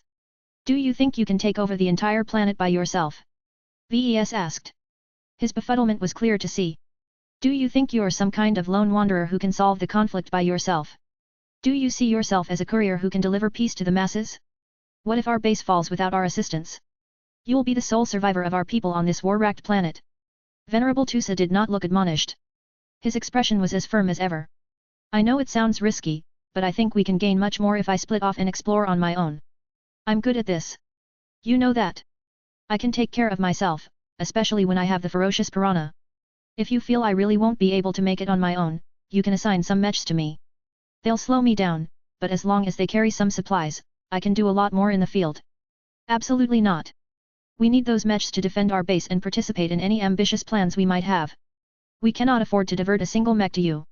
Everyone else isn't as confident in being able to survive on their own. In fact, I'm still doubting whether you are as good as you say. You've never gone on a solo operation like this, right? I've gone through my fair share of excitement during the Bright Basia War. Remember that? I'm a former soldier, you know. I have the training. I know what to watch out for and how to take care of myself when I'm alone. That training only applied to third-class mechs operating in third-class environments. VES retorted. Battlefields in second-rate states are much more dangerous. There are way more threats you need to watch out for, especially on a planet that is filled with unfamiliar biotechnology. Venerable Tusa crossed his arms and leaned on one of his legs. I won't be of much use if I stay here. Sure, I can contribute a lot to the defense of our base. I'll give you that. Yet the point I'm trying to make is that I can do more if I am out there, finding new allies and directing potential new recruits to head over here to join our clan. A part of me yearns to head over the city. This is calling, VES. When the expert pilot spoke those words, his force of will seemed to resonate with his voice. VES could sense the powerful will and D.E.S.I.R.E in the statement. Venerable Tusa spoke with his heart and did not get swayed at all by any doubts. This was the troublesome aspect of expert pilots. VES already glowered when he realized that his arguments would never have any effect. While VES had the power and authority to deny Tusa's request, the harm it would cause was quite great. The expert pilot would just feel restricted and blame his inability to follow his D.E.S.I.R.E.S on the person responsible for shackling him in place. This was one of the worst things that VES could do to an expert pilot that prized freedom and the ability to decide his own fate. Fine, VES said with obvious reluctance. I'll give you permission to go out there. Just be mindful of the endurance and operating time of your mech. While the Piranha Prime is an upgraded variant of the base model, its energy reserves are not that much better. Its special armor may allow you to block many attacks, but it won't do you any good if your mech runs out of power because you fought too intensely. You don't need to remind me of that, VES. This is Mech Piloting 101. I'll carry some extra supplies as I go in. I don't want to run out of energy cells too soon. Both of them discussed how the Piranha Prime should be equipped and piloted to make the most out of this solo reconnaissance mission. VES dug up his memories on how he modified and configured the Piranha Prime and made some small suggestions that could extend the operating time of the Prime mech. If you want to conserve energy, then don't take flight. VES advised. The ferocious piranha doesn't waste too much energy when moving through space because it doesn't have to fight against gravity. Here, anytime you lift your mech in the air, it constantly has to exert downwards thrust in order to keep a lot of tons worth of metal and alloy in the air. Compared to running on land, flight is inherently inefficient. It's fast, though. If I accelerate forward as fast as possible and reach my destination in a fraction of the time it takes to travel over land, will I save more energy this way? VES frowned. He performed some rapid calculations with the help of his implant. It depends. Some cities and busy environments are much harder to traverse, but even if the streets are all straight and even, you will still waste a lot more energy if you fight in the air. That's not a problem if you are fighting within range of easy resupply, but if you are all alone in the field. I'll make it back in time. After Venerable Tusa received a couple more tips on how to handle his mech, the expert pilot quickly left. Now that he got what he wanted, he couldn't wait to see what he could do on his own. No one came to visit VES after that, so he gladly took the opportunity to take a much-needed rest. He had gone through so many different ordeals today that he didn't feel confident if he continued to work without rest. Even though there were many time S.E.N.S.I.V.E priorities on his plate, VES learned that he was never able to address all of his items on his to-do list. Time is precious, but having a good mentality is even more precious. The best way to get around the constraints of lack of time was to work smarter. In order to do that, he needed to refresh his mind. When VES began to slumber on his bed with his combat armor sealing his body, Lucky yawned and began to move himself a bit closer. Meow. A few hours later, VES woke up and had a brief breakfast while listening to a report. We've inducted more refugees into the clan a few hours ago, sir. Commander Cosella reported. Most of the trees and showstoppers and the Rightsiders welcomed the opportunity to become a part of us, but just as before, not all of their ranks agreed with the decision of the majority. VES dismissively waved his hand. We don't need to care too much about these doubters. Since they're too reluctant to join our clan, they're not the kind of people who we can rely on in a fight. We don't need to try too hard to persuade these doubters. You can say that for most of the refugees parked outside. By the way, word about that has already spread. 3 more refugee groups have made their way over here. Hey? More have arrived. Cosella nodded. They were already in the area or witnessed the passage of your refugee train. While the newcomers aren't sure what we're actually doing, they just want to take comfort in the safety that hundreds of mechs can provide. After discussing a few issues with regards to accepting other newcomers, they quickly changed the subject to another important matter. The roving hunters are complaining about their inability to service their biomechs. The biomech technicians that we've accepted are all saying that there is little they can do to repair the Tarragon, the Blue Star, the Peringer, and the Optimum. All of the mech infrastructure in this base is meant to service classical mechs. We don't have the capability to perform work on any biomech, and this is going to be a serious problem going forward. VES understood the gravity of her message. Since our current plan calls for quickly expanding our strength by acquiring a lot of mechs, we can't get around the reality that we'll be having a lot of biomechs on our hands. This was a serious matter. The mechs of the roving hunters were all hurt and could no longer fight as well as before. While they could heal many light to moderate injuries on their own, it took way too long for the biomechs to heal by relying on their natural regeneration alone. At the very least, they all had to supply a lot of nutrients to the hungry biomechs in order to support their healing process. Ugh. VES palmed his face after he realized the depth of this issue. Gentle Lotus Base isn't set up to service biomechs at all, right? That's correct. The infrastructure required to turn this site into a location where we can maintain and repair a lot of biomechs is a huge endeavor. At the very least, we need a biomech designer or a bioindustrial engineer to form a plan to set up the required facilities. Then we need to go out and bring back an immense amount of industrial goods and equipment. Then we have to put it all together to form lots of feeder pools and other necessities required to service biomechs. All of that sounded extremely cumbersome. Building an entirely new biomech processing facility took months or even years. There was no way that VES could wait that long to achieve results. This won't work, Cosella. It's an enormous waste of time and energy for us to build something that we are not even good at. Rather than trying to build our own biomech facility, we should take over an existing one. There are plenty of places like that on this planet. Those are our thoughts as well, sir. We have already tasked our intelligence personnel with locating and scouting any nearby biomech facilities that can allow us to service our growing collection. She called up a map of the local province and pointed out several possible interesting locations. VES rubbed his smooth-shaven chin. Moving away from Gentle Lotus Base is a big endeavor. We might not have any fancy biotech, but this place is fairly remote and secure. In part, this is because there is nothing to fight for in this boring place. Once we move back closer to the city in order to take over one of its biomech facilities, we'll be painting another target on our backs. I don't think I need to explain why. Commander Cosella understood the implications. The most valuable assets of any force on this planet are biomechs and mech pilots. Yet they can only fight 1 or 2 battles before they require servicing in order to regain their peak condition. A strong force could easily become feeble and weak if it doesn't have access to any facilities that can keep their war machines in shape. Right now, this wasn't a serious concern, but VES could already predict that this would become a huge issue in time. Any organization that simply fought with abandon but did not pay attention to this problem would definitely pay for it later on. Only those who were far-sighted enough to secure a precious facility would have the capital to continue to fight on this planet. VES had to follow suit. Staying in Gentle Lotus Base would only weaken his forces over time. If he wanted to increase his agency during this crisis, then he couldn't get around this necessity. It looks like we'll have to abandon this place, then. Chapter 2845, Insular People. The Piranha Prime left the base after loading up on extra supplies. In order to minimize its energy usage, Venerable Tusa disabled or lowered the power setting of numerous systems. The mech also carried a customized backpack module that it was able to dump onto the ground whenever it needed to fight. The backpack was filled with extra energy cells and other supplies. It didn't take too much effort for VES to cobble it together in a way that molded it to the form of the light mech without shifting its balance too much. He also made a few other tweaks to the Piranha Prime in order to increase its performance when it had its feet on the ground. I hope he manages to make it back.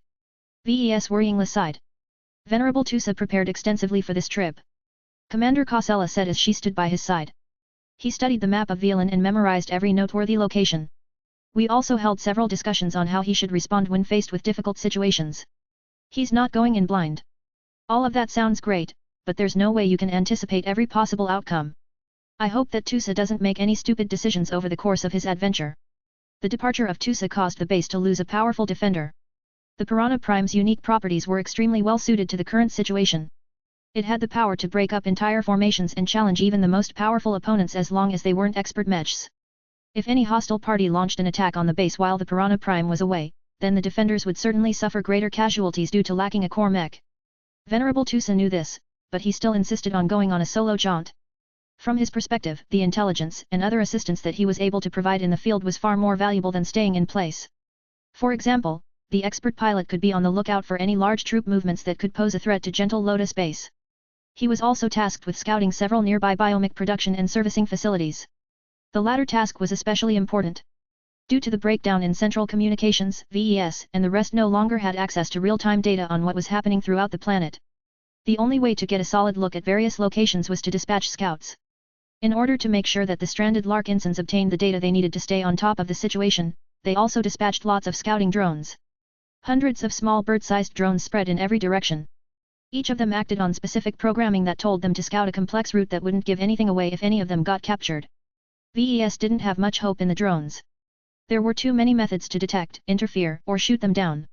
However, it was worth sending them out if even 1% of these disposable drones returned. After seeing the ferocious piranha off, VES re-entered the base and began to inspect the few metallic mechs that were currently off-duty. With the departure of the Prime Mech, the Larkinsons on the ground only had 7 LMC mechs at their disposal. This was a depressingly small number, and the implications would have been worse if the Glory Seekers and the Cross Clan failed to bring their mechs as well. As it was, the base occupants were still able to keep their footing with the mechs they currently had at their disposal, but only barely. The refugee camp that the escapees from Velan had erected outside of the base posed a latent threat. For this reason, VES emphasized the importance of converting the refugees into Larkinsons. So far, this process was slow-going, but that was mostly because the clan had already absorbed the most willing groups early on. The remaining Lifer citizens still had too many misgivings. I never really thought about it, but after spending time with fellow Larkinsons, it seems obvious now. My former people are too insular. Captain Rivington said with a wry expression. The LRA forms the center of their reality. Whatever lies beyond is alien and unfathomable. The people who come from other states are so alien to lifers that we can't even understand why they cling to tech that is centered around cold hard metal instead of warm and reassuring flesh. VES looked puzzled. I can understand if lifers from a rural settlement think that way, but aren't you exaggerating a bit when it comes to the citizens of this planet? Prosperous Hill is a port system. This planet alone is a nexus of trade, and lots of foreigners conduct transactions here all of the time. That's true, but you overestimate how often the people here get exposed to foreigners. Visitors and traders like you only show up in downtown Violin. Outside of the city center, the less exciting districts are almost indistinguishable from an ordinary domestic settlement. Every citizen lives in the same bubble as everyone else. With few or no opportunities to meet and interact with foreigners, they don't really know what foreigners like you are truly like except what other people have told them. I'm sure you can imagine how well that goes. This indeed sounded troublesome. The Larkinson clan adopted an open and tolerant culture because it was made up of people with many different origins. It was also vital for every clansman to learn how to cope with strangers with radically different outlooks of life. Otherwise, how could the Larkinsons ever be able to survive in the Red Ocean? Being able to make friends with strangers would likely become a vital survival skill in the new frontier.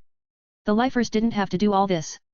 Since they only intended to live in the same state, star system, or planet for their entire lives, they had no need to be tolerant and open-minded. Instead, their society encouraged them to put their own people and values above everything else, because this was an easy way to maintain internal cohesion. Their strong pride in their identities as lifers is the greatest obstacle we face right now. Captain Rivington explained. While Captain Ember and I are slowly working to draw out the most desperate and most open-minded among the refugees, I'm not optimistic we'll be able to win over more than half of the people camped outside. How many Mechs are we missing out on, then? That figure changes every day, particularly since we are receiving a trickle of new refugees every day. For now, we're talking in the range of 100 biomechs. Most of them aren't impressive in terms of performance, but they can still contribute in any battle. This was a serious difference. VES hated the thought that there were so many biomechs within reach, but ultimately wasn't under his control. If any battle commenced, then these cowards would be the first to flee. Since they didn't owe anything to the Larkinson clan, they were under no obligation at all to risk their lives and expend their precious assets to fight someone else's battle. The only way to remedy this was to turn them into Larkinsons themselves. This way, any attack on the Larkinsons turned into their battle as well. VES looked sharply at the former competitive team leader. Do you have any good ideas on how to convince these stubborn lifers that they're better off with joining our clan? The man grimaced. I don't have any good solutions at the moment. The insularity that I've talked about makes it difficult to get anything through their skulls. Even though they already lost their homes and livelihoods, the most stubborn refugees still insist that the government will make everything right. The government can't even take care of itself. These lifers are delusional. VES contemptuously remarked. They were at an impasse here. Ordinary measures wouldn't work. No matter what kind of logic or persuasive argument they used, closed-minded people simply wouldn't bother to listen. VES encountered these types of people many times in his life. His wife was a good example of that when it came to Hexer matters. He knew that only powerful or forceful means were capable of penetrating through their thick skulls. He didn't want to leave this problem unaddressed. Since I can't use force, maybe I can use a more subtle means. VES came up with an interesting idea, but in order to implement it, he had to explore what the refugees were like.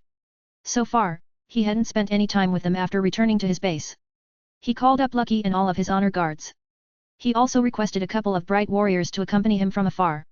Due to the impressive appearance of his unending regalia, there was no way for him to hide his identity. The people who sat at the edge of the refugee camp already noticed his arrival and quickly began to spread word. These people are certainly industrious. VES commented as he saw the refugees begin to talk and gossip about him. Not everything they said was nice. If these Larkinsons didn't visit our state, we wouldn't have lost our homes. Look at how scared he is of us. He doesn't even dare to expose his face. The stronger and thicker the armor, the more the wearer is afraid. Don't fear him. Pity him instead. Stay away from him. He's no friend of ours. According to the Galactic Net, everything he says is a lie.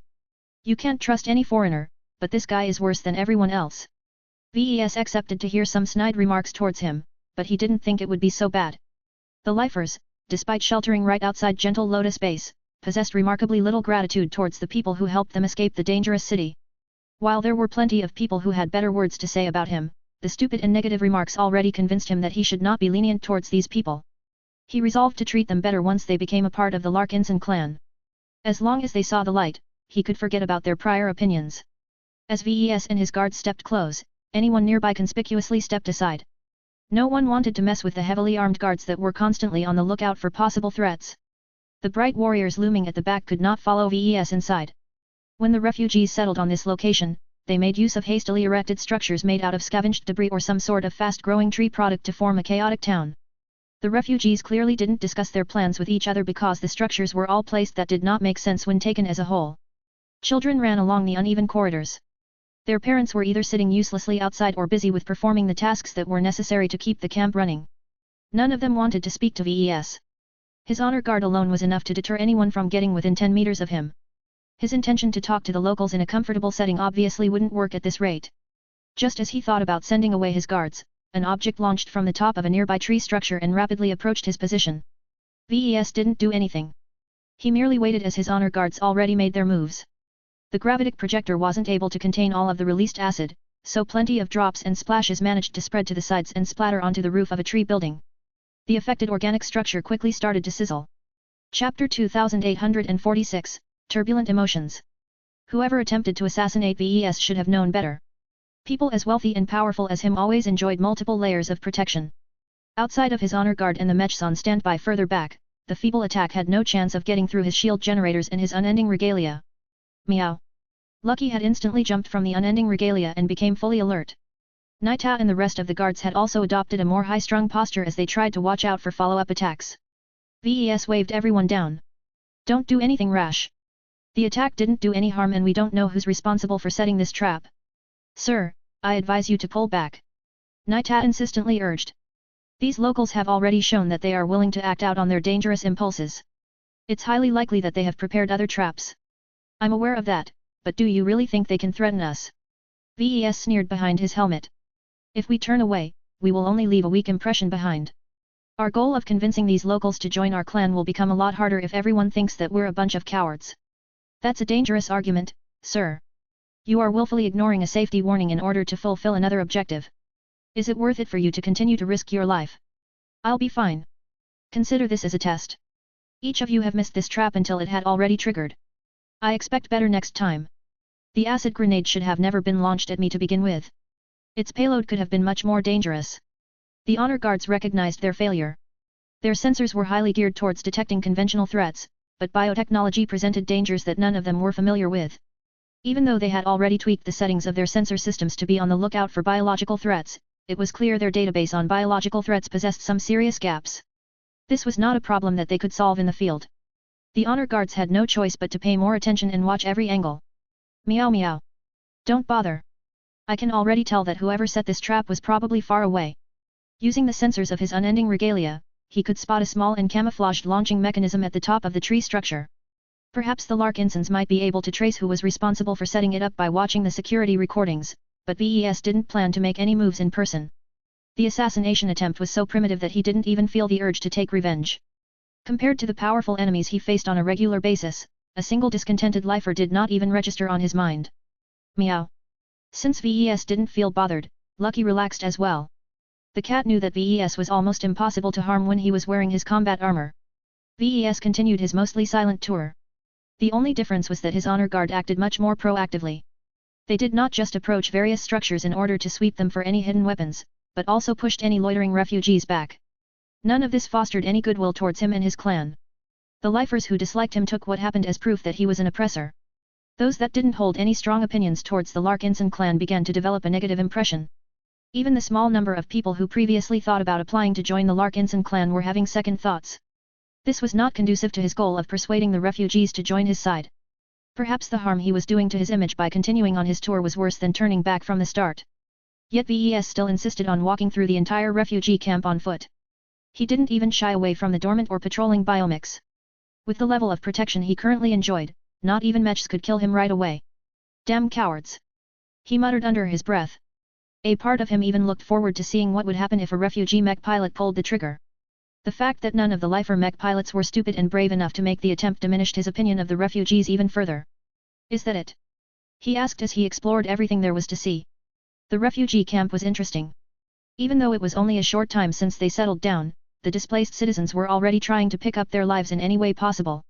They erected bars, restaurants, basic biotech repair facilities and even set up a school to keep restless teenagers busy.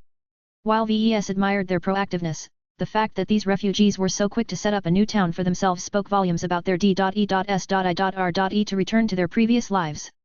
What do you think about the people in the camp, Lucky? Meow. Lucky flipped his tail. Yet. Their priorities aren't straight. If I was in their place, I would be looking to dig underground bunkers or something. It's much safer for them to shelter beneath the surface and out of sight. No one liked to get caught up in a war brewing near their old homes. Numerous refugees had already lost family or friends. Not everyone was able to cope as well with the losses than others, and some even channeled their negative emotions in worrisome directions. All in all, these people are quite sad. The emotions he sensed and the impressions he gained informed his next decision. When Captain Rivington informed him of the difficulty of persuading many of the locals to join his clan, VES thought about how he could change that without earning Venerable Jan's ire. The solution he came up with was making use of glows. This is what I'm good at. There aren't many mech designers who can surpass my ability to sway other people. Of course, this didn't mean that VES intended to assign a couple of his LMC mechs right in the middle of the refugee camp. That would just increase everyone's opinion that the Larkinsons were oppressing the poor citizens. Besides, I don't have any suitable mechs for the job at the moment. He muttered. The ferocious piranhas would drive everyone away. The eternal redemptions repelled men like the plague. His bright warriors were much more suitable, but not enough. They weren't as offensive to people as his other mechs, and they might be able to project a more welcoming presence if VES switched out their design spirits. Yet that did not change the fact that they were killing machines. Mechs aren't teddy bears. VES had to find a way to expose the refugees to glows that would lower their vigilance towards the Larkinson clan and increase the odds of winning them over. I have an excellent solution in mind. Once he returned to the base, he visited one of its workshops and began to gather some materials together. Before he went to work, he activated a design interface and sketched a simple statue. The solution that VES had settled upon was making several totems. What do these people need? What will bring them the most relief? He had several design spirits that could have a calming effect on people.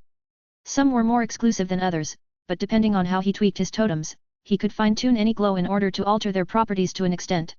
Which design spirit should he choose first? If these people are too caught up by their own grief, they won't be receptive to joining our clan. My first totem should pull them out of their depression. He briefly thought about using the Solemn Guardian. It always had a great effect on raising people's morale. However, VES quickly shook his head. This is an awful idea. The Solemn Guardian will only make these lifers even more loyal to their state. What VES needed to do was to calm their extreme emotions, and there was no better design spirit to accomplish this than Lufa. Speaking of Lufa, I haven't really used him all that much. He muttered. The design spirit formed an integral spiritual component of the Doomguard and Ferocious Piranha models, but those mechs did not reflect the spiritual product's true inclinations. VES believed that his design spirits always fared best when they watched over a mech design that mirrored their identity. For example, the Crystal Lord matched the Ilu.S. Trias 1. The Aurora Titan fit Kilangso like a glove. Much of these cases came about because VES expressly designed a mech that corresponded to a design spirit or vice versa. He even applied the same approach to Lufa, but for various reasons he never got around to releasing the Sanctuary model. I've been so busy that I never really examined how my third-class mechs are faring in the hands of my customers. To be honest, VES hesitated whether he should release the Sanctuary at all. His current products were selling well as far as he knew, and introducing a mech that negated other glows would certainly lead to a huge amount of disruption. I'll think about this later. He threw these distracting thoughts aside and proceeded with fabricating a couple of totems. None of them were particularly big or imposing. They merely depicted Lufa as he envisioned it. The white composite material portrayed the peaceful design spirit with a solemn and pure demeanor. He made 4 statues in total, which he planned to place in the 4 corners outside of the refugee camp. The reason why he decided against placing them directly in the camp was because that was too forceful. Making the lifers feel as if he was forcing them to enjoy his glows was counterproductive. I need to lure them over on their own accord. VES believed that the value that Lufa could provide to the distressed was powerful enough to do the job. Even he felt calmer and more at peace with himself as he became affected by Lufa's presence. Of course, he could easily block this influence from affecting him if he wanted to. His mental strength was considerable, and he would be damned before he allowed one of his own creations to screw him over. After finishing the 4 statues, VES admired his craftsmanship for a few minutes before calling in Captain Rivington to hear what he had to say about his work. The moment the former mech athlete became affected by Lufa's glow, all of the tension in his body faded away. He closed his eyes in contentment as he relished in the opportunity to rid himself of his mental burdens, if only for a moment. Are these some of your famous statues, sir? VES nodded. Well, I don't know whether I deserve any fame for making them, but yes, they are mine. I heard you made a much greater and more impressive statue for the Hexers. Skip the flattery and tell me what you think about these 4 statues. As you are obviously feeling right now, I've imbued them with something special that makes them more than simple ornaments. Do you think they will be able to inspire the refugees to reduce their objections towards us and increase their chances of following in your footsteps? Captain Rivington put careful thought in his answer. He continued to bask in the glow of the totems as he looked up to them with a contemplative expression. Eventually, he shook his head. No. What? Why not? Don't get me wrong. These statues are amazing. It's just that they're not organic. You've seen our city, right? Have you ever spotted a statue that was made out of metal or stone? Now that I think about it, no. I haven't encountered any statues that look like these in Violin. While my former state prefers to rely on natural growth to decorate a space, any statues made must be organic. They're either made out of flesh, bone, or wood. These marble-like statues of yours are too static and clinical. I can tell you that few refugees are willing to approach these foreign-style statues. Chapter 2847, New Incarnations. The feedback from Captain Rivington exposed a serious flaw. VES invested his time to craft several totems in the form of decent-sized statues in Lufa's likeness. During the creation process, he constantly had the tranquil design spirit in mind, which meant that the finished products all possessed weak spiritual foundations that were nonetheless capable of holding a design spirit. He thought that he created a way to encourage the refugees to let go of their past bonds and consider joining up with the Larkinson clan. Yet throughout this entire process, VES never questioned the basic assumption of whether his target audience would even like his statue. In any other state, VES was extremely confident that his artistic abilities would be able to win the appreciation of the locals. In the LRA, his usual art style fell completely flat. Now that he thought about it, not even his mechs earned as much appreciation from the public at the time of the design duel. These damn lifers. These biotech-obsessed people were way too different for his liking. They were so abnormal compared to humans living in the rest of human space that they should have been classified as aliens. There was a limit to how far a human could diverge from the norm of his race. When VES realized that his work had to be adapted to local sensibilities, Captain Rivington suggested that he call over a biomech technician. A technician that used to work for the roving hunters reported to the workshop. "You've called, sir?" A skinny man with pale hair asked. "This is Dr. Robert Swindell," Rivington introduced. "Back when all of this happened, he was the specialist I always turned to whenever I needed to alter the appearance of one of my biomechs. He had a major influence on the current looks of the Tarragon, Blue Star, Optimum and other mechs." VES looked at Dr. Swindell with much more respect. While the newcomer looked nerdy enough to deserve this distinguished title, it was odd that someone who studied at one of the LRA's famed biotech-oriented institutions took on such a low position. Dr. Swindell responded with a rueful smile. "There are famous universities and there are not-so-famous universities in our state. I attended one of the latter ones, sir. It still teaches all of the basics, but its curriculum and teaching are not as extensive, partially so that students with no implants or low-quality implants can keep up. The majority of the graduates of my class went on to become biomech technicians. Only the most brilliant ones started a career in biomech design. Did the latter ones succeed?" "No." The man who was slightly older than VES replied. "They all failed to attract enough capital, let alone design a biomech that would attract enough customers. Everyone pretty much already knew this would happen, but we can always dream." VES smiled. "That is true. I admire their boldness. That said, such an exceptionally poor record did not put Swindell's school in a good light. What do you specialize in, exactly?" "Well, I studied enough biomech design to know the basics of how they are put together, sir. I have worked with enough biomechs to learn how I can shape their tissue. I can manipulate flesh and other organic tissues so that they retain most of their properties while taking on a different shape, color, or texture." "I see. That sounded interesting." From how VES understood it, Dr. Swindell trained himself into becoming a cosmetic surgeon for biomechs of sorts. This was doubtlessly a necessity for a competitive team that had to take great care in the appearances of their competitive mechs. The most popular mechs in the arena always looked good. Each team aspired to be regarded as heroes or at least town favorites by presenting their mechs with as much beauty and flair as possible. VES asked a couple more questions to Dr. Swindell.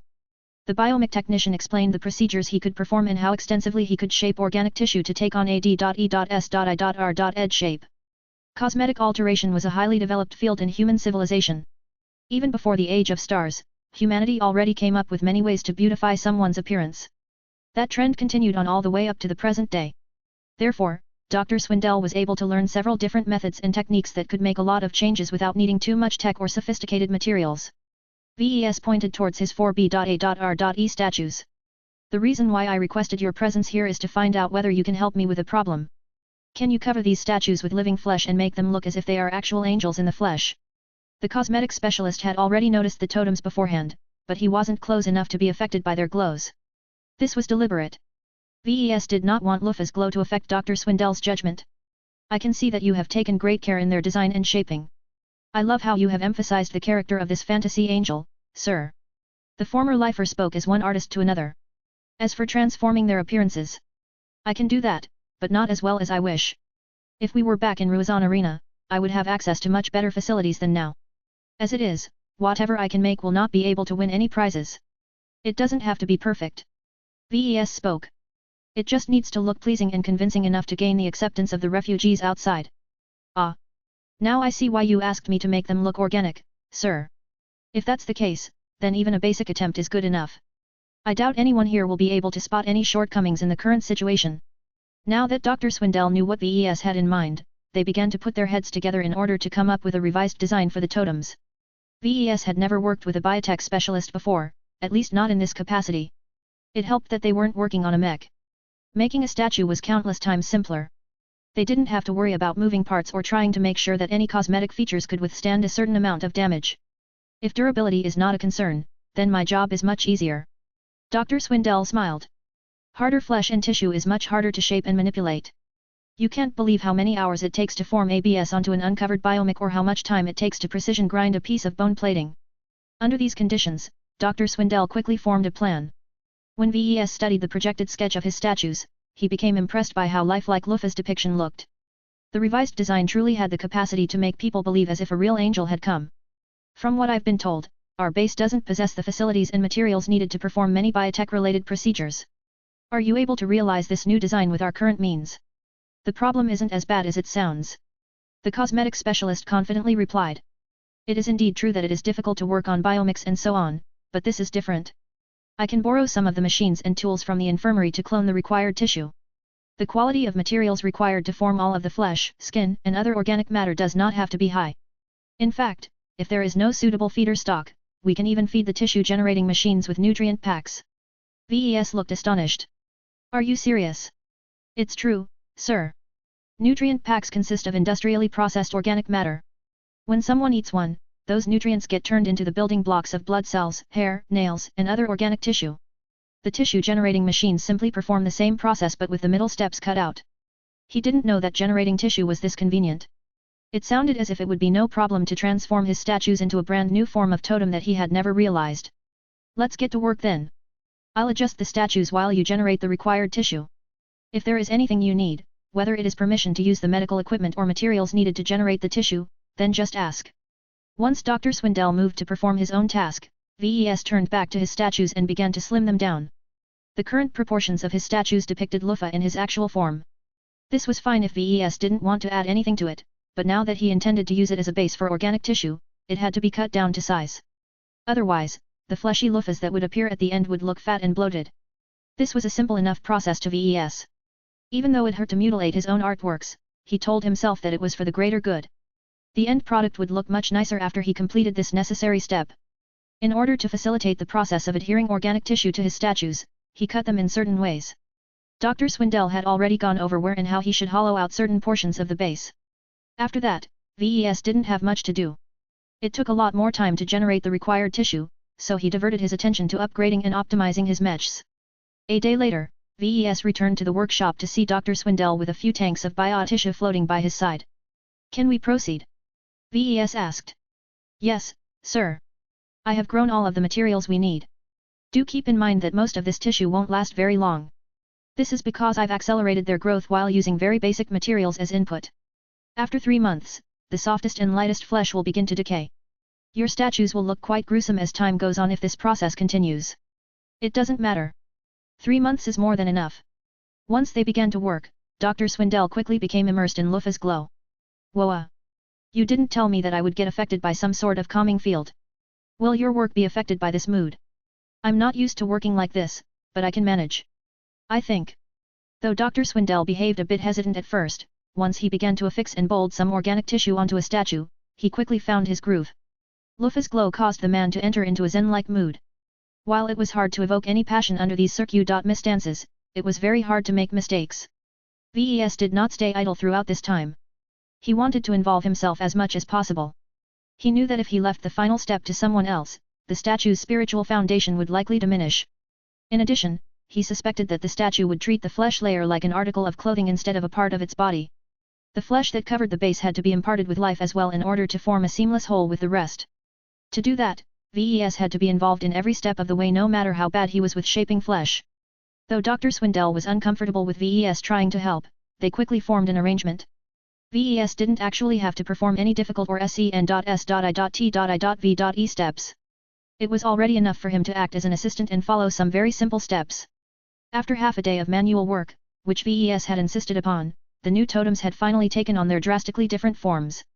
VES and Dr. Swindell stepped backwards in order to behold their efforts. There! The biomech technicians uttered. They're unreal. I never thought that they would have this effect. Even VES was impressed by the outcome of making an organic totem. They look as if they are truly about to soar into the sky. Resting before them were 4 large angels. Their supple flesh looked tender and their clothes enhanced the impression that they were all alive. What was even more notable about this collection was that each organic statue was different. They not only adopted different postures, but also varied in their glows. The result was that each fleshy incarnation of Lufa provided a slightly different form of sanctuary. Chapter 2848, Exceptional Discovery. Both VES and Dr. Swindell had to step far away in order to escape the calming influence of the 4 works of art they made. When they finally did, the significance of what they created sunk in. Both of them looked astonished. They were astonished because the realized versions of the statues exceeded the initial sketches. Compared to the totems that VES initially made by himself, the vitality and liveliness of the organic statues exceeded almost anything that he had seen. The full wonder and splendor of the statues could never be fully described with words. To someone who was almost completely new to the concept of glows and living mechs, Dr. Swindell briefly thought he had created a set of masterpieces. How else could he describe the 4 similar but individualized organic statues that seemed to be surrounded with divine halos? Even though he used to be a typical lifer citizen who believed in the power of science rather than faith, the biomech technician momentarily became swept up by the illusion that he had just played God, or at least worked alongside someone who was capable of breathing miracles into life. Though his rationality quickly reasserted himself, Dr. Swindell would never be able to forget this magical moment. He had a feeling that he would forever look back on this moment in his career as a turning point of his life, as a moment when he ceased to be a mere cosmetic surgeon for biomechs but instead evolved into something greater. While the flesh shaper immersed himself with all kinds of grand delusions, VES was almost just as enraptured, if for different reasons. I never expected the statues to come out like this. He whispered in a dumbfounded voice. Most of his totems were rather ordinary works. While they were mysterious and provided a unique benefit to other people, VES felt they were pale derivatives of his usual work. As a mech designer, he derived a much greater sense of satisfaction and accomplishment from designing mechs. His life centered around them. His entire career was based around developing better war machines. Of course, every mech designer was also an engineer. He possessed enough expertise to design and craft simpler products such as statues and combat armor such as his unending regalia. Each of these products possessed at least a shadow of the potential he inserted into mechs. Not much, but everything he made by hand with love and care received the gift of life, however small and faint it may be in his perception. He considered this a side effect of his domain and specialty, much like how other mech designers such as Kedis were able to channel their domains in other ways that didn't have anything to do with mechs. The loyalty medallions he made in large batches showcased the practical value of these non-mech products. Their effects on people caused him to call them totems, which was not a word he especially liked, but served as the most obvious label in which he and other people could understand what he made. The totems he made until now were all inorganic in nature. From the modest totems of the golden cat he made to decorate the halls of the spirit of Bentheim to the reconstructed statue of the superior mother, which was by far his greatest and most magnificent totem up to date, they were all alive in a symbolic rather than literal fashion. The 4 statues of Lufa sitting before Dr. Swindell and VES broke that pattern. At the start of applying the hastily grown organic tissue prepared by the former lifer biomech technician, VES initially did not feel anything special about the process. Sure, the processes performed by Dr. Swindell was novel and completely different from what he was used to. Assembling organic tissue was both gruesome and fascinating to someone who was accustomed to piecing together metal parts, but working with parts that were made out of living, squishy cells was an entirely different experience. He did not particularly like it, though. His lack of understanding on how they were made, how they were put together and how every cell in every single piece of tissue worked frustrated any attempt to develop an affinity with them. He simply could not bond with strange flesh the way he did with metals he understood or knew how to use like brass or alloy. Fortunately, VES did not work alone.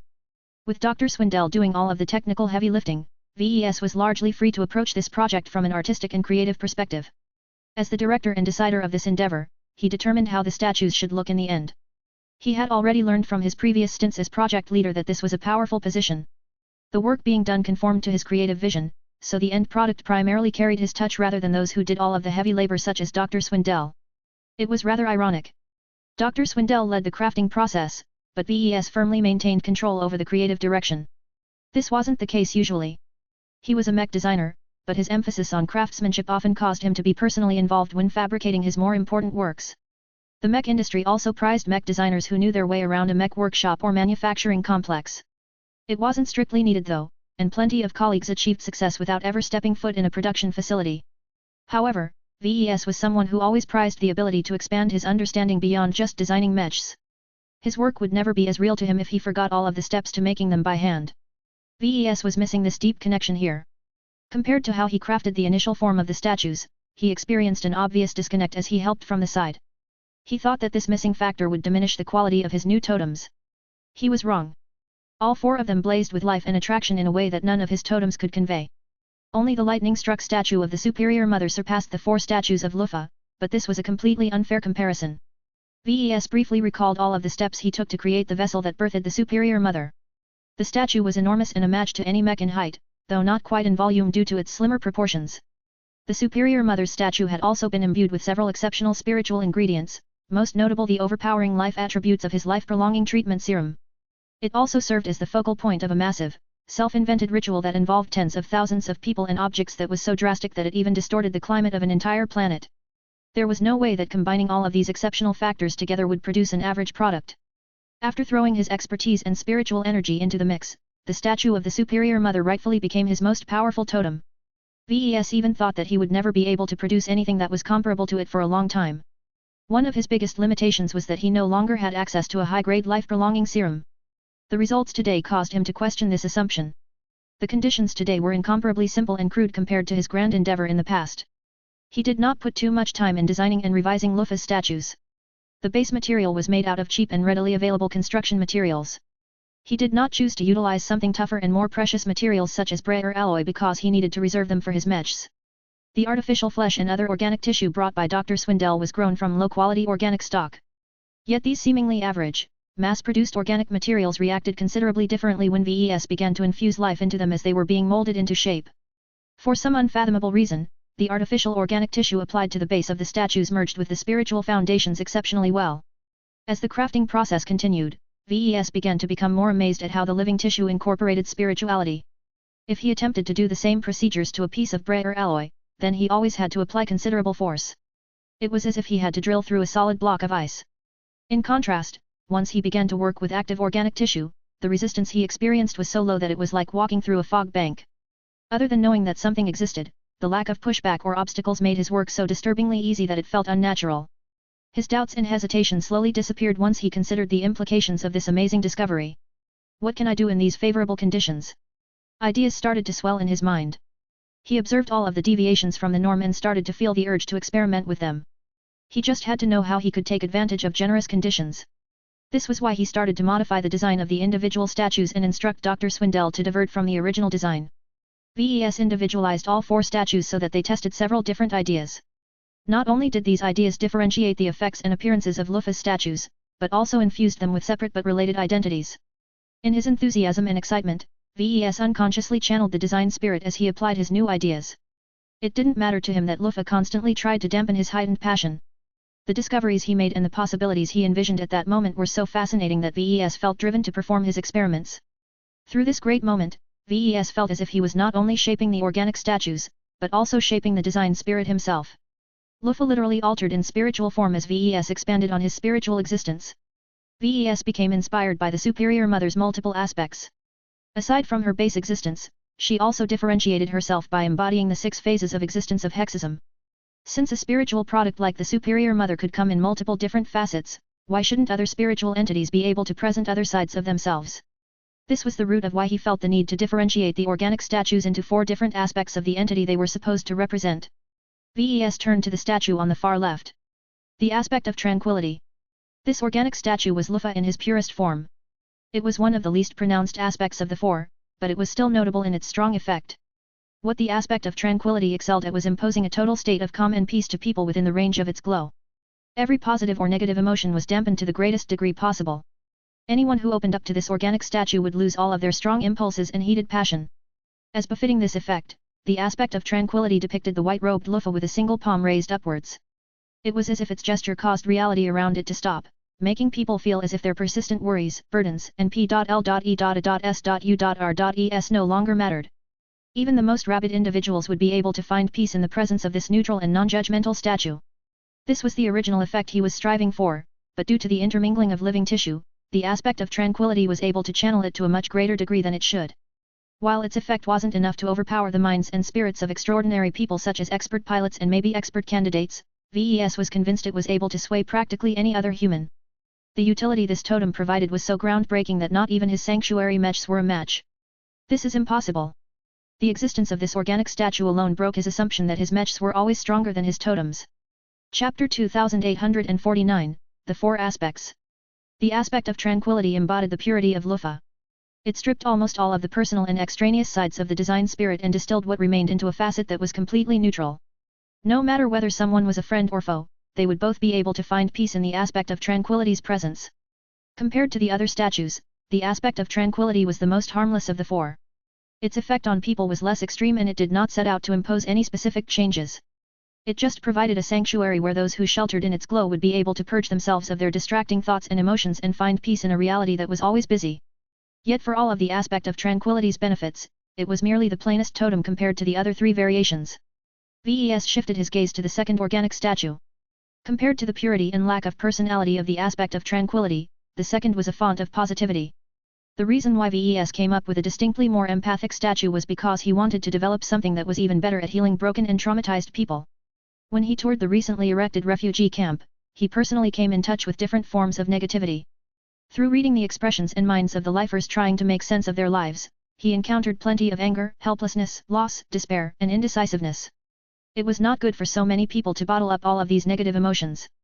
If these traumatized citizens kept harboring dark thoughts, then an amateurish assassination attempt would be the least of his worries. While providing active therapy was the best way to straighten these people up, VES doubted that the refugees were open to it. He had to come up with an alternate way to heal the traumas that scarred their minds. The aspect of healing was the realization of this need. Just as its name suggested, the organic statue exuded a tweaked version of Lufa's glow that dampened every thought and emotion. The difference was that the aspect of healing was slightly more tolerant of positive thoughts and emotions. This meant that every person that was under the effect of its glow would find their negativity melting away, but leave at least some room for positivity. Any mental impulse that was benign, positive, and harmless would continue to exist in people's minds in a weakened form. The latter was necessary because a pure and cleansed mind could easily become warped if a single, overpowering thought and emotion settled in someone's mind. Without any counterbalancing elements, VES had to be careful not to create any extremes. Even positive obsessions could lead to great harm under the wrong circumstances. Only the mentally ill and the most extreme personalities would react adversely to the aspect of healing's influence. Once he placed this statue in the vicinity of the refugee camp, he predicted that its effect would quickly become popular among the distressed and purposeless lifers. After losing their jobs, their homes, and possibly their loved ones, they had all been wrenched away from their usual prior lives and routines. This violent disconnect caused a lot of their hearts to bleed. Contrary to its name, the aspect of healing was not able to heal these wounds directly. It was not that powerful. What VES actually aimed for was to provide the circumstances in which hurt people were given the opportunity to heal their own mental wounds. By muting the source of their pain and giving room for their joys and other positive emotions to assert themselves, VES hoped that the personalities of the people who needed healing slowly recovered to a healthier state. He was unsure whether these improvements would stick. Once these people left the influence of the aspect of healing, their depression and other negative emotions would instantly regain their old strength. Only the people themselves can kill their own demons. He muttered. In order to emphasize Lufa's willingness to provide assistance in this manner, the aspect of healing adopted a friendly expression. Its hands reached forward as if to beckon those that needed help to come closer. The aspect of healing was definitely the most reassuring of the four, but beyond making people feel better, it didn't bring any other benefits. When VES was thinking about leveraging Lufa's traits in a manner that would be more helpful to himself and other people, he came up with a different combination of suppression mind activity. Instead of making a division between positive and negative activity, he began to wonder what would happen if he separated the rational from the irrational. This was something that VES often thought about. Every living sentient being was characterized by both their logic and their emotions. Sometimes, they complemented each other, but many times they clashed against each other. Each human had to make a consideration which side they should follow in their daily lives. It could be something as trivial as eating something unhealthy to something as serious as sacrificing 100 people in order to save the lives of thousands. VES knew that he had a problem of letting his emotions and obsessions get the better of himself sometimes. In fact, he encountered plenty of people who suffered from the same kind of affliction. Too many people made stupid and illogical decisions because their warped personalities compelled them to. If they were a bit more sober in mind, they would have never acted so stupid. If VES was able to create a totem that could suppress all of the irrational sides of people and only left some space for rationality, then the people under its influence would be able to make much more optimal decisions. Of course, whether these decisions made with pure logic were actually better or not was another matter. VES believed that this effect would be a boon more than a bane for many people, especially the refugees who were highly emotional and very prone to making stupid decisions. Such a totem might also be useful to mech designers like VES and Gloriana. While they were both passionate mech designers, it might be helpful to adopt a different perspective over the course of their work. This was why the third statue was one of the most intriguing for mech designers like VES. The aspect of rationality. While the third statue strayed a bit beyond Luffy's original purpose, it did not exhibit any form of rejection or lack of fit.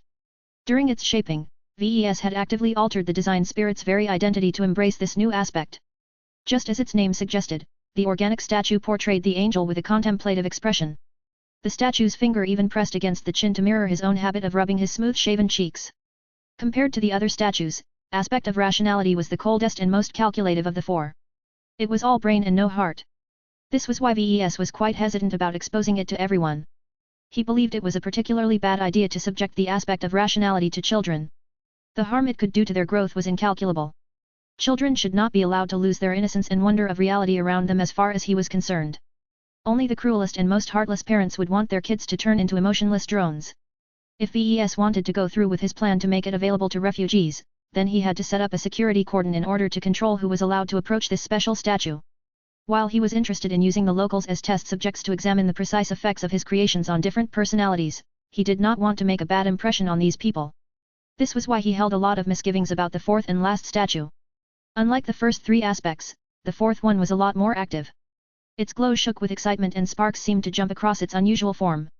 From the first statue to the fourth one, the depictions of Luffy progressively grew more active. The final statue was even more radical than the third one, and that was quite an accomplishment. Its glow still performed many of the same effects as the previous ones. It dampened and suppressed many different thoughts and emotions that cluttered people's minds. The fourth statue also differentiated the mental activity within people in its area of effect. The unique benefit about this final variation was that it only exempted a single emotion, thought, principle or obsession from dampening. As long as it was positive or neutral, the highly specific glow not only allowed it to exist, but also did its best to amplify this singular quality. For example, someone interested in becoming a more skilled professional like Dr. Swindell would become unprecedentedly motivated and driven when subjected to the fourth statue's glow. Yet this was not its true purpose. When VES initially conceived of the final statue, he wanted to create a statue that might be able to help individuals break past their existing shackles. The idea behind this final creation was the most ambitious by far. VES wanted nothing less than to create a new aspect of Luffy that purified people's minds and stimulated their greatest obsession in order to spark a powerful mental outburst. This was also why he bestowed a much more ambitious and impressive name to this dangerous but highly ambitious statue. The aspect of transcendence. Just whispering those words caused VES to become immersed with dreams of the future. He could already imagine allowing expert candidates to approach this aspect with their chosen mechs. If they had already polished their skills, accu.mulat enough experience and discovered their reason to fight, then subjecting them to the aspect of transcendence's glow might give them the push they needed to undergo apotheosis. This totem can revolutionize our clan. If this organic statue truly worked as promised, then it could serve as a powerful alternative to breaking through in actual combat. In order to symbolize the aspect of transcendence's potential effect, VES chose to have it shaped so that its expression was filled with hope and expectation. Its head looked upwards and it raised its arms in the sky as if to call down a blessing. How magnificent! It took a lot of effort for VES to rein in his excitement at this last creation. Though its glow sounded groundbreaking in theory, messing with spirituality was always inherently dangerous. Any strong or extreme changes to someone's mind could easily produce a lot of harm. VES knew that he could never allow most people to approach the aspect of transcendence. He didn't even want his own clansmen to experience its unique glow unless he was more certain about its effect on other people. He didn't intend to create such a radical new aspect at first. He didn't really know what he was thinking when he got caught up in his passion earlier. The aspect of transcendence did not address his original purpose at all. Instead, it had a good chance of backfiring on him if he let the refugees experience its glow with no preparation. I'll have to lock it up, I guess. It was a pity, but the current crisis was not a good time to get lost in another innovation. Chapter 2850, Natural Fit. When the Larkinson clan erected a couple of statues in front of the walls of Gentle Lotus Base, a lot of people from the nearby refugee camp wondered what was happening. The Larkinsons marched out in significant numbers. Not only did they deploy a few mechs as protection, but also invested plenty of construction material to form 3 separate plazas. Are they building a podium or something? Wait. Look at those pedestals. The foreigners are installing some kind of organic statues onto them. Don't you think they look different in some way? Who made them? They're not much different from the organic statues in our city, but these ones look odd. I see what you mean. Is this the Larkinson way of making organic statues? While the more intrigued refugees were speculating on the odd site, the construction crews quickly completed their work. The aspect of tranquility, the aspect of healing and the aspect of rationality all seemed to beckon towards the distant viewers. Even though their glows did not extend to the edge of the refugee camp, their mysterious charm somehow drew people's eyes to them. Once that happened, the statues that looked like real angels that were frozen in time seemed to beckon them forward. Unfortunately, the distrust between the displaced citizens of Velan and the base occupants was still too high. None of them had any good opinions on Ves and his clan. This negative sentiment grew even stronger when he barged into the camp while surrounding himself with intimidating, heavily armored soldiers. An hour passed. No one moved closer, despite the obvious welcome the 3 plazas exhibited. The Larkinsons had even installed simple benches for people to sit on as they admired the different organic statues. Peer pressure was a powerful force. It was capable of forcing an entire population to behave in a manner that the majority deemed acceptable. However, the refugee camp encompassed many different people who came from all walks of life. As escapees from the city continued to trickle in, the newly emerged settlement hosted former businessmen, biomech technicians, shuttle salesmen, tunnel maintenance crews, beetle breeders, and more people. Some were more willing to approach the organic statues than others. Peer pressure had less effect on them than others because they were already nonconformists at heart. Ves constantly kept an eye on the site as he began to improve some LMC mechs. He never doubted the ability of the 3 aspects of Lufa to attract people to come over. They were too good to be ignored. They're strange. All 4 of them. He softly said. Their spiritual foundation was much stronger and more vigorous than they ought to. Ves hadn't spent that much time, effort, resources, and expertise to create them. Yet from the moment that Ves began to involve synthesized organic tissue, the totems attained a much higher level. Why? Ves thought a lot about the discrepancies.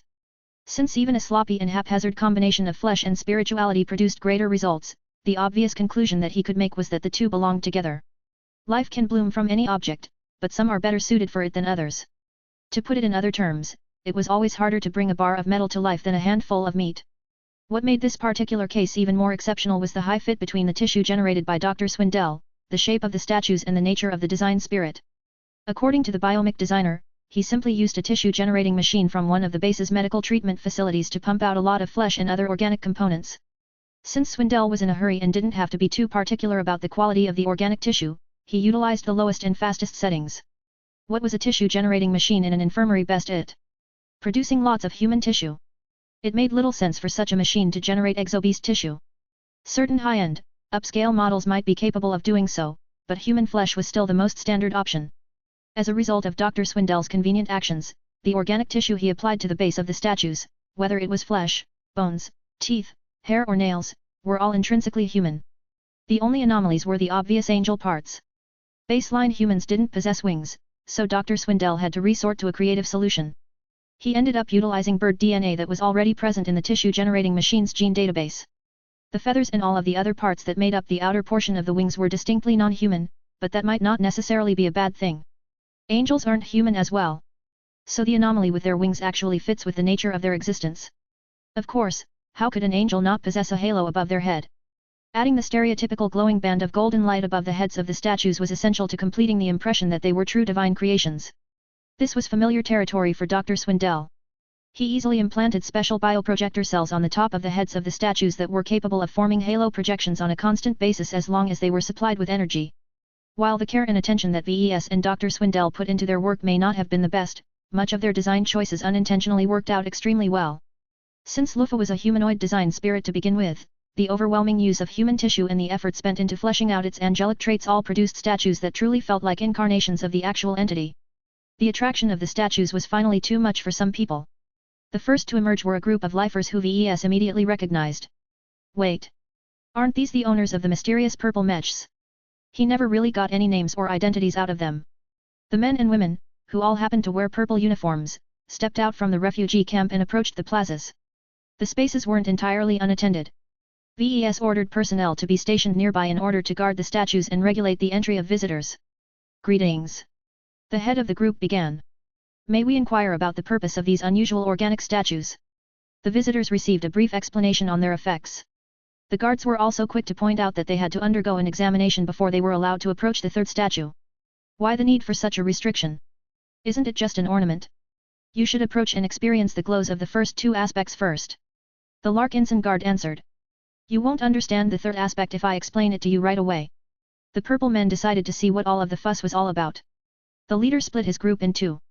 One half approached the aspect of tranquility while the other half walked towards the aspect of healing. The visitors immediately became affected by the different glows. Those who approached the aspect of tranquility all let down their guard. Their bodies loosened up and their expressions no longer seemed as stressed and concerned as before. This was the power of the aspect of tranquility. Every burden became as light as a feather. Every other distraction faded into the background. Only near total silence was left. Lufa left enough room for those who became affected by his aspect of tranquility to think basic thoughts and pursue his own self-interests. No one spoke. Everyone simply basked in this strange moment. While the purple men actually didn't possess as many burdens and negative emotions as the other refugees, that did not make the aspect of tranquility less attractive. Their leader was particularly taken with Lufa's simplest and purest glow. His burdens were considerably larger than others, and it felt good for him to forget all of his concerns, if only on a temporary basis. With the release of all manner of serious and trivial concerns, the people affected by the glow each changed in unknown but most certainly benign ways. It was as if they were all put in a state of meditation. When VES turned his gaze to the people who approached the aspect of healing, they exhibited a bit more activity. Unlike the aspect of tranquility, the aspect of healing did not impose total silence or inactivity. Instead, its allowance for positive thoughts and emotions enabled the purple men to move and act, if only in a mild fashion. What they did completely surprised VES. He thought these lifers would smile, laugh, share happy stories or lean back on the benches as if they were on vacation. Instead of doing all of this, each of the purple-garbed men and women approached the base of the statue and lowered themselves to their knees in supplication. While they didn't speak any words, the affected individuals all looked up at the lifelike face of the aspect of healing as if it was a god. VES palmed his face. These idiots. No wonder the purple men were so odd. It turned out that they were some kind of cult. A cult that worshipped biotechnology. He instantly lost interest in these cultists. Their only value to him was that they had become his first test subjects for his latest creation. As VES clinically observed the test subjects from a distance, he confirmed that the two aspects did not pose a risk to any of these people. That was a good sign. The aspects were working according to plan. He wanted to see how more people acted under the influence of the first two statues before he opened up access to the third. He could never be too safe. As VES witnessed the strong effect of the statues on other people, he started to think about the implications of his latest work. These living, organic totems exist in a class of their own. There were multiple implications to the discoveries he made today. Chief among them was how well he was able to combine flesh and spirituality. If VES was able to produce considerably stronger results with organic totems, what if he began work with biomechs? The logic was the same. As long as his work contained a significant amount of organic tissue, its capacity to bear and channel life may be multiple times greater than his metallic mechs. His determination to stick to designing metallic mechs started to waver. This was because he realized how logical it was to incorporate biomaterials into his mechs. Even if he did not commit to designing biomechs, he could still selectively incorporate a number of biological components to increase the life capacity of his products. VES was reminded of his spiritual domain. It embodied both life and mechs. The latter was easy to fit. His definition of mechs always came paired with images of metallic mechs. These were the kind of mechs he grew up with and admired throughout his life. As for the former, life was not a natural fit for metallic mechs. Just because VES succeeded in combining them did not mean this was an optimal solution. If VES truly wanted to exert his spiritual domain to its greatest potential, then he should be applying his skills to designing mechs that incorporated both organic and mechanical components. In other words, my best mechs might possibly come in the form of cyborg mechs.